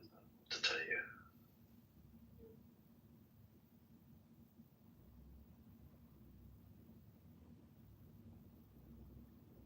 Very problematic.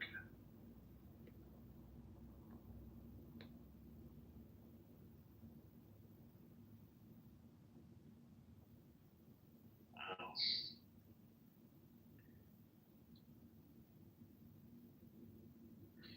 You want to come up, Aurelia? We're not jealous of Jews. We have a problem with the state of Israel committing genocide. Let's see, maybe, yeah. You want to come up, Aurelia? Amir, there was one thing I wanted to ask.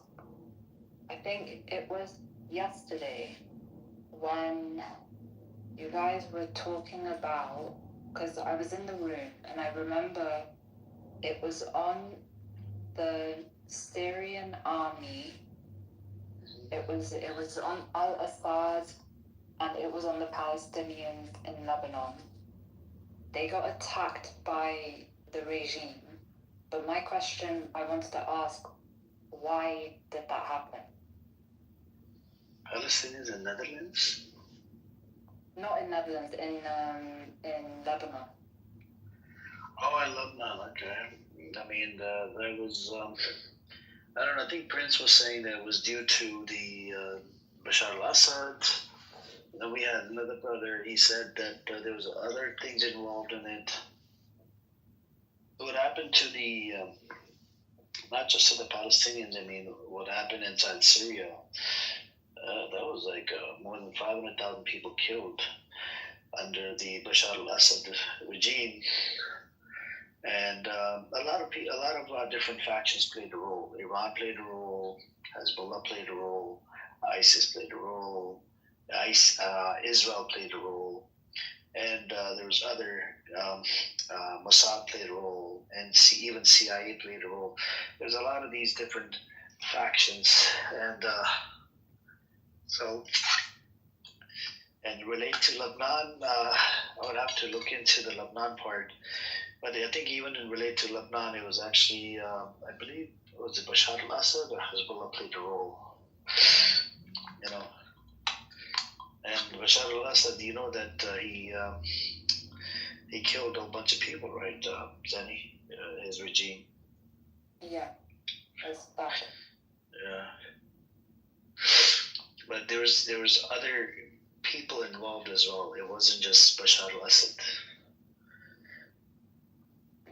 So, yeah, he got help from Iran and other people and other, not to mention, you have Israel giving medical services to ISIS members. Can you believe it? During Syrian civil war. Iran. We need to ask Israel for this. Why would you do that? ISIS shot a rocket into Golan Heights. Golan Heights was under occupation, right? And they sent apology to Israel leader when they shot a rocket. ISIS never apologizes. Why would ISIS apologize? This was mentioned in Times of Israel, an Israeli Jewish newspaper.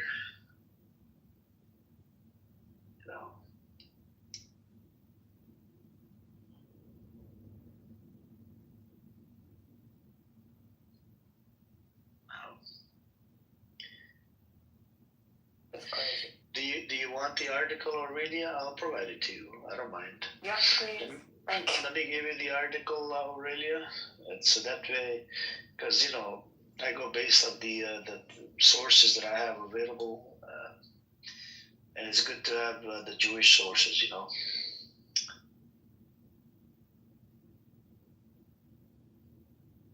right.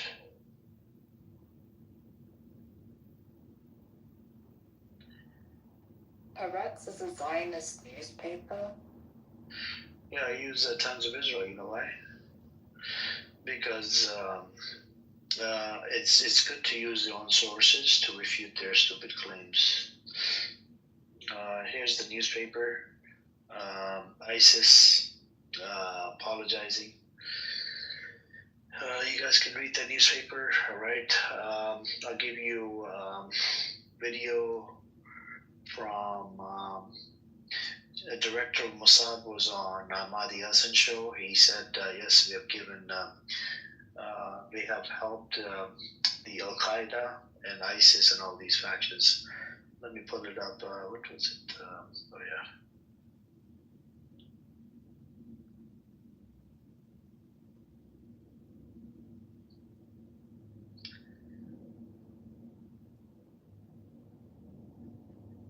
There we go. I'm going to provide you.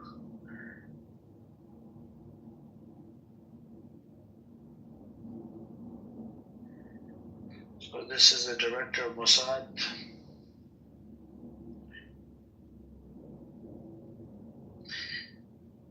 Here's the director of Mossad. His testimony on video. He was on Mahdi Hassan show. talked about how they helped all these factions. All right. What else? Oh yeah, and then I'll provide you another article. Let me see. Rebels.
Here's the testimony where they gave weapons to the rebels, the Syrian rebels. This is a testimony from commander of IDF. This is another from Times of Israel. There you go.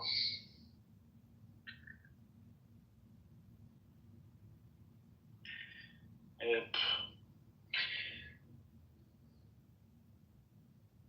Jeez, they're helping Al Qaeda. God.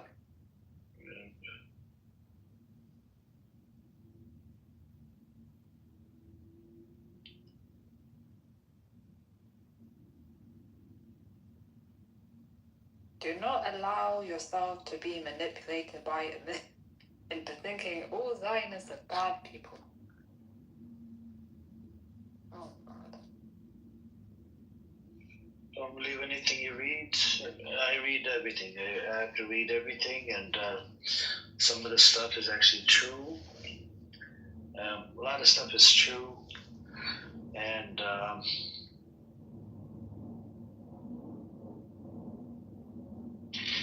I provided you the last link about IDF chief acknowledges long claimed weapon supply to Syrian rebels. Yeah. And so, because I don't like to make up bullshit, right? I go based off the things that I come across, and I save them in my bookmarks to make sure that my claim sticks. So Aurelia, she left. Okay, yeah, she was triggered.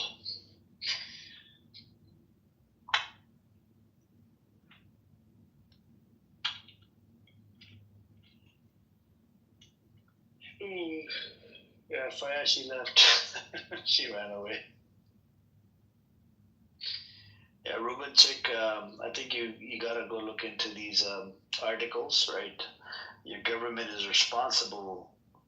Some of the blame goes on Israel for providing medical services to ISIS members.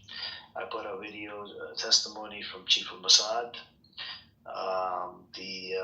and ISIS shooting a rocket into Golden Heights, and then sending an apology to to the leader. I think it was Netanyahu or whichever leader he had back in 2016.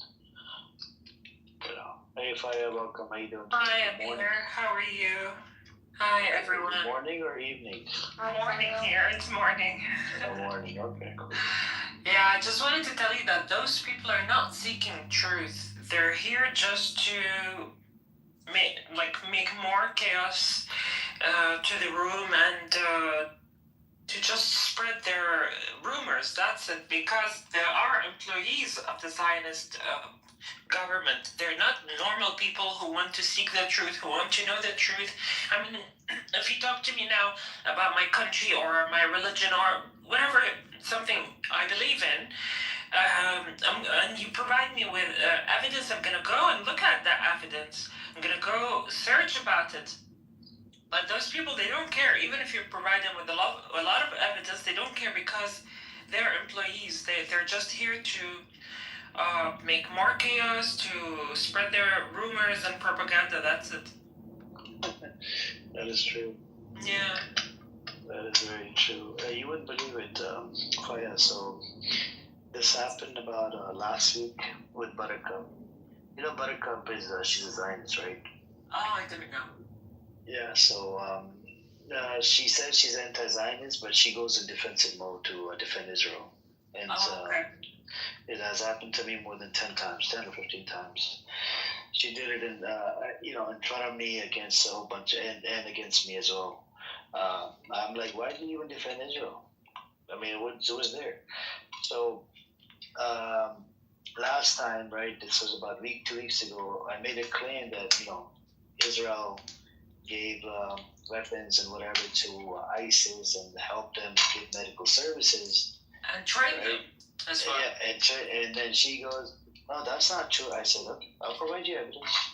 I gave her the video, and then she's like, "Wow, I didn't know about this." And then the last week, I think she went head to head with Rolf. You know Rolf? Yeah. He comes in here, and Rolf brings up certain things, and sometimes some of those things, they're some of those things are a conspiracy, but some of the stuff that he says is the truth. Like his articles and links available out there, sources available. And she got pissed off. She's like, "Oh, you're being an asshole, this and that." And I'm like, man, just want to defend Israel. And she did it with when I opened the room against Charlie Kirk, right? I didn't make the claim that yes, Israel was. I said there is some evidence out there that shows maybe Israel is behind it. And you know what? She started attacking me. She's like, "Oh, how much more are you gonna blame Israel for?" And I accept the genocide and blah blah blah and bullshit. I'm like, bro, there's evidence. And then because what these mofos were doing in the hallway, as soon as Charlie Kirk died, right, got killed, these people were putting the blame on Muslims and black people and brown people. Of course, as usual. And the leftists. I'm like, are you for real? And then that BB character, just like always, he opens up a room about mocking Islam. He did the same thing. He opened up a room and he started putting the blame. And they were even looking for, they're like, oh, maybe there's a black person that did it. I'm like, seriously? So, and then the news came out, and there's more and more stuff came out about Charlie Kirk, Candace Owen, and other stuff, right? The messages and whatever. And all the things that pointing fingers at Israel, because he kind of switched sides, Charlie Kirk. You see what I'm saying? Yeah. So that just shows that kind of shows that who did what. And what else was it? And then she started defending more. And even when we talked about 9/11, she gets very aggressive. No, that's not true. That's not true. She doesn't even believe in dancing Israelis. I'm like, for real? They were literally dancing Israelis on 9/11. They were taking pictures and stuff. Yeah. They were arrested. What do you do, man? And how they how they did the attack in Iraq. There was no mass weapon of destruction, killing a whole bunch of people over there. In Iraq, yeah. Killing people in Afghanistan, and the soldiers were responsible for all types of criminal shit. I mean, even raping women in the detention camp. Yeah, true. And this was one of the reasons why America parted ways with the ICC, International Criminal Court, because they didn't want to get charged. So that was a sick part. True. Yep. But what do we do? I don't know what the Ruben Chick character is saying in the chat. Karthik, we did talk about Sudan earlier. I know you have a problem, Islamophobia, right? I understand. I think we should talk about India as well. How your people are oppressing and suppressing minorities in India. right? Treating them like animals. Yeah, even the laws and the books is freaking discriminates against this other group of people. Yeah.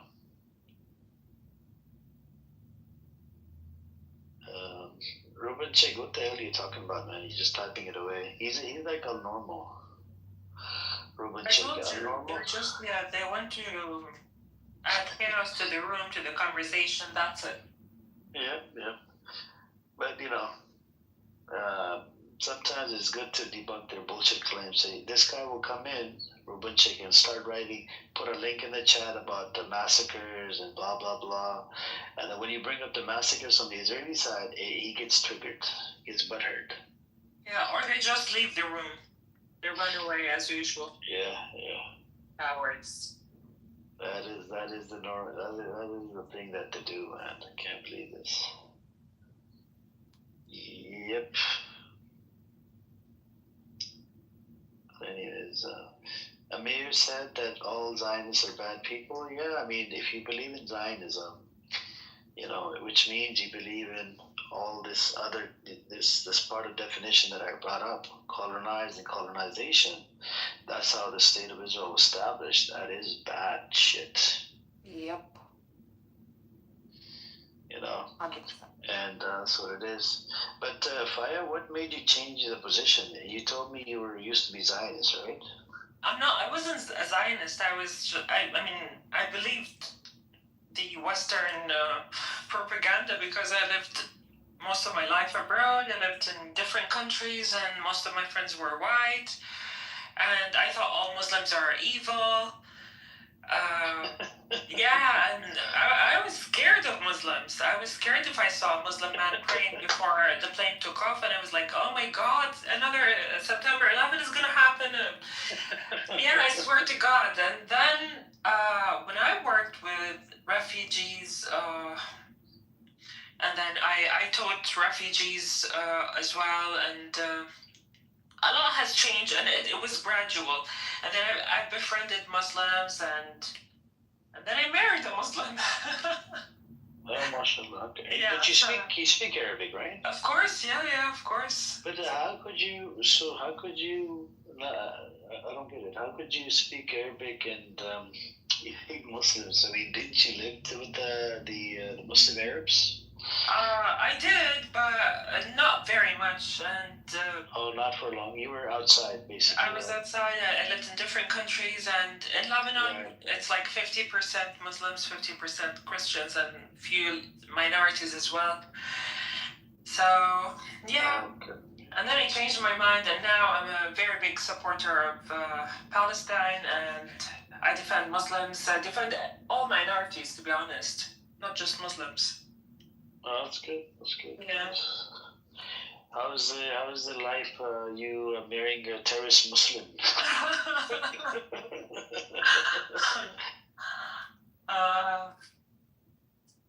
It changed my life, seriously. I mean, working with refugees changed my life, and now what I thought about Muslims was really bad and wrong and untrue. But you haven't texted me back. What's your religion are you from? If you don't mind, text me back. Text me. Okay, I'll text you. I'm very curious. When I'm here in Look, I'm not gonna tell anybody. I'm saying, well, I won't tell anybody. I'm very curious. Yeah, I'm either cooking or putting on makeup or cleaning the room. Very cool. Because I know, we have Shape here. He's Christian Arab, right? I know Muslim Arabs, and then I know I don't know, is it Arabs and Baha'i or? There are Baha'is. Are they Arabs? Are they Arabs and Baha'i? Yeah, there are Baha'is. There are. Is that a place, Baha'i?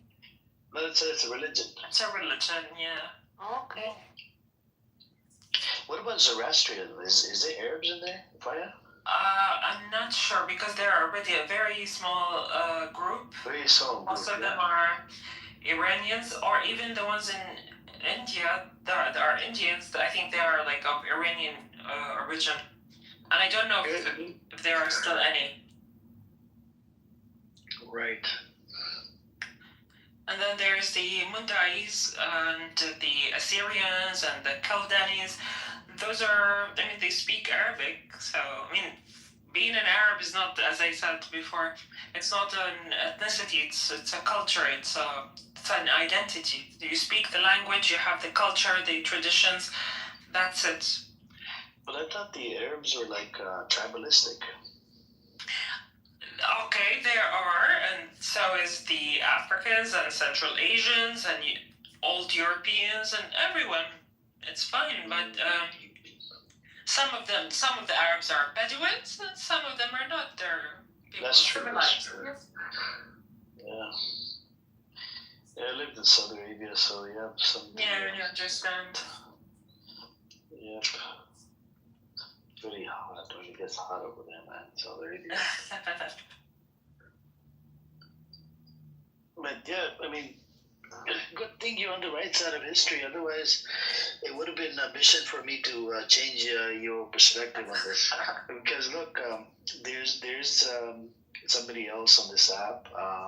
I think you'll probably come across her. Her name is Aya. She left Islam, right, long time ago. She used to be, I think, Sunni or whatever. I think she's from, I don't know, Algeria or some, Arab country. And she's pro-Israel because of Islam. She left Islam. Yeah. Whatever happened to in her life or whatever, right? And I tried to have a conversation with her, but it's very tough, very tough.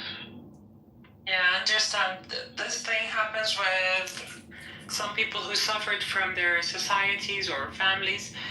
And you see that a lot with Iranians as well.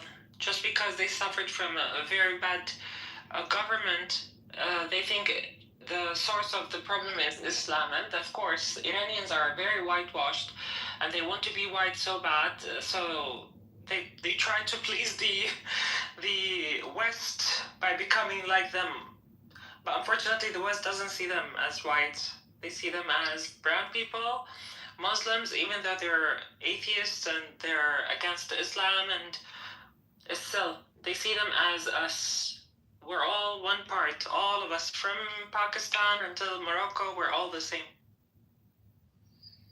Right. Yeah, all brown people, they just look at them as the same, Yeah. That's what it is.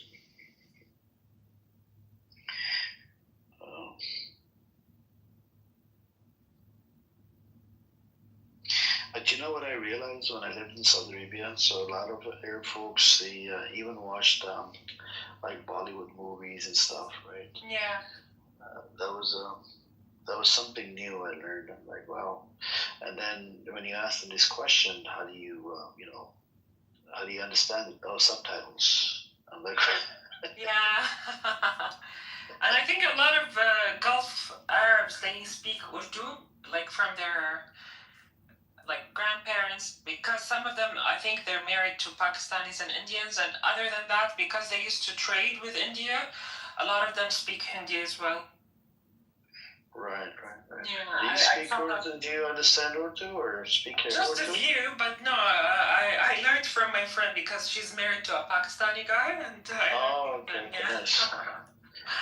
But when I lived in Dubai for a few years, I saw a lot of Emiratis. They speak Hindi or Urdu, one of them, I'm not sure. Oh yeah, they do. Yeah. Because they have a little bit of, I think, Indian descent as well. Right? Yeah. What, the Emiratis? Yeah.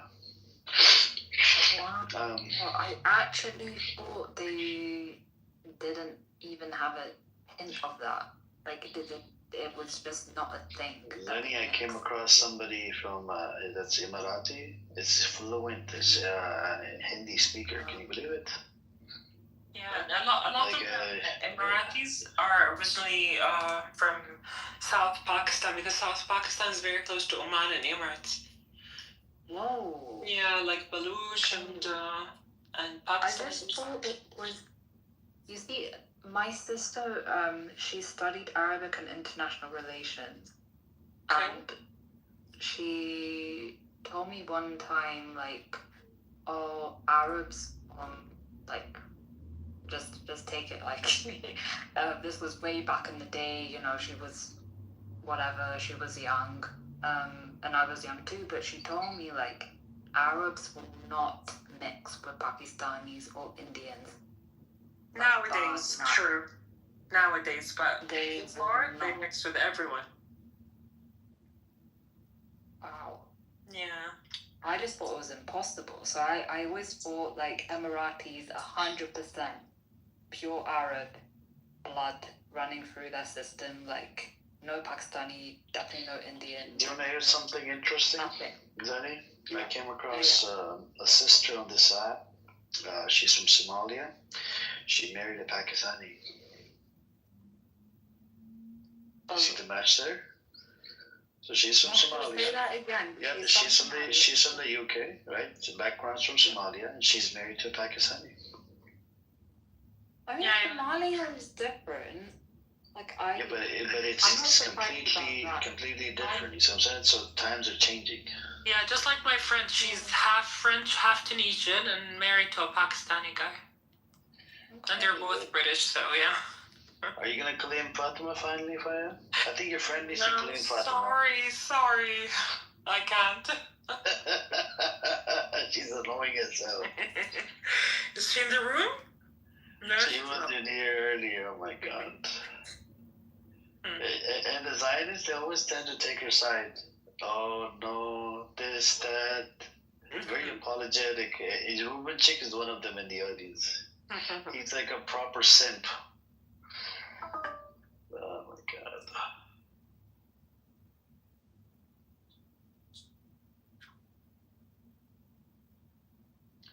I think we should talk about the genocide that your people did to the Sikhs in 1984 in India, right?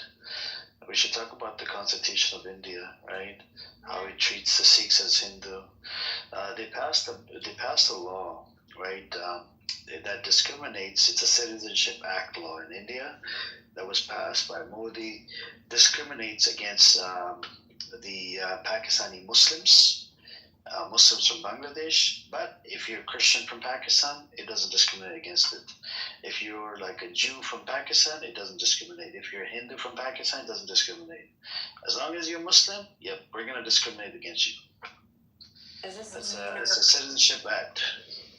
Is this a new law? Yeah, it's a new law. It's called the Citizenship Act. When did it go? Ruben Chick, by the way, we have a statement from a Nigerian government official. Would you take it? It says that's not what's happening over there, Ruben Chick. Would you take an official statement from a government, from Nigerian government? I already looked into this, and this has been debunked. You know, I would suggest that people, especially the Zionists, they come in here, they make up bullshit. Go look into the facts. Go look into the statements of the government officials, what they're saying. Such idiots, man. These people, they buy and sell freaking mainstream media narrative, like the Zionist narrative. Yeah, I think we should talk about India, how India is oppressing and suppressing Muslims, Christians, right? They attacked 300 Christian churches in India. Yeah, Karthik is really pissed off. Karthik, you want to come up? You know. Yeah, man, if India is oppressing Muslim, how can 20% of Muslim population still growing constantly? Do you know that that the Nazi, right, in relate to the Nazis, do you know that your Hindus, brothers and sisters, they used to glorify the Nazi? Did you know this? We did that. We did that once ago. But did you know? Yes. They glorified the Nazi. Yet now, the same people, they want to stand with the Jews, right? Do you know in India, there's even a genocide that was done by the Indian Empire for 40,000 Jews that were killed, right? A lot of people don't know the facts. And no proof of that. There is no proof for that. I gave you the proof last night. So, I would suggest you look into the facts. Look into and not to mention, there's multiple laws that have been passed, right, against the minorities, right? And you're supposed to have democracy in India. Where's your democracy? When you talk about citizenship amendment law, it clearly says minority in other countries. If you take Pakistan, if they have a Pakistani Christians or minority, they can come to India. They can get citizenship. Not the Muslims. Muslims are majority. We are the law In clearly India, says they're minority. In India, they're minority. You don't know, man, what you're talking about. You are talking about. You don't know what you're talking about? Yeah, you don't know Yeah, what I'm you're just talking saying. about? You're talking about citizenship. It's only to attack the Muslims. No, okay, Bangladesh is a Muslim majority country. The minorities are Christians, Buddhists, and Hindus. They get lynched every day, so they can come to India, so they can get citizenship. They get lynched every day. Provide evidence. Go and provide evidence. Go. It's in there. It's in everywhere. Go provide evidence. Provide evidence. Provide evidence. Go. Hurry up. Provide evidence.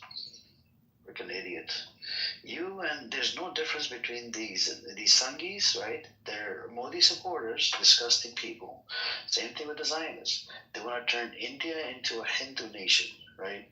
They want to get rid of all the minorities, including Muslims, Christians, even Jews, and there's other even in their caste system that they have. They discriminate against the people from the lower caste. Right? You have the Dalits that are untouchable. And then you got a whole bunch of these, crazy cases in India. This white woman from America, she went to India. And they literally gang raped her, man. That was disgusting.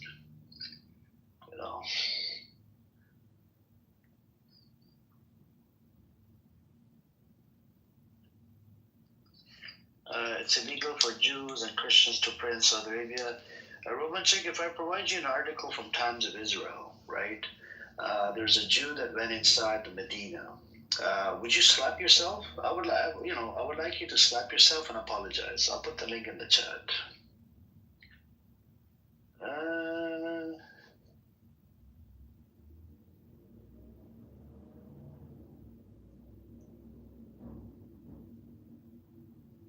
Let's see.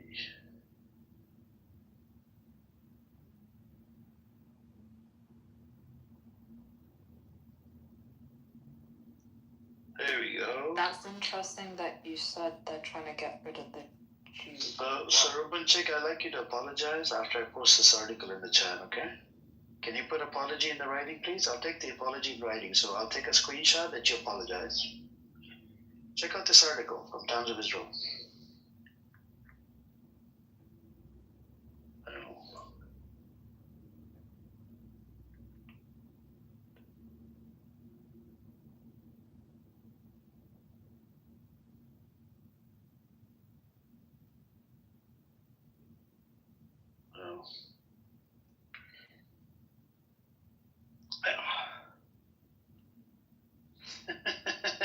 No apology, huh, Rubenchik?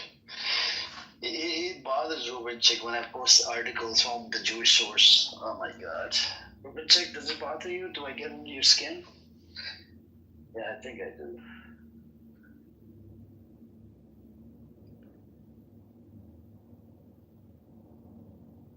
Yeah, check the article and go and debunk my claim from the article. This is a Times of Israel Israeli Jewish source. A Jew inside the house of the Prophet Muhammad, peace and blessings upon him, in Medina. Go look into it. Go look at his picture. Such an idiot, man. Dumbass. This is the problem when you have dumbasses on this app, right? They're either from the UK, some of them, not all of them. Some dumbasses like Rubenchik. And there's some dumbass Americans that I came across. They don't know any facts, what's happening, and what's going on and what's not, And did you apologize for the article that I posted? You have a Jew visiting Medina. Can you apologize? Write it in the chat. If you have the balls, apologize in the writing. I know you being a keyboard warrior, right? Yeah. And if you know, I don't know what to tell you, man. This idiot. Occupation by the Muslim country of Morocco, yeah, the Western Sahara. But does Israel support Morocco? Does Israel support the occupation of Western Sahara? I think we should look into that.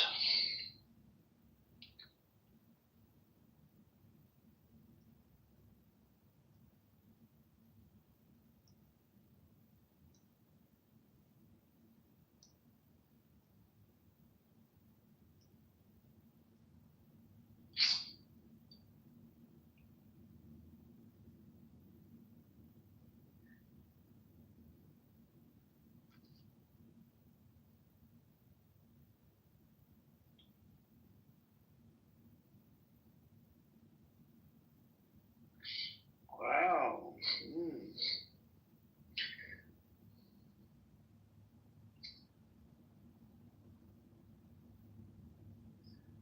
Oh, guess what, Ruben Chick? I found an Israeli source here. This debunks your freaking claim. Apparently, Israel, guess what? Israeli recognition of Moroccan sovereignty in Western Sahara. Oh my God, that's a slap in the face. You should do your research, Ruben Chick, instead of coming up here and talking out of your asshole. Mentally retarded, fat fuck. Fucking idiot. Just keeps on making a bullshit, doesn't know any facts. And so Israel supports the occupation of the Western Sahara. Before you open your mouth, you should look into what Israel supports and then come and talk to us. Otherwise, you're gonna get a slap in the face in this room. You know, you're not in a room where nobody knows nothing. You know, I actually do my fucking due diligence. I'm actually gonna save this article. This is a very good article. Let me bookmark it. I got about 550 links saved in there. I'm gonna save this other one as well. Let me see.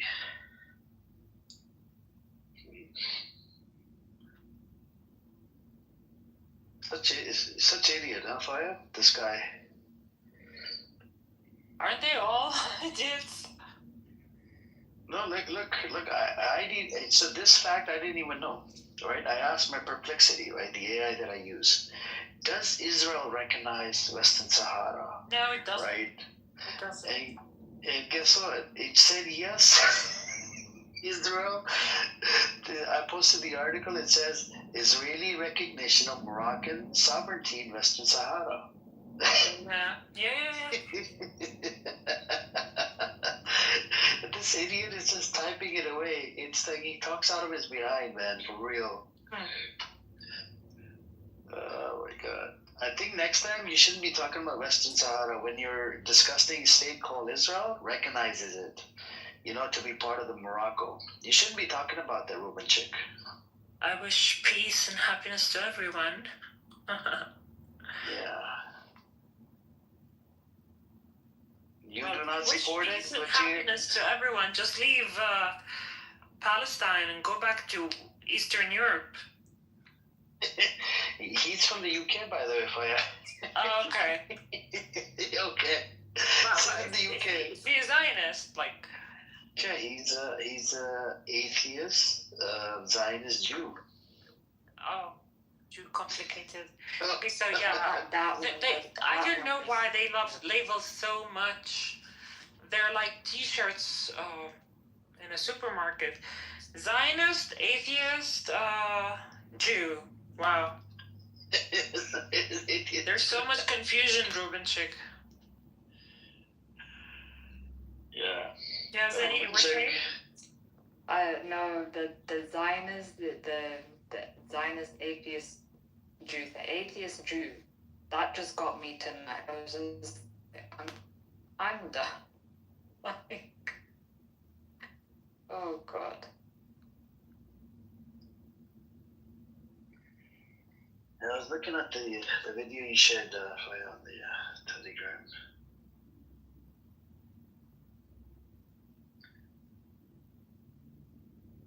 Church saint, 100,000 plus year rule. Yep, you're right about that.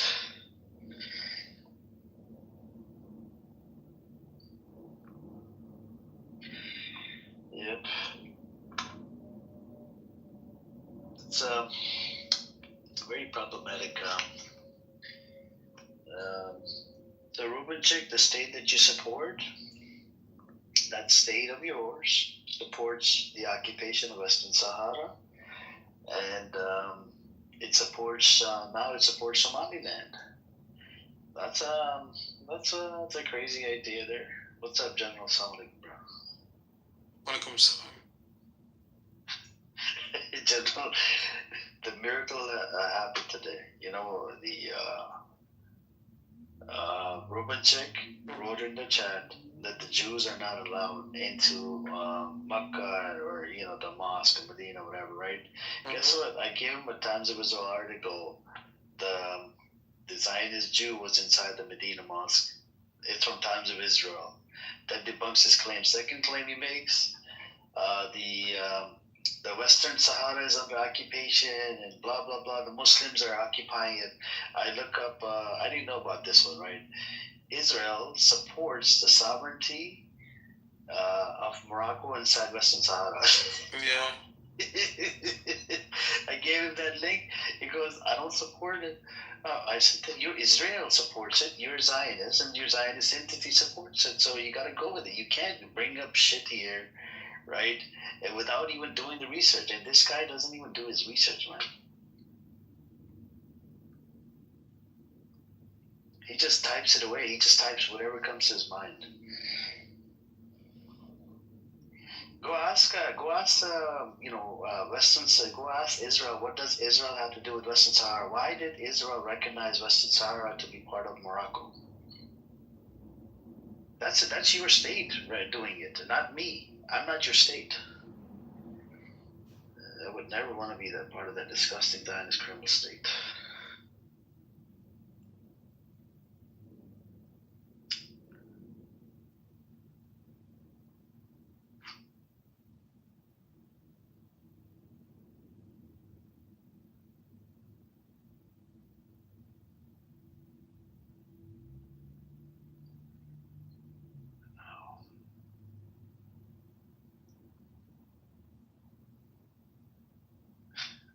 That's shitty as bro. I can't believe this.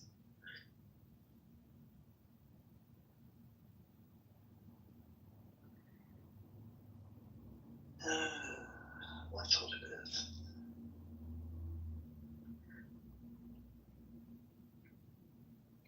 Hindu village, Bangladesh attacked. Should we look into the amount of villages and places that have been attacked by your Sanghi brothers, Karthik, in India? Attack on Muslim places, Christian places. 300 Christian churches were attacked by your Sanghi brothers. I think we should look into it because these are minorities, right? Let's look into it. Should we pull up the link, Karthik?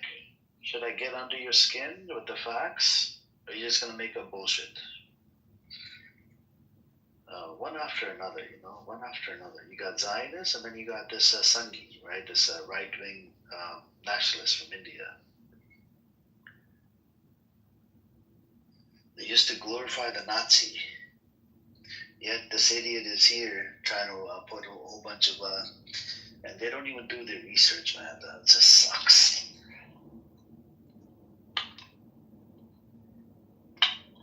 Oh my God.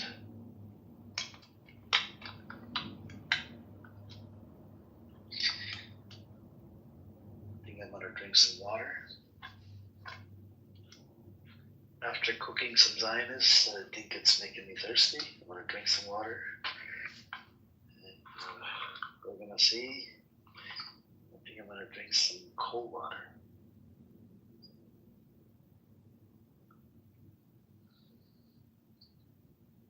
Wow. Where is it? Right here. Okay. Cup.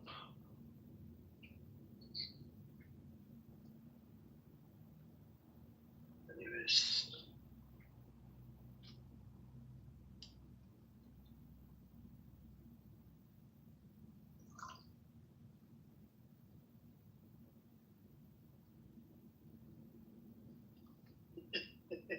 Next time, Chick will not bring this up about the Western Sahara for sure.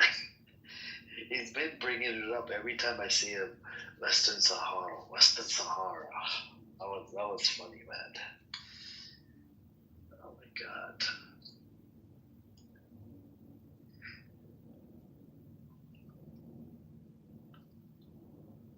Yep. Anyways, so let's see what else is new.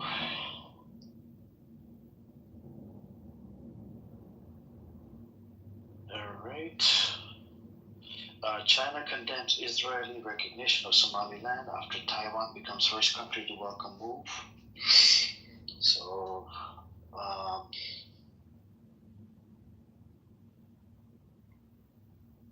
we have a poll. 50% of Israelis believe working for PM and Qatar simultaneously is act of treason. Well, that is something new. I'll put the link in the chat for you guys. Here you go.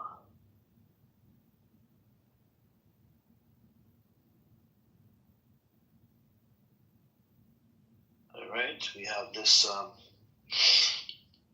The survey, it says 50% of Israelis believe that working for Qatar while employed by the Prime Minister's office should be considered an act of treason. A new poll published by Walla has found. This is interesting.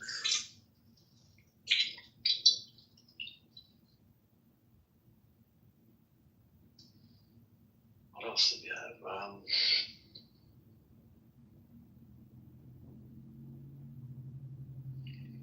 And China condemning Israeli recognition. So China has veto power, by the way. China is not going to allow it because there's countries in Karthik. We talked about Sudan earlier. I know you want me to move the topic away from India. Yeah. I put Israeli sources because none of you mofos accept freaking pro-Pali sources.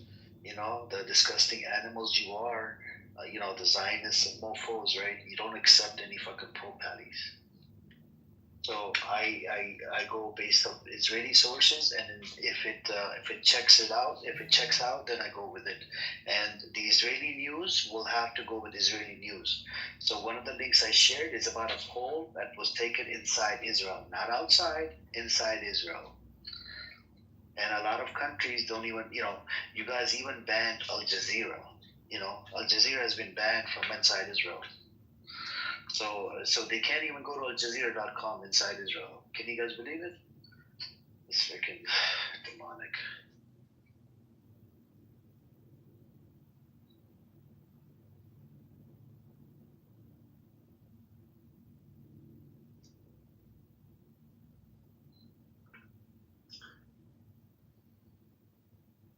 So yep.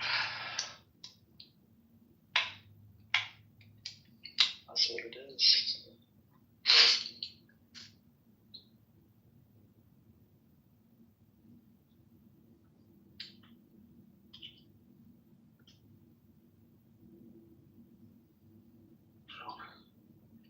Anyways, what's new with you, General? You good? Did you guys do breakfast? Faya, General, Zani? What's that, Amir? Did you guys do breakfast? I'm going out now, to be honest. It's almost noon. It's like coming up to 1 a.m. Yeah. Oh. Are you going out to party, huh? Celebrate. No. No party today. No. No party today. What are you gonna eat today? I don't actually know what I'm gonna eat, to be honest, but I'll see when I wake up. Okay. Normally it's a piece of toast and a cup of tea for me. That does me well in the morning. Nice. Yeah. What time is it for you, Roman? What are you gonna eat, Fire? Yeah, for me it's 3:55. I'm doing some work in the background because I have to finish some work. Then I'm gonna hit the bed in a bit. Nice. what's your plan for or general? What are you guys gonna eat? I'm going out with my friend. We're gonna go hiking. So.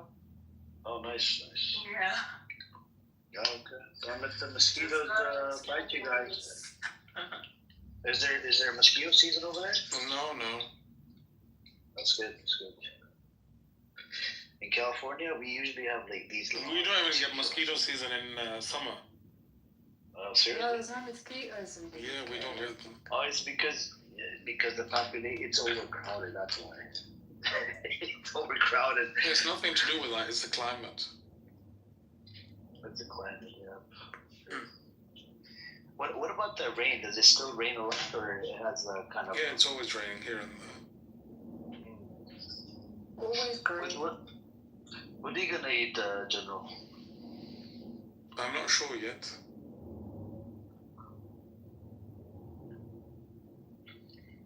Let's see. I'm having a sandwich from Greg's General. Oh dear Lord. What does it have? What does it contain? It's like our Starbucks version. It's like, but very. No, it's not a Starbucks It's version. not Starbucks. Stop glorifying it. Sister, Lord have mercy. May Allah guide you. But way better than Starbucks. I swear. Oh gosh. What is it? Cheese in there or salad? It's like a cafe, but or a deli.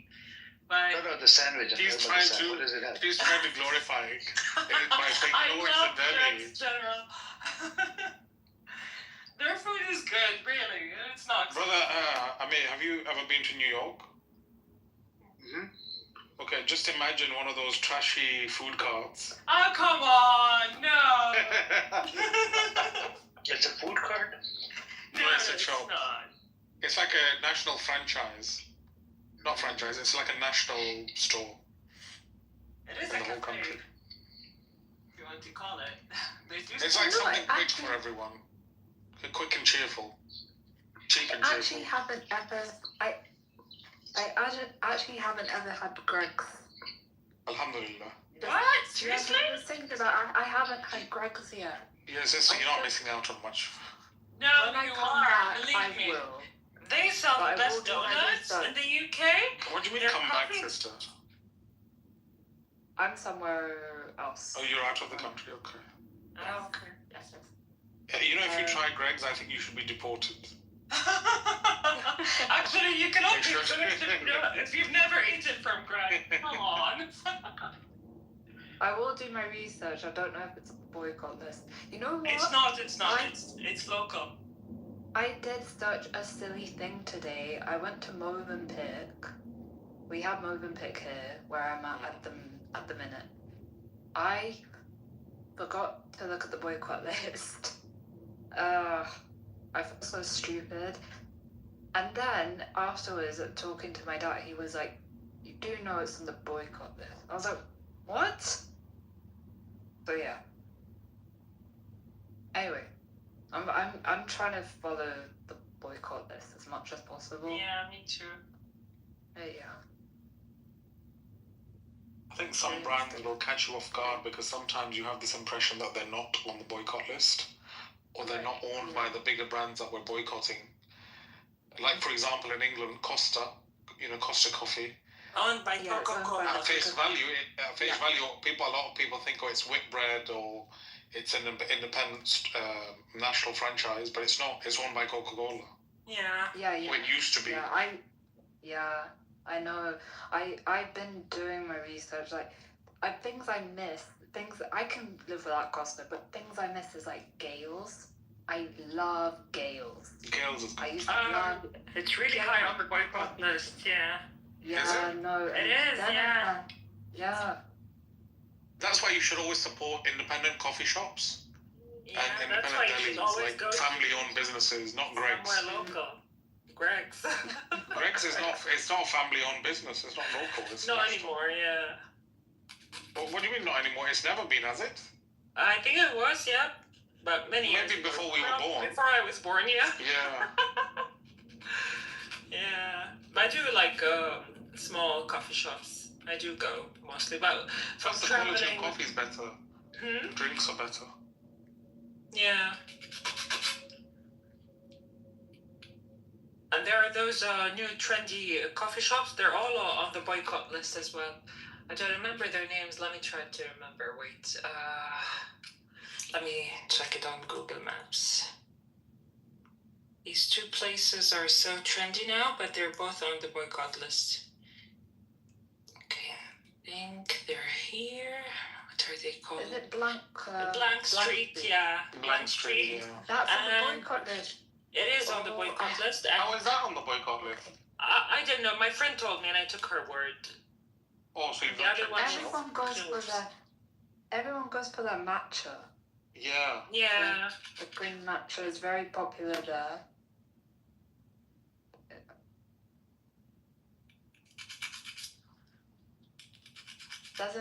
You said there's another one for you? Yeah, Knoop's, I think it's called. Oh no, yeah, it's a chocolate place. Yeah. Dark chocolate, hot chocolate drinks, and so on. And that's on the boycott list. Oh my god, that's going to destroy my life. I like drinking dark hot chocolate. Oh well, we'll find a replacement. Definitely. How the hell are they on the boycott list? Bastards. Look who owns them. I'll have a look. Which one? The Blank Street and the other one, what is it called? Knoop's? Knoop's. It's KNOOPS. Is the K silent? Yeah. Oh, for Knoops. The K's are always silent. I haven't had Knoop's yet, but every time I see it, I'm like, oh, that looks so good. Now that it's on the boycott list, I will stay away from it. What about Joe and the Juice, guys? Do you know it's on the boycott list? Joe. I see a lot of Arabs go there. I think it was Baza, right? He had a story of him and his entourage, I would say, all having. They ordered a lot from Joe and the Juice. Who's that? Joe and the Juice, but is it on the boy?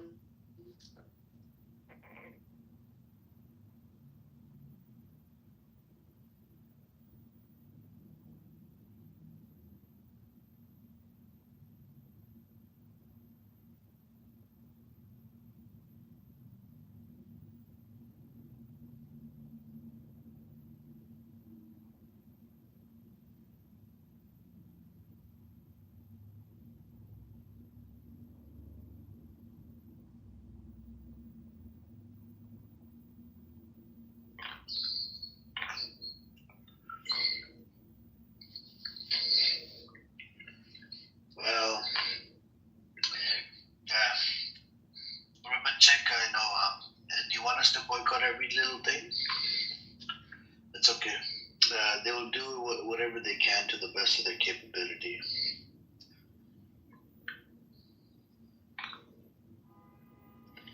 You don't have to worry about it. Whatever they can, whatever makes the difference to boycott. That's how it goes. But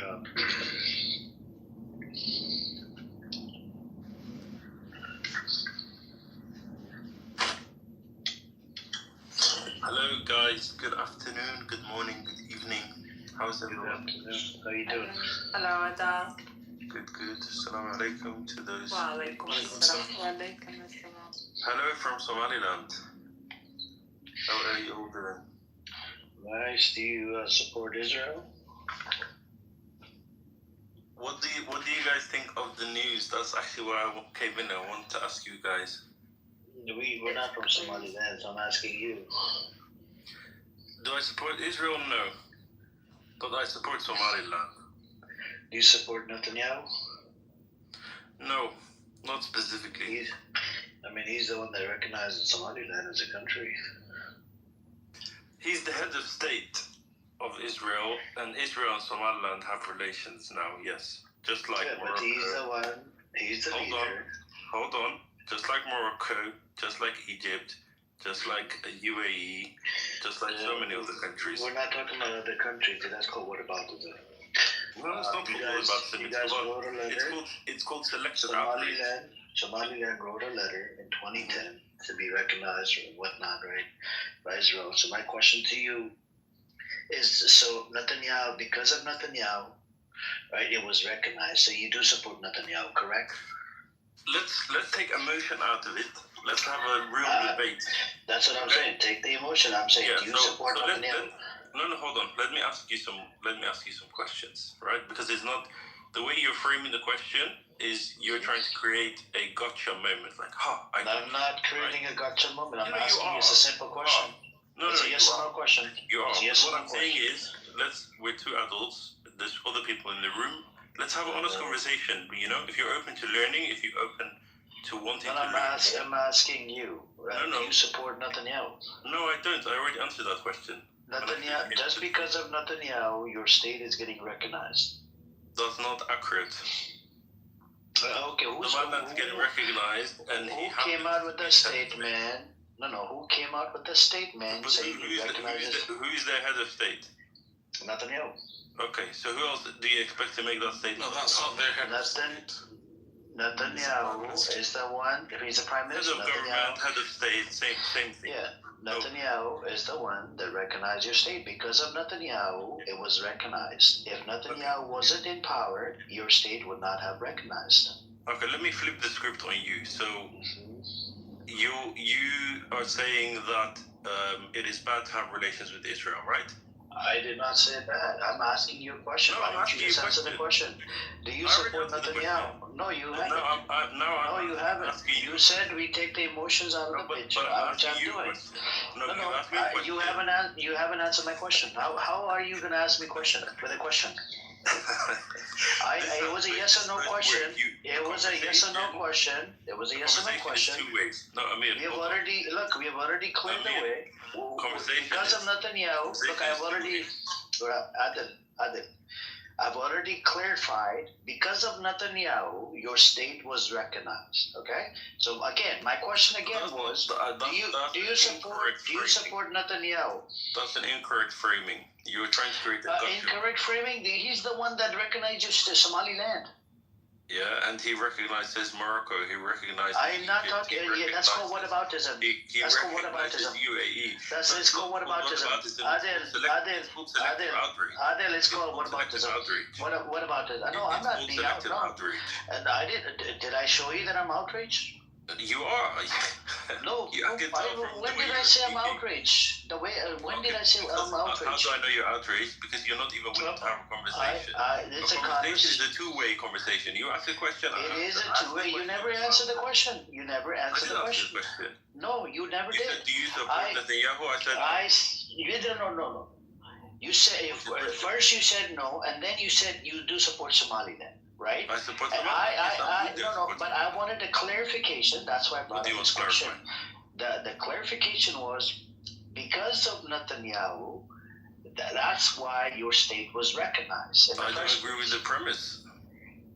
You don't agree with the premise. So who would have recognized? Okay, can you tell us who would have? He's the prime minister. He's the head of government, head of state, what you like. And therefore, of course, he reached their state. If Netanyahu would not have existed, a person does not make a pronouncement. He's a prime minister of Israel, by the way. It's a government whole of. It's not a government. It's not a prime minister recognized. Okay, so what's your point? Because of Netanyahu, your country was recognized. So indirectly, you do support Netanyahu, right? That's a yes or no question. That's a yes or no question. That's a yes or no question. That's a leap in logic. That's like saying Egypt recognizes Israel, therefore every Egyptian supports Netanyahu. Okay. Did everybody hold on? Every Moroccan supports Israel. UAE recognizes Israel, therefore every Emirati supports Netanyahu. Okay. Bahrain recognizes Israel. Stop doing agreement. Hold on. Bahrain signed an agreement. I'm gonna have to mute you, bro. I'm gonna stick to Israel. Okay. Stick to Israel and Somaliland. I'm not going anywhere else. So stop doing whataboutism. No, but I've shown you the logic is flawed. Stop doing whataboutism. Otherwise, I'll have to keep muting you. I'm gonna have to keep muting you. I want to stick to Somaliland and Israel. That's it. That's my focus. Okay, maybe ask a different question because you're not doing Stop being all over the place. We're not doing whataboutism. What you're doing is whataboutism. No, what you're doing is called collective outrage. You're doing it. When did I say that I'm outraged? You're outraged, clearly. You're having a whole meltdown. No. Okay, you won't even let me ask you a single question. Can I ask a question? Bro, you haven't answered my fucking question. You keep on derailing the topic. I clarified, because of Netanyahu, your state was recognized, and whole Israel did not agree on it. It was Netanyahu's statement that said he recognizes Somaliland as a country. Okay, and so what? So if Netanyahu do you want every Israeli to release a statement? No. I'm asking you. What's your point? So do you support Netanyahu? Just be honest. I already said Instead no. of lying. Please do not lie. I already said no. Okay, I answered your question. Next. Okay, so you don't support the recognition of Somaliland as a country? I absolutely support the recognition of Somaliland. So who recognized it? Can you tell us? Give me the name of the person. The government of Israel and the government of Somaliland signed an agreement. It's not the government. I'm talking about inside Israel. Who made the statement? Can you tell us? Netanyahu made the statement. Okay, Netanyahu. Who's a Netanyahu? He's the prime minister of Israel. Okay, so because of him, your state was recognized, right? You could put it like that if you like, yes. Yes. So you do support Netanyahu. Okay, cool. Now we can move on. But again, that's a leap in logic. Adil, stop the cat. Stop lying to me, okay? No, I've shown it. Your logic does not hold up. Do not lie to me. You're not interested in having a genuine. Don't lie to me. Don't lie to me. Okay, so let's go with your logic. Let's say, what did you say? Netanyahu supports Somaliland, something like that. Okay, fine. Even if he does, right? Let's assume we go with your logic. It's all one person. It's one guy. It's all down to him. Whatever. Okay, cool. So your logic is that we should not have any relations with Israel. Do you apply that just to Somaliland, or do you apply that to everything? Okay. Did I say any of that? I'm asking you a question. I'm asking. Did I say any of that? Did I say any of that? I'm asking you a question like you. No. Did I say any of that? Did I say any of that? But you will answer the question. Yeah. My answer to you, even. My people have gone through genocide. Okay. Who are your people? I'm not going to tell you that. I'm not going to dox myself. Okay? Because the Zionists, they want to kill me. Great way to the Zionists want to kill me. Okay? They've given me death threats on my back channel. They want to send FBI to my address, and they've done it every day. Because I've been opening up these rooms against the fucking Zionist fuckfaces. The problem I have, right? Any type of if there was a genocide, or if your people have been through genocide. I know you're going to bring up the genocide now. Any type of genocide, I'm going to answer.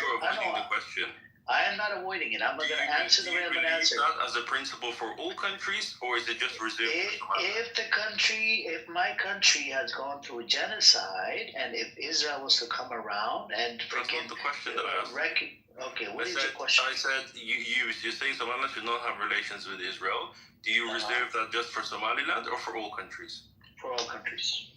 Okay, so where is your outrage against Egypt? Where is your outrage against Morocco? Where is your outrage against all of these other countries? Okay, do I support Morocco? That's not the point. I'm making the principled argument I'm making the principled argument that you have all these different people coming out, opening these spaces, making all these statements about Somaliland, blah, blah, blah, they're not Muslim, they're this, they're that, whatever. All these Muslim countries writing statements, 20 Arab countries, whatever, right? Have you seen me attack? Hold on. Adil, you didn't let me explain myself. Hold on, I have to explain myself now. Right? See, this is the problem. This is the problem when you hog the mic. You don't allow the other person to explain. You haven't seen me attack Egyptians, okay? Go fucking on Twitter Space and on here, I've attacked a whole bunch of Egyptians, okay? For doing a fucking blockade and doing a whole bunch of stupid shit to Palestinians. Morocco, I confronted a whole bunch of fucking Moroccans in my room. They're fucking Zionist motherfuckers. They booty clap for the king, okay? And Saudi Arabia, the MBS, I don't even know if he's a fucking Muslim person. The UAE is responsible for the fucking genocide. You can't say that. You can't accuse the one just because you politically You politically disagree with them. That's terrible. Okay. Politically, I don't know. I said I don't know if it's a Muslim or not. My point is this. I don't know if it's a Muslim or not. No. Hold on. I think the whole logic that's being used against Somaliland. This is an example of someone. Stop giving us a monologue. I don't want to hear you monologue. This is an example of someone. God, these people. Okay, who's a You open a Zionist, room. You invite and he has a problem.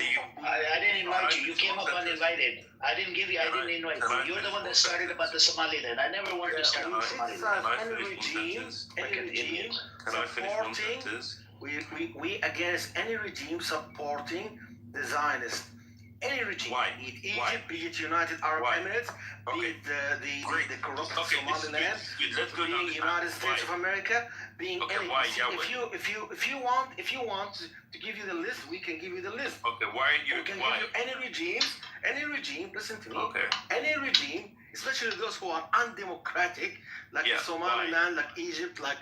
Well, the first things you need to know that there is a genocide.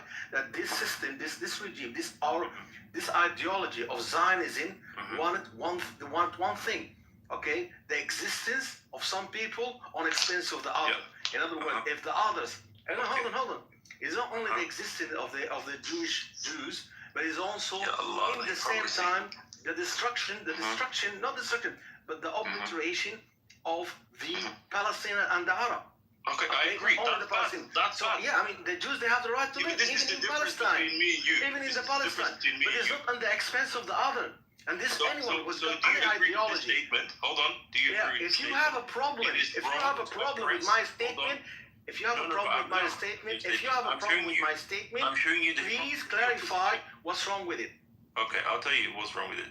So do you agree with this statement? It is wrong that Israel is oppressing the people of Palestine, that is trying to take their land, right? Do you agree with that, yes or no? Well, the only oppression, if you understand what I'm saying, it is not only the oppression, it's basically that their existence is based Absolutely, their existence is in danger, and that's wrong, right? You agree with that statement? I want to correct you, the ideology of Zionism, which will end up being a Somaliland goy. No, because our position is very clear. You don't understand clearly. Listen to me. Our position is very clear. The existence that they made up, the existence of Zionism. Okay, in order for a Zionist to exist, a goy like you, a Somali goy like you, should die at the end of it. Why? Because their existence is based on your death. Okay. For me, I can't coexist.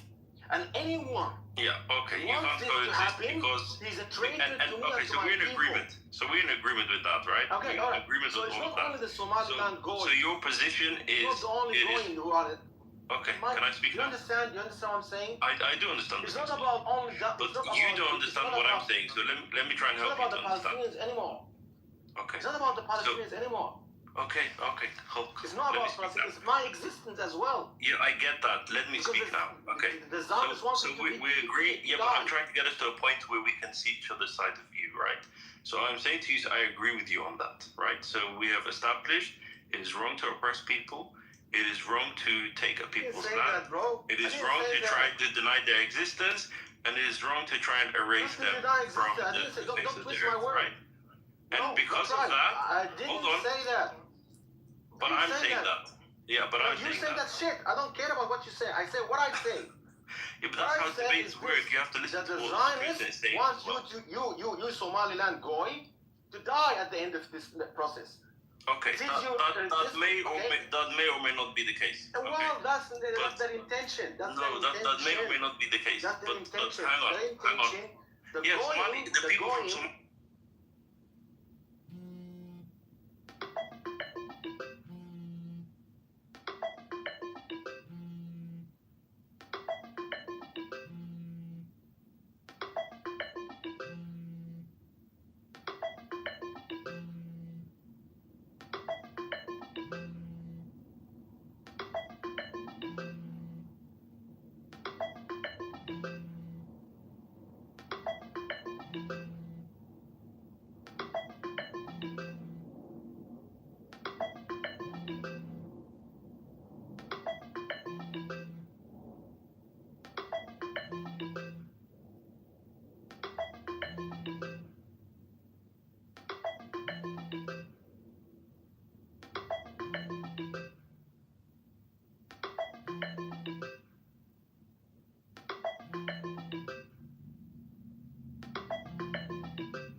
have Kurdish genocide.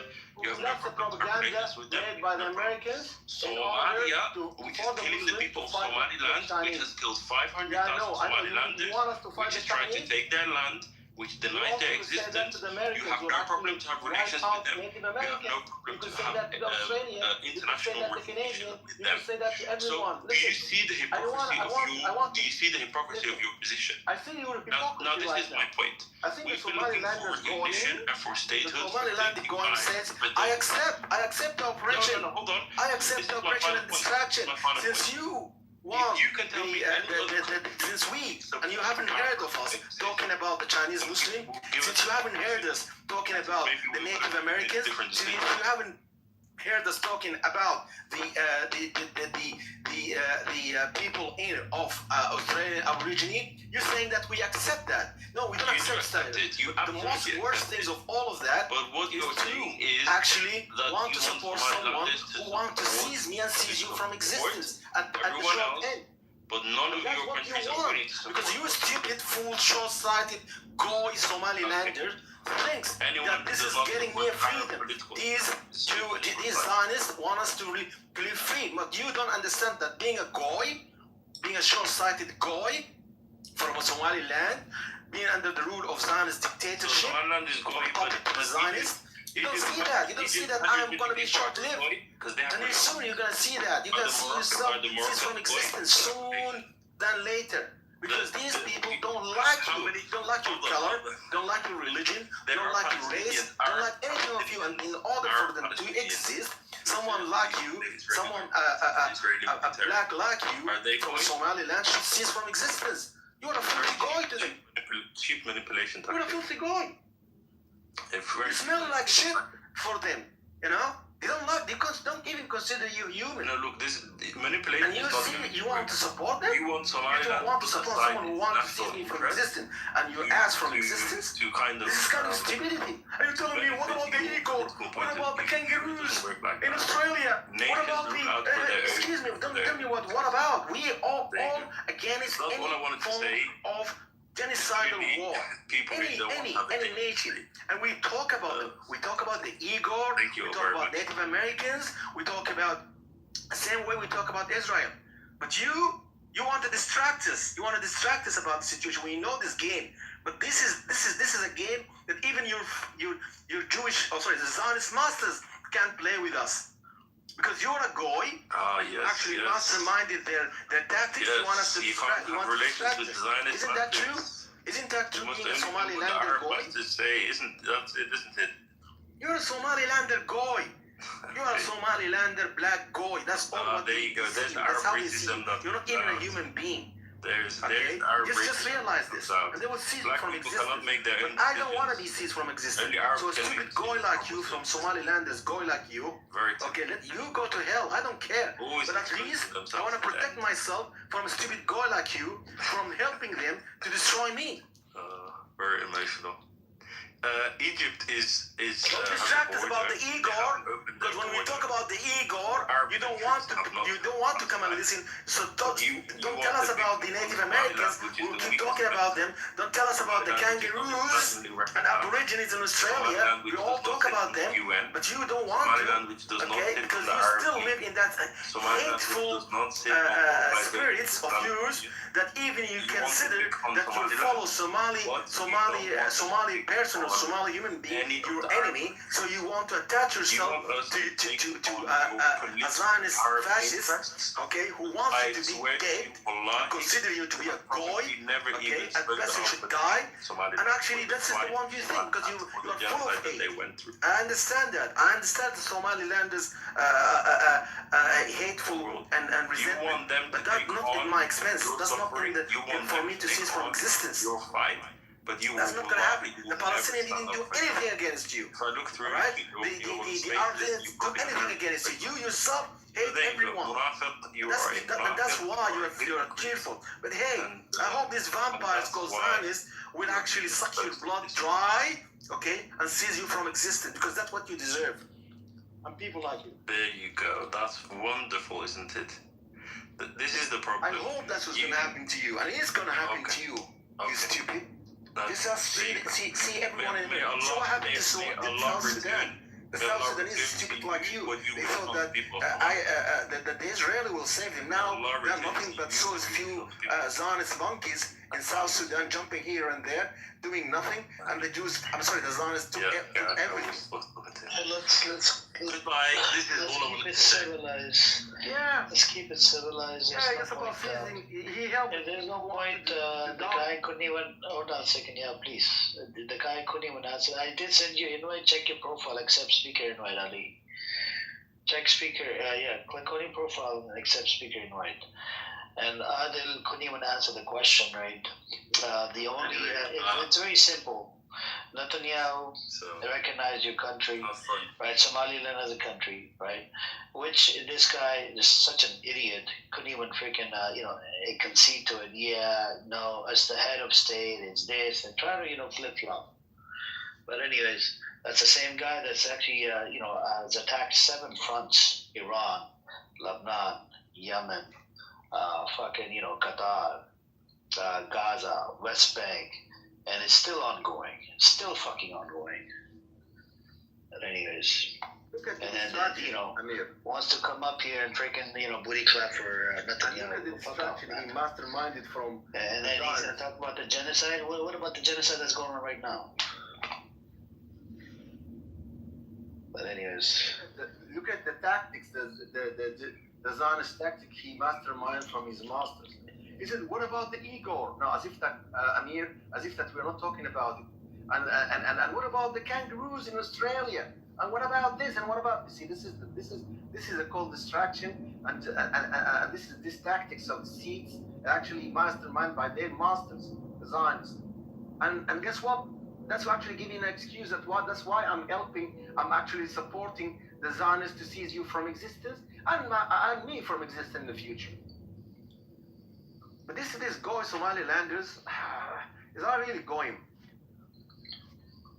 Assalamu alaikum. Alaikum assalam. I'm kind of wondering, like, what is the issue right now? Because I heard you speak about Somaliland and also saying, oh, they work with the Zionists. Can you just explain that to me, Yahoo? Well, I don't need to explain anything. When I find Somalilanders going, waving the Zionist flags, and actually saying that this is their salvation, and this is the people who actually gave them the salvation and their independence, ignoring the fact that we have an entire people called the Palestinian under the suppression and rule of them, knowing the fact that the Zionist agenda is not only the Palestinian, but is also all of us to cease from existence, and you are actually cheering and cheering for them to do that. Well, that's a problem. And from whom? From a goy Somalilander. Have you actually heard from the people in Somaliland why they wave the flag? Absolutely. Here in London, I hear in London, hearing it, listen to me, here in London, okay, and in the YouTube. I'm very calm listening. I just asked the question, so calm down. Well, you asked the question and let me answer. Yeah, but you said, hear me. I was like, calm down, relax, brother, relax. Go ahead. No. Go ahead. Jahal, all I said is... You did it already, because you are clever, and you stopped me, and you found a way. So you asked me a question, you didn't want to allow me to answer you. Can you just calm down, relax, just relax. An example of people who basically, when they ask the questions, they don't want you to answer it, because basically that's their tactics. Ask the questions and don't let him answering your question. Bro, I just said, can you just give me a normal answer without like getting excited? Let's just keep it civil, please.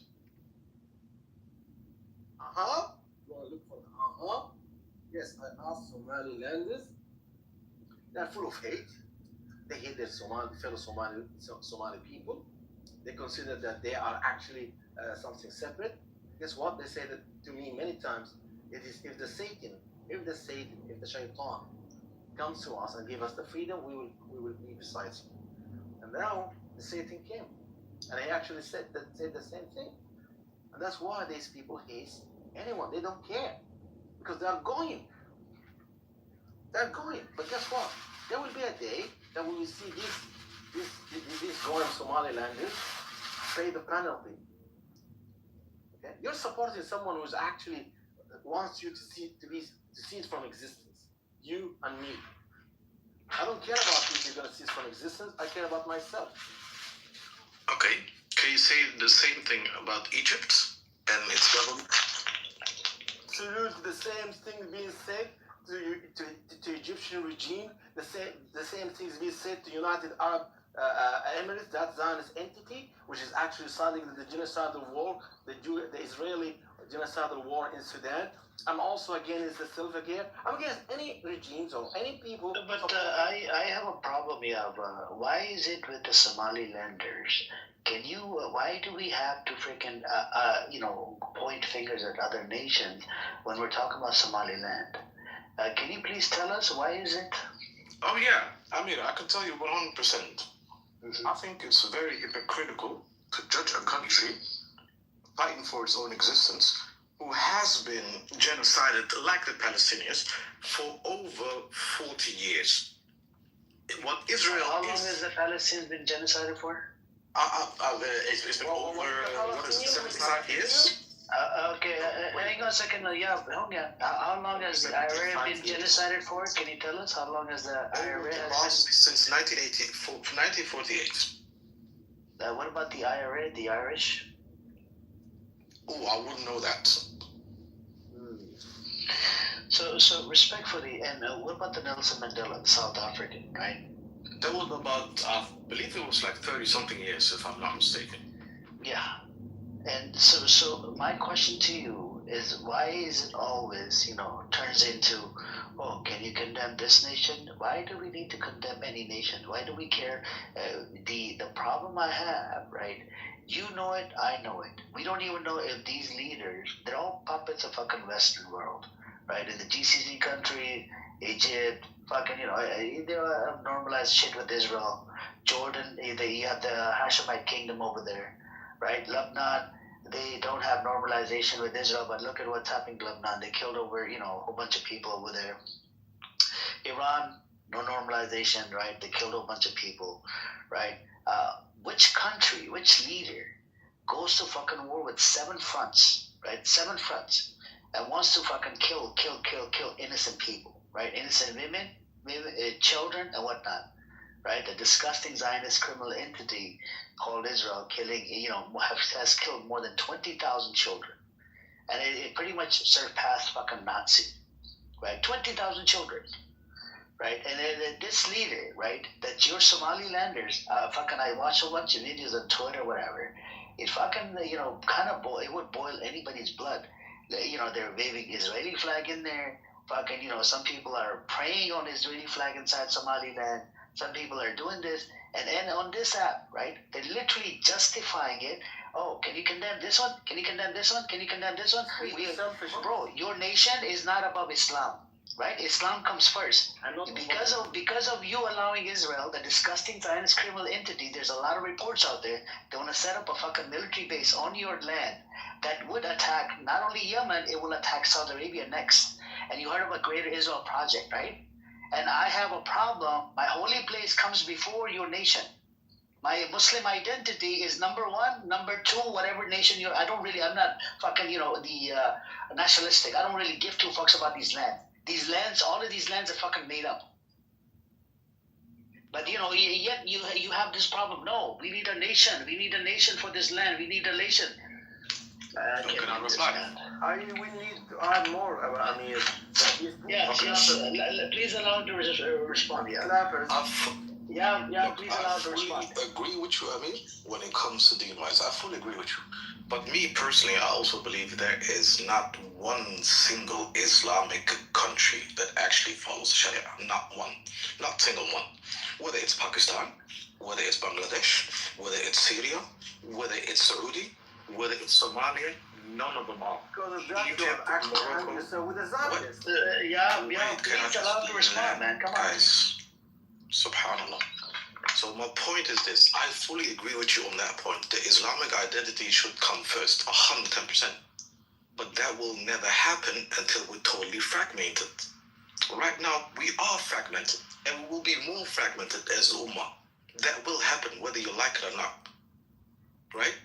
So my point is, right now we can see what's going on in Kashmir. We can see right now what's going on in Pakistan. We can see right now what's going on in Afghanistan. We can see right now what's going on in Libya. We can see all of these different states, so-called states. None of them are actually ruling on the Sharia.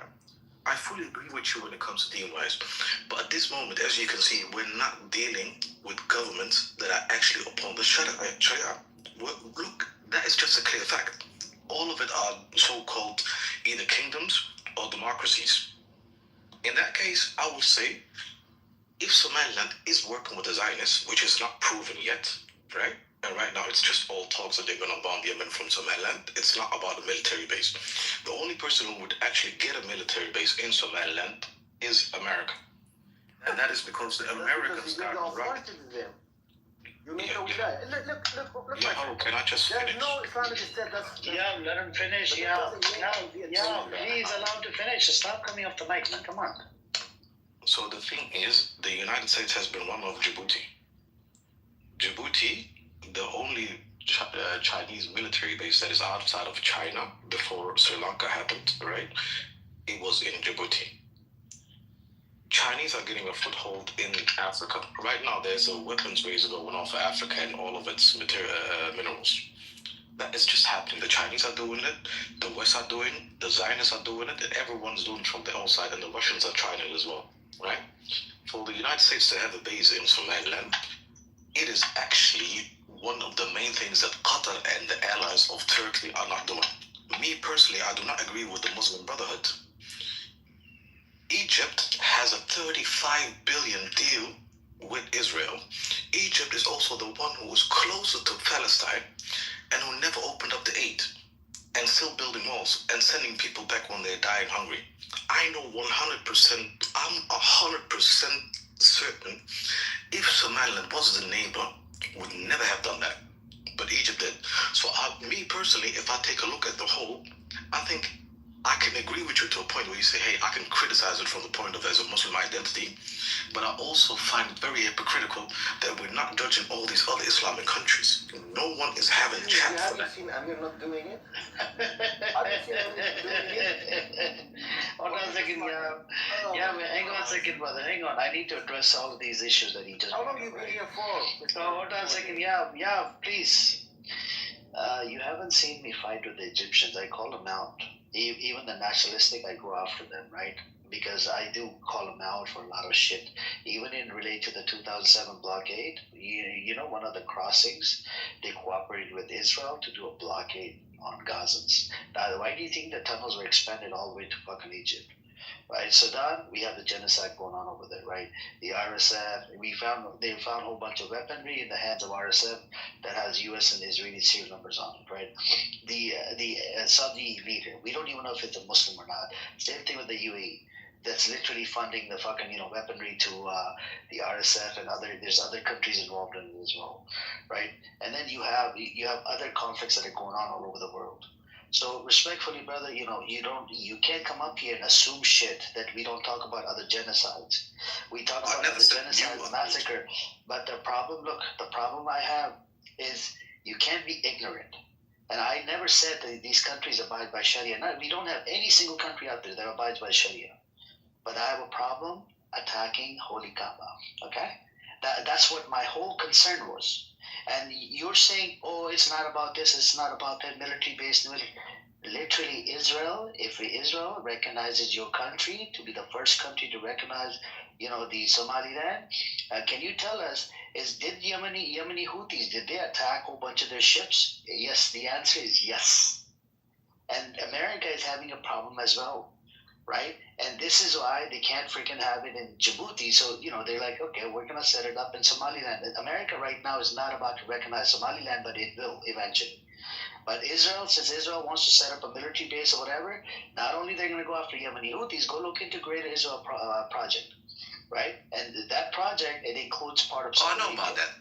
And if that happens, right, and forget your Somaliland, I don't really give two fucks. Your land, it doesn't come. My Islam comes before your land or any fucking land out there. right? If none of these fucking nations, they matter. They're only Muslim majority nations, that's about it. If somebody was to attack the Holy Kaaba or holy sites like the house of the Prophet Muhammad, peace and blessings upon him, that would come first before your disgusting or any other disgusting nations out there. I don't really give two fucks. And the genocide that you guys have gone through, I empathize with you. There's a lot of genocide that happened. There's even a genocide that happened to my people, right? There's genocide that's happening to your people. There's genocide happening all over the world. But just because you guys been through genocide, right? It doesn't mean that you have to side with the fucking devil. It's like you being fucking, siding with Yazid. I can't believe it, man. Anyways, that's what I'm gonna learn with. I never justified. Amir, there's something we need to tell. But the thing is, actually, even our cause is more. We talk about humanitarian issue, humanity. I'm siding with the Armenians over the Zionist government of Azerbaijan. The Zionist government of Azerbaijan was actually, for me, are traitors and also doing crimes against their neighbor Armenians. I'm siding with the Armenians against that. Why? Because the Azerbaijanis are actually Zionists and they're working with the Zionist project. Hey, for me, is that either you with the devil, okay, or with your God. You can't be with both. Doesn't mean because the Arabs they're actually making a relationship with the devil, so I make the same. You're just joining the list. You're in the list right now, and I thank God. You are saying stuff that I never said. So referring to the points that I'm making. You, the Somalilanders, are in the list of Mohammed bin Zayed, the Zionist. The side with the Sisi, who's a Zionist, and we keep talking about that. With the Azerbaijanis, who are the Zionists, okay, and we are also condemning these regimes because A, they don't represent the people. B, they are siding an entity that actually want me dead and want everyone in the region dead. So this is because of that reason. I mean, you are basically this Somalilanders regime, Zionist one, foolishly are supporting an entity that wants you personally to cease from existence. Of course, you don't see that. You don't see it. You think that's not going to be possible. But that's what they want. They want me also to cease from existence, because in order for them to live, you should die. It's not actually we should coexist. In order for them to exist, you should go to dust. They are failing right now. They can't do it in the Palestinians. Thanks God. But that's their intention. It's talking about a superior race, and it's talking about they have to exist. How do they have to exist? By you ceasing from existence. You see, it's all like self-centered. Look, I fully agree with you, Yahoo, when you say the Zionists are actually trying to kill and wipe out all Muslims, including the Palestinians. I fully agree with that statement, right? I can see that. Muslims, even Christians. Yeah, of course, because they see them as goyim. Yeah, they're all goyim. If they had sacrificed, listen to me. If they had sacrificed Jews in Europe for the Israeli cause, and they've done it, they call it Holocaust. Brother, you know what the Holocaust means? Holocaust means burning sacrifice. Why do you give it that name? Because they sacrificed their fellow weaker brethren, the Jews, for the cause of Israel. If they did it to the Jews, how could they actually forgive you? Or they get a mercy from them? These people are... Okay, look, right now we're just jumping from topic to topic because, like, if we're honest when it comes to the Holocaust, look, even though there's a lot of countries where it's illegal to deny it, that it happened, but we all know what the facts and figures shows. We all know what the gas chamber shows that it was physically possible. Brother, I'm talking about the denial. I'm not denying. I'm saying the Zionists were behind it. Oh, yeah, I agree. But look, this is the thing, yeah? So if the Zionists were behind it... Let him finish, brother. Let him finish. Yeah, go finish if you want. No. I mean, I wanted you to finish. Go on. Yeah. Okay, so look, my point is this, right? When it comes to the entity, the Zionist, we as Muslims, we all agree. They are working towards like bringing in the Dajjal because they're all waiting for the Messiah. Like everyone knows it. Everyone who's Muslim knows that. Alhamdulillah. But right now, when your talking points are centered on, yes, they're killing us, Muslims, yes, I fully agree with you. They're killing us, the Palestinians, yes, because I identify as a Palestinian, as a Muslim. For me, there's no choice but to see the fate of the Palestinian intertwined with my own fate. But as a Somalilander, I have to be honest as well, because right now, the Palestinians that are being killed is hurting me. But there is a next door neighbor to me right now that is killing me till this day, every day as well. And if I take a look at, yes, I really hurt for the Palestinians and I wish I could help them, right? You can But there's help out, go fight. Yeah, sister, 1 second. So, It just sounds like for me, you're copping out. I wish I could help. Oh, wow. You can help. Subhanallah, okay. Yes, sister, let him finish. Let him finish, please. The exact same entity that is killing the Palestinians now is killing Somalilanders now, and they're my next door neighbor, which actually speak the same language, which actually are speaking the same language and inherit a lot of our cultures as well. And that's the crazy thing about it, for me personally, right? So yeah, I can understand where you're coming from, and I really agree with you, but there's also something happening right now in Somaliland where my own brothers are killing me. So-called brothers. They are doing the exact same thing. We are also seeing that everywhere. Sudan, Libya, Yemen, Syria. But the problem is you're not seeing it. The Zionist entity actually created that chaos. Okay, and not only creating that chaos, they also do not want you to exist. You, even if you're not a Palestinian, even if you're not a Muslim, they don't want you to exist. They want all these areas, all this land for them. This is their project. So I just came in to what's his name? Juju, saying, I wish I could help. I wish I could do something. It's like, I hear a lot of people saying that, like they wish, as if there's not ways to intervene and to do things. Like, I don't understand. Are you not helping at all and you're just sitting back on the sidelines and saying, I wish I could? It just comes off like lip service. He's not talking about that. But I think the time has come. I think I'm going to end the room. I will talk to you guys probably later. Because I do need to hit the bed. I'm almost done. I'm done with my work, actually. So I'll talk to you guys later. Have a good night. Assalamu alaikum, and we'll be in touch later. Bye.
Hello.